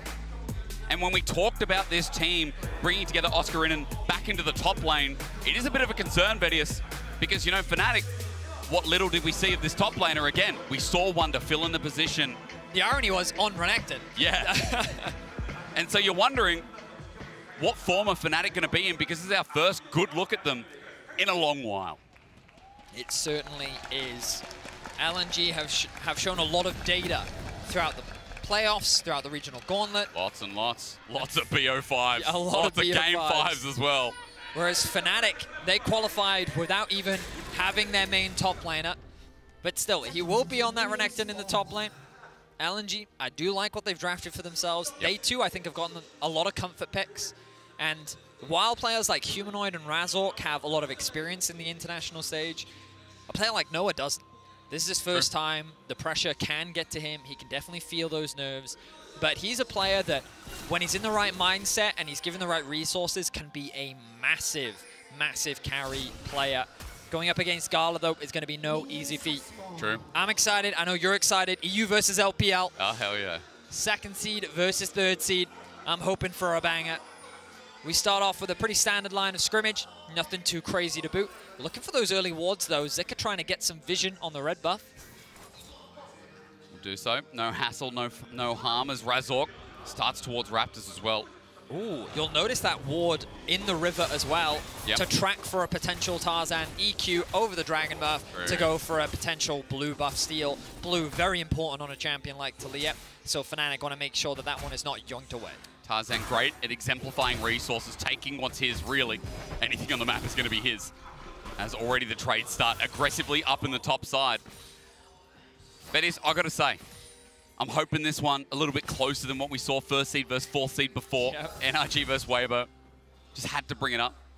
But LNG are a different beast. We're talking about it a little bit in draft. If you missed the conversation, this team, our slowest LPL team, I think I'd put them akin to old school LCK as, look, Zika, not proving my point for the time being, but don't expect as much bloodthirsty action like a level 2 gank bot. But something that you talked to me extensively about is often a lot of their early leads just come from solo kills, right? Like just individual performances from, it could come from anywhere on the map, but Scout is often the player we look at as like being able to find those kills, and then off the back of that, all of a sudden LNG could look to blow the game open, or they can just use their control to steadily but securely build up their lead. I mean, it's clean performances like that that netted him the best MVP throughout the entire year. As Hung and Gala getting pushed back in their own lane, at least Fnatic's bottom lane. Pushing the aggressive for the time being. Everything going relatively even. You can see a bit of a CS deficit in the mid lane. Conqueror once again for Scout. As Zika continuing his pressure in top lane. Nice trade there from Humanoid. We'll use the phase rush to get away to safety. Keeping my eyes on the jungle once again. Razork. When you see things like Talia and Renekton, often it's a lane that is great for that combo specifically. Is the same reason why Nidalee Renekton was such a powerful combo too. Oh yeah. So I was actually kind of expecting him to path towards the top side of the map and look for some early ganks. He's going to walk over this ward. He has full information that it's there. We'll look to clear that one out. But now Tarzan making his way top. Timing's huge. Counter-strike there, used early. Oscarinen feels safe, but welcome back to the stage, buddy. Tarzan looking to burn the flash, flags out, but holds on to the trigger. Great awareness there from Oscarinen. I definitely know that I would have died to that gank. Oh, nice E there from Zika as well, mitigating the stun from Oscarinen, hoping to get a good trade. Tarzan using this as an opportunity to get deep vision on the Raptors that are respawning now. Is he going to start those off? Because Razork dropped a ward of his own on the bottom Raptors. Question is, can he actually get here in time? The smite is up from Tarzan. Wouldn't be surprised to see him smite that one just so that he can get away to safety. Should be super easy. Does exactly what you say, Vetty, and walks away. It's crazy going from that last one, like Weibo's pace to this, right? Yeah. This is the thing about LPL. When you go from games like that to this and you're like, man, it's 4 minutes in the game, no one's died. What's going on? Why does this feel so strange? I mean, Fnatic is also the type of team that can very quickly balloon a game out of control. Like this, maybe. Don't be surprised when you see Razork looking for like those level 3, level 4 invades. Are they threatening a dive here? It's Tarzan's on the way. Wave. I mean, I'd be scared. There's a flash straight away. Zeka gonna flash away. Straight up, he's got some help though. Tarzan's coming in and they haven't done the damage. Oh no, Oscarinen gonna get knocked up, first blooded, and Tarzan now in a beautiful spot as Razork dodges away from the turret aggro, but this guy is gonna hammer you down. He's the king after all. Razork running for the hills, trying to slow down, but if Scout doesn't kill him, Tarzan sure will give it over to the Azir, and LNG punish. And they're gonna hand the blue buff over to Scout as well, giving him that advantage in the mid lane. Fnatic tried too hard to force that play. They wanted to make something happen, relieve some of the pressure from Oscarinen. but they went too deep. Tarzan was in a position to counter, and he does just that. 1K gold lead now to LNG. That is disaster early game here, especially when Zika gets mitigated, stays alive. A guy who's so prominent on this Jaxus now, you can see. He wants to go all in. Six is not hit yet, but that's some great damage. And Oscarinen is just forced out. But all those resources given over to some of the carries we talked about, like Tarzan, like Scout, who are now hitting their level 6 or getting close to, as we look at it again. I mean, the idea is good, you know? The flash in, but the problem is it's not synced up. Once Oscarinen is flashing in, Razzle kind of needs to commit to the flash as well. And he uses all of his damage there. So the moment Tarzan arrives, there's nothing that they can do. Zika walks away to safety, and now they're threatening a dive Now top. we're going to show you how we do it, but there's no jungle intervention. Dominus used those to Renekton doing what Renekton does best, but all it takes from Zika is one more bob. But the wave is gone, so he survives. Nice play there from Oscarinen. He was only level 5. He eat into the creeps, Q'd to get the level up, and then pops the ultimate at the last second, which fully builds up his Fury bar and gets him away to safety. So well played there from Oscarinen. Won't give another kill over to LNG. Has teleport as well, so he won't lose any CS. It's getting crashed into the turret.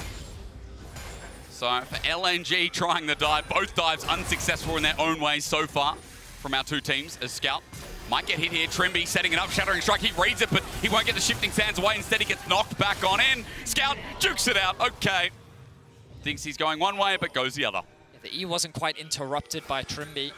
A nice play, did use the Ignite, forces back, but Scout doesn't lose the flash. Maybe he's forced to go back to base, but he does have that health pot, so he's going to say, you know what, I'm fine. Tarzan is covering me.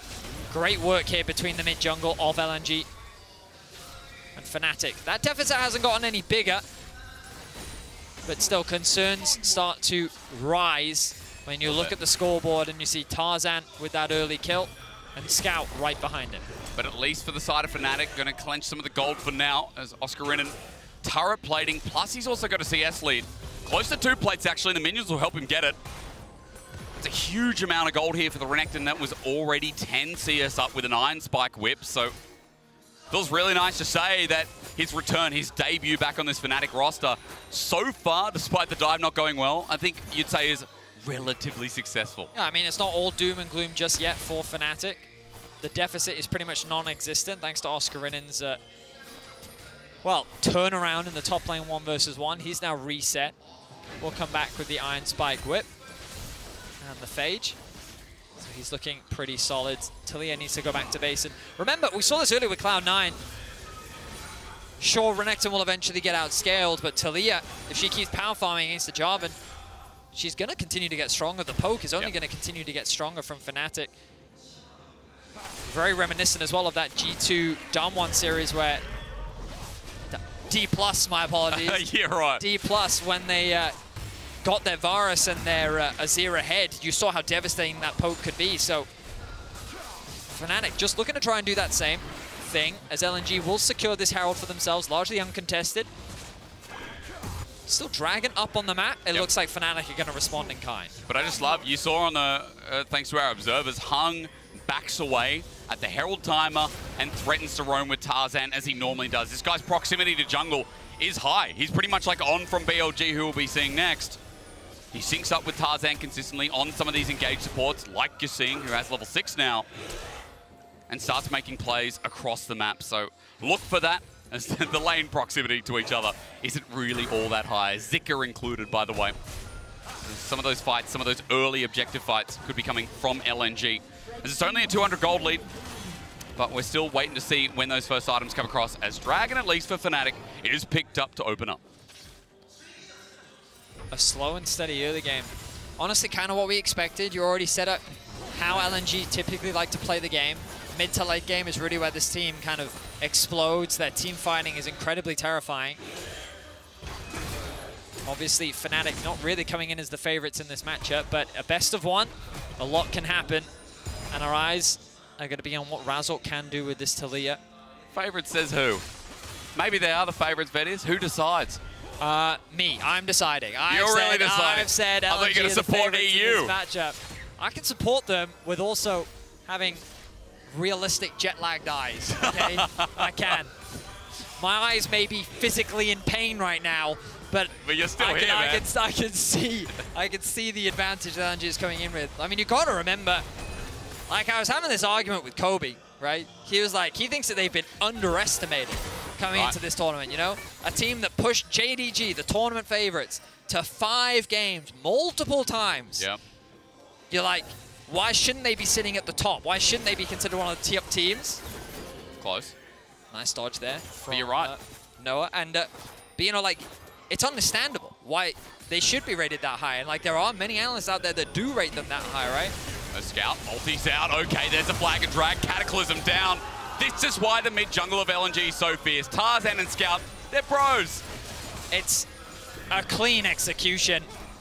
And what else is there to say? Humanoid burned the flash, made it easy for Tarzan to lock him down. Now the Herald is here. Trimby and Razork are going to try and mitigate the damage. But the damage is done.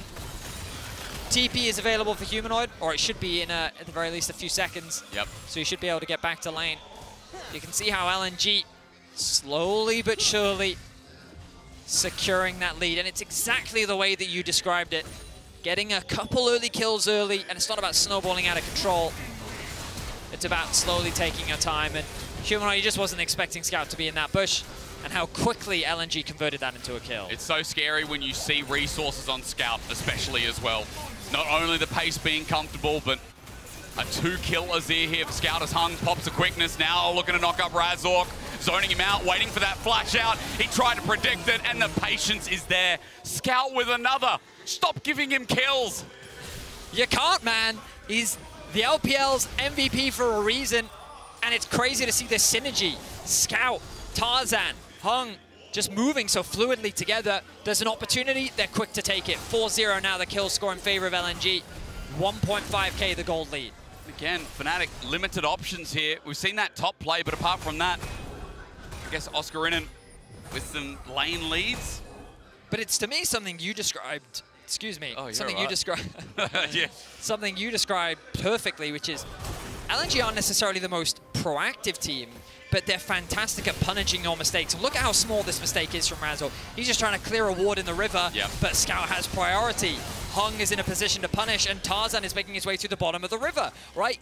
Everything lines up, and they're just so quick to react to these tiny mistakes that teams will make. Like this, not doing due diligence, clearing the ward. Of course, Lens is not available, unfortunately, for Razork. But information gathered, Tarzan starts moving up, and look at Hung.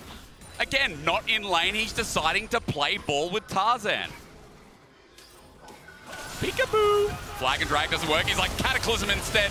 Locked down as Fnatic might punish this. LNG, have they gone too far? Hung now roams on in. Quickness is not available, but has the engage. And Fnatic are just going to have to watch him walk out. Maybe. Scout now on his way. The engage is there. Good flick back, but onto Razork. Scout boops him away. And straight away, his 4th kill. Now Trimby, Oscarinen in a bad spot as Zika might turn this into a solo kill. This Jax doing it by himself, jumps on in. The rest of LNG watching a Scout, gets his flash out as well. Trimby might be next on the menu, boys, as LNG are 5-0 up. Noah in trouble, but is it Gala really as Humanoid makes a roam down? And finally, it looks like Fnatic are going to strike. It is a trade across the map, though. Unfortunately, well, fortunately for Fnatic, they get 2. Fnatic are able to get something back, but the problem with consistently seeing is Scout's priority in mid means that he is always able to move first. Yep. Every single play that is happening, it is Tarzan and Hung. And just look at the minimap right now, you can see push in top lane for LNG, push in mid, and this is how Tarzan uses that information so well. Misses the EQ combo, lands the ultimate, gets forced back, but who's the first to collapse? Of course, it is Scout. Makes his way over towards the plate. Razork sticks around too long trying to secure that red buff, which he is just not allowed to contest. And it's another kill going in favor of Scout. Oscarinen tries to come and help, but Zika's right behind him. LNG is playing with their pressure so well, and Fnatic is getting torn apart bit by bit. Slow burn coming through. Now, a couple of kills out for Fnatic can't be understated, but it depends on this next fight as Dragon goes over to LNG. We come back from the replay into a live party. A good charm in the end, as well as Razork's burning down, because Gala is now going to have his say. Demacia returns with a massive arena in the mix. 3 more dead, and LNG continue to fight fire with their own fire. 3 kills and a Dragon to boot. Fnatic get nothing off the back of that play. The only reason this goal gap doesn't look worse is because of Oscarinen securing that tower in the top lane. Scout is so far ahead. I talked about being excited about this mid lane matchup, but It's just LNG doing a fantastic job of every tiny mistake Fnatic make, LNG is there to punish it. That MasterCard lane economy was huge. I mean, Scout Humanoid, it's our matchup, but is it close? Ladies and gentlemen, you can answer that one yourself. Almost 3,000, 6-0 versus 1 and 2. And Vedius, I love how you said it. The priority's been used so well. Scout's getting it first, he's moving. And on this Azir, he now has 2 items versus only 1 for Humanoid. It's a rough situation for Fnatic to be in. And LNG can just take their time. There's no need to rush anything. The Herald is going to be uncontested. You can see Humanoid. I think he may be even setting a bit of a freeze in bot lane. He doesn't need to push it out because they're not looking to contest anything. But LNG can now set their sights on the tier 1 in the top lane, and they should be able to secure this one, with Fnatic having no choices but to give it up. That'll punch the gold even further up. Tarzan holding onto the Herald, not needing to burn that either. And look, Hung is so annoying. That guy hasn't been in lane for years. I think Gala forgot his name. He's just walking all over the map, consistently hovering around Tarzan, as we know. And now for the inner turret, threatened by the Herald getting dropped down. LNG can always threaten a dive here, Vettis. That's the scary thing about this comp. But LNG is also very respectful. They won't take risks that they don't need to. They know that they're ahead right now, and they're just going to chip away. Humanoid will cross map. Can he get this tower? Looks like he will be able to, and he's going to immediately disengage. He does have information as to where the rest of LNG are, as they secure another tower for themselves. Cosmic shove there, good onto Hung, but they can't finish up the damage nor keep him in place. LNG make it a turret trade in the end. 3-2. Just look at this replay down towards Dragon, where they're able to find 3 quick kills. Oh, 62 HP after the smite from Razork means that Tarzan can easily pick that one up. Humanoid was immediately forced to disengage, but he was just run down by Scout, while the other 2 members of Fnatic were chased into the blue and executed by what was a great Jarvan ultimate from Tarzan, but that pretty much just finished the job. Yeah. LNG, I think, continued their performance. What you kind of saw from them in the playoffs is exactly what we're seeing from them now. Cool, calm, collected, with Scout just being the beneficiary of all these early kills and doing work with it. I think we're also seeing what we know of Fnatic, right? If Razork's not in a position of power, if Razork doesn't have control of the game state, then for Fnatic, the direction's not there. And I think we're seeing in this game, 0-4 here has been out-jungled a bit by Tarzan. Oh, yeah. Hasn't been able to find that same impact that we've seen. He's such a great aggressive jungler, but unfortunately, it just hasn't been here in their debut in Swiss. That single force on top lane just had so many consequences for the rest of the game. And LNG, 18 minutes in, 9 kills up, just short of a 4K gold lead, are keeping their pressure up, suffocating Fnatic out of their jungle, chipping away at the tier 2 tower top lane while Gala solo farms in mid. Some clean and excellent League of Legends from LNG right now. It's very clear from this game why you consider them one of the least LPL-like teams in the LPL. That's right, man. We're not running our heads against the wall. It's not the level 2 gank. It's just concise league, as you were saying, where Scout is so strong, but at least Trimby wants to change that, but the feathers fly out. Straight away, they regret it as Tarzan dives under turret, flashes out. Great seismic shove. Razork, welcome back. He finds a kill as Fnatic mitigating the dive. Well, LNG, a bit of a mistake. They can be controlled, but sometimes they can throw it all away. And Razork, no. Scout with the turret out's great, but the flick back's even better. Razork has woken up to the show. Well, Trimby finds a fantastic engage. If nothing else, it buys a little bit of time for Fnatic. Will Noah know? Oh, close. Gala chooses to take the safer path, walks away, and goes back to base. So that's 3 kills for Fnatic. Initially, I thought this wasn't going to be good. You even called it in the team fight, right? It looks like they regret it. A good engage from Trimby. The response from Gala is immaculate. And the ultimate coming out from Scout to disengage. But then it's Razork on the flank. We've seen him make these great Talia plays before. I wasn't expecting it right there. He just kind of tore the backline apart by himself, forcing them to disengage and kind of leaving the front line isolated to allow Fnatic to pick up a couple picks. And I mean, finally, it's massive, right? Dragon now comes down after the replay. Fnatic move it to only 3,000 as the difference. Back in the game in some regard, but now that Baron's up, LNG on spawner like, hey, Scout still does a quadrillion damage. It's dead. Look at how fast that dies. Run. Are they going to get their hung zoning out? Nope. And we are right back to square one as that's a good flick back, however. Razork now on a killing spree, but at the cost of Baron, it is still a net positive for LNG. I mean, they took that so fast and with such confidence. 20 minutes in, they knew how strong they were, and without any hesitation, they secured that objective, knowing that Fnatic just did the Dragon, knowing that there was a window for them to secure that objective. Great awareness on the map from LNG.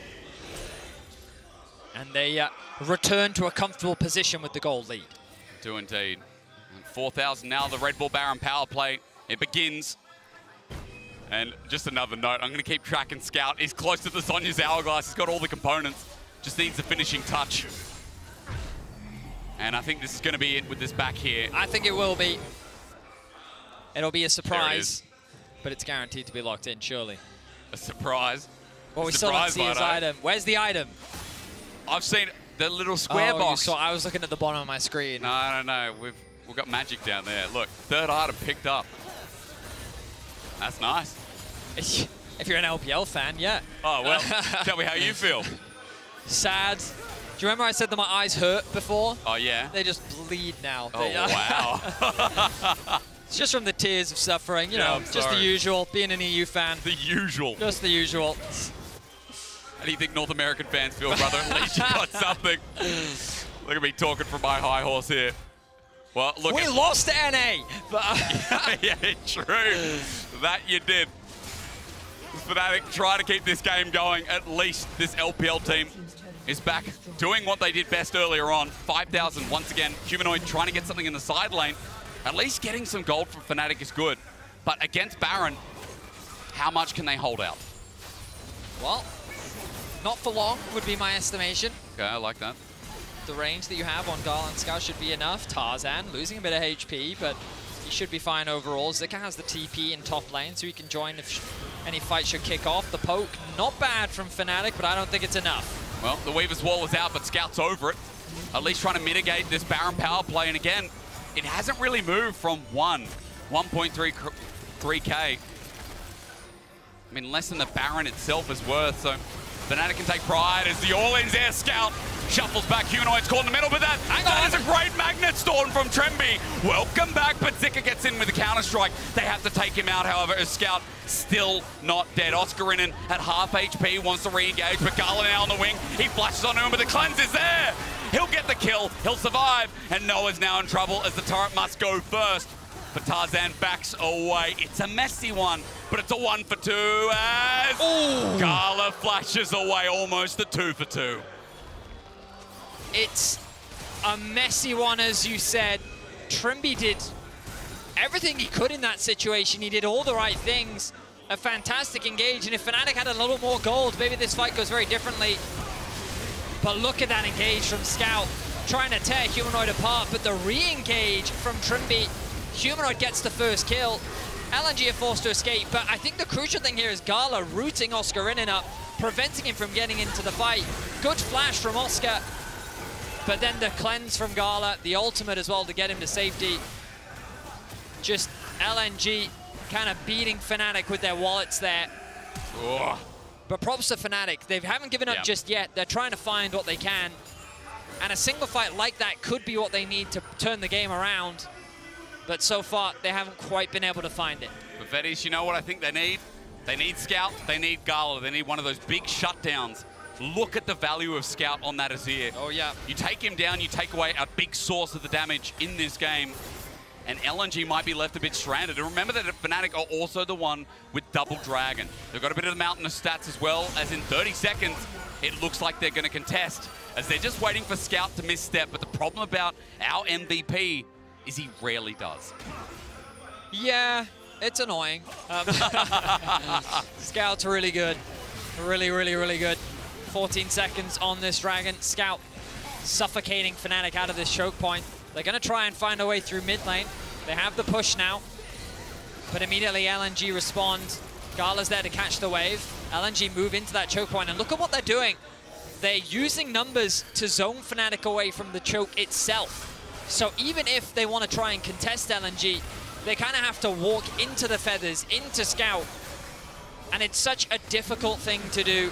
Dragon secured, uncontested. The wall comes down from Razork as Fnatic tried to get themselves a tower. But does that wall cost them? Oscar in a bit of trouble. Zeka's looking for the 1v1. The rest of Fnatic getting engaged on, or at least looked at once again.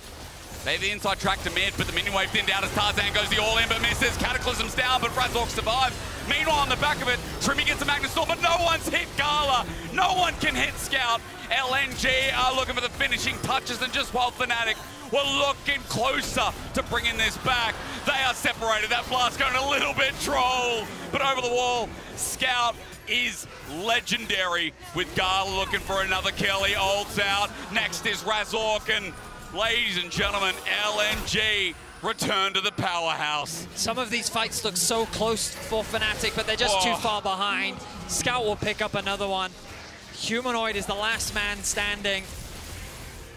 The gold gap continues to increase. 9-0-4 is the scoreline for Scout. Honestly, Tarzan, he over-aggressed there. I know he had the stopwatch to buy time, but I think he went in way too deep. And it could have been a very dangerous fight for LNG, but the backline make it work. They're largely untouched, and you'll see it here. Tarzan sees an opportunity, flashes in, gets stunned up, takes so much damage, and then this engage on Trimmy onto the backline is good, but he's isolated. He doesn't actually create the space that he wants to, as Zika now gains access onto the backline. Humanoid is chased away, and Fnatic are just forced to retreat. A blast cone almost sending Noah to his doom as well. But from over the wall, Scout gets his 9th kill. And LNG, let's have another one. We're at 7,000 gold lead. Scout, his total damage, far and above Zika, who was already far and above Razork. And as you were saying, Bettis, I mean, there were some great moments from Fnatic. I think we can't discount the fact that Fnatic here in this game, there were some great elements of coming back in. Razork as well with his pick potential was huge. But the problem is that no one's capitalized. No one's gotten that gold off of Scout, off of Gala. And there's always another element of engage, and that's a problem with Spira Shojin too. Yeah, Flag and drags up every 3 seconds or something. I think the problem is that these plays have just come in too late, right? Yeah. And that single force in top lane, I think, had such a cascading effect in how it set up Scout for success. Level 16 for him, level 16 for Gala. Level 17 for Zika. He is hovering around in this interim, now moving over towards mid, playing on 2 lanes. I like what LNG is trying to do here, chip away at the towers, and again, calm, patient play from LNG. To a degree, it can feel slow, but they're sub 30 minutes right now. Yep. They've been commanding, they've been decisive, and they've been clean. We talked about the comp, right? You know, you've got Xayah, you've got Azir. Look at the elements of play that they can choose to play from. As Zika goes between, there's the Weaver's Wall to separate, but LNG have flag, drags, and the thank you, ma'ams. The charms there, knocked up. Trimby is in a bouncy castle, but he ain't 4 years old. That man gets out of there straight away, but Scout again! That's our MVP, but as he goes golden, Fnatic are trying to get the shutdown. Zika jumps back in, Scout still lives, Gala lives, everyone from LNG sitting there. The man who's a pentakill king is looking down 2 more. A triple in the bag as Razork tries to do it again, at least getting one onto Zika. The feathers around, the inhibitor down, Razork next up, but Scout takes it, and he deserves it. A double for the mid lane legend, and LNG hold up to their name. They won't be dropping to EU 2nd seed. They'll be holding the LPL rep high as it flies today. 3 LPL teams find themselves victorious today, and LNG do it in commanding fashion, sub 30 minutes. Yep. But this was a perfect representation of how LNG play. Patient, collected, and just, they are phenomenal at punishing your mistakes. The way that the whole team reacts to anything is just fantastic. It feels like that their eyes are glued to the minimap at all times with the way in which they move around the map and they find opportunities. This is going to be a scary team to play against because how do you beat them? You don't make mistakes. That's right. Even when they make some themselves, they then go back to that very easy approach of gameplay that we talked about. There was that dive topside where it was a little bit back and forth, a little bit clumsy, Razork punished, but how many more moments were there like that? I mean, LNG, their windows into the game are few and far between. There's a lot of people saying this is our 2nd best team. I think in moments in this game you can see why, and you can see why Scout is such a legend. Like, this is our best mid lane, or at least one of our best here at Worlds. I definitely agree. Been super impressed with what we've seen from Scout. His debut performance, I think it was 11-0-7, the final scoreline. He did not die. And there's a reason why so many people regard him as one of the best mids at the tournament. Maybe even the best mid. Of course, still a lot of opposition to go through. Yeah. He's going to be joining the other LPL teams. Wouldn't say that yet, because if we say that, people are going to get a little bit upset, Well, especially if they want to switch. I hope we get to see the rematch versus Knight. I hope we get to see some matchups against Chovy. A lot of exciting stuff for us to see up ahead moving forward with this LNG roster. Yeah, hopefully. It's LNG who are exciting. It's our second last of Swiss. Ladies and gentlemen, Vetis, I believe we're going to throw it to the analyst desk, are we? Or are we not? Is that what that says? I don't know. Oh, wow. I don't think. Let's not. Let's get our Oppo player of the game instead going. Because who else could it be but Scout? I mean, surely. it has to be, right? This man is fantastic. I mean, we've only sung his praises. But actually, it turns out you're right. We've talked too much. Have we? We were just waiting for someone. So now we're ready for the desk. I've spoiled. I've thrown a spoiler in anyway. So I guess at the very least, we can throw it over at some point. Bye. Thanks, Betty. Bye. Bye. Let's ask the audience.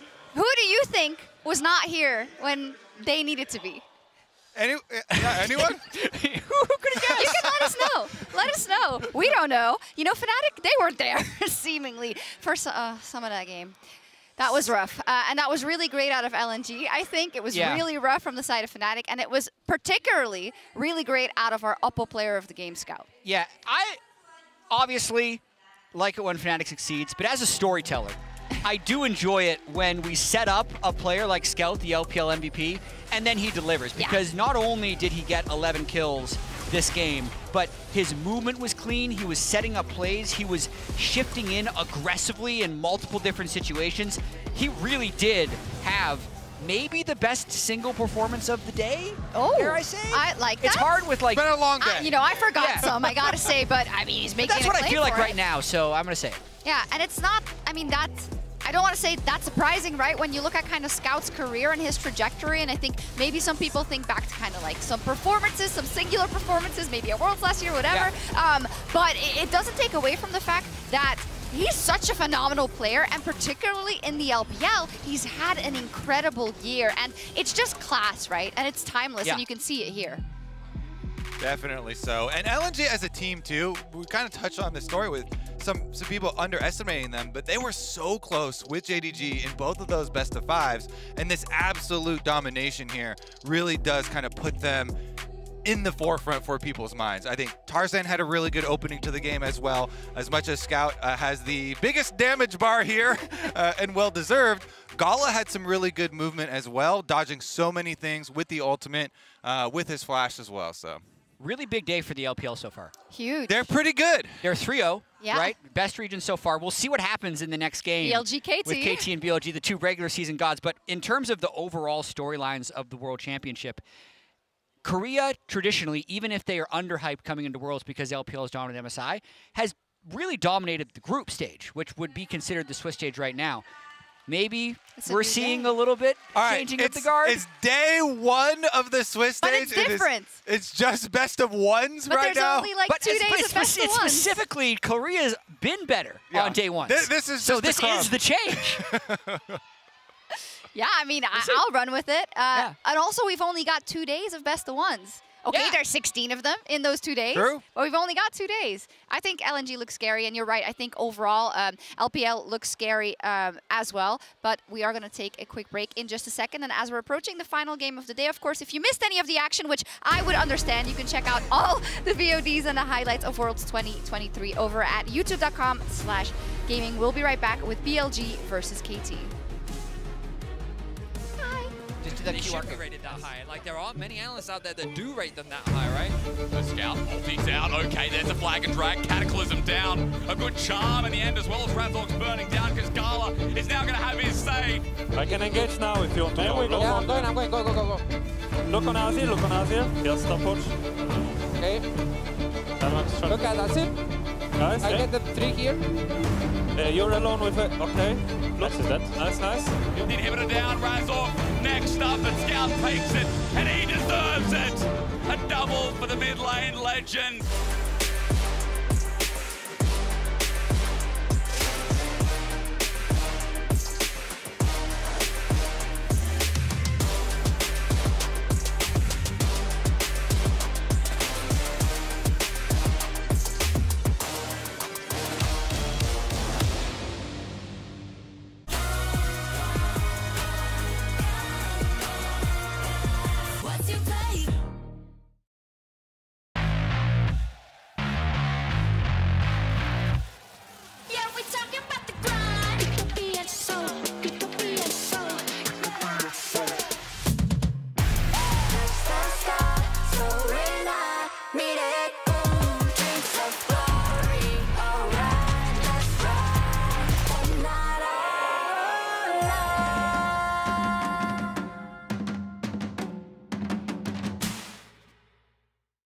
Bringing in a new roommate to save money, is that the plan? Say hi to Glenn from work. Yeah, I think I have a much better plan. We switched to my plan from Verizon. That is a good plan. Glenn? Get my plan starting at just $25 when you bring your own phones. Plus, save when you add perks like the Disney Bundle. It's your Verizon.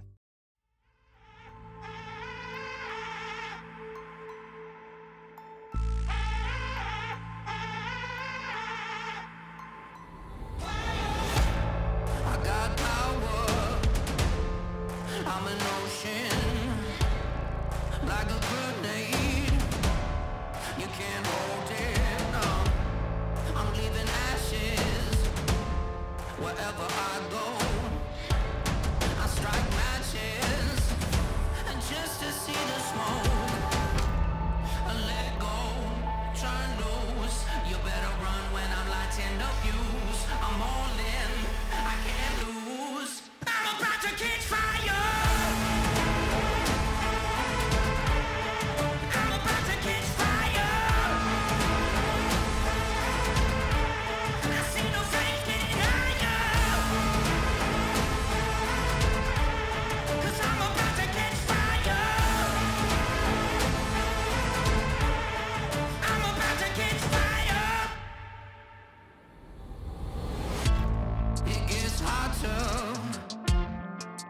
Close to the sun, when you're a renegade, or born on the run. 'Cause there's victory in the palm of my hand, and I'll be the last one to stand in the end. It's getting dark now, so I'm gonna let the spark out. Let go, turn loose. You better run when I'm lighting the fuse. I'm all in, I can't lose. I'm about to catch fire.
Welcome back, everyone, to Worlds 2023, live from Seoul, South Korea, as we have 7 games behind us and 1 left to go. And, you know... One banger. Yes, this one is going to be a banger. If you're snoozing, if you're almost napping, if you're saying this has been a long day, this is when you're going to wake up. BLG versus KT. It's almost like a headliner, I feel like, for day 1 of the Swiss stage. In terms of total team strength, this is the best match of the day. By far. Yeah. And it's these two teams are absolutely furious that they have to play in the first round. Like the same way that Cena and Mad were happy to get each other, these guys were really angry that they had to play each other. One of the scariest things is that one of these two teams is going into the 0-1 pool. Oof. This is going to be the biggest shark in that pool that we will see about the draw afterwards that nobody wants to draw. It's crazy. And we're also then going to see if the LPL is going to go 4-0 today in case of a BLG win. If, you know, in that case, it would be a 2-2 coming out of Korea, or if they're going to go 3-1 with KT winning that last game. A lot of stakes at the end of the day. Yeah, I'm looking forward to the regional overreactions if that ends up happening. Yeah, me too. Yeah, 4-0 versus 2-2 is a lot different than China 3-1. It's very different. Let's take a look at BLG and kind of their year. I think the international audience fell in love with them during MSI, probably, the right? Ben swagger. I mean, yeah. Listen, and then also throughout the entire LPL summer split, 15-1 in the regular season, but 0-7 in series against JDG. So the best team in the LPL, or maybe even the world, if JDG doesn't exist. So people people keep saying that, but they also lost to LNG so pretty handily. I'm like, yeah, if JDG didn't exist and LNG. No, I disagree. If you lose, they are so tilted after losing to JDG again.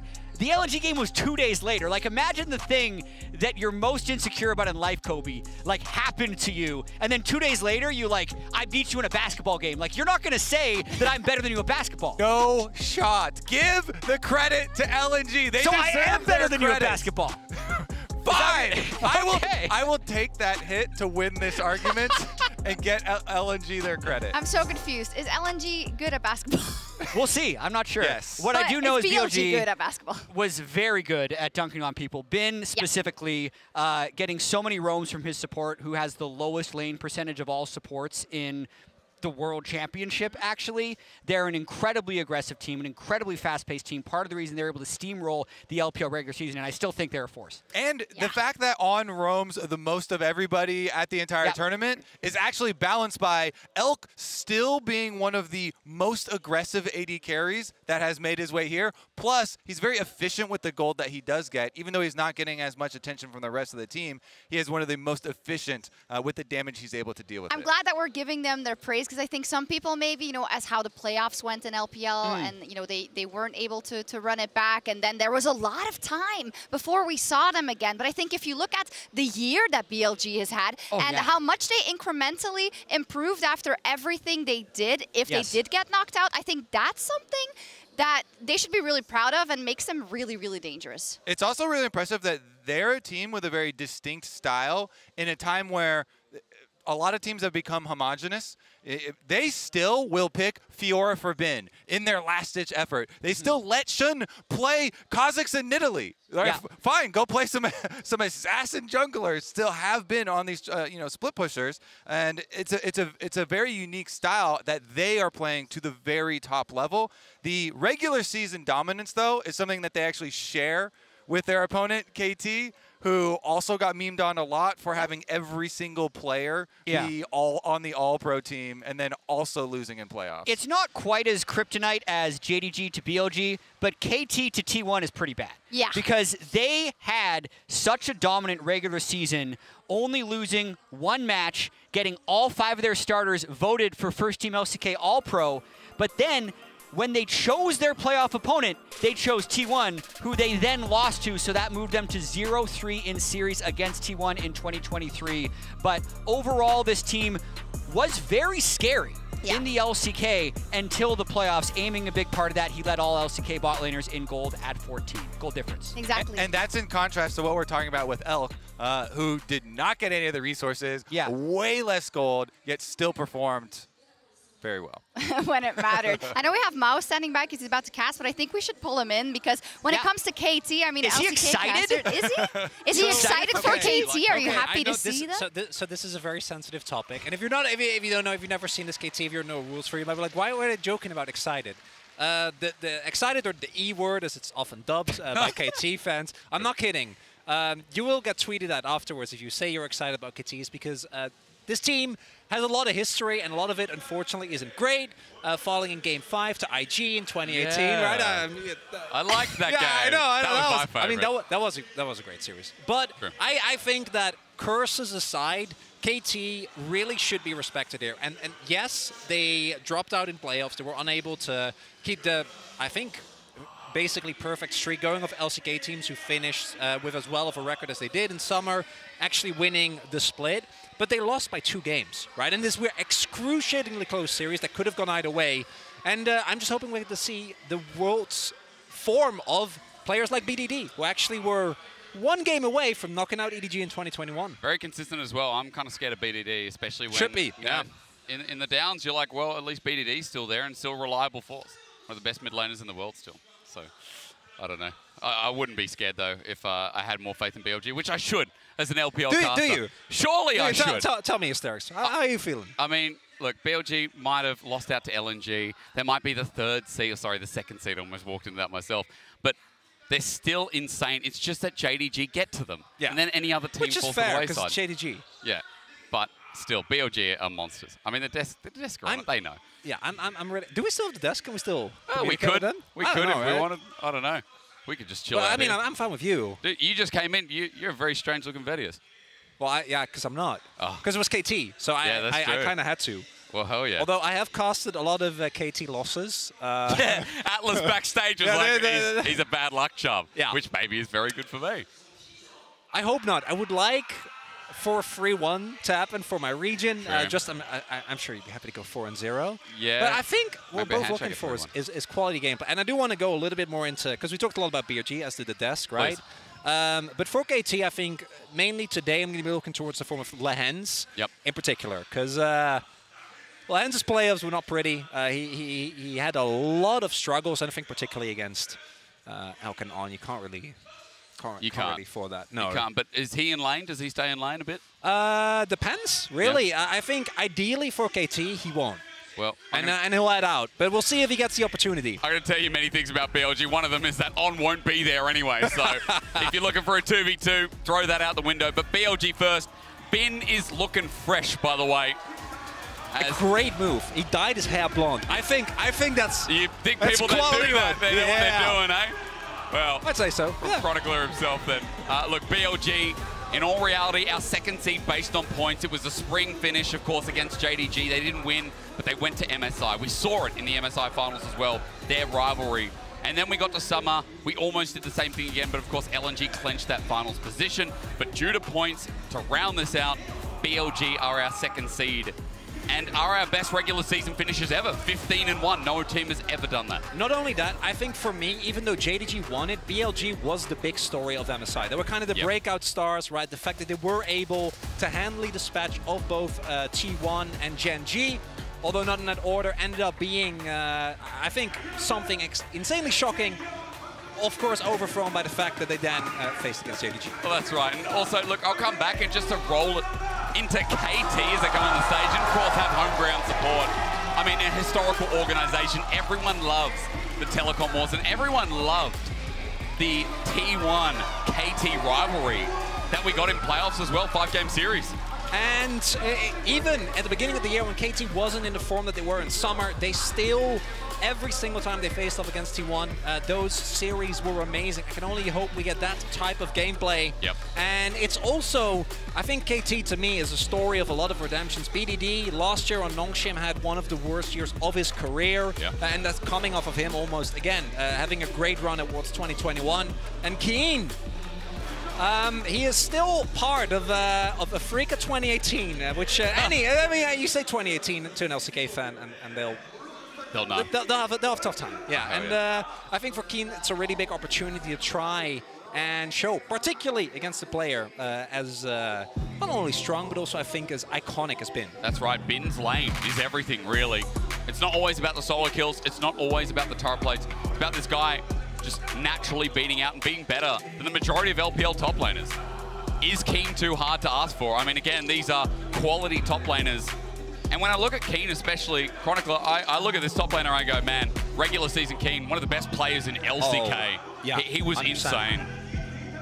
And then, yeah, I appreciate you don't bring up playoffs because it was. I did say regular season for a reason. Because I do think that even though Keen, his drop-off was not quite as sharp as particularly Lehens, who I think really was one of the big reasons why the series against T1 was as rough as it was, he also didn't look the same. And against BLG, I think he's going to have to step up to the form that we know. That man has had a harder carry gain on Quinn than I've seen in a really long time, and he was also facilitated very well by the rest of the team. And we'll see if he's able to do that here today, because if not, I'm a little bit worried about my LCK record. I would really like it to be nice and even on day one. You would, wouldn't you? Yeah, no, that'd be great. But I would love that. I mean, look, I'm not sure if BLG are going to allow it. However, I can say, you know, coming to meet in the middle, the fact that this finishes off day one of Swiss, like, it's perfect. BLG and KT, this is a headliner. It's massive. Big names, big growing names on both the rosters. Redemption arcs mixed with, I guess, narratives that are just only taking place now. On is a great one for me. Remember, came into Suning after the era of Sword Art, after 2020. He was, in his first couple of years, not the greatest support. Just going to throw that out there, and it's something obviously we can touch on as we get in the game, because BLG on blue, KT on red. Chronicler, take me through the priority bans, the must-dos against KT. It's tough because KT were a team that I think was outside of specifically the Kai'Sa for aiming, which I do expect to be just prioritized here on BLG's side. A team that actually was very willing to go deep into their champion pools, because was leaning very strongly towards things like the Viego as well as the Sejuani, but outside of that, it's hard to really pin down what to expect from KT. As mentioned, I do think that archetypical KT draft, you look at a strong lane for Keen and BDD with Cuz on something that can scrap towards the top side of the map, aiming on something self-sufficient. Particularly during the Shift Kai'Sa era, where Kai'Sa could just be under a turret forever and clear very easily. That was also something that he used to great effect. And I want to see what we get here for Lehens, because again, I think comfort for that player and him having a big game here is going to be absolutely pivotal. Also happy to see that Hirai, his back was absent for a large part of KT's run toward the later end of the split. But as we go for first pick, just a quick side tangent. If you're talking about something comfortable in Lehens, I mean, this guy plays anything and everything.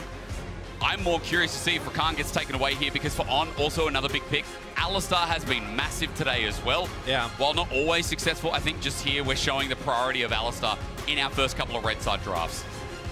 And I think, knowing KT, they might want to go for the Alistar, but you have to break up the Lovers duo. Can't really give that over.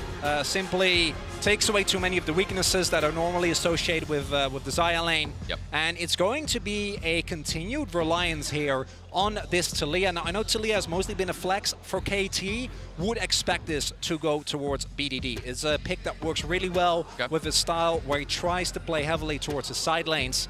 We'll see if that's actually where it goes, depending on the response from Yagao. And it's also a really good takeaway from Yagao on that note as well. This guy is a supportive mid. He flexes down to his sides. Elk never gets attention from On, so at least he needs a brother and comrade in arms to help give him some leverage. More importantly, Bin is a focus as well. So this time around, we're going to get the chase. Could go top, could go mid, but a lot of the time that has been for Yagao. Chase Maokai, obviously a very feared combination. Good duo. Yeah, oh, absolutely. I do think that the Maokai is not as strong as it was, but we've still seen in this tournament. Does what it says on the box. For KT, though, getting aiming on Kai'Sa, I think, is a really big win. I do think that aiming, to me, is the player that over the years has improved the most on KT. I was not a big fan of aiming. He was great at times, but then other times, you know the Jackie Love killer instincts, where you're like, Jackie, no, but then he does it anyway. Aiming had a few of those as well, but with a little bit less on the upswing. Had a few of them in the LPL too. Remember, aiming was on BLG. Oh, yeah, absolutely. You know, in the time of Zekka as well. So it's funny how these guys kind of met, and funny how these organizations end up meeting again as well. And but he didn't do any of that. I think his playoffs was actually the only one on KT who looked like themselves. And we'll see if he's able to maintain that level, because I think high pressure situations have been this player's kryptonite at time. As we do see the Alistar, no surprise, Nautilus remains like, I feel like Nautilus is banned second rotation every single game. It really is, isn't it? He's good enough to be banned, but not to be picked in the first rotation. Especially against LPL supports, I think, at the moment. Chris is the only one I'm a bit sus on, but he showed up with the Leona rather earlier on. But against on these equality bands, you've also taken away the Rakan. So some of the engage options for one of our best supports in our league, if not the best, honestly, at the moment, is minimized. KT have done their research, while on the other side, they're thinking, hey, okay, we know BDD, as you said, Chronicler, is going to be taking this Taliyah towards mid. Let's get rid of some of the engage options from Cuz. This feels like a specialty. I'll let you take it. Oh, yeah. Oh, I love that. Cuz has not pulled this one out in a while, but it is a pick that I think is very undervalued right now. Okay. I think that obviously do need to make sure that you actually get through the early game, as Rel really the only like S-tier engage support still available, so it wouldn't surprise me if that gets locked in. Yep. And I do think that specifically the combination of Taliyah and Zach can run into some issues in the early game. Merc Threat's really high value, and so is Amar. But at the same time, the team fighting that KT have been able to pick up with cousin picks like this is really, really a big part of what made the team so versatile throughout the summer split. Well, with that locked in, I mean, it's already spiced up the draft. BLG going for a different approach. I mean, Bin is someone who plays carries top. He doesn't really play tanks outside of the Cassante. So it's not completely new, but it's not his perfect wheelhouse. A little bit disappointing when we hyped up, you know, waiting for the blind Fiora. Yeah, is it going to the come? Gauntlet? Well, no, I mean, I would have loved that from Bin. Yeah. But I think that this is a good call. And yeah, I think ideally you'd want to go towards the Gwen here, which we've seen be very successful against the Cassante. Yep. But that would leave you with a full AP topside, which makes itemization, particularly for Cassante and Maokai, like very, very straightforward. On the flip side, though, BLG also very samey damage profile, very AD focused. Wouldn't surprise if we see Shun go for like the hybrid first strike and Demonic Embrace build, try and get some damage from there. And looking at these two drafts, I think that for KT, right, on my end, you have Lands on something that can roam, BDD on something that can impact the map. Only point of worry for me is how well is Keen individually going to perform, because I do think Aatrox kind of needs these pop-off moments. And how is that mid-jungle 2v2 for Cousin BDD going to go? Because Taliyah, Zach, early on, bit rough. Yeah, a little bit rough, but again, look, I'm kind of just wondering what form KT are going to be in. There's a lot of questions coming into this, right? I know LCK fans will be saying the same thing.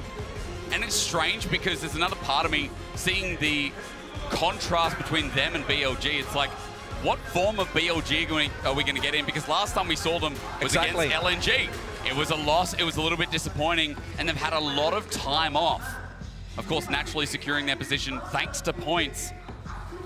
So a lot of questions hopefully to be answered, and we get to find out at the end of Swiss Day 1 here at Worlds.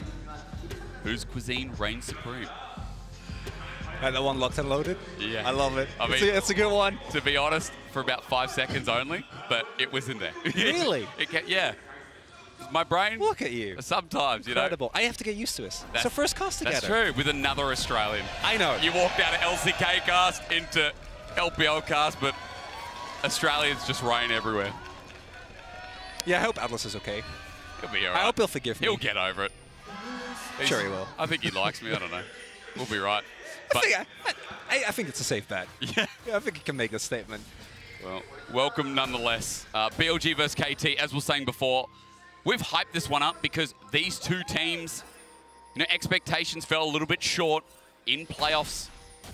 It's third seed versus second seed, but remember that BLG finished third in playoffs too. So because they qualified on points, a lot of people are saying LNG are our second best team in terms of, you know, how we rounded out the split, and BLG are our third.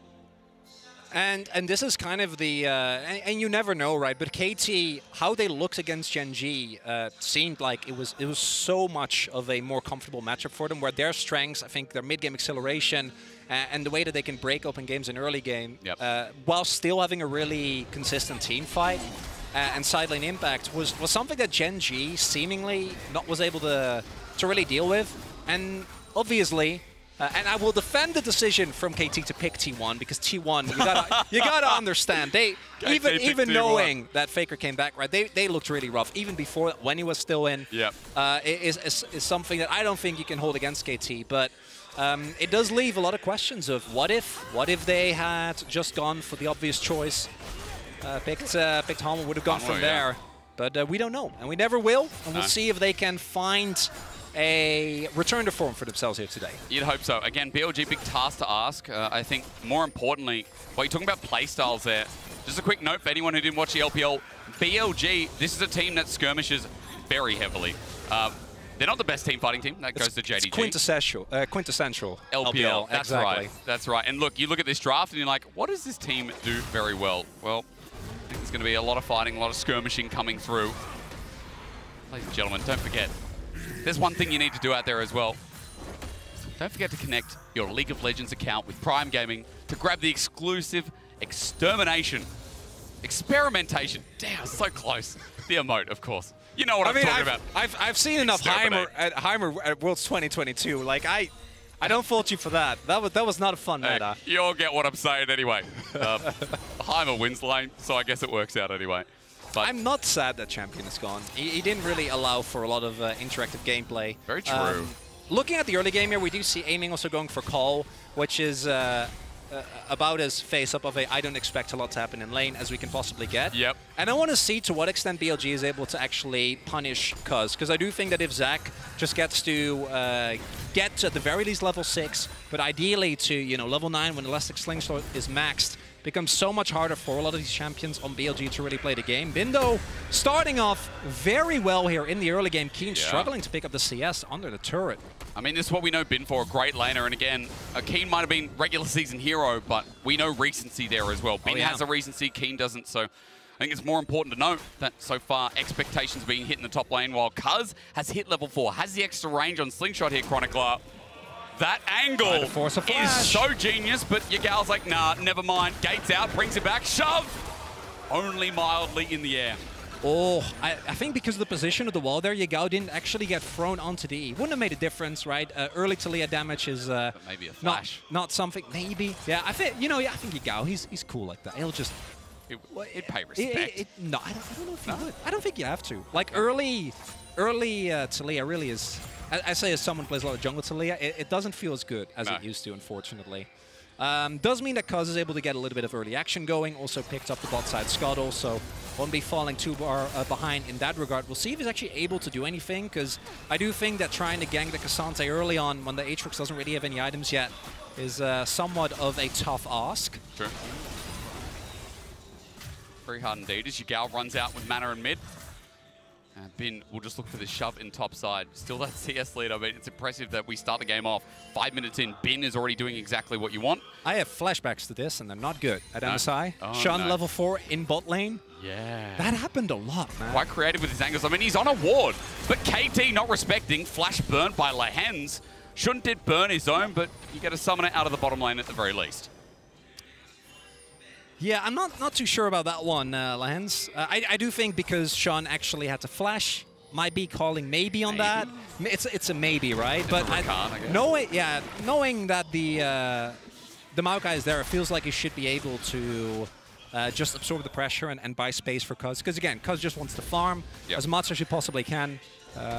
While Sean does indeed go for the Giant's Belt first, so might be heading towards at least a Demonic Embrace, but didn't go first strike. So that does mean that some of the damage, I think we saw it in the game of G2 against D+, right?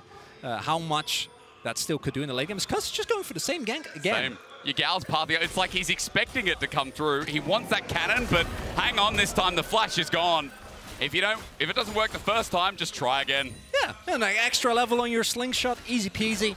Gets the flash there. Now we'll have to see whether they're actually able to aggressively punish this lack of flash from Yagal, as Elk and On might be looking to contest the Dragon here, but with Shun on the other end of the map, don't think that they can really get too much going. Aiming still catching the wave though. Ooh. Interesting angle here. BDS ult. No vision gain. Cuz now appears out of nowhere. On's like, hang on a minute, there's 4 people surrounding. Weaver's wall's been picked up. BDD with his level 6 uses it well, but On now flashes over the wall. The shove not connecting. They dissipate, but hang on. Elk with goes the Shattering Strike. They're turning it 2v4. Elk's out. The feathers, one more, but Cuz holds on to the bloblets. And Elk was feeling that one. Still, a really big success here because the gank is absorbed, no dragon goes over to KT, Yagal gets unmatched waves in mid, that's right, able to pick up a plate as well, and Shun is able to just farm his top side of the jungle. Now 12 CS ahead here. And KT going in aggressively there, but a little bit disjointed there, right? You had BDD on one side of the wall, and then you had Cuz on the other end, but not really able to actually lock down. And you have aiming and Lahens without ultimate, so they don't offer too much in terms of early damage or playmaking. Yep. And the first play from KT not quite working out. I mean, again, Cuz has been really creative with these angles. I think you could say the same happened again, but as the all-in comes through, Lahens tries to set up for aiming. Problem is, no quickness there, nor any damage to follow through. And On just holds on while he waits for Elk to return to lane, while BDD, that ulti's not available, but he's starting to try and move around the map. And this is what I love, you know. BDD and Yagao, I know they share some similarities. I expect this is Yagao. Talia, he moves across, he moves that pressure to one of the side lanes. BDD doing exactly that here in this opening game. Oh, Shun has his ultimate available. He can match it across, aiming, no, just picked up 6 though. On goes for the all-in. Lahens just walks it out against Rakan. Even without the flash, it is pretty hard. And while the previous play was absorbed by the bot lane of BLG, KT now returns the favor. And immediately, with the shove there for Keen, they're able to start up the Heralds. KT looking to pick up an early objective. We'll see if BLG try to go for a response or just fight them. Just do that. I mean, this team skirmishes all the time. Shun held on to his ulti. Bin has his with flash as well. Herald's going to go down, but look at the shock blast damage. Zoning the eye while aiming onto Elk. The cleanse out immediately. The flash is there. Forward he goes. Second skin. First blood for aiming. Take that, BLG, he says. And aiming, getting a first blood on the Kai'Sa is going to make KT fans extraordinarily happy. Yep. This is the champion he kept getting. I think it was like a 10-game win streak, and everyone was like, why? Why does he keep getting Kai'Sa able to punish the overextending Elk? Now, BLG was able to deny the actual pickup of the Herald, but they won't get the objective themselves. But with aiming picking up a kill on the bot side of the map, I think KT's still going to be very happy. A lot of CS denied here as well to Elk. On trying his best to pull the wave back so that the gank doesn't hurt as much, but big win for KT.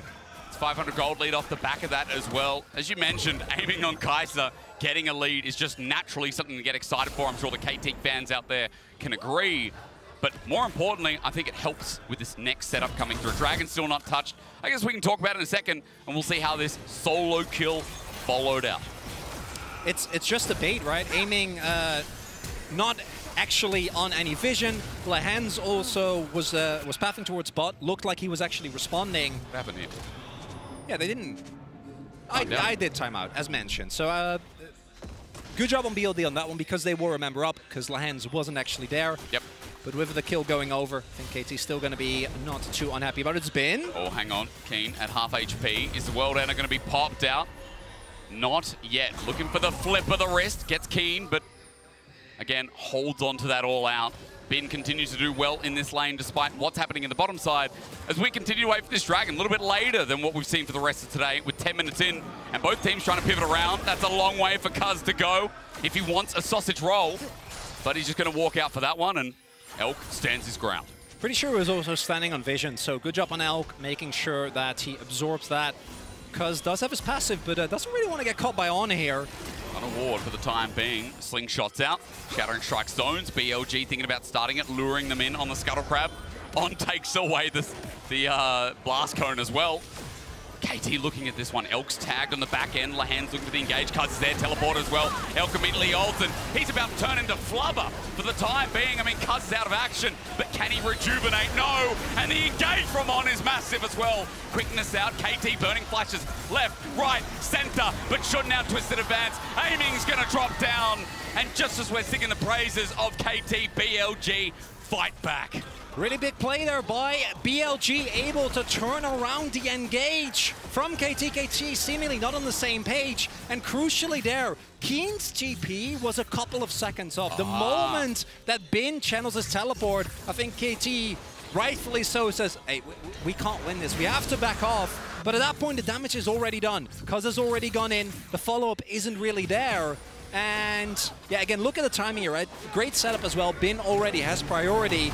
And even with BDD making his way over, this is way too early from Cuz. If the Talia is already there and you have some threat, maybe that's enough. Instead, lands BDD, get rooted up by the ultimate from Shun, making an easy setup for On. And by the time Bin joins, the rest of KT are just trying to get out of there. And Elk picked up the kill from that as well. So one apiece here for both AD carries. The difference is that aiming is getting to the item first. Close for Elk it must be. To mention that there's going to be a bit more power here coming through from KT's AD carry. The one upside for KT, and the reason why I think the gold still skews slightly towards them, is that Keen was able to both alleviate a lot of the damage that was done in terms of CS because Bin TP'd away, while also picking up, I think it was one plate, maybe two. He had not gotten a whole lot done his on. Okay, Kuz going to be lured in, but this is pretty good for KT. On tries to jump on down. Remember, Kuz has no passive, but On is bitten off way too much. The aggro gets punished, and KT know just what to do. This time around, going in on their own works. Oh, Shanos! All right, Kuz back on in, and look at the follow-up. Lahen's in form today as BDD joins in. This map movement from the Zach is on point. Elk, reinforcements are on the way. Yagao is almost there. I don't know if that's enough to actually call the play. Doesn't need the passive, does he? Elastic slingshot now that it's down. Well, Elk can feel happy for the time being, but Yagao gets zoned out. KT still putting on the pressure points. Well, Keen roams down to mid to swap this turret plate. And I think Yagao made the right call because making sure that Elk can still catch that wave is really big. But it also means that with Keen roaming down towards mid, he doesn't find anyone, is able to trade plates relatively even. And we see plates dropping in about a minute or about half a minute. We'll see if we get more picked up. As here, Kuz, he has been so active. Sure, one time didn't really work out, but this is really what you're looking for. This is what KT was able to consistently do. That 1-2 of Kuz and Lahen's going in aggressively, setting up plays, and then it's aiming and BDD to get to reap the spoils. And it's crazy that I'm casting BLG right now, and I'm like, KT are out proactiving them. Let's try it for English better. They are being more proactive than BLG. I didn't think I'd say it. Hey, you're Australian. You don't, we don't have to speak English. No, you're good. And this is what I think is also how a lot of the KT games look. And if you only watch LC Game playoffs, you didn't really see this team. But if you watched any of summer, now we're getting flashbacks. Oh, absolutely. And I think the thing that was really big as well, their only match they lost was a match in the first week against Genji that had a lot of other factors as well. And outside of that, it looked like by far the best team. We'll see if they're able to keep it up, though, because can never count out an LPL team when it comes to fighting. No, you definitely can't. BLG will keep smacking. Just keep trying. At the very least, look, being 1,000 goal behind ain't great. You saw the MasterCard lane economy before, 1,000 ahead, or 1,200 to be specific for aiming. Still looking good on his Kai'Sa, as KT are getting more than that. Kuz picks up the Rift Herald. It looks like mid might be open, or at least trying to open the map. Kuz threatening and trying to be flexible. I mean, that's the thing as well. He's been so flexible. He's been ganking Yagao over and over this game. It's been the bot lane ganks that Elk and On have been suffering by. I wonder when Bin gets his medicine, because surely Kuz at this point go to any of these lanes and find success. And Kuz also now maxed out the Elastic Slingshot, right? So it's going to be a really big threat for the backline. Elk, of course, does have 11-8 safety with his ultimate, but if you have to press your ultimate every time a Zac jumps on you, not going to be feeling too good. We will see, though, like once we actually get to the team fights with KT having this lead, to what extent they're able to use this Aatrox. It's kind of the odd one out for me. I do think that the backline access of Zac combined with Keen, who can then make his way over and aiming, obviously, with Kai'Sa can then join the backline dive. In theory, I really like it, but then you look at what is on the opposite side, and the counter-engage and kind of ability to absorb pressure of particularly Maokai, K'Sante, and Xayah. Still, a lot of power there for BLG when it comes to the team fights. But how scary is the pick as well, the range at which that can come through. I know we've seen Kuz early on play through, the Zac? but Oh, yeah. when Zac pairs up with Taliyah, you know, because early on you're like, Zac Taliyah early, not as great, but now with levels under their belt and items as well, you're like, well, that duo can kind of one-shot and find an opening in this game, like they've already done. As teleport comes through, I guess they want to try and force it around the Dragon Chronicler. Going to start off with the Magnus Storm down, but On, it's only on the one. It's Keen as well. There's Kuz again, right in the back as Elk sends the feathers out to Asgard. Keen's already picked up the kill to make him go zoom zoom, as aiming's in as well onto Elk. Almost finds the kill. Going in. BLG are running for their lives. They don't know what they've run into. And initially when the TP came in, I was a little worried for Keen. Yep. BLG looking ready to respond, but it felt like only On was actually in a position to do some damage towards this Aatrox. And then that counter engage from Cuz, the amount of threat he was able to put on the backline, immediately forced a response.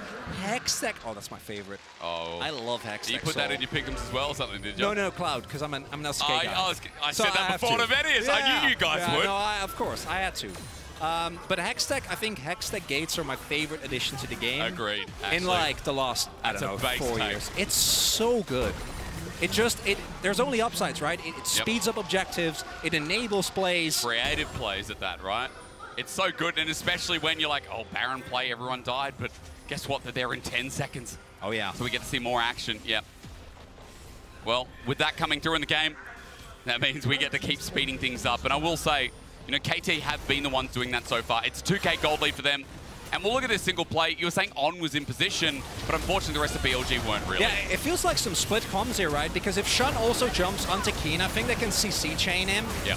The rest of KT is so ready, though, and Cuz forces immediately the rest of the backline to retreat. Lahens has a lot of offensive pressure, and by the time Aiming jumps in, fight has already been won due to them being able to kill a target early. It's been... He's in trouble, 1 versus 2. The Weaver's wall cuts him off, but he flashes over the top, but Keen, without his summoner, can't chase up. Still, you get a summoner out of a Cassante, feels like a big win.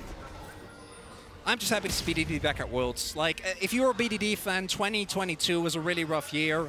Struggled a lot with long COVID on the Nongshim team, where the expectations at the beginning of the year were pretty good. And particularly after his, I think, unexpected and really iconic overperformance at Worlds 2021.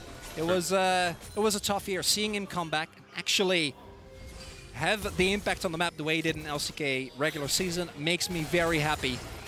It's really good to see.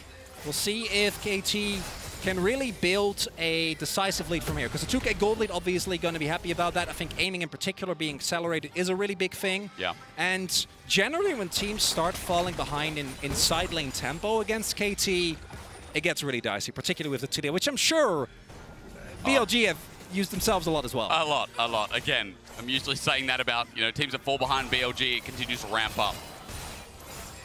But I think more important than our rivalry, than the LPL versus LCK, I have to sit here and be impressed by KT, because again, it's been a while. You know, as you were saying, through playoffs, through what we've seen of KT, you know, coming through as 3rd seed, we're getting that regular season power, and that's what impresses me the most. That's what gets me excited for the rest of Worlds, and at least the rest of their run. Regardless of win or loss, at least this is a great opening for a team that we have high expectations of if we stop watching before playoffs. And we'll see if they're able to keep it up. KT fans are, as mentioned, a superstitious bunch. Do not get the drop on Yagao there. That definitely was expecting some stretching strike shenanigans to happen there. But see if they can close out. Generally, in these type of positions, with a comp as comfortable as this, KT have been very consistent in the LCK in closing out games. See if BLG are going to be able to equalize that account. I do think that until we get a lot of Drake stacking built up for KT, they're really going to have to respect the threat towards Baron. Yeah. With the amount of damage that is available from the BLG, particularly from Elk. Yagao as well thrown into the mix. Almost got that Mirror Mana fully stacked up. So 2 item on the Jace. We've also got a Thornmail from Bin to negate a lot of that power. And when we have Navori Quick Blades for aiming, you can see who it's targeted towards. The Aatrox, of course, from Keen on top of that. And I know, you know, our player matchup was aiming versus Elk. And it's still going to be quite interesting, even though aiming is at 2 items here and has a lot more gold than Elk right now. Elk is getting towards his second 2. We are going to have very powerful scaling ADs to hover again that build on aiming. That, of course, is going to scale so well. And I love it because these guys are huge. I don't know, we can just highlight, we can literally go through every matchup. Let's just go through them all. Yeah. Shun versus Cuz next. I think it makes sense, but this is one of the matchups today where you're like, you know, these players individually are so talented. And something that I think was on my mind and the mind of a lot of LCK fans at the beginning of the day was what form of some of the LCK teams, particularly of D+ and KT, are we going to see? For D+, we're actually going to hit all of them! Amazing. Love that. And here you see as well that when it comes to Cuz actually getting an gold, not really. He hasn't really been picking up a lot of the kills. Zelk might be in trouble here. BLG bottom lane, it depends. There's a flash from Lehan's. Instant reaction. Inhuman maybe, but there's a flash away as Cuz follows up the double trouble on re-engages, but it's dangerous with the feathers flying. Onto Cuz are huge as BLG are trying to take the fight. Keen in the middle of whoop. Sean looking for the flash, finds a kill. BLG back in this has been. Now finally shows up the all-out there. BDD caught out as well, and you can never nap against BLG. And Elk knew something was up. I'm telling you, he had his finger on that flash key. He did. Didn't know if it was going to be Lance, didn't know if it was going to be Cuz. Aiming. KT, they're still contesting this. Gal has flash, Lehan's might be a Rakan, so he should be versus fine. 5. You're exactly right there. The poke comes through. Okay, they're not contesting it. KT sent backing, and they can't anymore. Dragon picked up. And I mean, Elk, this is why he comes in clutch. This is why he's one of our best team fighting 80 carries. How good was this reaction?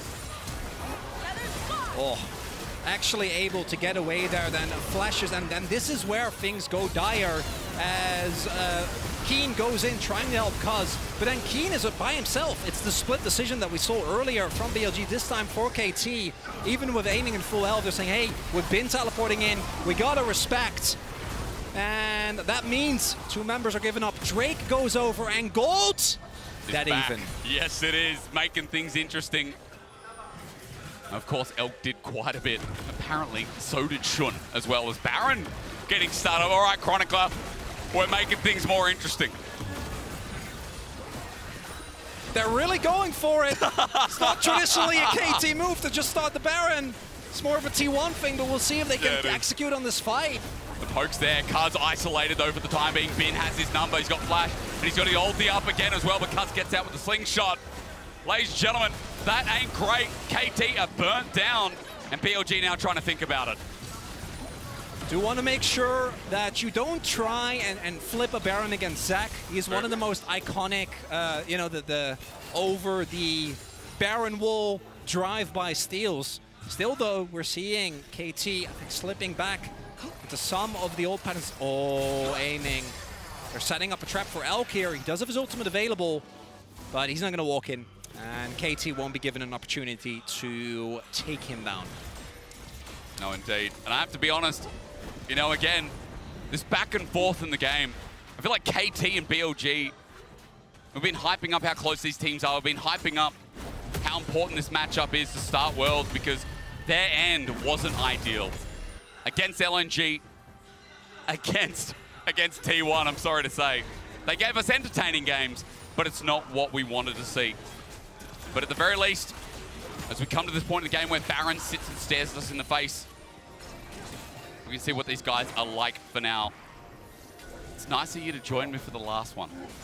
You know, great last time one of the day. Yeah, hey, it's delivering. It is. And I feel like some of the games today have been barnstormers, to quote. And this one's the biggest storm I've seen so far. Well, maybe. I do think that the game, you know, some people might look at this score and see 4 kills at 25 minutes and think not a lot has been happening. But those people, they're wrong. They are wrong. They don't know. What do they know? Nothing. Well, I mean, I don't know about nothing, but they definitely don't know about this game. A little bit then, a little bit. I know that Cuz is getting ready to angle on in. I mean, he's looking. BLG are going into the enemy jungle, but Cuz is always there. And that's why I love these wards that you see BLG put down, right? Like these continuous wards, like look, 1 on Krugs, now 1 on Raptors, because you know for a fact that Cuz is going to be looking, and if you know the Zek is coming, makes preempting it so much easier. I do think one of the big issues for both these teams is that with how good the engage is on either side, actually starting on up an objective can feel like bait. Because if you're the one tanking the initial brunt of Baron damage, right? If you're the one who is clumping up, trying to stay safe from the opposing team, then one big ultimate from On, one big elastic slingshot from Cuz can spell a lot of disaster in a very short amount of time. Again, not expecting this pick to come out. There's very few Zaks in the world. One I would throw in is Tarzan from LNG. Of course. Who historically was just amazing. Was his time on Griffin where he pulled that out a few times? It was kind of the meta around the time. Going a little bit back now. I love Zach. I'm happy. Oh, so I'm happy good. he's picked, and happy to see the champion diversity shoot up still as aiming is level 2 ult. Yeah, because Bin is confident in this matchup. He's winning it out, but until the ult comes through, until aiming comes through, now you're in trouble. Bin getting out. He's got about 1 million dashes, but is it enough for aiming? KT forced his flash. And they're still doing so much work. There's the flash from aiming. One more, and Bin's down. But KT have over-aggressed here as Yagal trying to jump in, but Big Brother Keen helps out aiming concept. KT, welcome to the party, pal. The elk pullback is huge, though. BDD coming in clutch, but now Shun ready to cover with the ulti of his own cuz, covering again. These guys are friends forever as On brings them together, but it's up to Elk to bring the damage. He needs to get close, but he's scared of Lahens, of Cuz, of even aiming in the wing. It's messy. It's a 2 for 2 in the end. But it looks so good for KT. It's just a 2 for 2, but it's mayhem. Hysterics, both Absolute. teams going all in.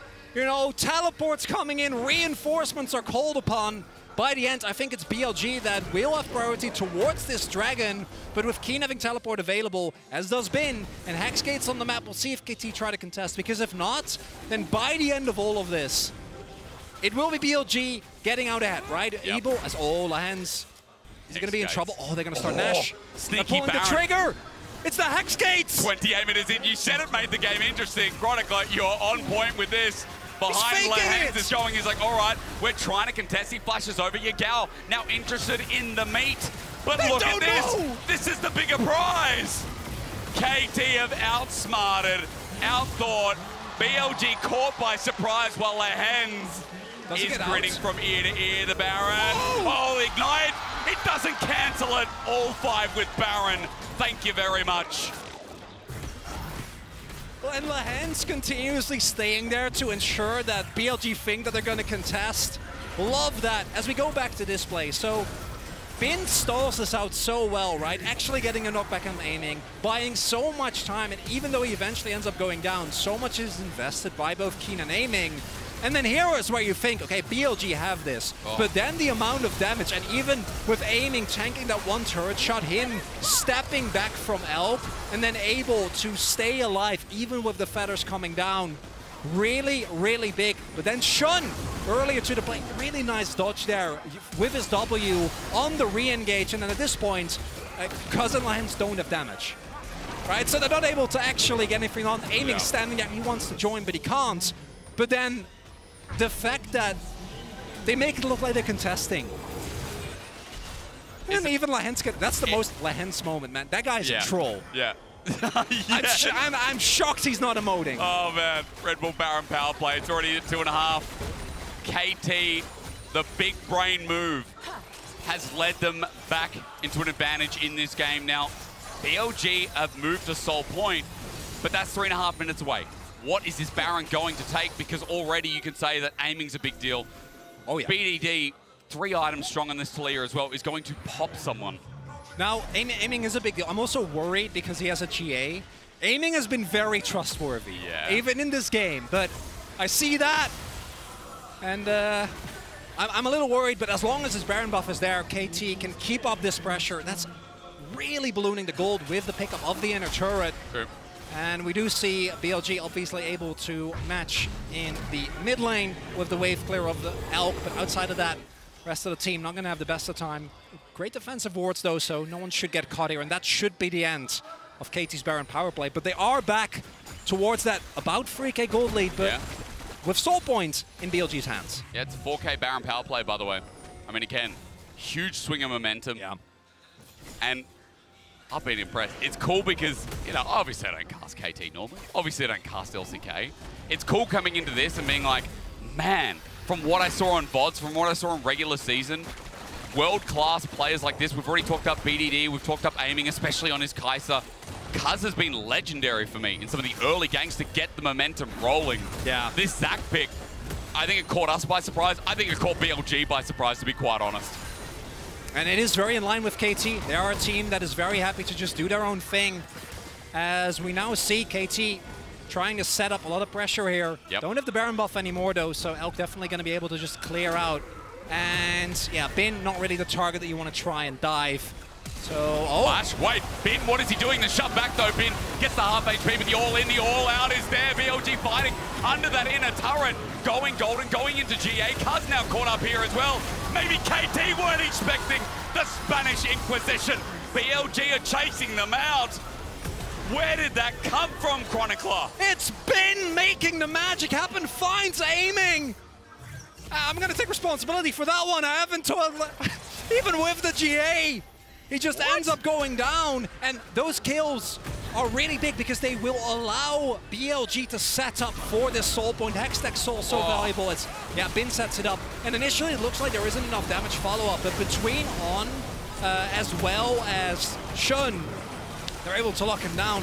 And Keen isn't there. There's no teleport for this Aatrox. A couple of knockups could have changed everything there, but instead BLG smell a moment of weakness, go all in, and that flash Q from Bin might net them the dragon, which in turn could be the game decider because Hextech Soul is so obnoxious to play into. Just when I let my guard down, I mean, look, goal difference over time. Powered by AWS to tell us that it's going up and down. It's swinging up and down. Gold near even again. In fact, BLG for some reason have a lead. Look at that. That looks like an LPL Sunday. That's perfect. It is perfect, isn't it? I mean, BLG to their fighting breath, really. And as you said, it's about the soul. So Chronicler set us up because we have almost full item 80 carry on KT. They're still really strong. But the problem is no GA there. Elk now has his. And that's something that I don't know if KT can deal with. Elk has Flash, GA, and Ultimate is level 16.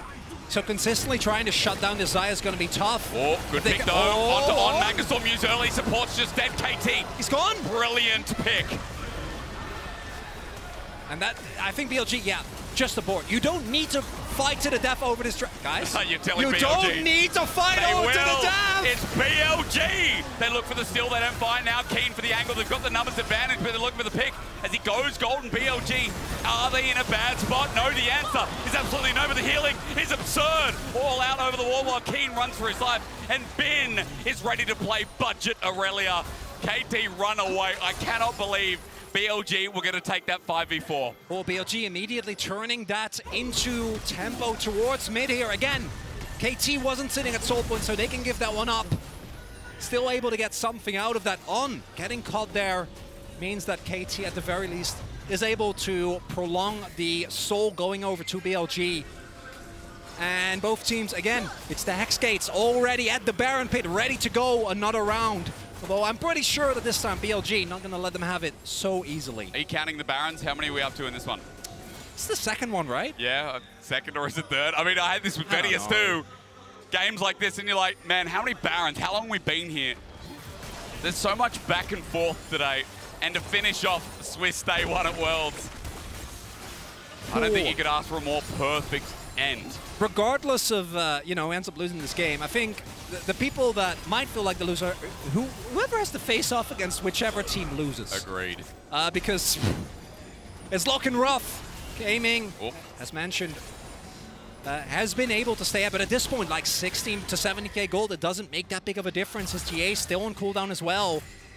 And with the gold, basically that even, it's all going to come down to, can you find access to that backline, right?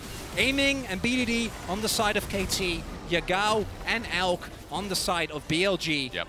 If they stay alive in a fight, if they don't get jumped on, then you're fine. But like the CC chains for both these compositions are disgusting, right? Because it's like Maokai, Cassante, and Rel versus Aatrox, Zac, Rakan, and Taliyah. Yeah.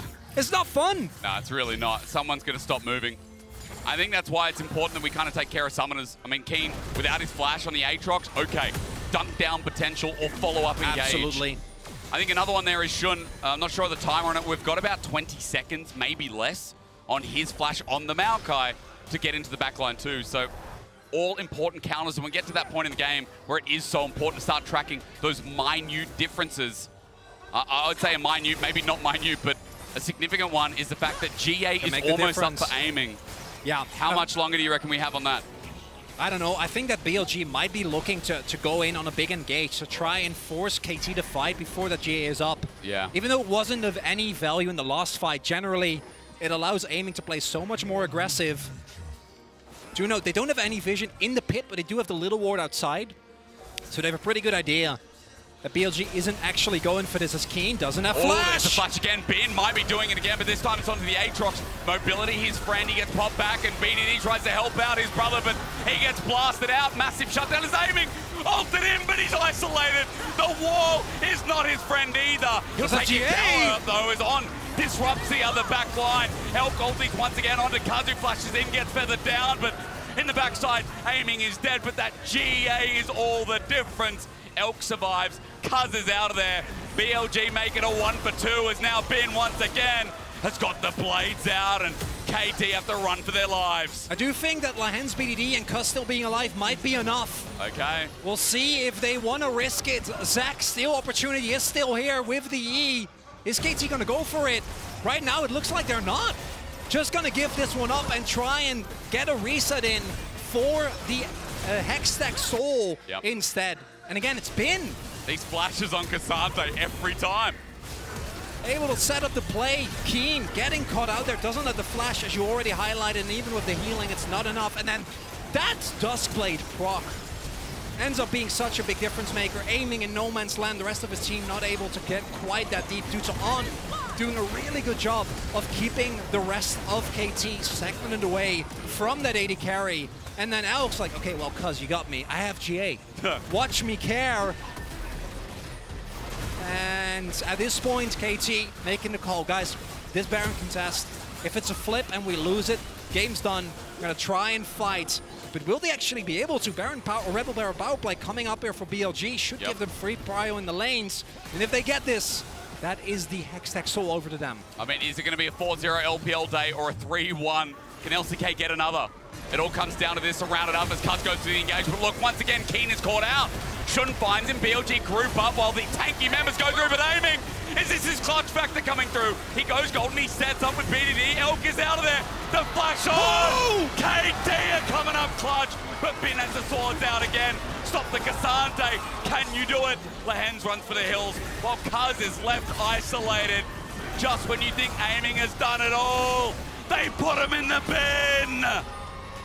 And with that, that should be Soul going over to BLG. If they don't just make a mad dash forward, they do still have the Baron available. They don't have a lot of damage though. It's just Bin, Shun, and On. So they do lack the ability to go for the turrets very, very quickly. But we're almost 40 minutes into the game, right? I don't know if KT's going to be able to clear the waves. Keen up in 20. But is that enough? It's massive. Again, Lahens has the watch here. 15 seconds will count it down. Keen to save the game. BLG with the Baron are going to break the base at the very least. On going to take the Hex Gate, and with a Hextech Soul in the back pocket, we have flipped this game. Enough, Chronicler. On our first day of Worlds, we have sat on the seesaw. My backside's getting a little bit sore here. Got to get off the seesaw at some point. Maybe BLG are the ones to send us away. And crucially, their Kuz isn't able to actually make it onto the back line. And even though aiming goes in, there's so much stall to come through. Elk doesn't actually go down, and the amount of damage that Bin is able to do through this elongated fight is such a big problem, right? And that's even before he uses his Stone Plate. And then this is the problem. The moment that BDD gets actually engaged on, you know, once Cassante is on top of Talia, you just die. There's not a whole lot you can do, even with a more shred-oriented build like he went for. And as a result, aiming that BDD dead, there's not enough damage available for KT. Oh my god. Yeah. I like Cassante. You know, it's nuts. Yes, Cassante is a champion, but I gotta credit the Bin. You do. Man's playing like a madman. I mean, it's great. Again, exemplifying plays here in the series, rather game. Feels like a series. It does. It does. It's 41 minutes in. I mean, look, it's gone quite a while. Look at the Hextech slow. It's annoying, isn't it? Aiming getting poked out as well by the Jace. Will LPL finish 4-0 on their debut to Swiss? What do KT have left in this back pocket? You need to tell me, Chronicler, before they just run it in. I mean, Bin's tanking a turret. Great wall. Elk is caught, Bin's caught, but the ulti from Shun in response is massive. Kuz also poked out. The Hextech Soul is brilliant. And as BDD gets slowed walking back to his base, BLG, I thought they were the ones caught out. And I think BLG ideally try to avoid flipping it on a final fight, right? Try to just poke them down, wear them out with Hextech. So look at those procs. Actually taking a fight, I think, is the one way that you lose this game. Because if somehow KT are able to, you know, get a miracle team fight, get into the back line, that's going to be the end of it. But knowing BLG, that's not what they're going to do. Yeah, I mean, again, they were willing to take a 4v5 before. They don't have Nash, though, so actually pushing through when everyone in KT is up, makes it harder. Still a hard thing to do.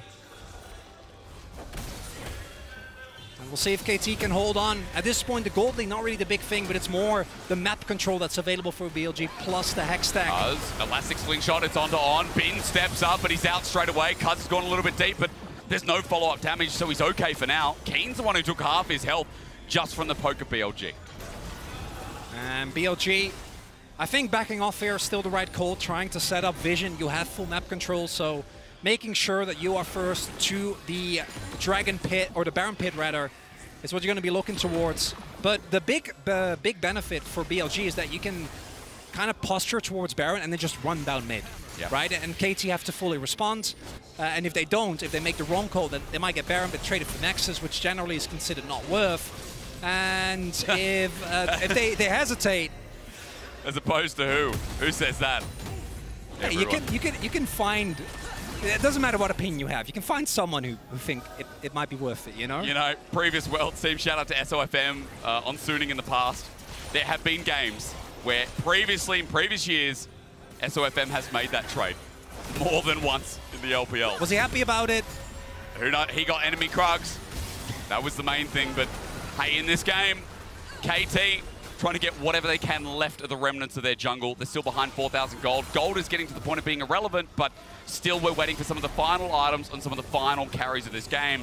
I think we're going to get one more fight. I think we're going to get one more Baron at the very least, right? Or maybe it turns into the Elder as BLG have priority here, and it's KT who have to walk in. Look at the poke. Lance already taken down fairly low. They have all the vision. Lance goes in, doesn't actually end up working. Cuz can he get in? They're going to flip it, but it's down. Never mind, you can't flip it when you have a Xayah. Cuz just has to run away for now as he flashed out of that before dying and making this a GG. And for BLG, you have two options. Either you go all in on mid, try to end it with this Baron power play, third Baron of the game. Yep. Just running down mid, shove them out. As long as you can keep track of where this Aatrox is, Keen just hasn't been able to have a big impact, right? Aatrox is so reliant on actually getting onto the enemy backline. BLG has been doing a really good job of keeping him away from there. Or you just play it safe and you go for Elder and you go for the 100%. Now, I know what an LCK team would do. But this ain't one. It's BLG who with Baron are going to try and force their way in. Keen doing that with the GA. He's confident, but Bin once again on top has been the better top laner as Cuz finds Elk, but the feathers have landed once more. A shove back won't save the day, but Lahan's trying what he can do, but the problem is his damage is getting resurrected. Aiming repositions, but Elk stands strong. KT started with grins on their faces, but as the ace comes through, it is LPL who will start 4-0 here on the Swiss stage at Worlds. It is BLG who will never say die. This game delivered what we expected from a fight between the #2 seed of the LPL, #3 from the LCK. And man, I don't know who's facing BLG in winners. I don't know who's facing KT in losers. We're going to have a draw at the end of the day, but... Either one's rough. That felt like a series. It was one best of one, Hysterics. Yep. One. But it was great, and I wouldn't mind seeing this one again. Shout out to KT, getting to experience aiming firsthand, BDDing some of those power moments. Cuz on the Zac Chronicler, one of my favorites. I mean, that early game was triumphant. A shame they couldn't hold on. A shame that, again, some of the flashes from Bin was so huge to change the whole game state. Yeah, Bin really the biggest difference maker here to me. I think that BLG in general played well. Elk, some of the reflexes that he had really took a lot of the aggressive angles away from KT. Yep. But specifically, multiple game, or not game, but lead securing catches, right? The catch on Keen, the flash Q on aiming towards the bottom half of the map, which I think really, it felt like at that point KT, if they get that turret, if they're able to get a little bit more, that might be enough, but it wasn't. It wasn't. Did we cross 45 minutes? Did we? I don't know. Your pick'ems, right? Yeah, I'm a 45-minute guy. I'm a 45 to 49, right? Hey. Yeah, we had to do it. But hey, ladies and gentlemen, it's been a pleasure from us. Been a pleasure to cover the 8 games to start off Swiss at Worlds. And of course, myself to get a 4-0 for LPL. Alongside Chronicler, especially. It's fine. We're fine. We're going to throw It's okay. well deserved. Yeah, 4-0 for LPL, being a 45-minute person. That's great. I like Swiss. I like Swiss too. So why do you like Swiss, the LPL, and you know why? Why? So we had 10 years of groups, 2014 through 2023. Whoa. 10 years of that format, of the 4-group system. Through that, LCK made it out of groups 28 out of 29 times. LPL was 21 of 29. LCK had a 77% win rate, LPL 61% win rate. So clearly LPL was much better. Swiss, LPL's yet to lose. Yeah, they're yet to lose. Did I mess up the LPL LCK? You did. You Korea almost was good. China wasn't as, and it's flipped. It's flipped. You know what's flipped also? Wasn't as? That's grammatically correct. Yeah. You know what's flipped also? This game a lot between the two It hands. was amazing. This was the we saved the best for last. Yeah, we did. This game was the best game for sure. It was like the cherry on the cake. It was amazing. We were talking. It gave me like IGKT vibes. You know, like back in 2018 when we saw that insane series. Yeah. KT fans do hate you at the moment, but I completely agree. Like, that was a game where when you looked back at it, you thought, wow, if KT was able to win that game, what could have been? Yeah. And we don't know what's going to be after this because KT's now moved down into the 0-1 pool to get drawn into an opponent tomorrow. Oh my They're God. likely the biggest fish in that pond, so we'll see what happens from there. But I absolutely agree. It's like these two teams faced each other before it felt right to do so. Because they're so good, it feels weird having them play in the first game of Swiss. Honestly, it feels right to me. I loved it. You know, this entire game, the fights back and forth, been so massive though for BLG, making a really, really big difference here. My goodness, every single team fight, we could go back and analyze all 39 million. Yeah, we'll of do them. that after this. But also, like, for BLG, kind of reminded me also of why we like them so much, you know, both in the LPL, but I mean, as I said, for international fans at MSI, they're so scrappy. But KT as well, and as you said it, BLG in the 1-0 pool, and KT, what a big fish, a shark in that 0-1 pool. In the Swiss pool. Anyone who lost today, you're promised an easier opponent because it's all the 0-1 teams. Yeah. Welcome to KT. Not it's gonna really. happen to one team. DK also not too shabby, I gotta say. In there, it is crazy. So we are going to have a draw in a little bit, or the draw. Oh my God. Only 12 hours. A draw for, of course, the matches that we're going to see in the next round. Before that, though, we want to talk a little bit about what happened today, and I want to start with the top of the day because it was T1 beating out Team Liquid in an absolutely crazy opening game, and Laura did get to chat to Carria in the Verizon post-game interview.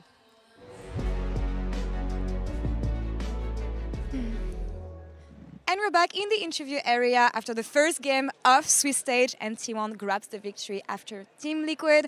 And I have Carria with me to talk about this amazing game. 축하드립니다. Thank you so much for joining us. It didn't really look like you were actually behind this game, and it feels like you had all the team fight tools you needed to actually grab the victory in the end. Tell me about navigating this one and closing it with the Nexus 4. 오늘 사실 경기를 보면 뭐 엄청 크게 밀린다라는 느낌은 없었지만 그리고 T1이 언제든지 이제 한 방으로 이제 한타를 이기고 경기를 끝낼 만한 그런 도구들은 충분히 갖추고 있었던 것 같습니다. 오늘 경기 어떤 식으로 좀 풀어 나가셨나요? 일단 오늘 경기 같은 경우에는 일단 뱀픽만 서로 스윗에서만 맞으면 충분히 이길 수 있는 상대라 생각해서 뱀픽을 그렇게 준비해왔고, 근데 저희가 생각했던 것보다 뱀픽이 훨씬 좋게 나와서 좀 저희가 잘할 여지가 많았던 것 같은데 오늘 같은 경기는 너무 말이 안 되는 경기력이라 생각해서 좀 잘해야 될 것 같아요. 다음 경기부터는. 오늘도 잘 피드백하고.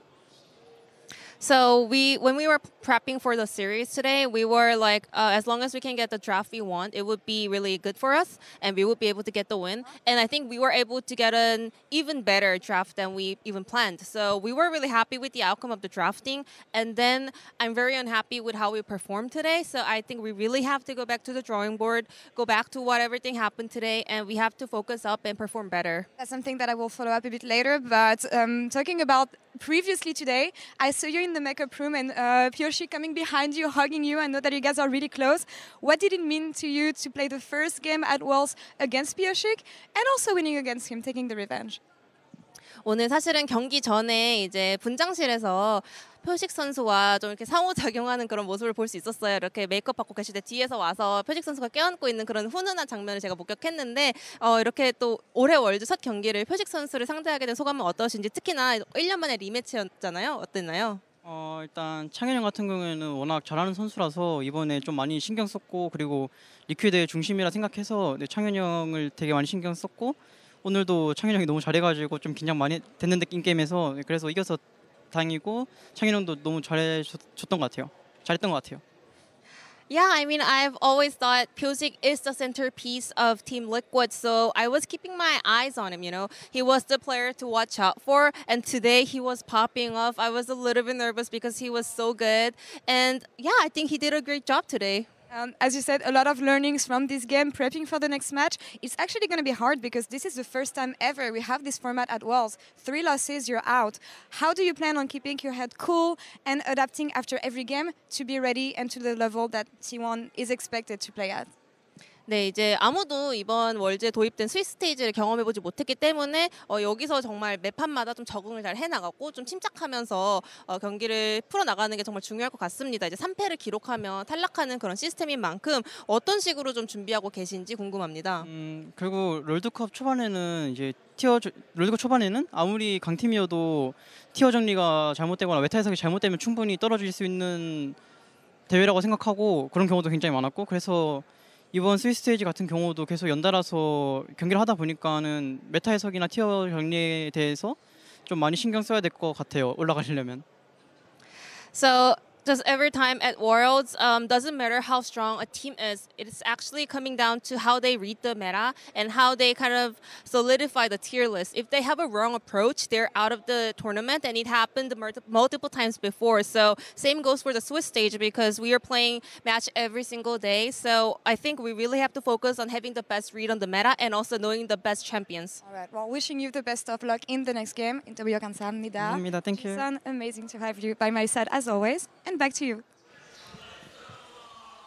Yeah, thank you so much. I mean, you can't hear us. This was earlier meta today, rules. of course. But yeah, the meta rules, it is important. And as said, in Swiss stage also, it can happen fast. But actually, I think it can happen slightly slower because of the Swiss stage. Because, you know, you go into best of threes as opposed to only playing best of ones all the way. Yeah, I think as we get used to this format, the first 2 days are extremely important, but then you will be able to play a best of 3 if you're going to advance or be eliminated. So the third unique team you're playing against for those teams will be able to advance or get eliminated. It's interesting for Carrier because he's obviously been deep in many international tournaments, and I am curious, like, what he sees as the reason they haven't made it through. It almost sounds like it's like, ow, just didn't get the patch right. So I think every team has a slightly different approach to that thought. Yeah, it's crazy. And I also think, you know, you said it, we had like 10 years of kind of similar systems. Group stage, yeah. And winning Worlds is really hard because it does come down to a lot of factors. That is why very often the favorite going into Worlds does not make it, because it's those incremental changes you have to make throughout the tournament. And I think now also a team that has to adapt to a new system, which is, I think, pretty tricky, the best of ones into the best of threes. And of course, the bracket stage as well. So it's going to be interesting to see which team adapts to that the best, because it's new for everyone. Yeah, I like that one of the skills that you're purposely testing is the skill of players to adapt and the skill of the coaching staff of these teams to set them up for success as well, because that's such a huge part about it, the prep that they're able to hand to the players. Yeah, I do wonder if the teams thought about their prep differently for Swiss than they would for groups. Yeah. Because the group draw would happen a couple days or a week, depending on the year, before you then had to prepare for 3 different opponents that you're going to play 6 total times. But here, they had a couple days to prepare for their first opponent, and they're going to have like 8 to 12 hours to prepare for their second opponent once they get drawn against them. Yeah. Also, a quick caveat, we're going to have the draw for the matchups, but we won't have the order of the matchups or when they're going to be played yet. So that makes it tricky. We're 2 minutes out or a minute and a half. Do you want to pull up kind of the Swiss graphic as it is now with the teams in the pool so that you can, you know, I don't know, maybe excite us about certain matchups if we We're gonna play Fantasy, Dodge, KT, and D+. I want to explain the format really quickly, though. So the 8 winners from today are in this top pool, and the 8 losers will be in the bottom pool. So anyone in either of these pools can play against anyone else. So like T1 can play against any of the other 7 teams. Yeah, there's no region. And TL could play against any of the other 7 teams. So a lot of variability. What do you want to see? Left. So G2 Cloud9. I'm a little bit draw, more NAEU round I'll 2. draw some lines for maximum entertainment. Gotcha. So that's the one for sure. Yeah. I think then, Kobe, you draw the next line. I kind of want to see tournament favorites. Oh, Genji, wow. JDG I like that. already? I would then like to see a T1 BLG MSI grudge match. Okay. And then like it leaves like a little team kill opportunity, but I think that's worth it. Yeah. For what else? What's most entertaining in the bottom bracket? Oh my God. First of all the NA teams are going to dodge the Korean teams. Okay. Okay, so we just load up on NA versus I'll do TL Mad 100%. Yeah. That's also, I definitely like more matches for us versus Mad. I mean, stop. We're doing max entertainment because I do think it's a fair statement to say GAM would be considered underdogs in any matchup. So if you're going for max NA advancement, you put a team against that. But wouldn't Matt also be underdog? Double NAEU would be a dream for me. That's true. And then I'll say I personally want to give KT a pass because they had to play BLG, so we'll put them against GAM. And then it just happens. Like BDS has to play DK. I think that would be fun. They're also the team that they struggled through the qualifier and then through the play-ins, and they had to play JDG rather. So now they could just play D plus Q. And just while we're here, I do want to call a little bit of attention to the dates of this. So if the 1-0 teams do end up winning, they're in this 2-0 match on October 21st. If we can pull back to the screen, unless the draw is ready. I think it's close. If the draw is ready, then who cares about what I'm saying? I'm not sure. I'm not sure. But if not, either way, the draw is ready. It is forgiving in the sense that teams that are losing will have a couple days to prep before their elimination match, which is nice. Right. The draw is ready, though. Nice. We're getting into it, I'm sure. The draw show will be hosted by Yejin Ham for the second round of the Swiss stage. That will take place tomorrow. There she is.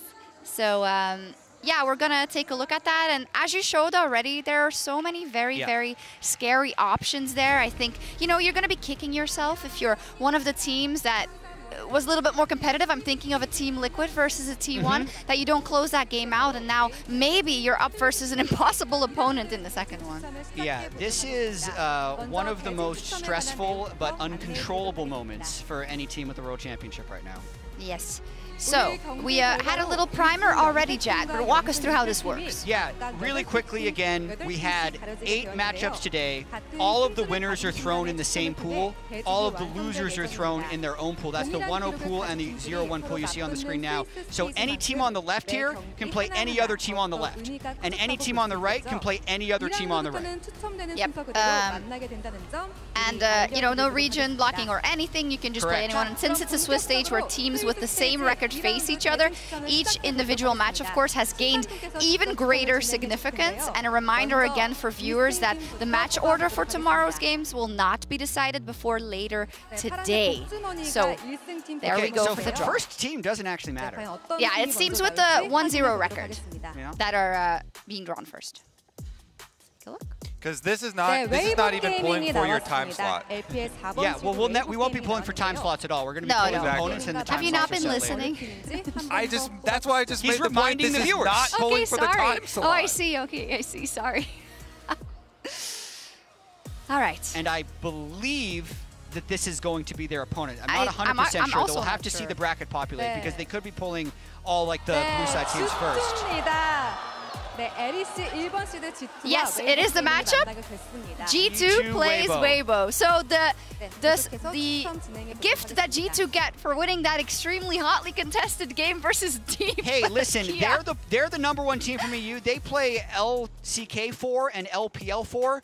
That's fair. They've got PTSD from the Shy, Jack. Anyways, next up, BLG. Only just we saw them. Formidable opponent as well.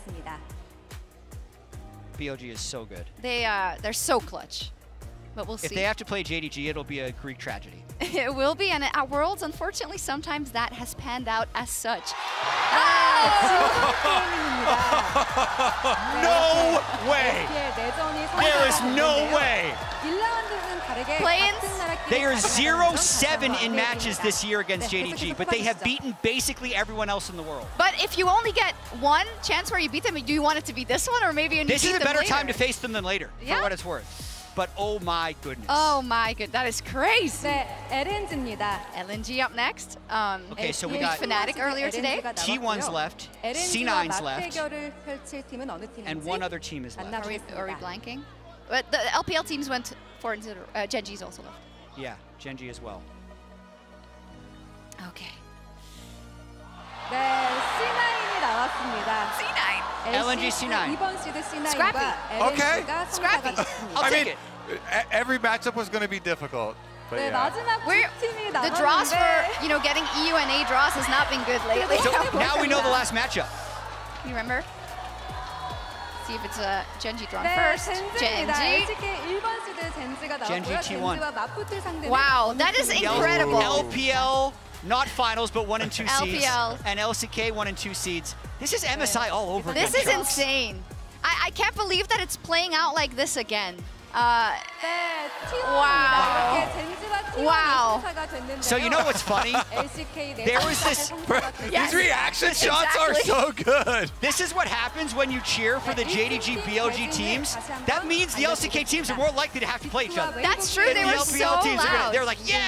You know what that means? That means Genji's going to play T1. Exactly. Oh my god. I love it. And also, I don't want to think too far ahead, but I'm thinking already about the 1-1 scenarios. Oh, it's going to be spicy. Also, just remember though, these are not elimination matches. So No. this is still basically seeding and getting into where you're going to play your elimination But matches. it's, I guess, so important because you don't want to be in a position. Getting to 2-0 this fast is so nice. I mean, you want to get out of here as soon as possible. can. You want 3-0 the dream. Here we go. Team Liquid. Okay. Okay. Okay. Not cross your fingers, not KT or D+. More specifically, not KT, in my opinion. Oh, it's from the bottom right. I'm so nervous. Don't do this to me. I can't. I'm look. so nervous. This is crazy. NRG! Oh, what? We didn't even think about that possibility. It's an LCS this is like- matchup. This is sad. So many team kills already. Wow. It's good and bad. Yeah, and it's not a team kill, right? So that only means we'll get more diversified ones further on, region-wise. Hopefully. Okay. Come on. Keep 네, D 플러스 Okay. 기아가 Let's Kia. 나왔습니다. All right. Are we going to get KT now? 플러스 기아와 Okay, that would be tragic. That would be extremely tragic. I actually don't want that. That would be super tragic. You know, Dun, Fnatic's still in that mix as well, so Dun, maybe dun. they get it. No, just don't. Or Mad. Do not pull. Or Mad. Let's take a look.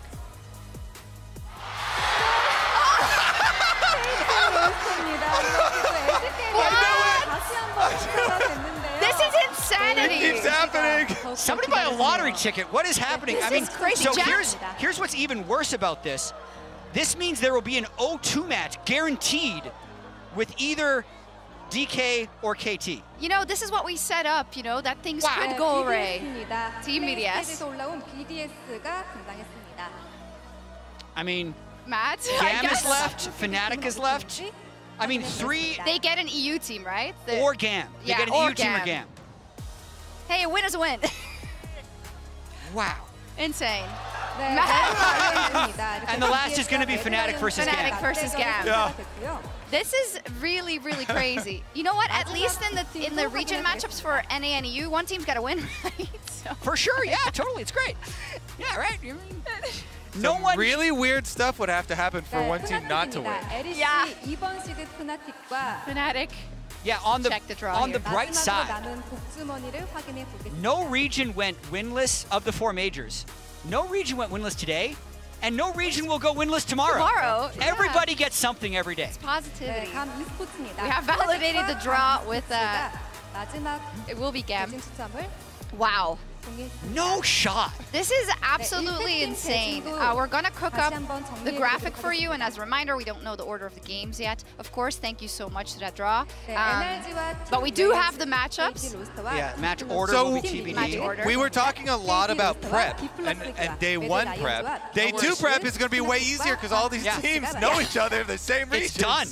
Yeah, easy. That's a great point. Prep is already in the books. Yeah, and of course we'll have 8 best of 1s tomorrow, so both the 1-0 matches and the 0-1 matches. We'll have some more best of ones because we'll end up with 1-1 teams, of course, as well. Yeah. But it's going to be crazy. TL played in the first game today, is now watching this draw, and then at least they have an LCS opponent for tomorrow that, you know, they have data on that they already. got beaten by yes, in playoffs okay. multiple times, two That's best true. of fives in a row. This is insane. We do have some super hype games tomorrow, like BLG JDG, MSI Finals rematch, of course, the Spring Finals rematch, Genji versus T1, the LCK Finals rematch. Yeah. It depends on how you just look at at it, this. I guess. Just look at this. Like, just, what is this? What is this? Like, what are these basically regional finals that are happening? Keep going. I mean, this is the most important one. That's it. Yeah. But then this one, like, this is the most evil game of Swiss stage. Hey, we can sneak this one in there. That's just a like the little other evil, ones. but the guarantee from here is that one of these teams at least gets to go here. Right? And then, like, even if C9 loses to LNG, they can go here, and then we'll just get TLC9, and then one of those teams can go there, and, you know, things, like, wouldn't be that bad. Yeah, or you get, like, KTC9. That's... This is just so funny. This is, yeah. Unless you're BLG. That's a good point. They're But not laughing. No, They're but- definitely not laughing. yeah, right I now. asked you the question before, and I think you have to rethink it, because I asked you, you know, if BLG was to beat them, but they only get one chance to do it this World Championship. I don't think you have to rethink it. Why would you ever take that now? Yeah, you want to take it later. That's exactly. my point. Yeah, But if So you're that's gonna, an instant so here's the answer. thing. Yeah. If you're gonna lose to JDG again, which is likely, yeah. you do it now. Yeah, rather than in a best of five. Exactly. Yeah, that's Oh, I thought you said you want to beat them now. No, they're never gonna beat them. them. It was It's cursed. no faith. Yeah. Wow, crazy. It's been a very long day, and there's a lot to think about, I Yeah. think. You've heard our thoughts as well, so I think we're going to wrap up and get ready for those matches. For tomorrow. For tomorrow. All the information, of course, as always, on lolesports.com. And that's a wrap for day one of the World's 2023 Swiss stage. But tomorrow we'll be back with another 8 games of best of 1 action. If you missed anything, of course, you can take a look at the rebroadcast at 10:30 a.m. PDT. And we're going to say goodbye. We'll see you tomorrow. Thank you for watching. The draw was crazy. Which region was the luckiest? Nobody? Yeah, we'll see. Yeah, everyone drew themselves. I think EU was a little lucky. Yeah. I mean...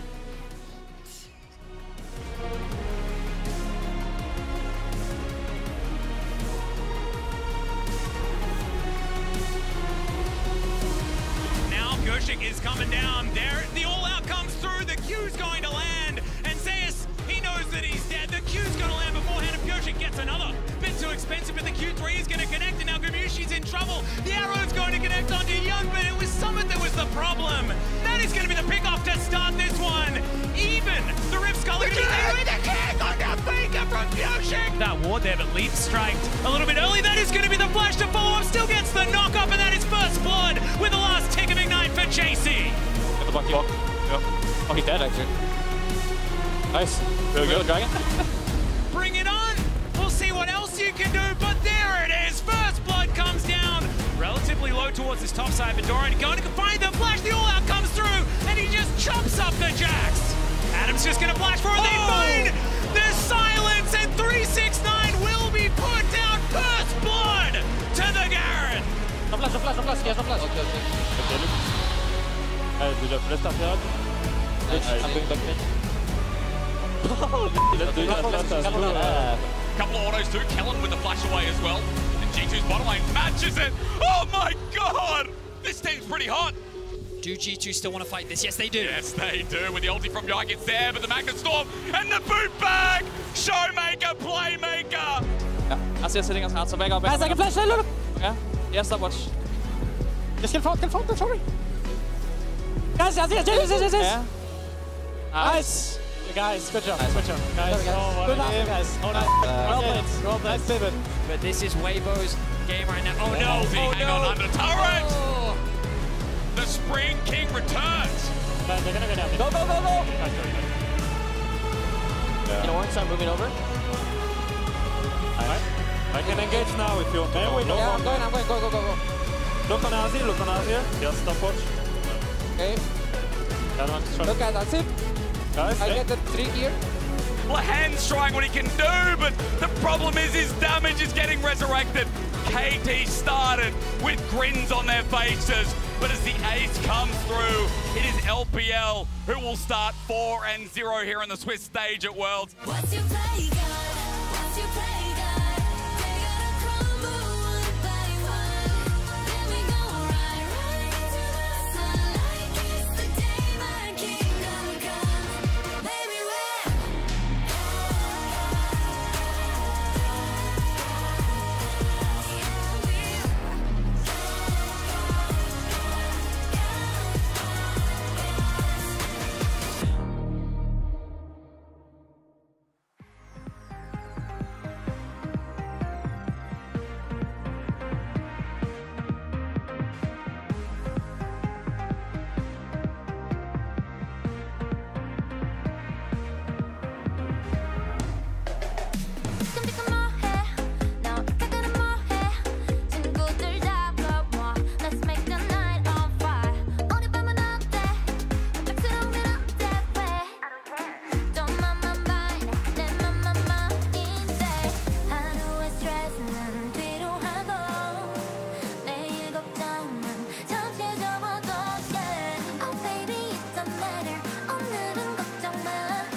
오늘은